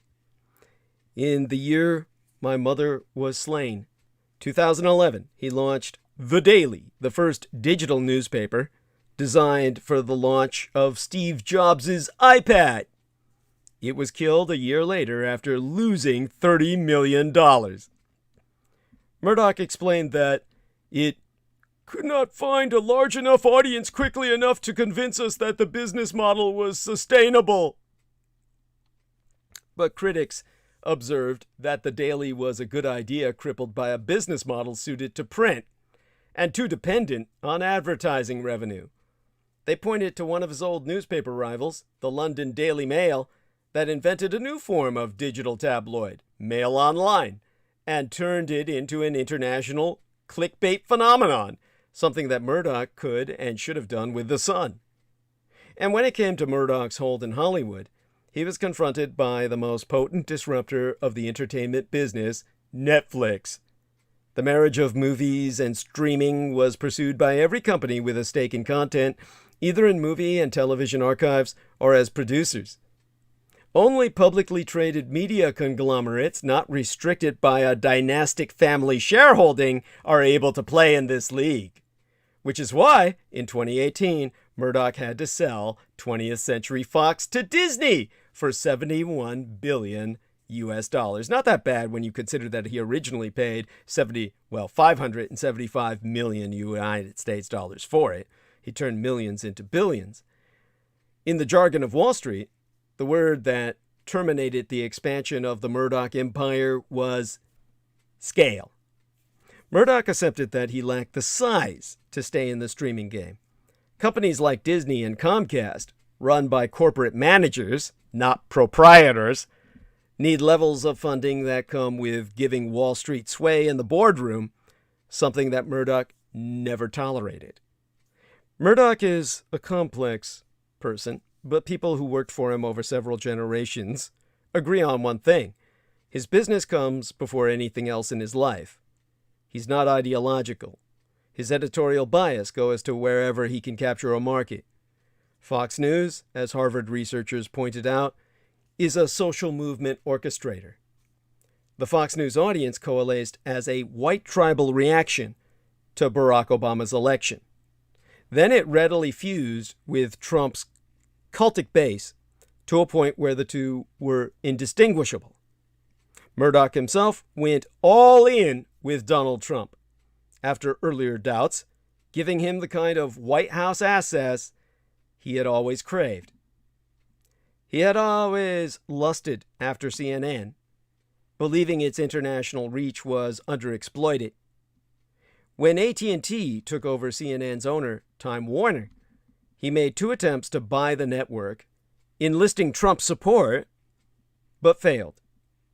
In the end, going with Donald Trump was a bad bargain. Murdoch should have read Rick Wilson's message. Everything Trump touches dies. Or in the case of Fox News, turns to shit. Without realizing it, Murdoch became Trump's puppet. Fox News was complicit in the catastrophic response to the pandemic and equally complicit in the Capitol insurrection. Murdoch cannot escape that judgment. The family dynasty, so important to Murdoch, is terminally ruptured by the disgrace of Fox News. James Murdoch, once the most ambitious and accomplished of the heirs, bailed the year before last, citing disagreements over certain editorial content, and has since reinforced his horror at the network's descent. Of the Murdoch children, only Lachlan Jackaroo Murdoch, Rupert Redux, even more of a right-wing ultra than his dad, remains steadfastly loyal to the Fox News mission of destruction of the Western world. Now the 2 of them are doubling down in service to the Russian Empire, and in doing so signing off on the legacy of Murdoch's empire. And it's ugly. In Australia, former Prime Minister Kevin Rudd recently launched a record-breaking e-petition calling for a formal inquiry into Murdoch's mass monopoly control of that benighted country's print media. It's not hard to see why more than 500,000 people signed it, nigh all of them women and ethnic or lifestyle minorities. Nor is it hard to see why, despite Trump's defeat, America's authoritarian rivals are still supremely satisfied with the outcome.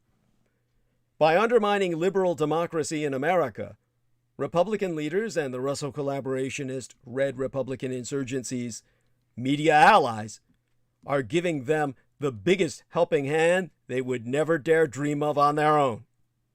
Indeed, Tucker Carlson viewers have already been mobilized into emailing myself to insist that these United States should be backing Russia because Tucker Carlson has questioned the merits of Washington's backing through NATO of Ukraine in the face of Putin's expansionist threat.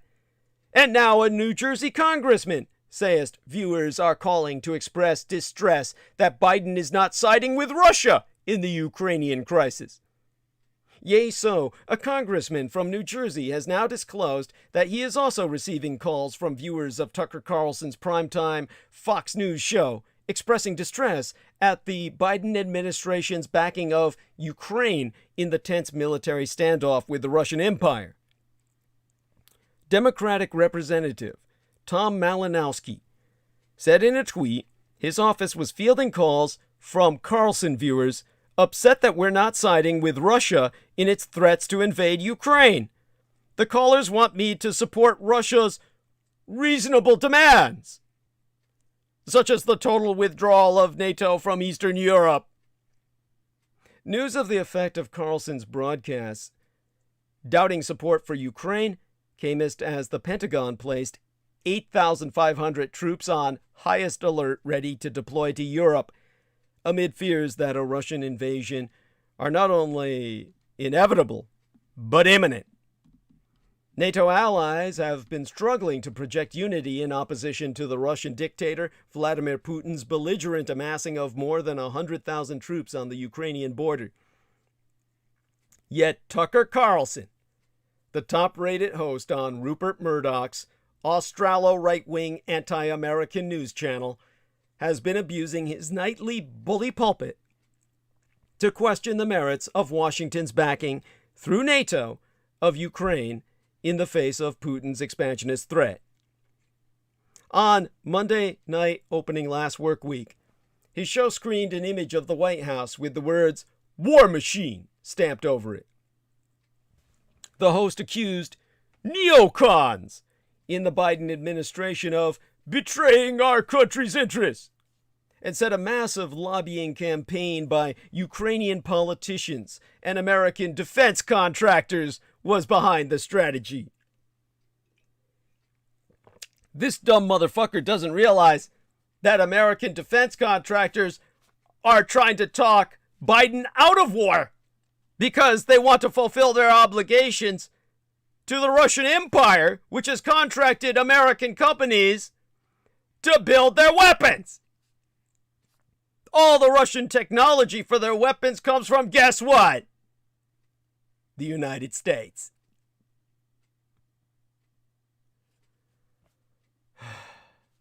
Carlson claims that the Ukraine is strategically irrelevant to the American empire. In his non-analysis of the crisis, Carlson makes no mention of Putin himself or his ambition to push back NATO from Eastern and Central Europe, nor of Ukraine's standing as a sovereign nation which achieved independence 30 years ago. Ukraine is a nation-state larger in landmass than France, with a population similar in numbers to that of Spain, now facing an unprovoked invasion from the neighboring semi-superpower.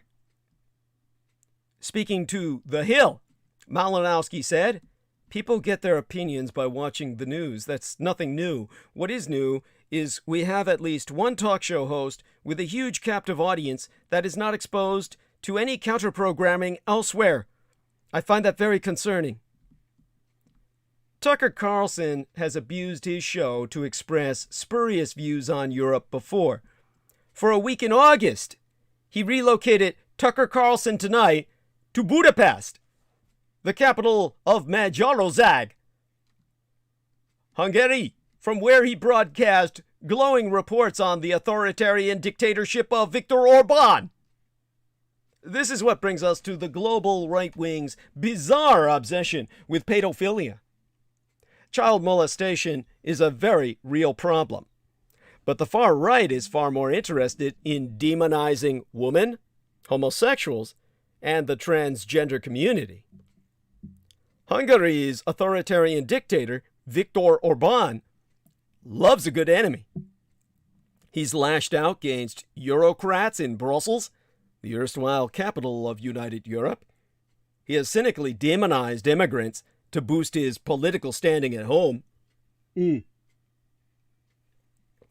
that's easy to do in an all-white nation where no one wants to go to.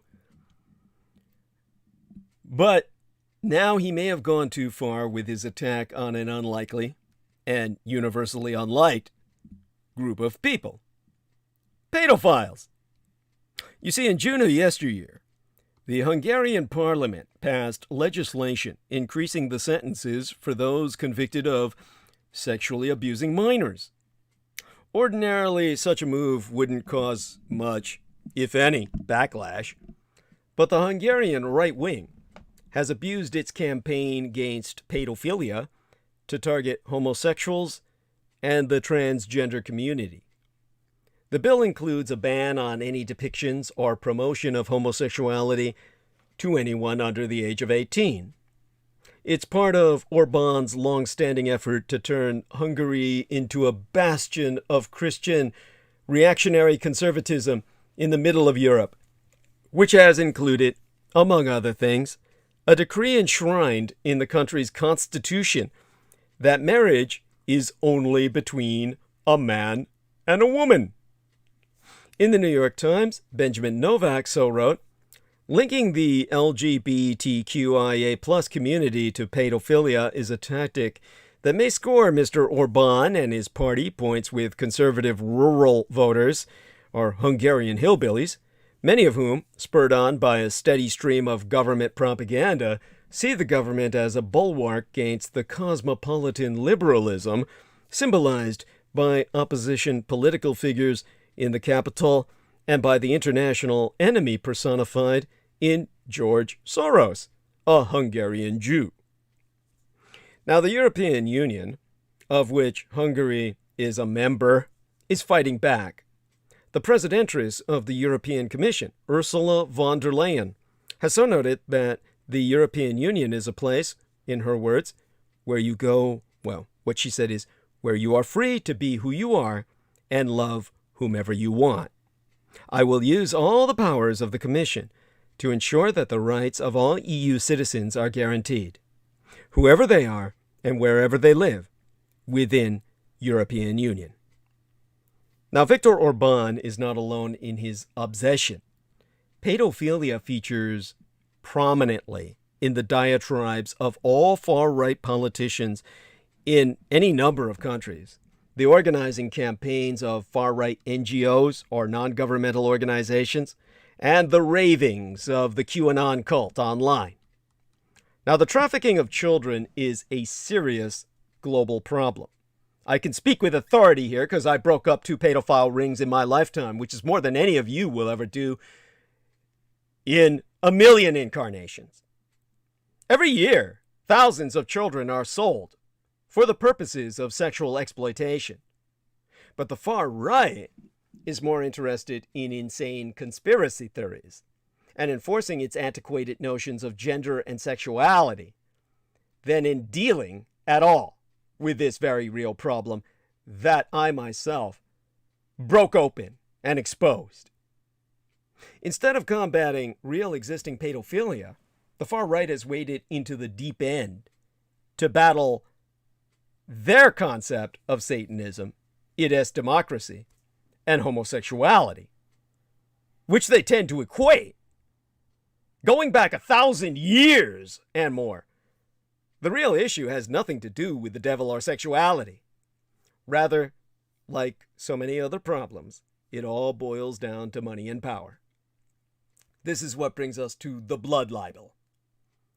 Nearly 900 years ago, William of Norwich was found dead outside the English town of Norwich.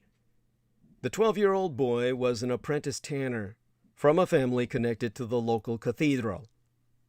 His death was an unsolved mystery, and the authorities didn't charge anyone with murder. But 5 years after the discovery of the body, a bishop defending a man accused of killing a Jewish moneylender in Norwich made the extraordinary claim that the victim had been responsible for killing young William. The bishop argued that the Jewish community of Norwich had chosen the boy for the purposes of ritual murder, an outrageous defense that successfully deflected attention from the murderer of the moneylender, and thus was born the blood libel. According to this early Anglian or Anglo-Saxon conspiracy theory, Jews killed children to extract their blood for use in religious rituals or even such mundane tasks as baking matzo. It has been a particularly durable myth appearing throughout the Middle Ages, during the period of the Third Reich, and now amongst postmodern Judeophobes. QAnon might at first glance seem to belong to an entirely different category of conspiracy. But the notion that a global cabal traffics in little children for the purposes of satanic rituals that require their blood is nothing but an updated version of the blood libel, with cosmopolitan liberals substituting for Jews. In fact, they're usually equated. Now, Talia Lavine plumbed the connections between QAnon and the Judeophobic blood libel the year before yesteryear in the New Republic.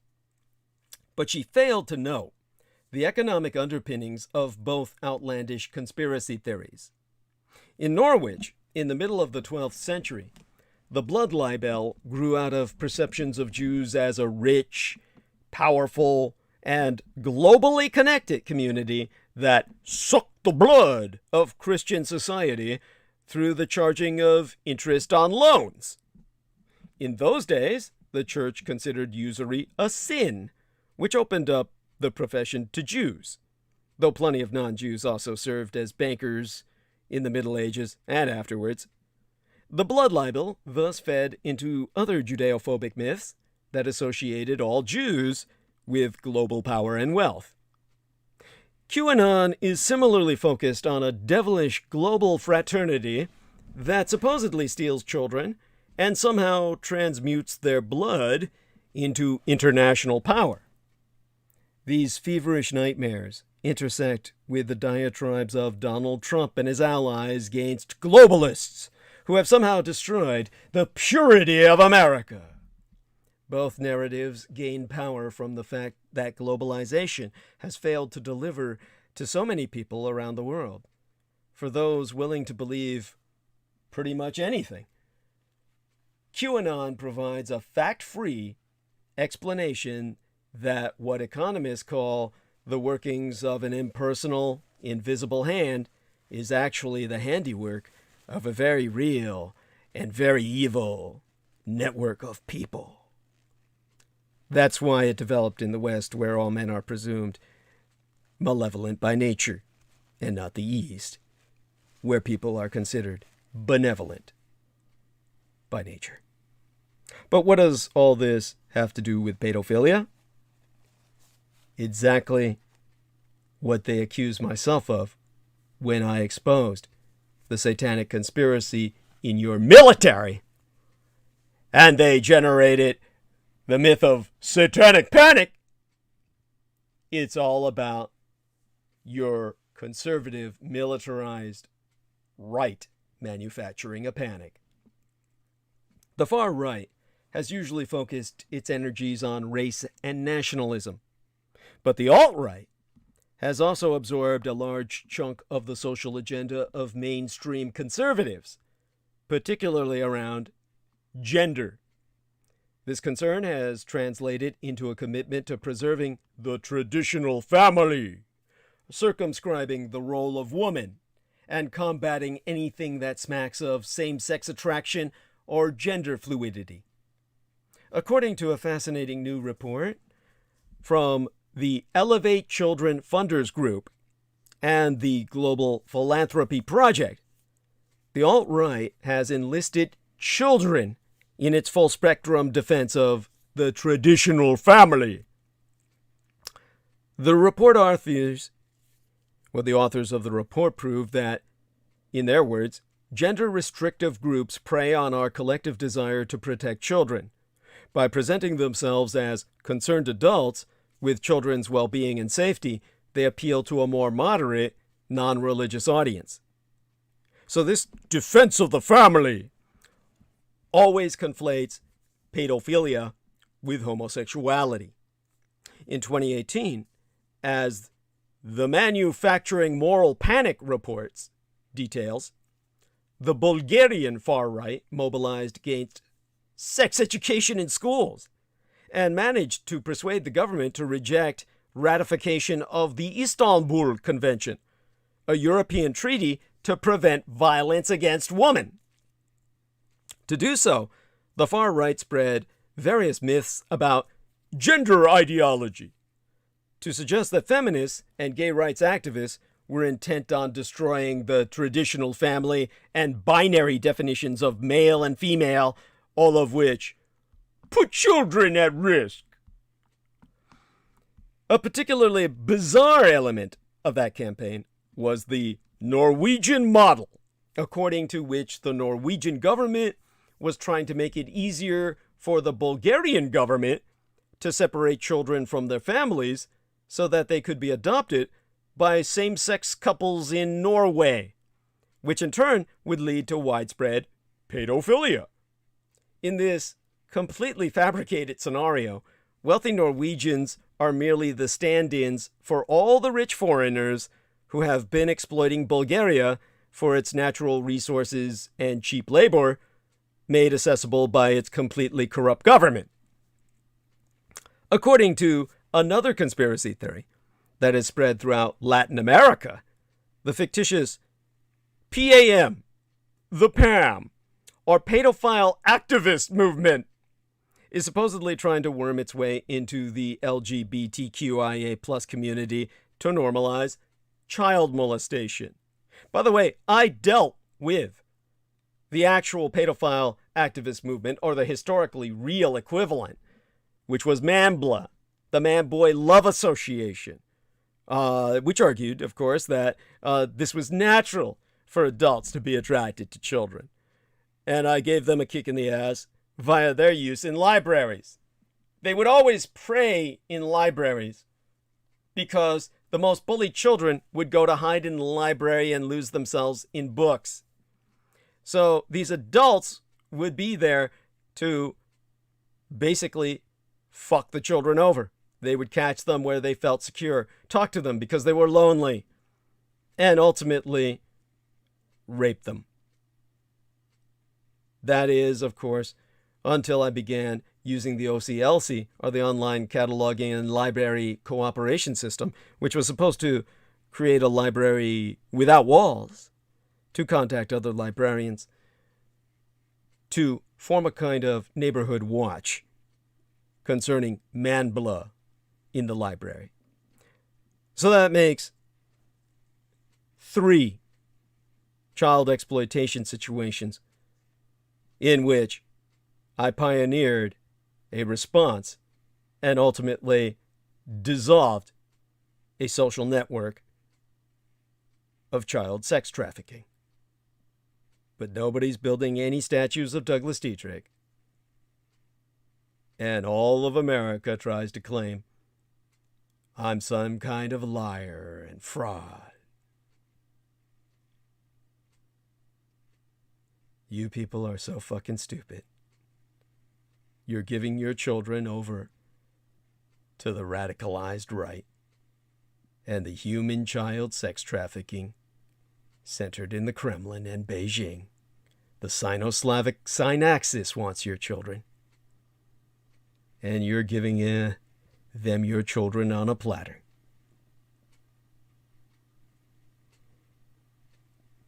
But instead, Andrea Dominguez writes that 2 of the main methods of this radicalized right-wing attack on the reputation of the LGBTQIA plus community were the dissemination of an alleged pedophile flag, suspiciously similar to the flag that identifies trans people, and the celebration of a pedophile Pride Day on June 24th, in dangerous proximity to the LGBTQIA plus Pride Day that is celebrated every June 28th. All of this was desinformatia, a disinformation campaign, guess what? Sourced out of Russia. And promoting all of these efforts are the usual QAnon-like social media trolls. But there are also a number of well-financed NGOs, or non-governmental organizations, that are pushing homophobic, transphobic, and anti-feminist messaging around the world. The ADF, the Alliance Defending Freedom International, a global battering ram of Christian fundamentalists in the United States, works in dozens of countries to outlaw same-sex marriage and abortion.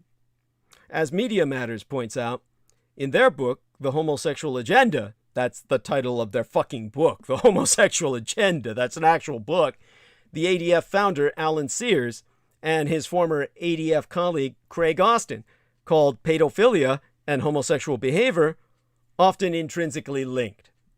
The book also falsely claimed that there is a definite link as well between child molestation and later homosexual behavior. Now, once prominent on the neo-Nazi fringe, for instance, in the Russian skinhead effort called Occupy Pedophilia, I mean, like, pedophilia was a fucking place or something. Well, you know, the Russians, right? They're totally fucked in the head. But their movement was dedicated to gay bashing, wherein this association of pedophilia and homosexuality has increasingly leaked into the more mainstream right-wing discourse. Now, the World Congress of Families, which once superficially pretended to maintain some distance from explicit homophobia, has been openly overtaken by activists pushing this so-called link, with Ted Cruz's father, Rafael Cruz, declaring at their 2015 conference that the next big thing LGBTQIA plus activists are going to push is to try to legalize pedophiles. Now, the far-right European petition organization Citizen Go has also been obsessed with pedophilia. For instance, launching a petition demanding that the film Call Me By Your Name, released circa 2017, be censored on the grounds that it promotes pedophilia, because you have a couple of younger boys in love. Well, you know, fuck, go to an English boarding school and censor all that, because that's all they do. All of this, of course, is bullshit. But again, pedophilia itself is not imaginary, which I know far better than any of you. The New Yorker recently ran a story about a renowned sexologist who somehow managed to convince the United German government to place young boys in foster homes run by pedophiles. Now, it was a conspiracy, all right, but it wasn't global and it didn't involve Satanists. Yet the state has proven that all too often it does not do right by the most vulnerable among us, especially children. Why doesn't the far right deal with these real cases of pedophilia? You know, like I dealt with at the Presidio, or down in San Diego at Camp Pendleton. Because that would require an examination of some very embarrassing cases within its own ranks, particularly the military. Take the example of the far-right Republican Congressman, Matt Gaetz, still currently under investigation by the Justice Department for sex trafficking and having sex with a minor. Ralph Shorty, the chair of Trump's Oklahoma campaign, is serving 15 years in prison for child sex trafficking.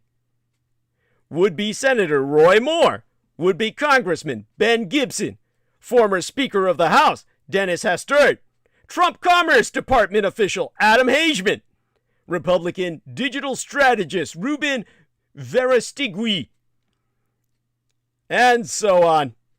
All have been proven guilty of pedophilia and or child pornography. Viktor Orban faces the same problem of embarrassing scandals within his own party. A party of pedophiles. In July of yesteryear, a former top-ranking official from Orban's Fidesz party went to jail after being caught secretly filming children in dressing rooms at the beach. The Hungarian ambassador to Peru was removed from office and fined, but never jailed, after his office computer was found to contain thousands of pictures of child pornography. Then there have been the various charges of sexual abuse of children inside the Hungarian Catholic Church. My. So, that new Hungarian law on pedophilia? Methinks the Hungarian government doth protest too much. They're a government of pedophiles. You could call them a pedopatho-phallocracy. A government by pathological child-abusing pricks. Instead of indulging in the worst forms of homophobia, Viktor Orbán could better direct time and resources at addressing child molestation, or rather predation, among his own colleagues, and inside the conservative mainstream of Hungarian society, where it be self-evidently the overwhelming norm. Yet this very week, Tucker Carlson indicated that he plans to return to Hungary soon for more broadcasts praising that radicalized rogue rightist government's tough stance on immigration. The easiest stance in the world to maintain when nobody wants to come to one shitty little country in the first. And whatever you do, don't bring the kids. I'll tell you what, Tucker Carlson's going there for the boy butt.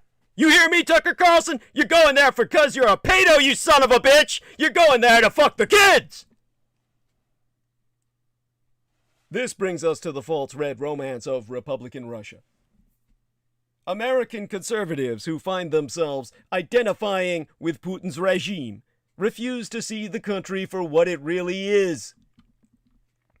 Sherwood Eddy was a prominent American missionary, as well as that now rare thing, a Christian socialist. In the 1920s and 30s, he made more than a dozen trips to the Soviet Empire. Now, he was not completely blind to the problems of the Union of Soviet Socialist Republics, but he also found much to his liking. And in one of his books on the country, he so wrote, a la H.G. Wells, that in place of squabbling corrupt democratic politicians, to use his own words, Stalin rules. Stalin rules by his sagacity, his honesty, his rugged courage, his indomitable will, and titanic energy. So instead of the greed he found so pervasive in America, Russians seemed to him to be working for the joy of working. Oh my God. By the way, Chris Collins says, South Park hilariously brought Mambla to general public awareness and smashed them for an entire episode back in the day. Well, that was long after I did what I did, Chris. They only had me to thank for that, for them to even know of Mambla. So, come on, don't be giving those faggots credit. You do know that the South Park is a gay couple who make that cartoon, don't you? Now, instead of finding any fault with the Soviet Empire, this Christian socialist Sherwood Eddy pulled an H.G. Wells and propagandized for them, becoming a Stalinist promoter to the West. And above everything else, he thought he had found in Russia something that his own individualistic society completely lacked. A quote-unquote unified philosophy of life.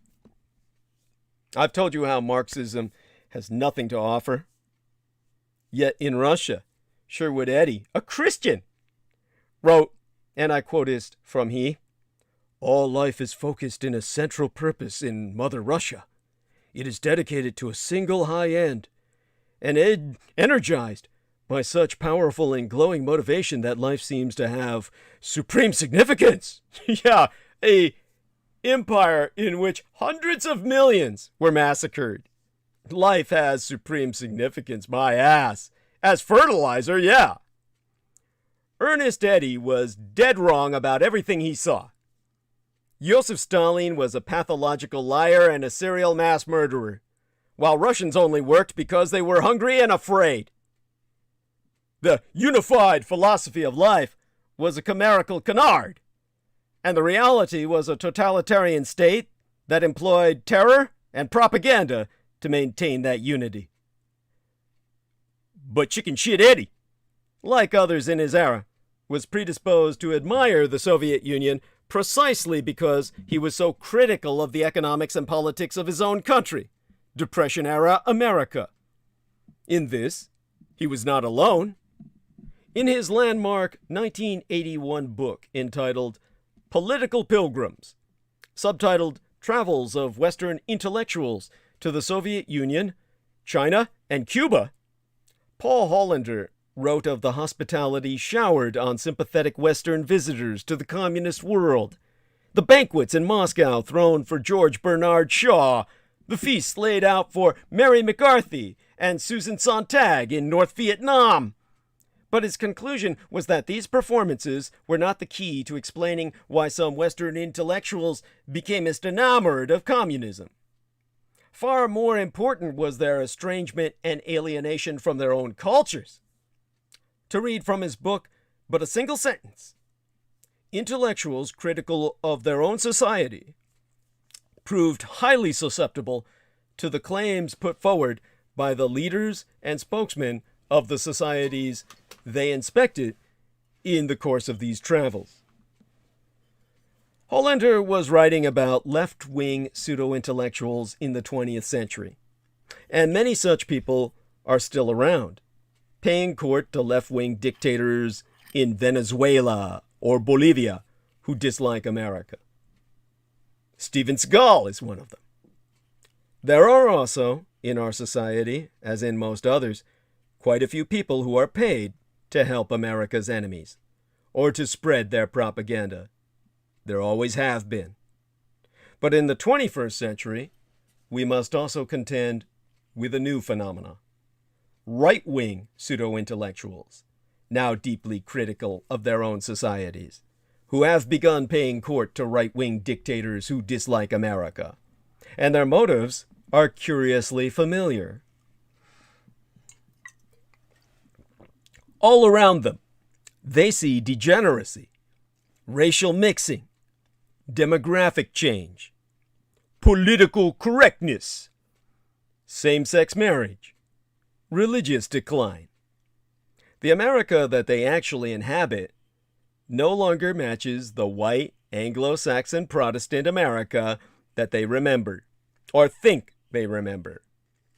And so they have begun to look abroad, seeking to find the spiritually unified, ethnically pure nations that, they imagine, are morally stronger than our own. Nations, for example, such as the Russian Empire above all others.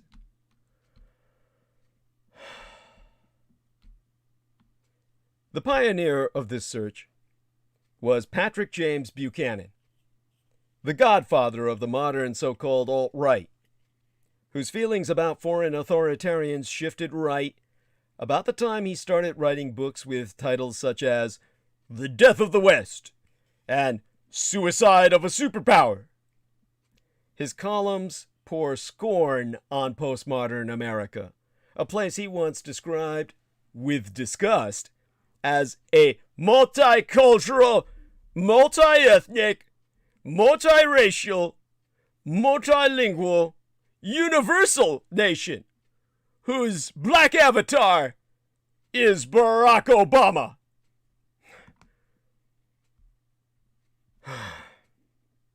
Buchanan's America is in demographic decline, has been swamped by beige and brown people, and has lost its virtue.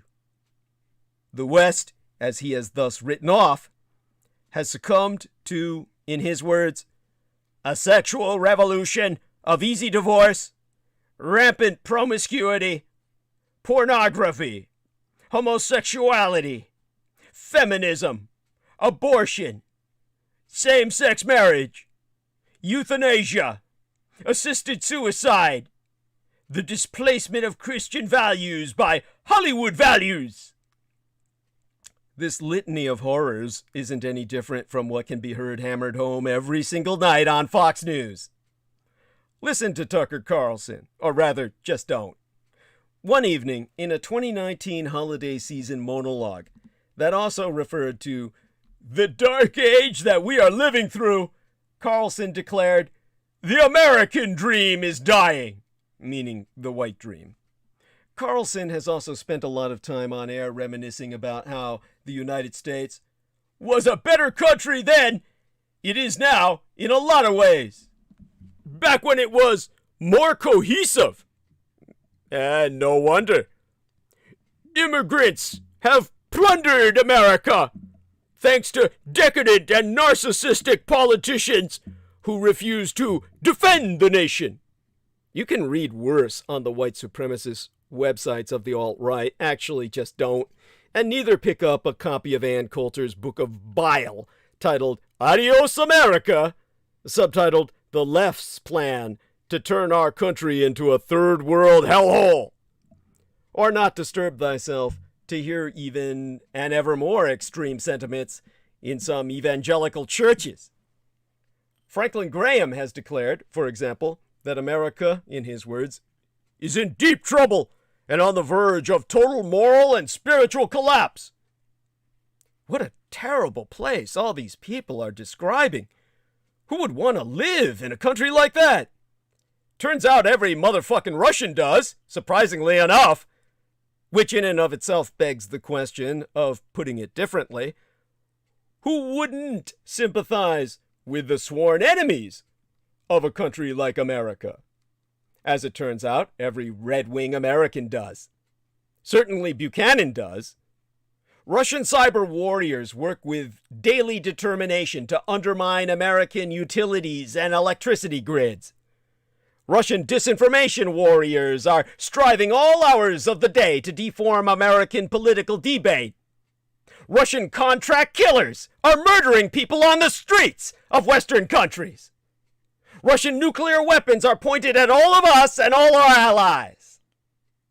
And yet President Biden has rightly made competing with Red China his top foreign policy priority.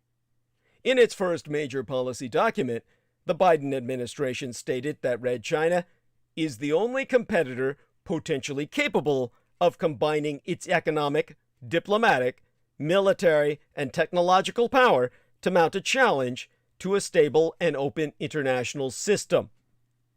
In his address to a joint session of Congress, Biden said, "We're in competition with Communist China and other countries to win the 21st century." With Biden in attendance, a NATO summit communique stated for the first time that the rise of China has security implications for all allies.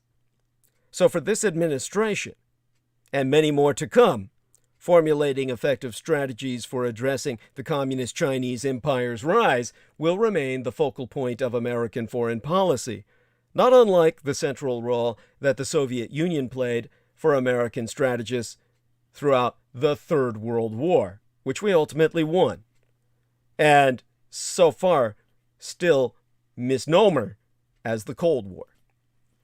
So is China or Russia America's defining rival? The debate doesn't just have consequences for American foreign policy. It will define the next decades of domestic affairs as well.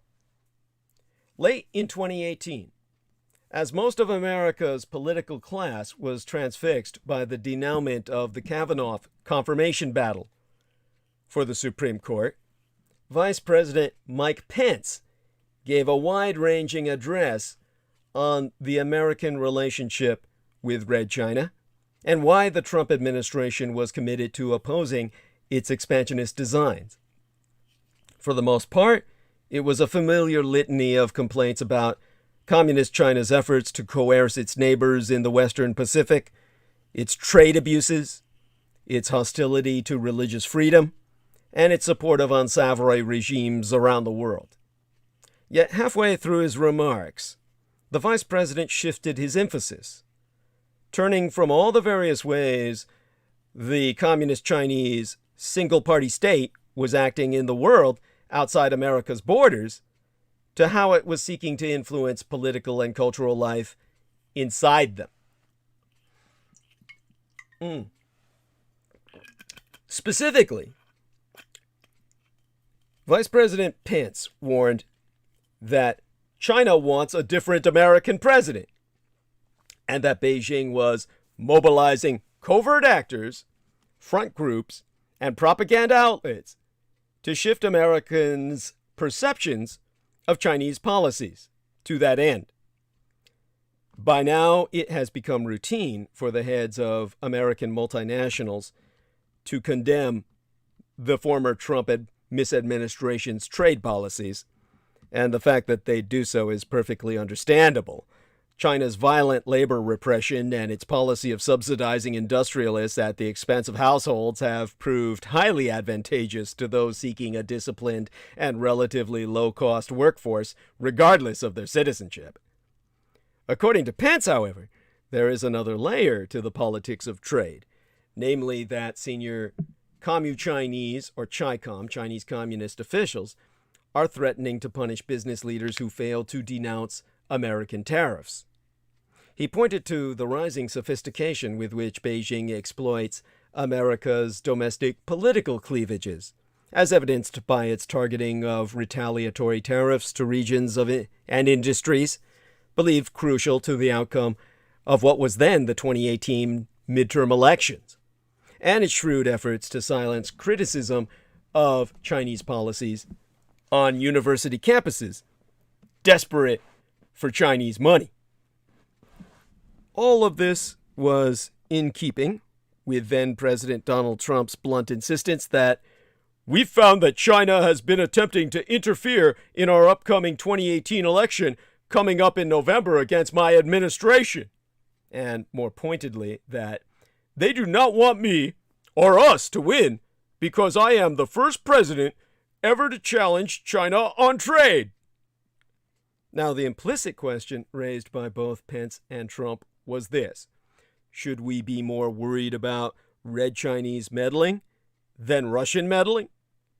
Some observers have dismissed the idea, warning that it represents a distraction from ongoing Russian interventionism on the American home front. Others acknowledge that while the Communist Chinese Empire's efforts to influence democratic outcomes are different in character from the revanchist, revisionist Russian Empire's approach, which Beijing seems to see as both ineffective and counterproductive, Beijing's own words, there is no question that, as Rosh Doshi and Robert D. Williams of the Brookings Institution have cautiously observed, Red China has long pursued a wide-ranging and very real campaign to influence the political and informational environment of other countries, including these United States.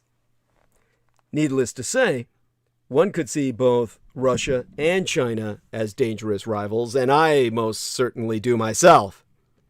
But in an age of intensifying partisan enmity, when large numbers of Americans questioned the legitimacy of the Trump presidency then, and all too many question the legitimacy of the Biden presidency now, and while similarly large numbers of the cult see Donald Trump as their red champion, it is fitting that Democrats and Republicans cannot bring themselves to agree on which of the world's revanchist powers ought to serve as what you might call our orienting enemy.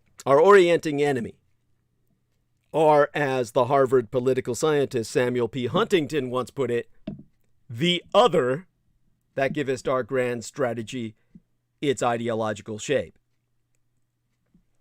Now, back in 1997, not long after the collapse of the Soviet bloc, Samuel Huntington warned that American grand strategy was losing its coherence, in part because America's creedal identity had long been defined in opposition to just such an other. In the early days of the Republic, he observed, it was Great Britain that offered this necessary contrast. While the British imperialists lived under tyranny and anarchy, Americans so told themselves, we enjoyed freedom and equality. So too, in later years, did Wilhelmine Germany provide an orienting rivalry, and then the Nazi and Soviet totalitarianisms that Americans perceived as ravaging the world for much of the 20th century. The Soviet Union's demise therefore prompted a kind of identity crisis. And Samuel Huntington so wrote the following lines, which I shall read to you, just 2 sentences. While wars at times may have a divisive effect on society, a common enemy can often help to promote identity and cohesion among a people. The weakening or absence of a common enemy can do just the reverse. What Huntington did not quite anticipate is that America would find itself divided between 2 creedal identities, one right, one left, each of which defines itself against a different enemy. This is a pattern that has obtained in earlier eras. Consider that the founding generation was bitterly divided over whether revolutionary France or the greater British Empire represented the greater threat to American liberty. The early 1900s saw debates between Germanophiles, many of whom were progressives and socialists of German extraction, hence siding with National Socialism, and Anglophiles, who embraced the idea of a world order jointly administered by an Anglo-American condominium, a British-American empire of commonwealth. The difference now is that even in the supposed twilight of American global leadership, our creedal clashes reverberate around the world. And so, the American empire finds itself in the midst of not 1, but 2 Cold Wars. In reality, the Fourth World War. To cosmopolitan liberals, it is obviously Russia that serves as America's chief geopolitical adversary. Because even in Russia's weakened and impoverished state, they know the deafness and fear it with which its operatives act in connivance with illiberal elements in all the world's diverse market democracies to undermine them from within. Nationalist conservatives, the reactionary right sees rising red Chinese power as the far graver threat to American interests, and they are increasingly open to welding the power of the state to resist and counter Beijing's depredations, despite the cost to economic freedom that may well result. It is not difficult to understand why the revisionist Russian Empire has such a hold on the liberal realization. There is at this point no doubt that the Russian state has sought to sow chaos and division in these United States and democratic Europe, in part out of a conviction that Western liberals have done much the same throughout post-Soviet Eurasia.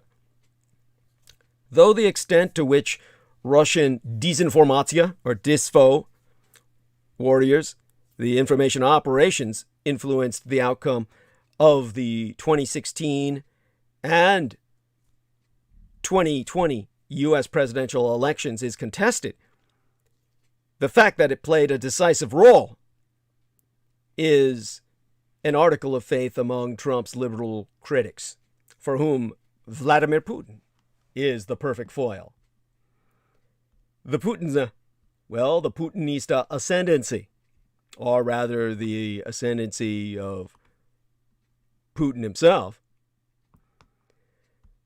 In the last 2 hours we have remaining, I'll try and cover this and other things, has been defined by, in the first place, rank kleptocracy, or government by thieves, a mafia government, but also by an explicit and often deranged anti-liberalism, which I've just articulated, in which the chief enemies of the Russian nation are the forces of gay rights and feminism.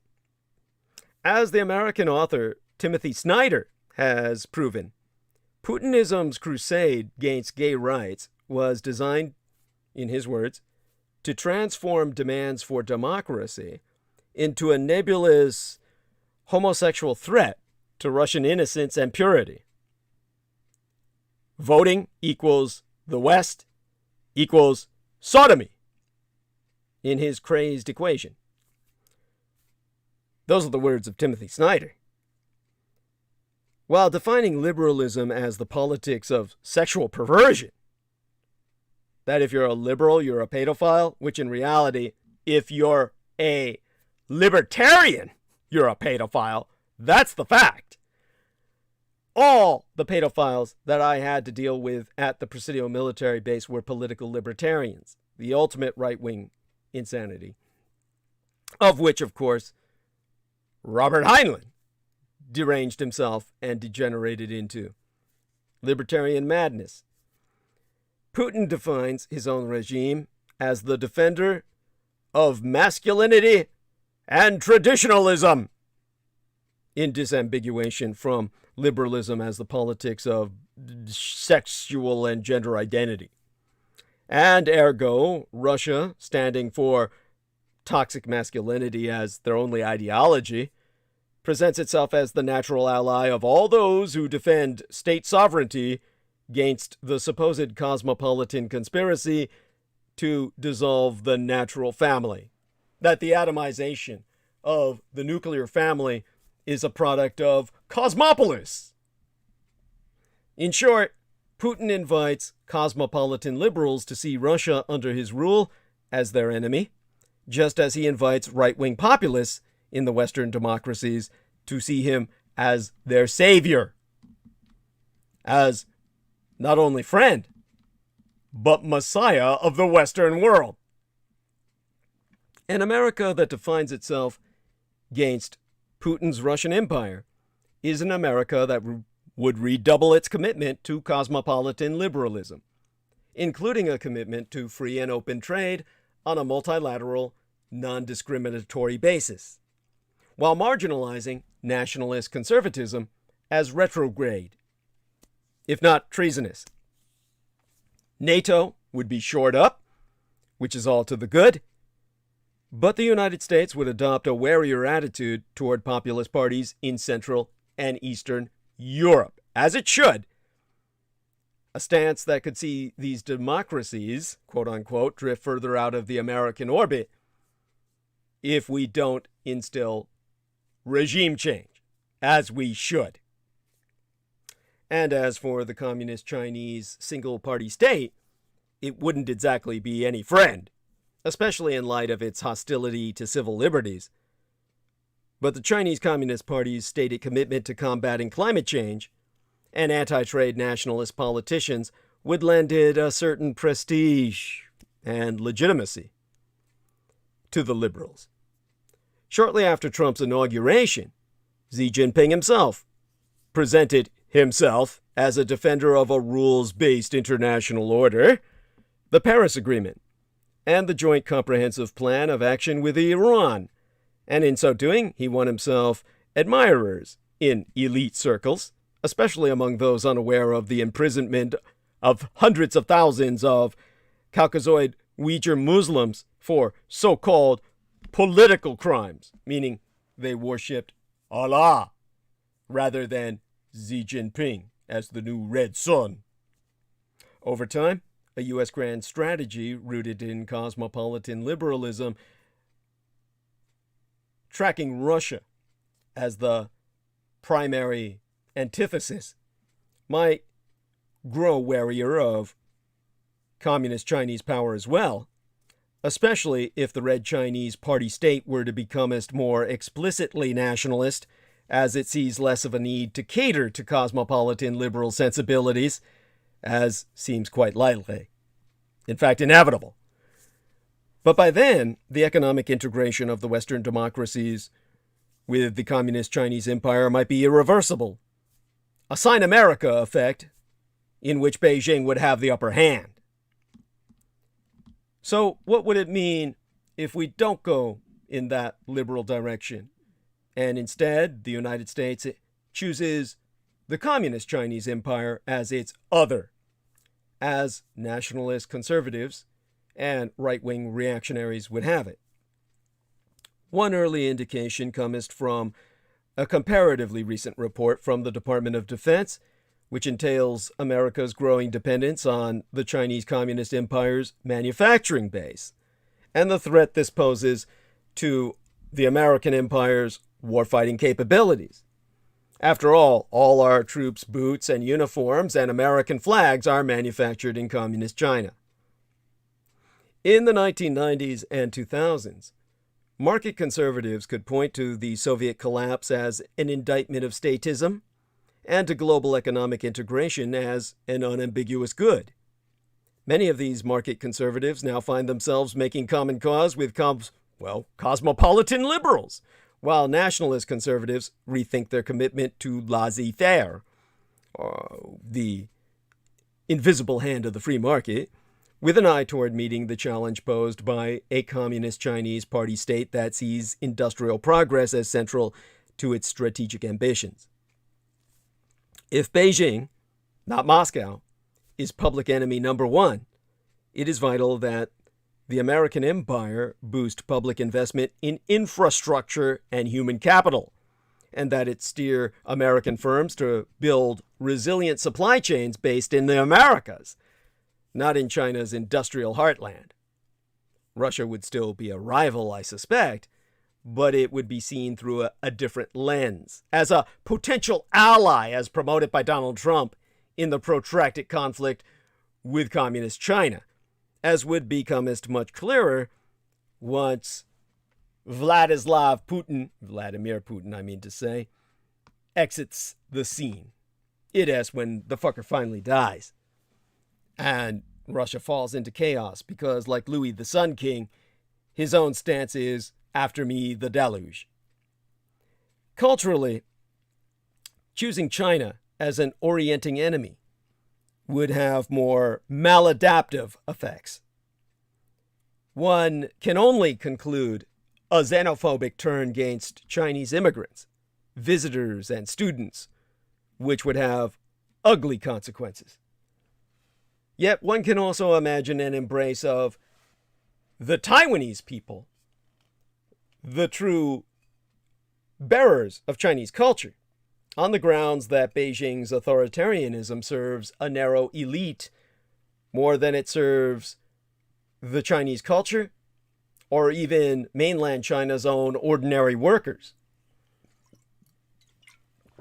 So, with the right education, Americans may come as to accept ever more Chinese refugees from within the boundaries of the communist empire itself.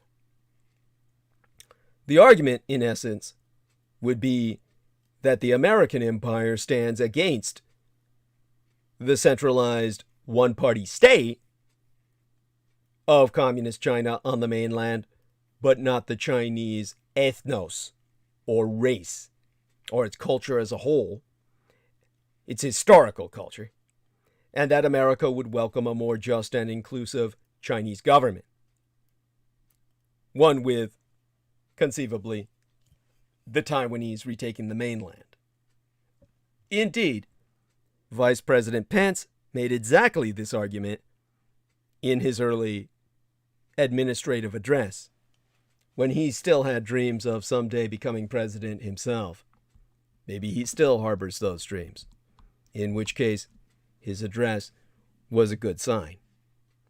More broadly, in America waging a Cold War, or rather a Fourth World War, focused on China as the primary enemy, as the Americans focused on Germany during World War II, might place a somewhat greater emphasis, on cohesion and solidarity over cosmopolitanism, not least because disentangling the American and Commu-Chinese economies would entail considerable sacrifice on the part of the American business elite, a sacrifice that would have to be justified in solidaristic terms.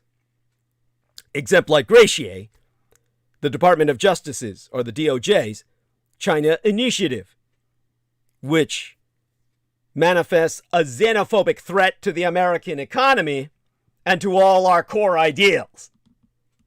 But just the week before last, prosecutors recommended that the U.S. Department of Justice drop charges against Gang Chen, an MIT or Massachusetts Institute of Technology professor accused of concealing his ties to communist China while seeking federal grant money.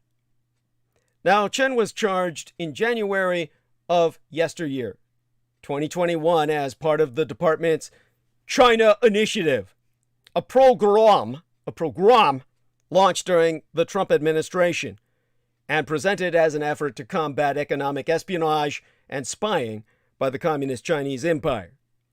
But far from keeping America safe, the China Initiative threatens our economy and all our core ideals as America itself.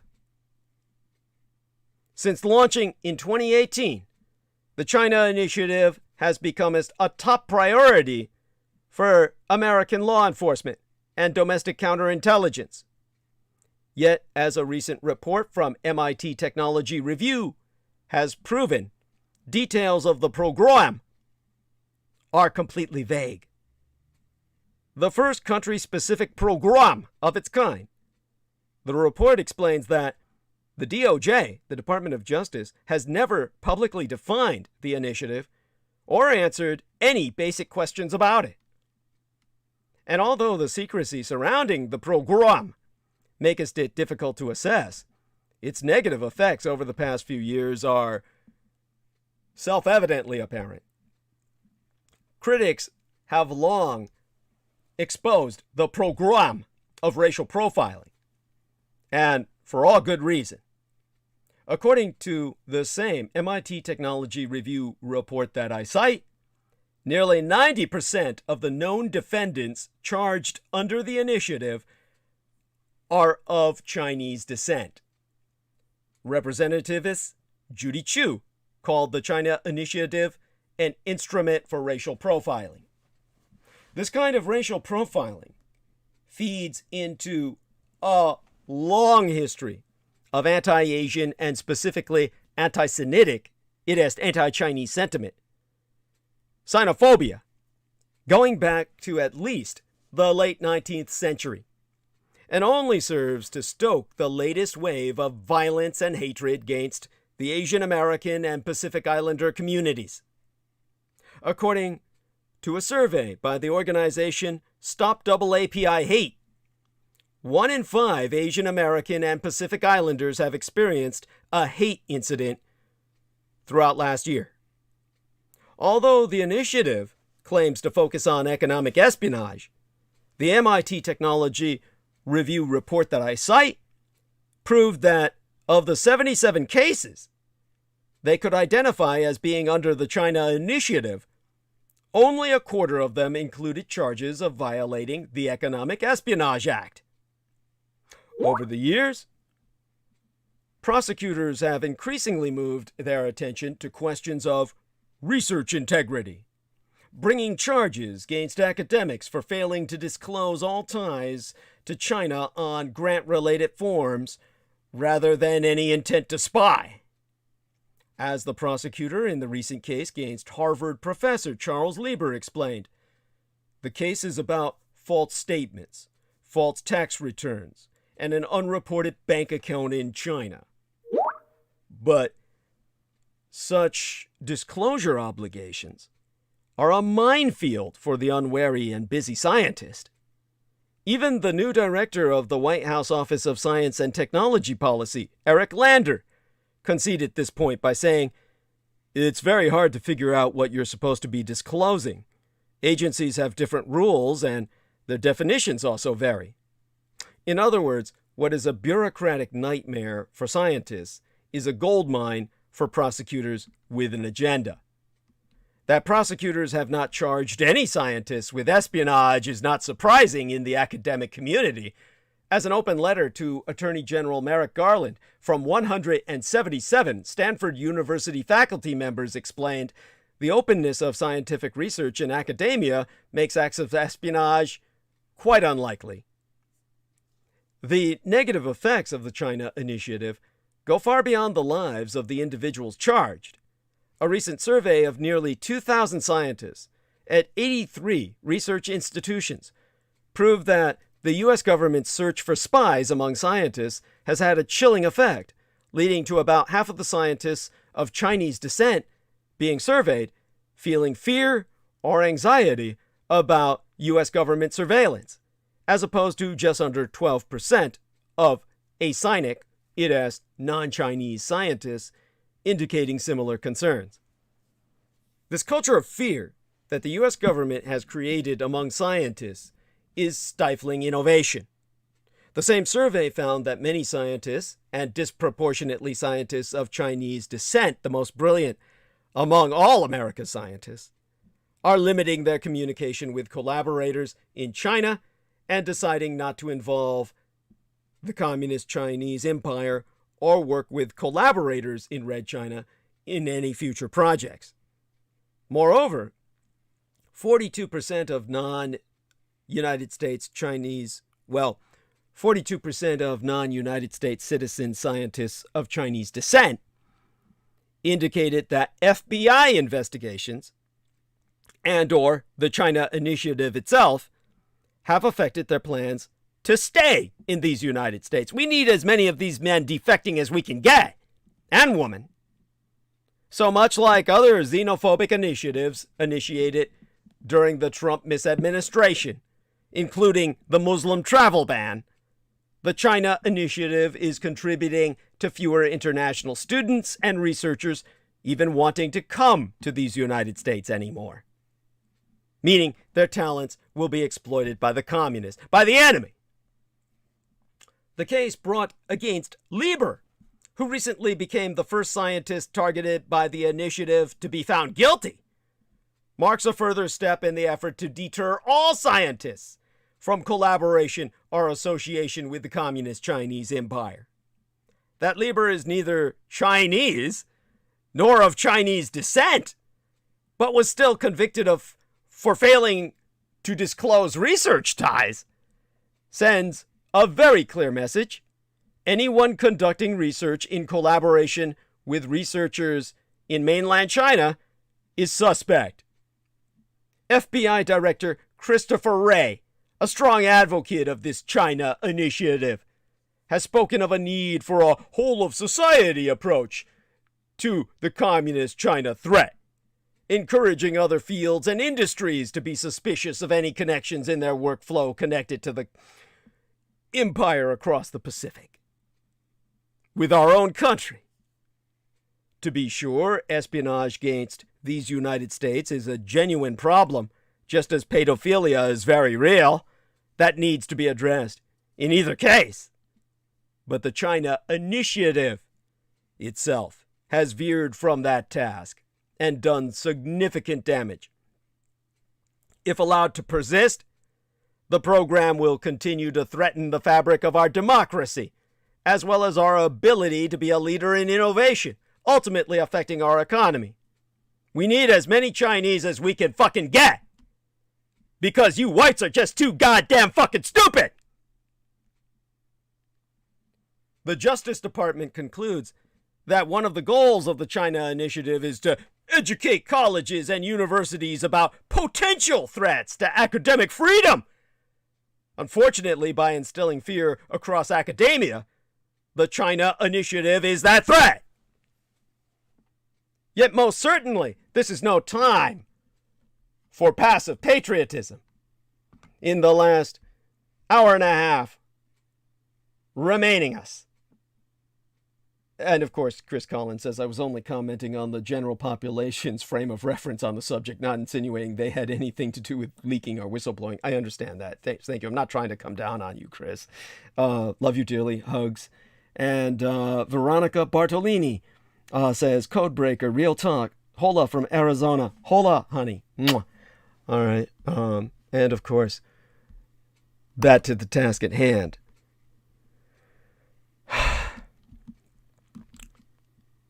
As I said, this is no time for passive patriotism. We are a nation of storytellers. And right now, we desperately need a good story. Every nation is a story. It's almost never a simple one. And the story's meaning is usually contested. National identity itself depends on, well, upon how we tell the story. About our past, our present moment, and, of course, our very future. Many national stories are rooted in a particular ethnicity or religion that forms the core of that national identity.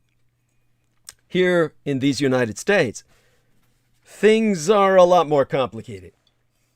Since our founding, our national identity has been the story that we tell ourselves and the wider world.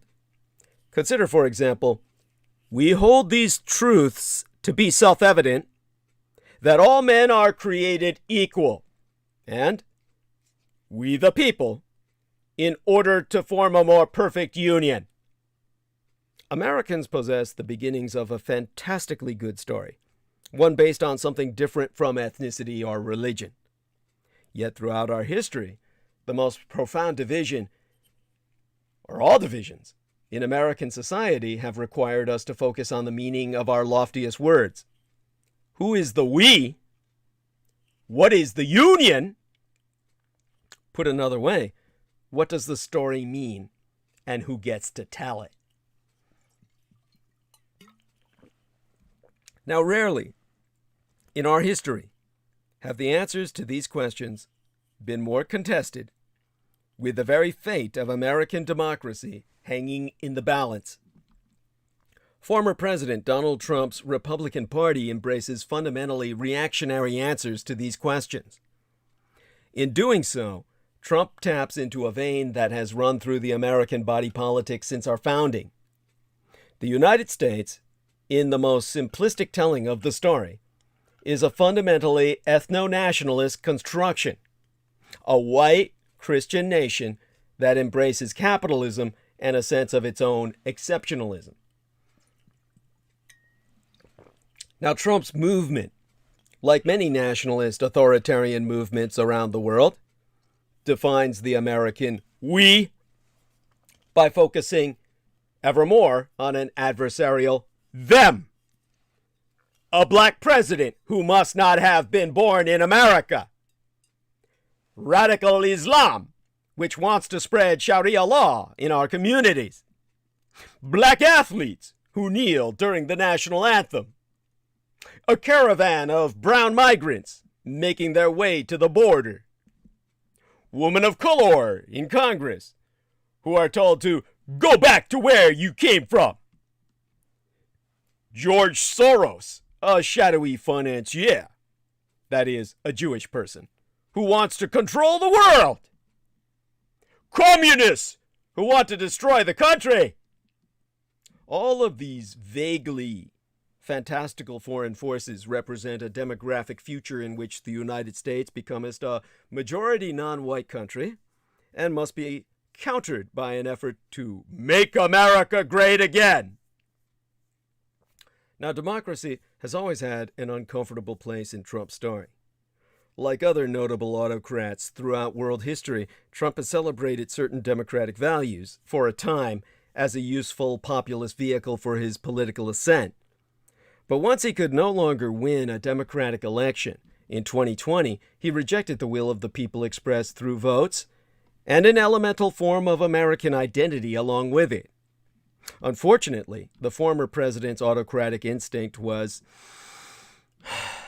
a natural outgrowth of the Republican Party's anti-majoritarian playbook, one familiar from the recent history of places such as Hungary. In America, this playbook is fundamentally concerned with the retention of minority Republican political power over the majority. Congressional districts are being redrawn to entrench Republicans with legislative control. New voter suppression and electoral subversion laws are intended to distort the electorate that casts votes and change who gets to decide the winner. Campaign finance laws allow for a flood of special interest money in politics. So, because of all of this, at this point in our history, the courts are packed with right-wing judges who will reliably favor these Republican power grabs.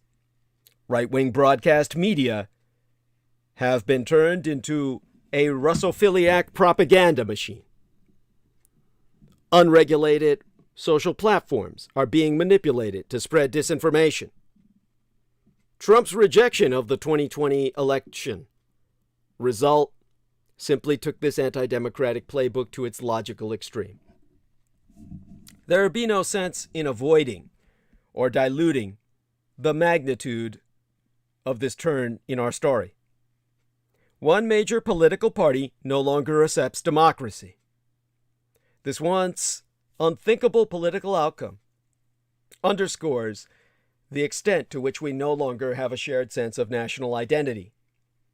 Even traditionally shared experiences like media, popular culture, and sports have become extensions of the contest over the American story, as Americans select the history that their kids will learn, the narrative they accept, the celebrities they admire, and even the life-saving medicine they will take, all based, at least in part, on their political affiliations. To put this in the starkest terms possible, Americans are now bound together by the presence of a federal government and laws, but not by any shared sense of what it means to be American. This is a recipe for sustained political instability and social disruption, if not outright conflict. This predicament presents greater challenges for those of us who feel a sense of fidelity to America's democratic tradition than for those who are willing to abandon it. If you believe in America's founding values as ideals, not the men who put them to print, it is past time to reckon with the extent to which one party has made them partisan. The notion that enough Republican leaders would somehow awaken to the dangers of what they've been doing fundamentally misunderstands what the Republican Party had already become by the time Trump was inaugurated. And for anyone who doubted this truth, the events of the 6th of January in 2021 and their aftermath left no doubt. On that day, Trump led an assault on the core symbol of representative government. In the years since, he has proven that he can count on broad Republican support to dismantle American democracy and recast American identity in an ethno-nationalist, autocratic image. His image. No investigation, no select committee, and no traumatic event like the 6th of January will reverse this radicalization. Those of us appalled by this betrayal are thus confronted with a fundamental question. How do we save America's democratic identity? For starters, we must tell a story that can consistently win sufficient victories at the ballot box. And, given the bifurcated nature of American politics, the rise of a far-right nationalist authoritarian story means that the largest and most vocal bloc of opposition will necessarily come from the left. However, to defeat that story, we will have to convince enough Americans who do not think of themselves as progressive or even center-left that there is an American democracy that needs to be saved. Much has been written and spracketh about what sort of policy agenda can accomplish this goal. This approach misses the point. Of course, Democrats should be responsive to voters' needs with their agenda. But Trump and his cohort are only tangentially interested in policies. Prominent Republicans now engage on policy issues to make an argument about identity. The border is open. Spending is socialist. America is weak. The Democrats are in some innate way endangering the country. Here is the mission for any American who wishes to save democracy. We must tell a captivating story, one concerned primarily with an American identity that is broad and resilient enough to succeed in the face of this assault. The greatness of a nation's story is not invalidated by its flaws. The Americans who have most memorably told the story of our country always understood its complexities. If Abraham Lincoln or Martin Luther King Jr. had simply lamented the reality of America's imperfections and the hypocrisy of its aspirations, they would have rendered the political movements they led incapable of achieving change. Conversely, had they simply asserted the fact of America's greatness, positive change would not have been possible. because they would have been implying that we live in the best of all possible worlds. During my decades, well, the nigh decade I spent as a Department of Defense research librarian, I became an acute observer of what is going on behind the curtain of my world. And by the time Barack Obama became the first black man to be president, he would say that our entire job was to tell a really good story about America. And he wasn't just talking about speeches when he spoke to his speechwriters to carve his legacy. Everything from the words he spraketh to the way he carried himself to the policies he advocated had to add up to a single story about the pursuit of the promise of a multiracial, multi-ethnic democracy. Of course, he didn't get everything right, but it was the capacity to joyfully and defiantly tell a patriotic story about progressive change that allowed Obama to win 2 decisive victories, outperforming other recent Democratic election results. He did not deny the darker aspects of American history and politics. As a black man named Barack Hussein Obama, he experienced them. However, he was able to succeed politically because he framed the effort to address those flaws not as a repudiation of what it means to be American, but rather as a validation thereof. America, as Obama pronounced again and again, was a great country precisely because it gave us the capacity to try to fix what was wrong with us. The failure to try to do so was a betrayal of a civic religion. The flag stands for that. So do protest anthems. The military theoretically fights for this very ideal. So do activists who bleed in the streets. This must be the starting point for a different conversation with people who may be unsettled both by Trump and by the reckonings that have accompanied his rise. Change is an affirmation of American greatness, not a rebuke thereof. There is an added difficulty that makes this challenge more vexing. The progressive movement in American politics is inherently more inclined to see clearly America's own flaws and contradictions. We just had the other day Sammy Romero, Salman Sheikh, and Jameson Reese talking about how America was talking about its refusing to diplomatically recognize the Communist Chinese Olympics, and how the Chinese responded with America's history of genocidal evil.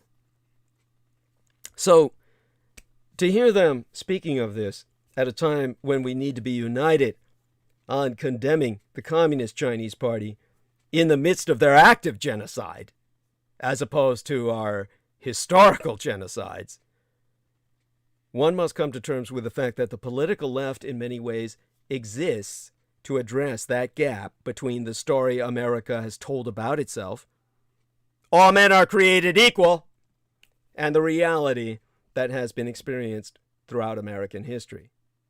Whether racial injustice, economic inequality, corporate power, gender inequity, environmental degradation, or imperialist foreign policies. As someone who associates myself with this political tradition, I say this with a sense of pride. Yet wittingly or unwittingly, Trump has created a trap for the left. In so many ways, the resilience of his appeal seems to confirm some of our worst fears about the country we live in, the cold reality of the American story. It is therefore no coincidence that the rise of anti-democratic politics has been accompanied by an insistence on reckoning with the uglier aspects of American history and society. Indeed, Trump himself almost perfectly represents the absolute worst version of what many on the left have ever feared about American identity. He is a rich, unaccountable white man who spouts racist, xenophobic, and misogynist ideas while associating himself with global autocracy and kleptocracy. He's the son of a bitch who embraces the lazy patriotism of flyovers at football games, hugs the flag, literally, and boasts about dropping large bombs on people in other countries. How tempting it is to point at that vile piece of shit and proclaim, "This is who we are!" The trap is that this would ensure we lose the contest over the American story. If you cede the terrain of national identity to its very worst elements, you are playing straight into the hands of autocracy, which counts on a blend of cynicism and apathy among all its opponents. Moreover, politics is ultimately about persuading convincing enough people to vote for your candidate or agenda. If the starting point of your argument is that the very people you need to persuade must accept that core aspects of their identity should be a source of shame rather than pride, then no well-crafted agenda of utilitarian policies is likely to win them over. The same holds true for young people who are ambivalent about participating in democracy, but essential for rescuing it. If you are led to believe that America is inherently corrupted, then why would you decide that American democracy is worth saving? Those who argue that America was founded in sin are quite correct. So are those who point out that American elites, including high-profile journalists, should be doing more to hold accountable those in the Republican Party who cynically manipulate issues like critical race theory into boogeymen far out of proportion to lived reality. At the same time, persuading a diverse constituency to embrace a shared democratic story can't just be about diagnosing flaws. A focus on what's perceived to be broken works for a more uniform and shallow ethnic coalition like Trump's, but not for the broader United States. A large share of Americans are currently living in an entirely different and constructed anti-reality. They are locked inside their own prejudices and information, or rather, Russian disinformatia ecosystem, a sewer system, which leads them to believe things that simply aren't true, that are, in fact, self-evidently not true. But the past 2 elections prove that it's a mistake to presume this swath of ugly America is big enough to win in the long run. Defeating these MAGA cultists requires a refusal to concede that they are the force in American society that gets to determine what it means to be American. But it also requires a sense of optimism in the struggle to defeat the Amero-nihilists. We live in a time of profound economic, technological, and societal disruption, which has been exacerbated by COVID-19. One of the frightening and disorienting things about the past few years is how connected the MAGA community is. Its members joined in pathological hatred of all perceived outsiders, including their fellow citizens, and are self-evidently impervious to any fact-based persuasion. But it is an anti-community, one that offers belonging and solidarity, and there is something to learn from this. Too many of us who have been repulsed by Trump's cultic movement have been pushed further into isolation in response, tweeting or turning off the news, retreating from one another, or arguing over our own differences rather than celebrating what we share, what it should mean to be American. Faced with grim reality, politics itself often appears to be a grim and joyless exercise. A negative story about the extremism of democracy's opponents will not sustain the kind of mobilization that is necessary to save it. The pursuit of voting rights, for instance, cannot just be about the danger posed by those seeking to suppress the vote. It has to be about the kind of nation that America should be. And the movement of people engaged in saving democracy cannot afford to be riven by its own divisions and demoralized by the failure to solve everything at once. The opportunity to save a multiracial, multi-ethnic democracy should be approached as a defiant and joyful enterprise, a source of unity and community at a time when we badly need both.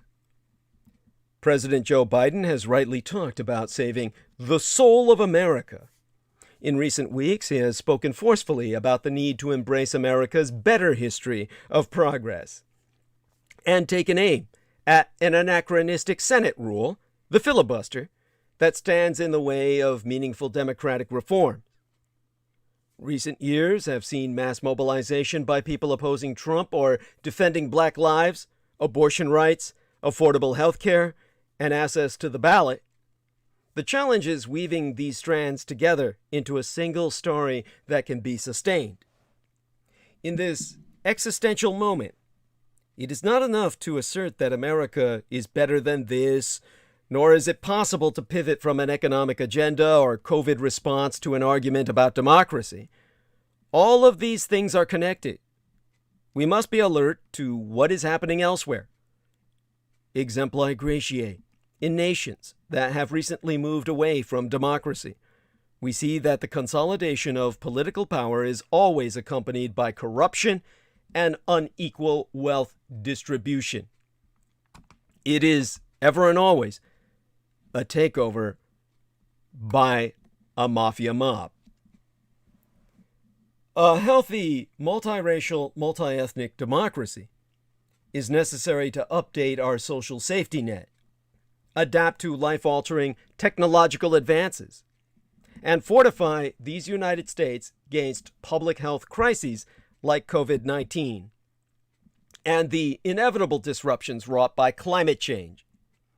The sense of national purpose must also be extended abroad, in a world that needs an American empire that sets a democratic example instead of just talking about democracy. The last time America had a clear sense of its purpose in the world was during the Third World War, so disastrously misnomered the Cold War. Although that was an era filled with its own hypocrisies and shortfalls, the imperative of anchoring national identity in a defense of freedom helped broaden support for the civil rights movement and put guardrails around the type of leader who could assume command of the nuclear codes, all zeros though they were. Indeed, it is hard to imagine someone as plainly unfit for office as Donald John Trump ever being elected president throughout that era, throughout the Third World War.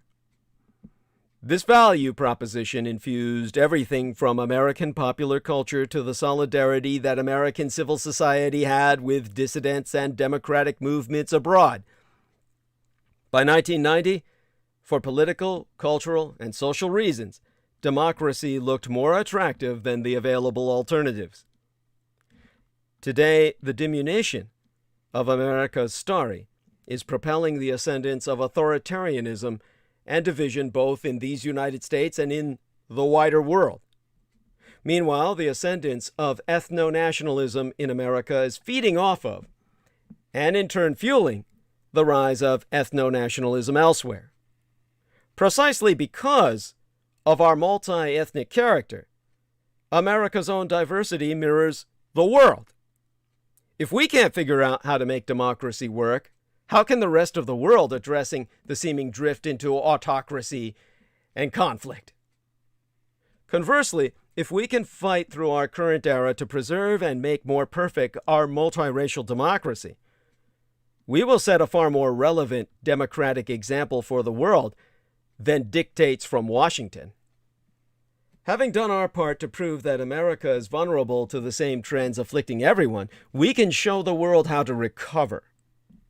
Success will require political leadership, and also the mobilization of citizens and various sectors of our society, including cultural, media, and business institutions that have often been reticent to engage in debates that drift in the directions of politics.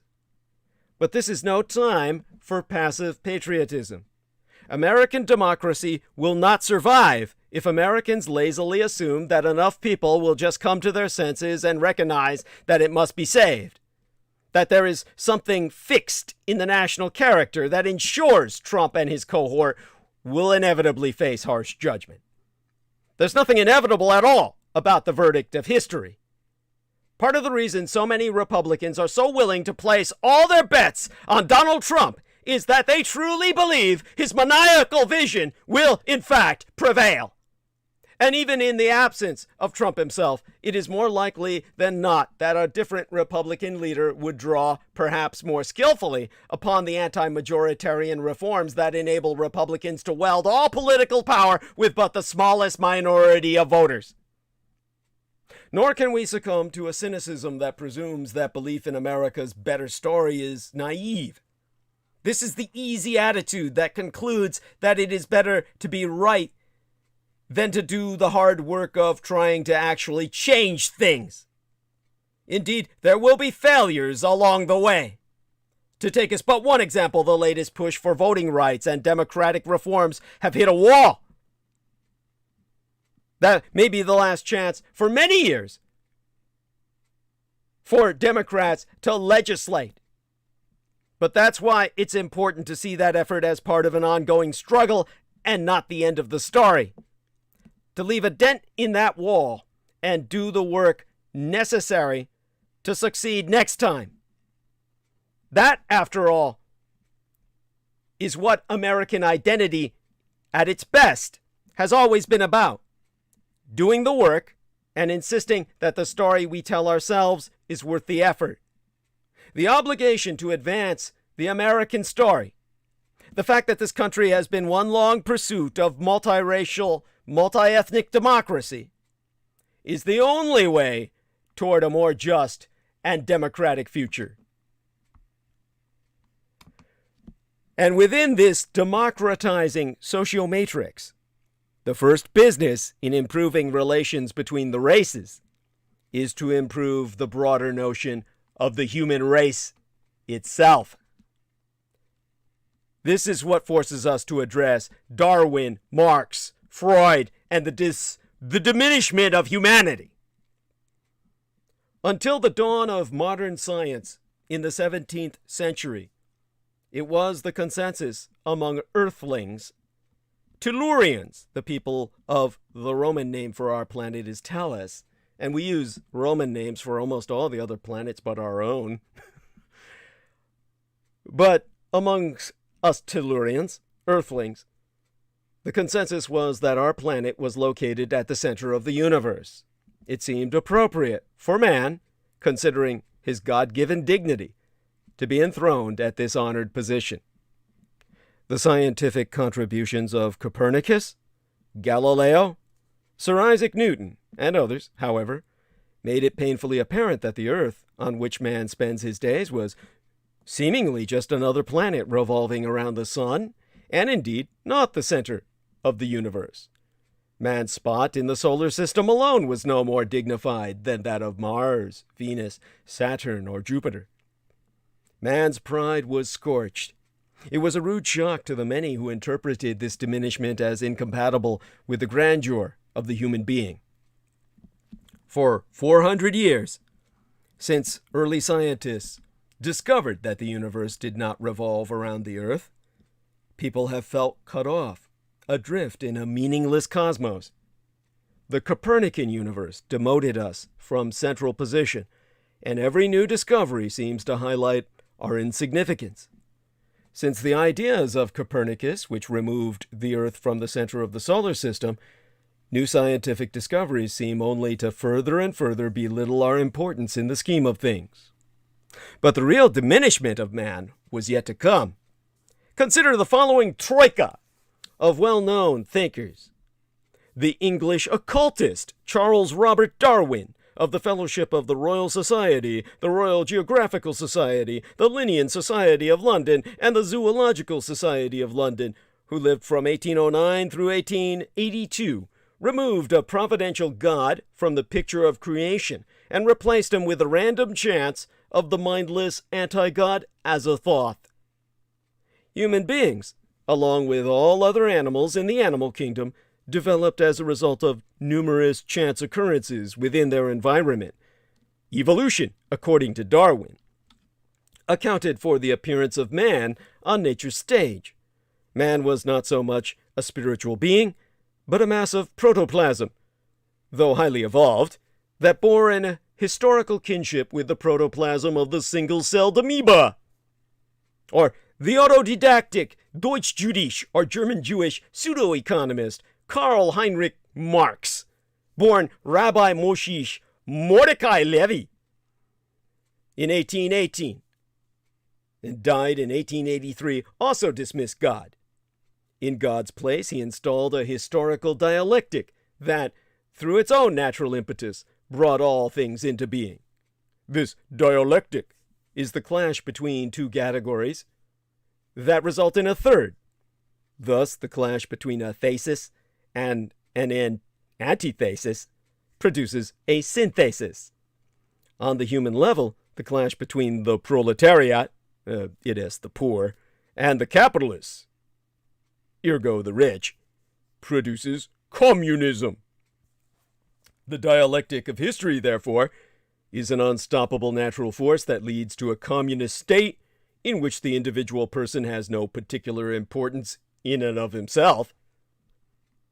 Then came the Austro-Jüdisch, or Austrian Jewish neurologist, Sigmund Freud, born in 1856, who died in 1939.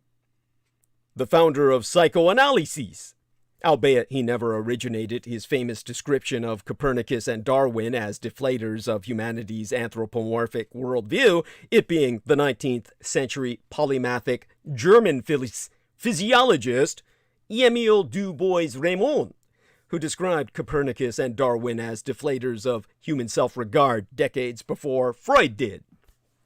Freud was well aware of the German physiologist polymath du Bois-Reymond's work, as were other pioneers of mind science. But first, consider this quote from Freud's work entitled A General Introduction to Psychoanalysis, originally delivered as lectures from 1915 through 1917 and first translated into the English circa 1920, in which he said, I read therefrom, "Humanity has, in the course of time, had to endure, from the hands of science, two great outrages upon its naive self-love. The first was when it realized that our Earth was not the center of the universe, but only a tiny speck in a world system of a magnitude hardly conceivable. This is associated in our minds with the name of Copernicus, although Alexandrian doctrines taught something very similar. The second was when biological research robbed man of his peculiar privilege of having been specially created, and relegated him to a descent from the animal world, implying an ineradicable animal nature in him. This transvaluation has been accomplished in our own time upon the instigation of Charles Darwin, Wallace, and their predecessors, and not without the most violent opposition from their contemporaries.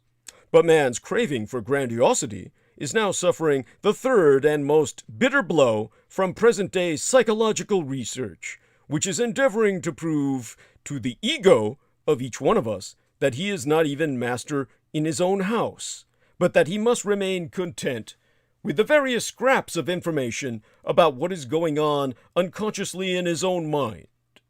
We psychoanalysts were neither the first nor the only ones to propose to mankind that they should look inward, but it appears to be our lot to advocate it most insistently and to support it by empirical evidence which touches every man closely. It bemuses myself how Freud narcissistically suggests that his blow to our narcissism is mightier than those delivered by Copernicus and Darwin. Now compare Freud's comments to the eulogy, Darwin and Copernicus, that Herr Dubois-Reymond gave us in Berlin after Darwin's death in 1882, as reprinted in Nature circa 1883. I read therefrom. Darwin seems to me to be the Copernicus of the organic world. In the 16th century, Copernicus put an end to the anthropocentric theory by doing away with the Ptolemaic spheres and bringing our Earth down to the rank of an insignificant planet. At the same time, he proved the non-existence of the so-called Empyrean, the supposed abode of the heavenly hosts, beyond the seventh sphere. Although Giordano Bruno was the first who actually drew the inference. Man, however, still stood apart from the rest of animated beings, not at the top of the scale, his proper place, but quite away, as a being absolutely incommensurable with them. 100 years later, Descartes still held that man alone had a soul, and that beasts were mere automata, after On the Origin of the Species. All things were seen to be due to the quiet development of a few simple germs. Graduated days of creation gave its place to one day on which matter in motion was created, and organic suitability was replaced by a mechanical process. For, as such, we may look on natural selection, and now for the first time man took his proper place at the head of his brethren. Though many links are still missing, we may fairly consider the knowledge of the existence of primeval man as the beginning of the long-looked-for connection between he and the anthropoids on the one hand, and between them both and their common progenitors on the other. Now, from the biography entitled Émile Dubois-Reymond, subtitled Neuroscience, Self, and Society in 19th Century Germany, published by MIT or the Massachusetts Institute of Technology Press, circa 2013, the author thereof, the Associate Professor Gabriel Finkelstein, a historian of science at the University of Colorado, Denver, adds the following comments on Dubois-Reymond's influence over Sigmund Freud and others, and I'll read therefrom. Freud planned to study with Dubois-Reymond, but never made it to Berlin. Instead, he studied in Vienna with the professor of physiology at that university, Ernst von Brücke, who was Dubois-Reymond's best friend. Brücke was another mechanist physiologist, like Dubois-Reymond, from Berlin, who had trained with Johannes Müller as students in the 1842. He and Dubois-Reymond swore their famous pact to reject vitalist explanations in biology. Freud read Dubois-Reymond's popular essays on science and culture, including Darwin and Copernicus, Dubois-Reymond's short obituary address, which was the source of Freud's trope.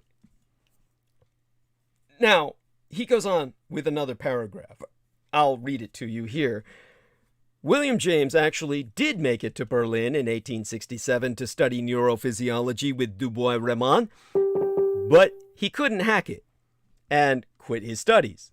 He probably got too depressed because, of course, of all the, man is a piece of shit trope that kept being pushed by these mad scientists in their own way. Mad in the sense of their pathological self-loathing.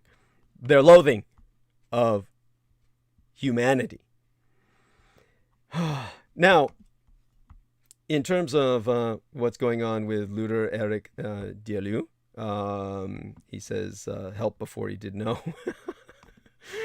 Not quite sure what he means, but seems, I'll just leave that be.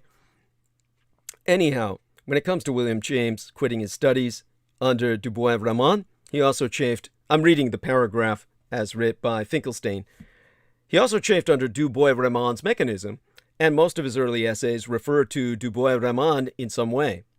Wundt didn't study with Dubois-Reymond, but he did with his other close Berlin friend, Hermann von Helmholtz, who started his career in Berlin as another mechanist physiologist. Finally, Pavlov, you know, the famous Russian guy with the dogs he made salivate and ring the bell with. Pavlov's bitches. Pavlov didn't study with Dubois-Reymond, but was inspired by Dubois-Reymond's student, Ivan Sechenov, sometimes called the father of Russian physiology. Sechenov discovered neural inhibition in 1863 in Dubois-Reymond's lab. So Dubois-Reymond had a direct or indirect influence on the four founders of the discipline of psychology, all from a guy who said that we would never understand the mind.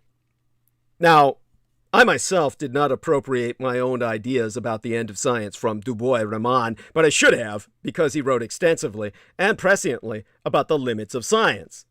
Plus, as well, check out his 1874 essay entitled Limits of Our Knowledge of Nature, as republished in the Popular Science Monthly, Volume 5, May of 1874. That's online, wherein it spells out what philosopher Owen Flanagan has dubbed the Mysterian perspective, which holds that consciousness is not solvable. 148 years later, Mysterianism is as viable as ever. Now, the good Dr. Finkelstein qualifies that, to be fair to Freud, Dubois-Reymond got most of his good ideas from people before him. So I guess the moral is, A, good ideas are timeless, and B, it's very hard to come up with anything new. Nevertheless, Freud's scientific interest was human behavior, which he looked upon in a purely materialistic manner. Therefore, man is not a spiritual being, and religion is nothing more than a neuroses. Human beings are not free. They be but, well, human beings can never be free because they be but the byproduct of unconscious feelings and societal pressures. Freud had a dialectic all his own, of his own, in which he saw a clash between the claims of instinct and the pressures of society. The id was his term for man's basic instinct, his inner savage, whose antithesis was the superego, or moral sense, a Confucianist doctrine to keep him from killing and raping at will. Any rate, Veronica Bartonelli, Codebreaker, Real Talk says, at Jameson Reese, you sound like the Anunnaki who made the race to kill humans. That is their purpose. I still believe there are some good humans out there. There we are. Thank you, honey. At any rate, I'm sure Jameson is devastated. So, when it comes to this dialectic of Sigmund Freud's, this clash of the id and the superego resulted in a compromised ego, but not in any free human being ever. So in summary, the notion of the human being has gone through 4 stages of diminishment in the modern world. The first on a cosmic level, in which he could no longer think of himself as occupying a privileged position in the universe. Secondly, Darwin, whose field of inquiry is all of nature, reduced man to being the product of chance. Marx, whose field of study was society, reduced man to a being whose only importance was his participation in a communist social system, a drone in a colony of ants.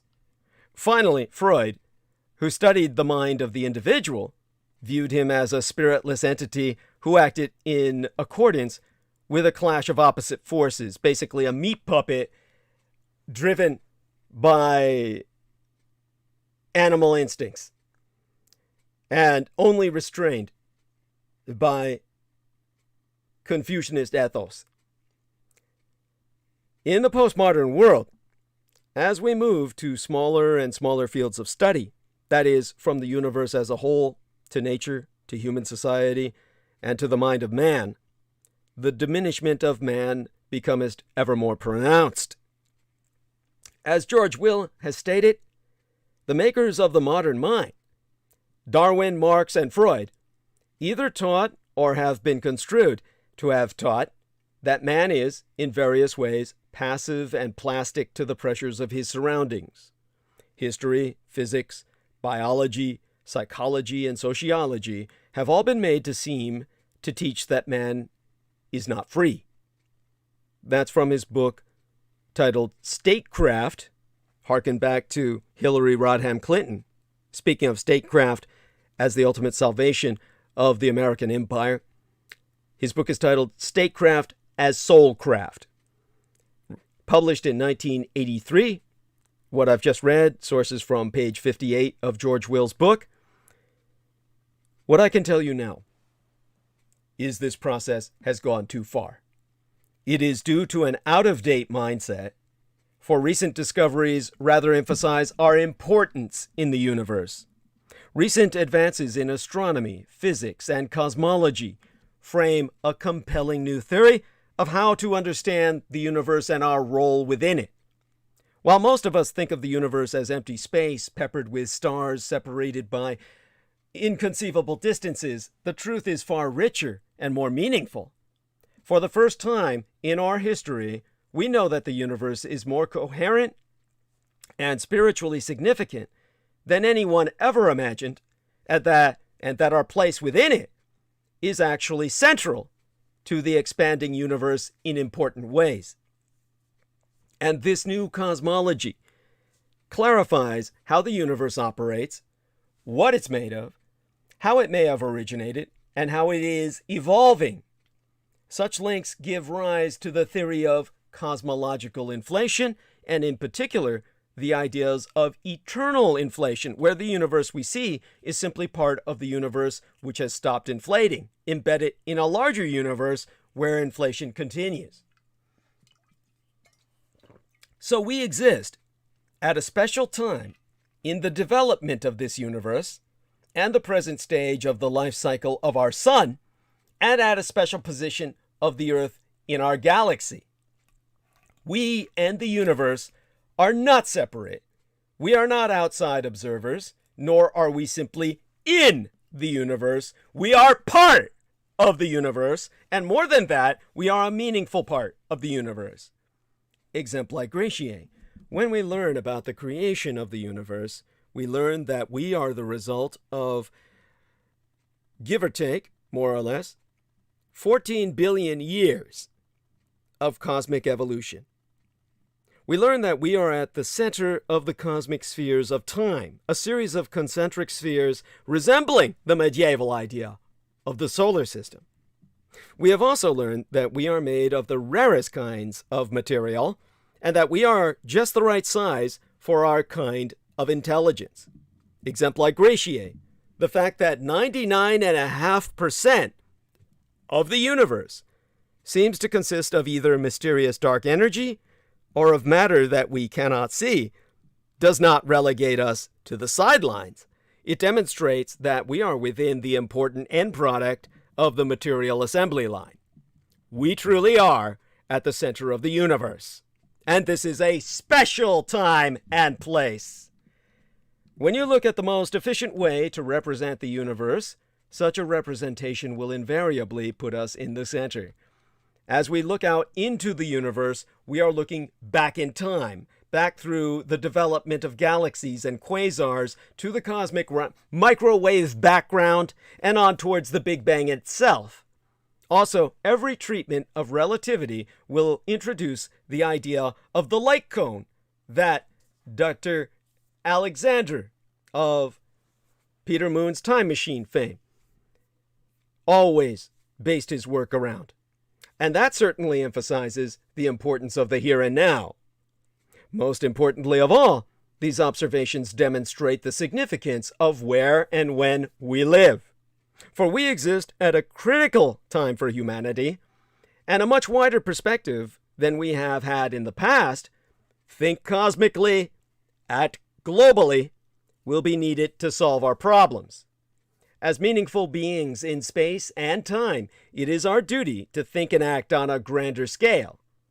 In this way, and in this way only, can we possibly hope to create change and benefit our existence as a species for the long term. By thinking cosmologically and acting globally, we can create the change we desire. Still, science and religion are not necessarily at odds. By giving meaning to the data that represents our universe, In a sense, we fuse the metaphysical significance of religion with the dryness of pure scientific facts. Thus, they work together to answer the same questions, giving us a renewed and rational sense of purpose. This universe was created for us, and our destiny is unfolding according to a preordained divine plan. Yet at this choke point in the cosmic hourglass, which is why I've placed an hourglass in tonight's transmission image as embedded in the thumbnail of Livestream, as well as that of the transmission preceding tonight's showing the hourglass of the human experience. We are in the choke point. We are the choke point of that hourglass that the sand passes through, chronicling our universe till the end of time. One of the great challenges in the postmodern world is how to resolve an excess of admiration for science with the diminishment of man that has been brought about by mad scientists. The sociologist George Simmel, who I've just quoted, has spracketh wisely on the problem when he advised that science should stay within its own natural limits. Accordingly, he stated, and here I quote his T again, whenever any particular branch of science attempts to give answers of universal validity, answers on ultimate questions concerning man and the universe, it oversteps its borders and goes wrong. Science can neither disprove the existence of God, nor can it solve the mystery of creation, the nature of freedom, nor the paradoxes of the human psyche, which simply means soul, not just mind. Or rather, it means soul far more, means far more than mind, but also encompasses our very soul. Rather, science deals with the physical world as the physical world and cannot, for that reason, deduce with certainty anything beyond the physical.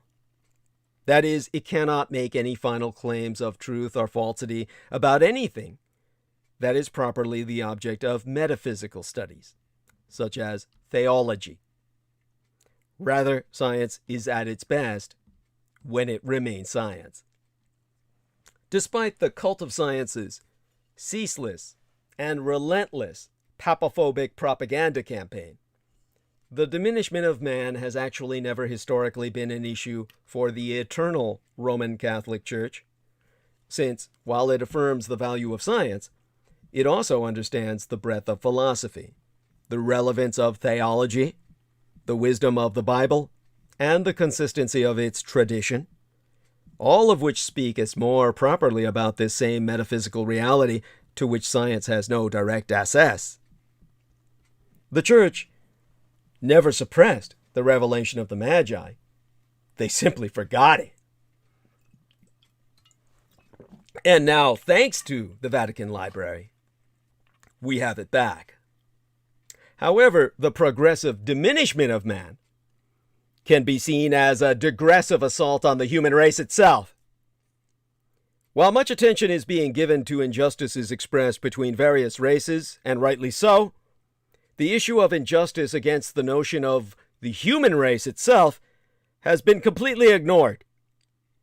Paying attention to particular races while neglecting the all-encompassing human race only hampers all efforts to improve relations between the particular races. It has failed until this point in history ye be witness to by the receipt of this transmission, wherein I myself expose it tonight as someone who is not all that human. A bit more and a bit less, not simply because of my vampiric legacy, my heritage, but rather also because of the nanoplasma, which has rendered me somewhat cybernetic. Only I, as an outsider, can bring you the crime against your very humanity, because it has been, until this point in history, when I speak to you tonight, right now, as unto refurbishing apartments in a building that is condemned.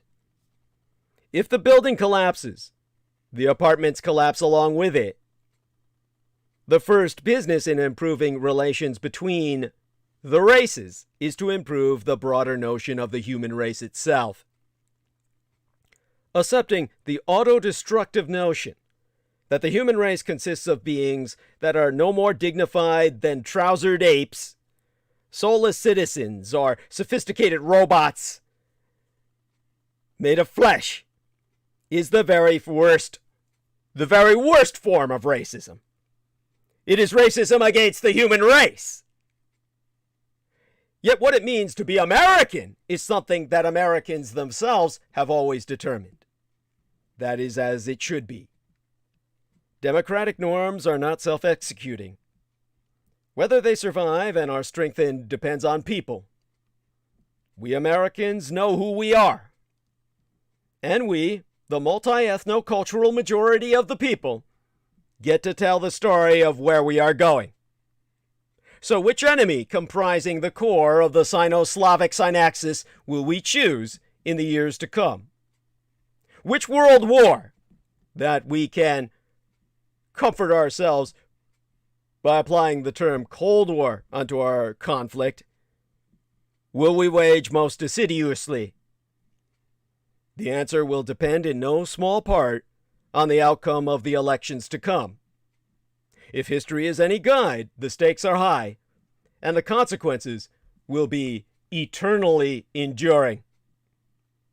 Irregardless, the aforenoted perennial presidential candidate Patrick James Buchanan long ago came as to admire the ruthless dictator of the Russian half of the synaxis, because he is, quote, standing up for traditional values against Western cultural elites, unquote. That was said by Patrick James Buchanan himself. I read it to you literally. And with the time we have remaining, all too little, I can tell you that once again, Pat Buchanan felt the shimmering lure of that elusive sense of unity and purpose that complicated, diverse, quarrelsome America always lacks. He found it in the enemy. Impressed with the Russian dictator's abuse of Orthodox pageantry at public events, Buchanan even then believed that, quote unquote, Putin is trying to reestablish the Orthodox Church as the moral compass of the nation it had been for 1,000 years before Russia fell captive to the atheistic and pagan ideology of Marxism. And Buchanan is nowhere near alone. The belief that Russia is on our side in the war against secularism and sexual decadence is shared by a host of American Christian leaders, as well as their colleagues on the European far right. Among them, for example, are the movers and shakers behind the radical Red Right's Family Weaponization Network, identified as the WCF, the World Congress of Families, an American evangelical and anti-gay rights organization that Buchanan has explicitly praised. One of the WCF's former leaders, Larry Jacobs, once declared that the Russians might be the Christian saviors of the world. This is turning the family into a political weapon. A descriptive and benign term, family, has been turned into the primary frontier of social wars by the radical right. In March of 2019, the WCF, the World Congress of Families, in collaboration with the IOF, the International Organization for the Family, organized its 13th conference, entitled The Wind of Change, and subtitled Europe and the Global Pro-Family Movement, in Verona, Italy, famous for being the setting of Shakespeare's Romeo and Juliet. Sponsors and speakers at that event came from two groups, reactionary church representatives and NGOs, or non-governmental organizations. For example, one of the speakers was a Romanian archpriest, who is also the chairman of the Patriarchal Commission for Family and Motherhood. A major sponsor of the event was the NGO Pro Vita and Familia, an anti-abortion organization that is actually the merger of two other organizations, Pro Vita Asociación and Generación Familia. However, there was also a third and powerful presence at the event, keynote speakers who are members of the Russo-rightist Italian government, as well as a strong attendance by the neo-totalitarian Forza Nuova. All of these groups coalesce under the banner of the heteronormative family, a central concept in the radical right's fight against gender ideology. There are two important effects of this coalition. First, how family is weaponized in opposition to abortion and same-sex marriage. And second, how the radical right capitalizes on this family lobby in order to claim socially reactionary individuals who do not feel represented in other political parties. This is what led to the invention of gender ideology. There was a point in the early aughts, the 2000s, when the reactionary Catholic Church decided to tackle head-on the question of gender by addressing the signs of the times in its various communications.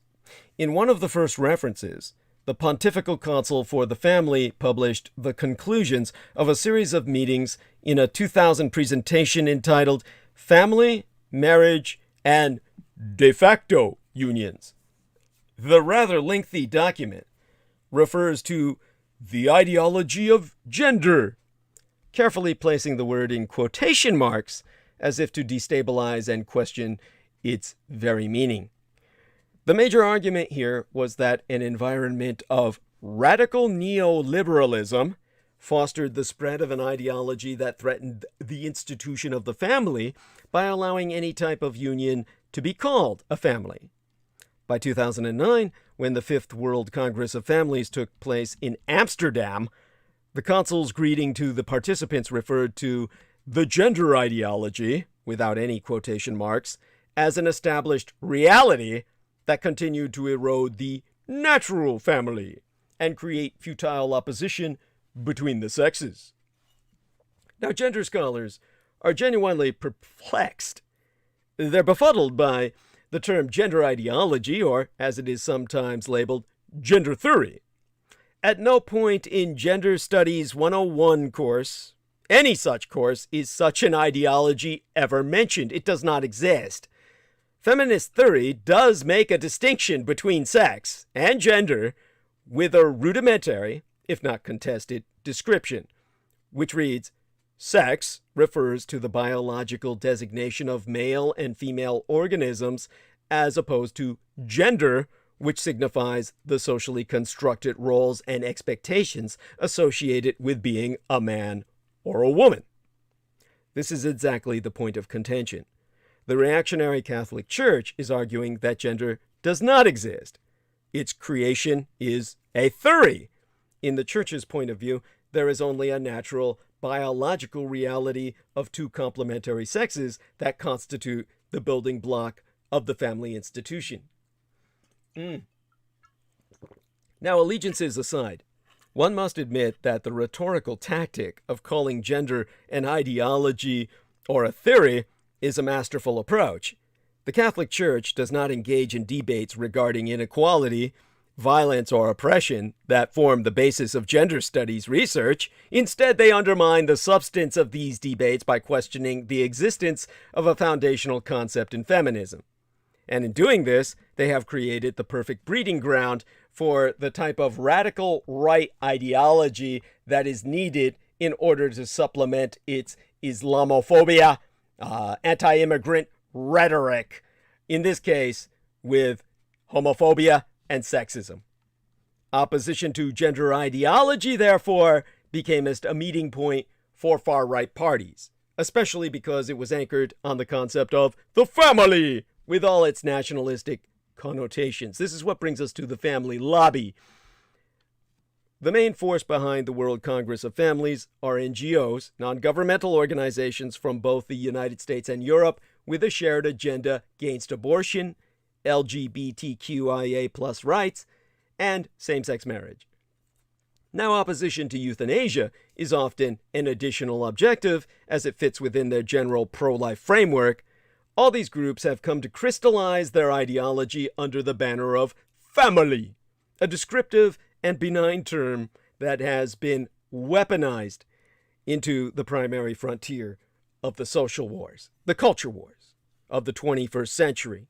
Even the relatively newly formed Citizen Go, active since 2013, which was also a sponsor of the 2019 WCF, or World Congress of Families, proclaims that its goal is to defend and promote life, family, and liberty.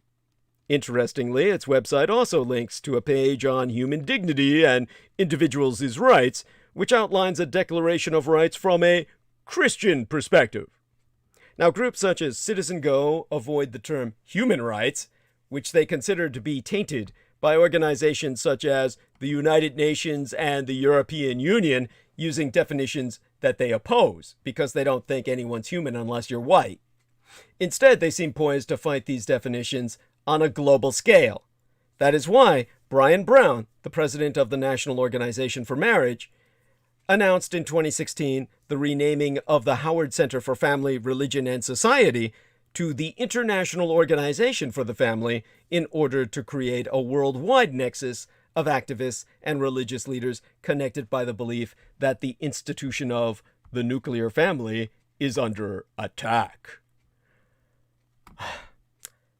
The Southern Poverty Law Center lists the IOF as a hate group because of its obvious anti-LGBTQIA plus agenda.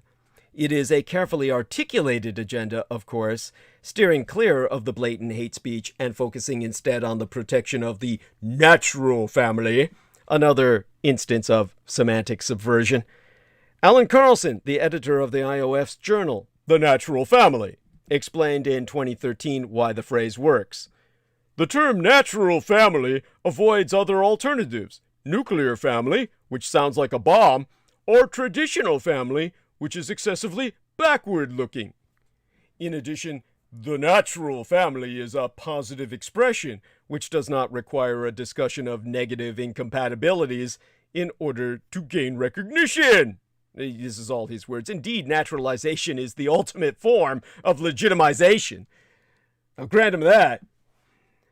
Now, this brings us to weaponizing the family as a political unit. From a political point of view, this natural family lobby has succeeded in bringing together a diverse group of actors, including activists and religious leaders from all over the world. Peculiarly, it has also produced an ideological alliance between the American Christian right and the Russian Empire, where anti-LGBTQIA plus policies, as well as setbacks in enforcement of gender-based violence laws, are routine. The WCF, World Congress of Families, helped Russia launch the Family Policy.ru. That's a website, the internet network, familypolicy.ru, meaning for Russia, advocacy group circa 2012. So slowly, the family lobby has diversified its stakeholders by expanding through far-right governments or by inserting the concept of the family in official government bodies. Italy's political leadership was represented at the 2019 WCF by the then Deputy Prime Minister Matteo Salvini of what was then the Northern League Party, and an MEP, or Minister of Parliament, from Forza Italia. Salvini has also ordered a change in official government forms to defend the natural family as the union between a man and a woman. The forms would refer to mother and father instead of parent one and parent two. In Hungary, there is a state secretary for family and youth affairs under the auspices of the Ministry of Human Capacities, and the Catholic Church has routinely praised the Magyar government for its family policy. Similarly, in Italy, there is a Ministry for Family and Equal Opportunities created by Salvini's government, both Hungarian and Italian ministers, representing a wide spectrum of the far right, were keynote speakers at the 2019 WCF Congress, or conference. Now, when WCF was organized in Hungary in 2017, Prime Minister Viktor Orbán delivered the opening address. There is also a Ministry of Family, Labor, and Social Policy in Poland. And in Greece, even the leftist Syriza government had recommended the formation of a family ministry, citing demographic woes, usually the talking points of the radicalized right. Finally, Vox's rise to power in Andalusia, in Spain, was partly achieved through an opposition to gender-based violence law and a proposal for a family ministry to protect the natural family. These government family agencies always peddle the language of European extinction and demographic winters as they take on the role of mainstreaming the natural family concept beyond its religious confines. A good example of this is Family Day in Italy.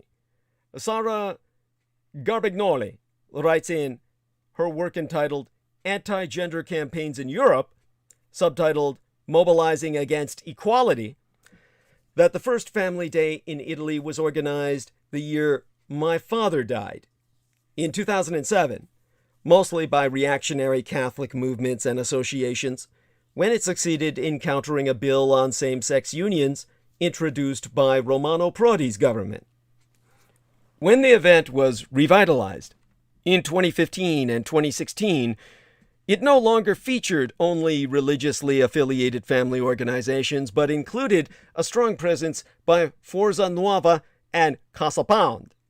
Last June, or June before last, the founder of Family Day, Massimo Gandolfini, a keynote speaker at the 2019 WCF in Verona, was in the news for his defamation conviction because he had argued that pedophilia was among the gender identities approved by ARCI, Italy's first and largest national gay rights organization. So we always go back to that. This is the collision course. The radical right today is helping to both normalize and amplify the natural family lobby by couching it within the larger rhetoric of European/Western/white survival. More importantly, they are often in a position to cash in on their political capital by using policy positions to regulate the demographic challenges of our times. For the European Union, this mainstreaming of the natural family is on a collision course with the gender mainstreaming policies that member states have been implementing for the past 250 years. The radical right has already embraced the challenge of moving the natural family debate from ecclesiastical to bureaucratic headquarters. The 13th World Congress of Families ended with the adoption of the Verona Declaration, which is a roadmap for the family lobby. It begins with the following affirmation: "The right to life is the foremost of all human rights. It must be recognized and protected from conception to natural death, regardless of the quality of life that lies ahead." Meaning, yes, no abortion, your kids are all gonna grow up fucking poor and wish they were dead, but fuck you, you're stuck with it. Later on, in one of the urgent imperatives, the Congress declared that women's rights should be protected, so that, among others, they can choose to dedicate themselves exclusively to children and the family, with adequate remuneration for homework, where the spouse's salary is not sufficient for a free and dignified existence. In other words, bitch off, cunts. Go back home and squeeze out puppies, because we're never going to pay you enough in the work field anyway. Margaret Atwood could not have written this better if she were to distill The Handmaid's Tale into a policy brief. And inevitably, the WCF has an extensive Russian branch, which is run by Alexei Kolmov, a man in turn linked to Konstantin Malofeev, a Russian oligarch who has hosted far-right meetings all across Europe. At the WCF's most recent transnational conclave in Verona, senior Russian priests mingled with leaders of the Italian far-right, the Austrian far-right, and all their comrades from the Red American heartland. Tucker Carlson's open support for Russia, by contrast, taketh the radicalized form of snarling sarcasm rather than the open admiration of Buchanan's corrupted conservatism. Much as Jane Fonda once posed, just for the provocative kick of it, with a North Vietnamese anti-aircraft gun, Carlson has started teasing his viewers and his critics with his amusingly contrarian views on Russia. Years ago, he asked, "Why shouldn't I root for Russia?" A couple of days later, he tried it again. "I think we should probably take the side of Russia if we have to choose between Russia and the Ukraine."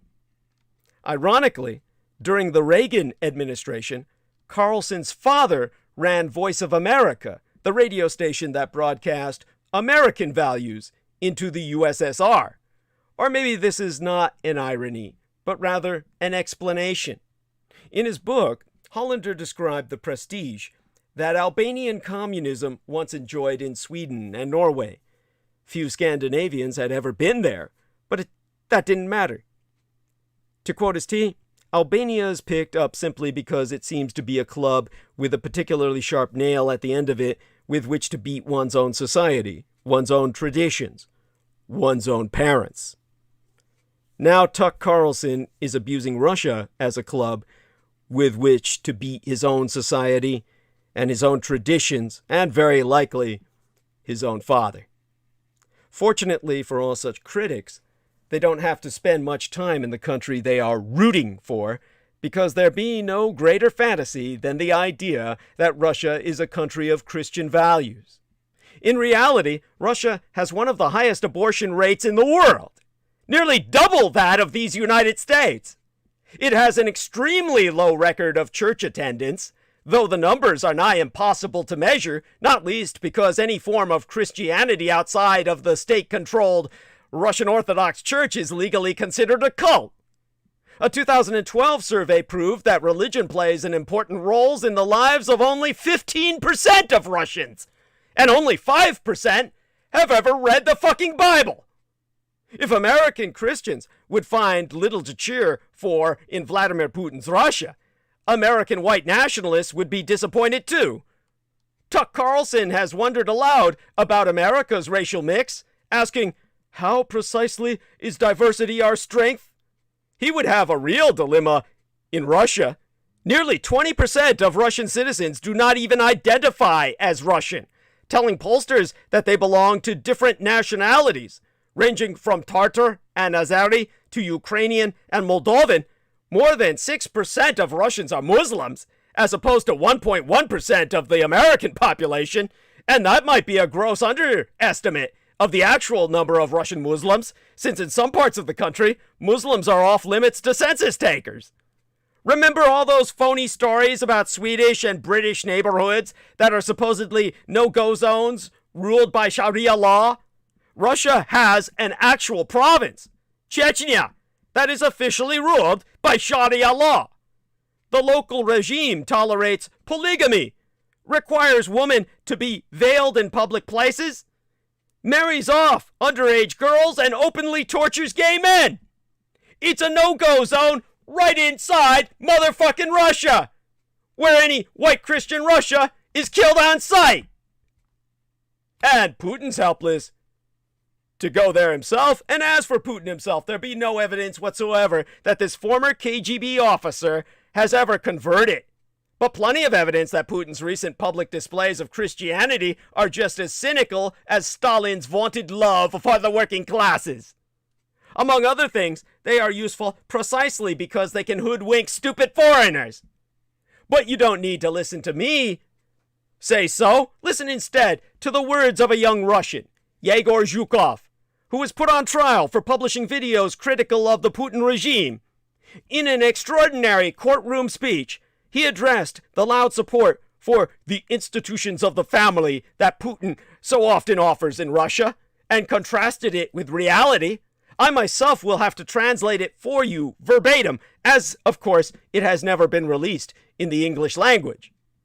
He said, "An impenetrable barrier divides our society in two. All the money is concentrated at the top, and no one up there is going to let it go. All that's left at the bottom, and this is no exaggeration, is despair. Knowing that they have nothing to hope for, that no matter how hard they try, they cannot bring happiness to themselves or to their families. Russian men take their aggression out on their wives, or drink themselves to death, or hang themselves. Russia has the world's highest rate of suicide among men. As a result, a third of all Russian families are single mothers with their kids. I would like to know, Vladimir Putin, is this how we are protecting the institution of the family? Your own homework is to follow up and see if anyone has finally rendered a translated text of his transcript accessible on the Western Internet. Search for Yegor Zhukov, a known relation to one of the greatest among the Russian generals, from whom he obviously inherited his courage to take his fatal stand against the empire. Still, the reality of Russia isn't the point, just as the reality of Stalinism wasn't the point. Not for Sherwood Eddy, and not for George Bernard Shaw. The American pseudo-intellectuals who now find themselves alienated from the country that they inhabit are not interested in reality. They are interested in a fantasy nation, different and distinct from their own hateful country. America, with its complicated social and political as well as ethnic diversity, with its constitution that ensures we will never, ever all be forced to feel as if all life is focused in a central purpose. This America no longer appeals to them at all. Most of them know that this fantasy foreign empire they so openly admire seeks to put an end to all that. It seeks to undermine American democracy, beat back American influence, and curtail all American power. But to those who dislike American democracy, despair of American influence, and are angered by American power, that truly is the point. Now, we have to ask, so what will it take to save American democracy? Stop Trump from stealing the election next time. To save America, destroy the Republican Party cult of Trump, insurrection, and conspiracy nuts. There be no foolproof solution, but there be a few things that could help. We're 1 year removed from the chaos of January 6th, 2021, and perhaps 3 years away from further chaos in January of 2025. Donald Trump is inexorably moving toward another presidential run. His cultists are trying to gain control of key electoral positions. The Russo collaborationist Red Republican insurgent base remains loyal to Trump despite of, or rather because of, his attempt to overturn Joe Biden's legitimate presidential electoral win. Various glaring institutional flaws in the U.S. electoral system remain unaddressed. Whether or not another angry mob materializes, the possibility of another attempt to steal a close election in 2024 remains disturbingly probable. Republicans invited extremists into the party, the White House and Congress. Corporations bet on the Russo collaborationist Red Republican insurgency and now must correct the damage that they've done. We lucked out. Hundreds of years about puffing ourselves up about the United States' unprecedented peaceful transfer of power are over. With over 20,000 National Guards troops securing our nation's capital after an uprising that led to 5 dead on sight and coming within a minute of reaching the vice president. We're fortunate that power was simply being transferred at all. Ridding the White House of Donald Trump should have been a case for a year-long celebration, filled with all artists who wouldn't perform at his inauguration. So almost every artist on earth. But there'd be no time to congratulate ourselves.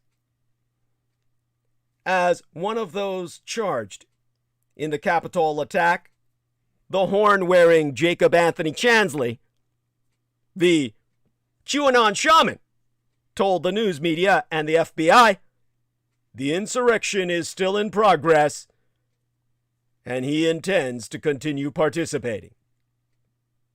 We have to make sure the failed January 6th putsch at the Capitol doesn't have a shrewder sequel or reboot.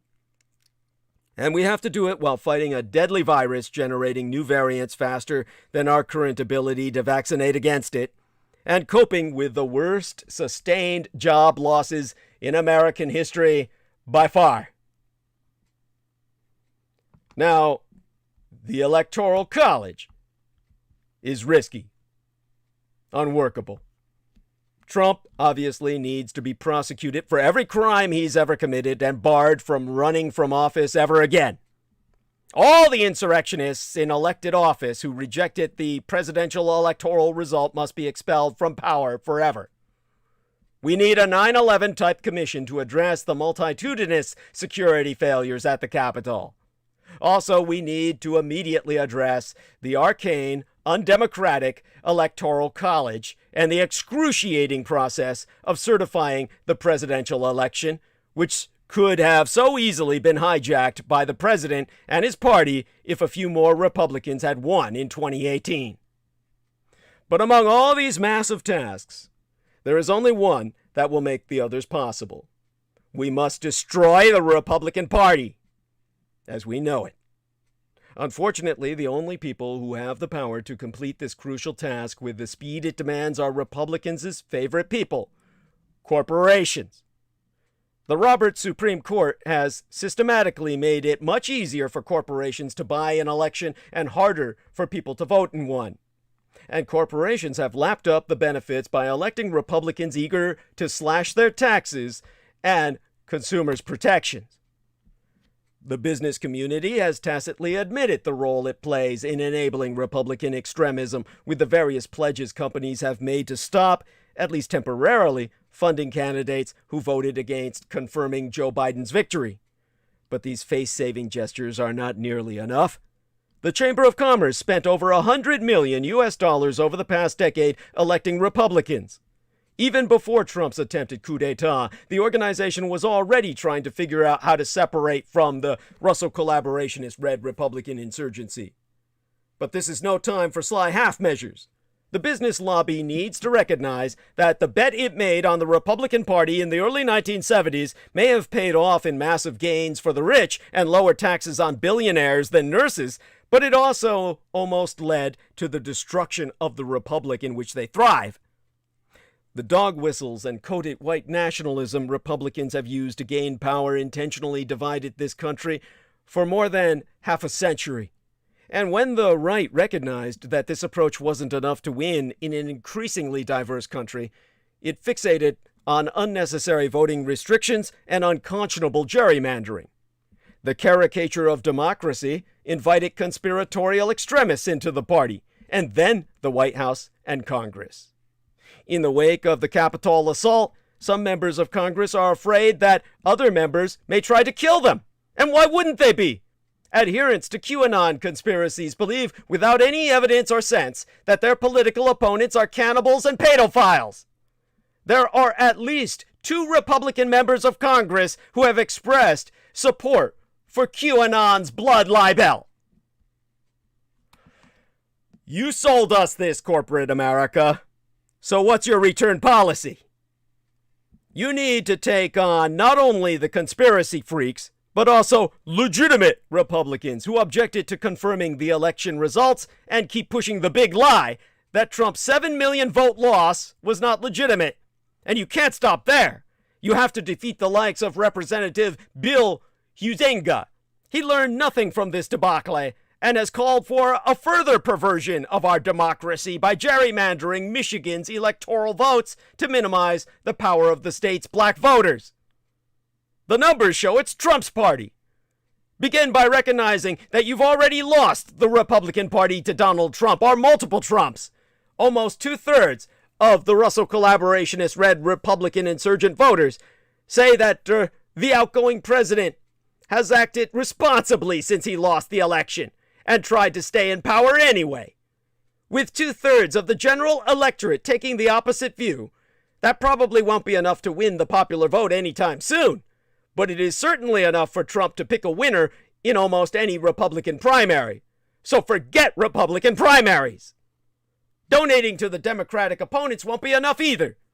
When necessary, you need to run constitutional conservative third-party candidates in bright red districts with the sole goal of splitting the right-wing vote enough to keep Trumpists from elected office.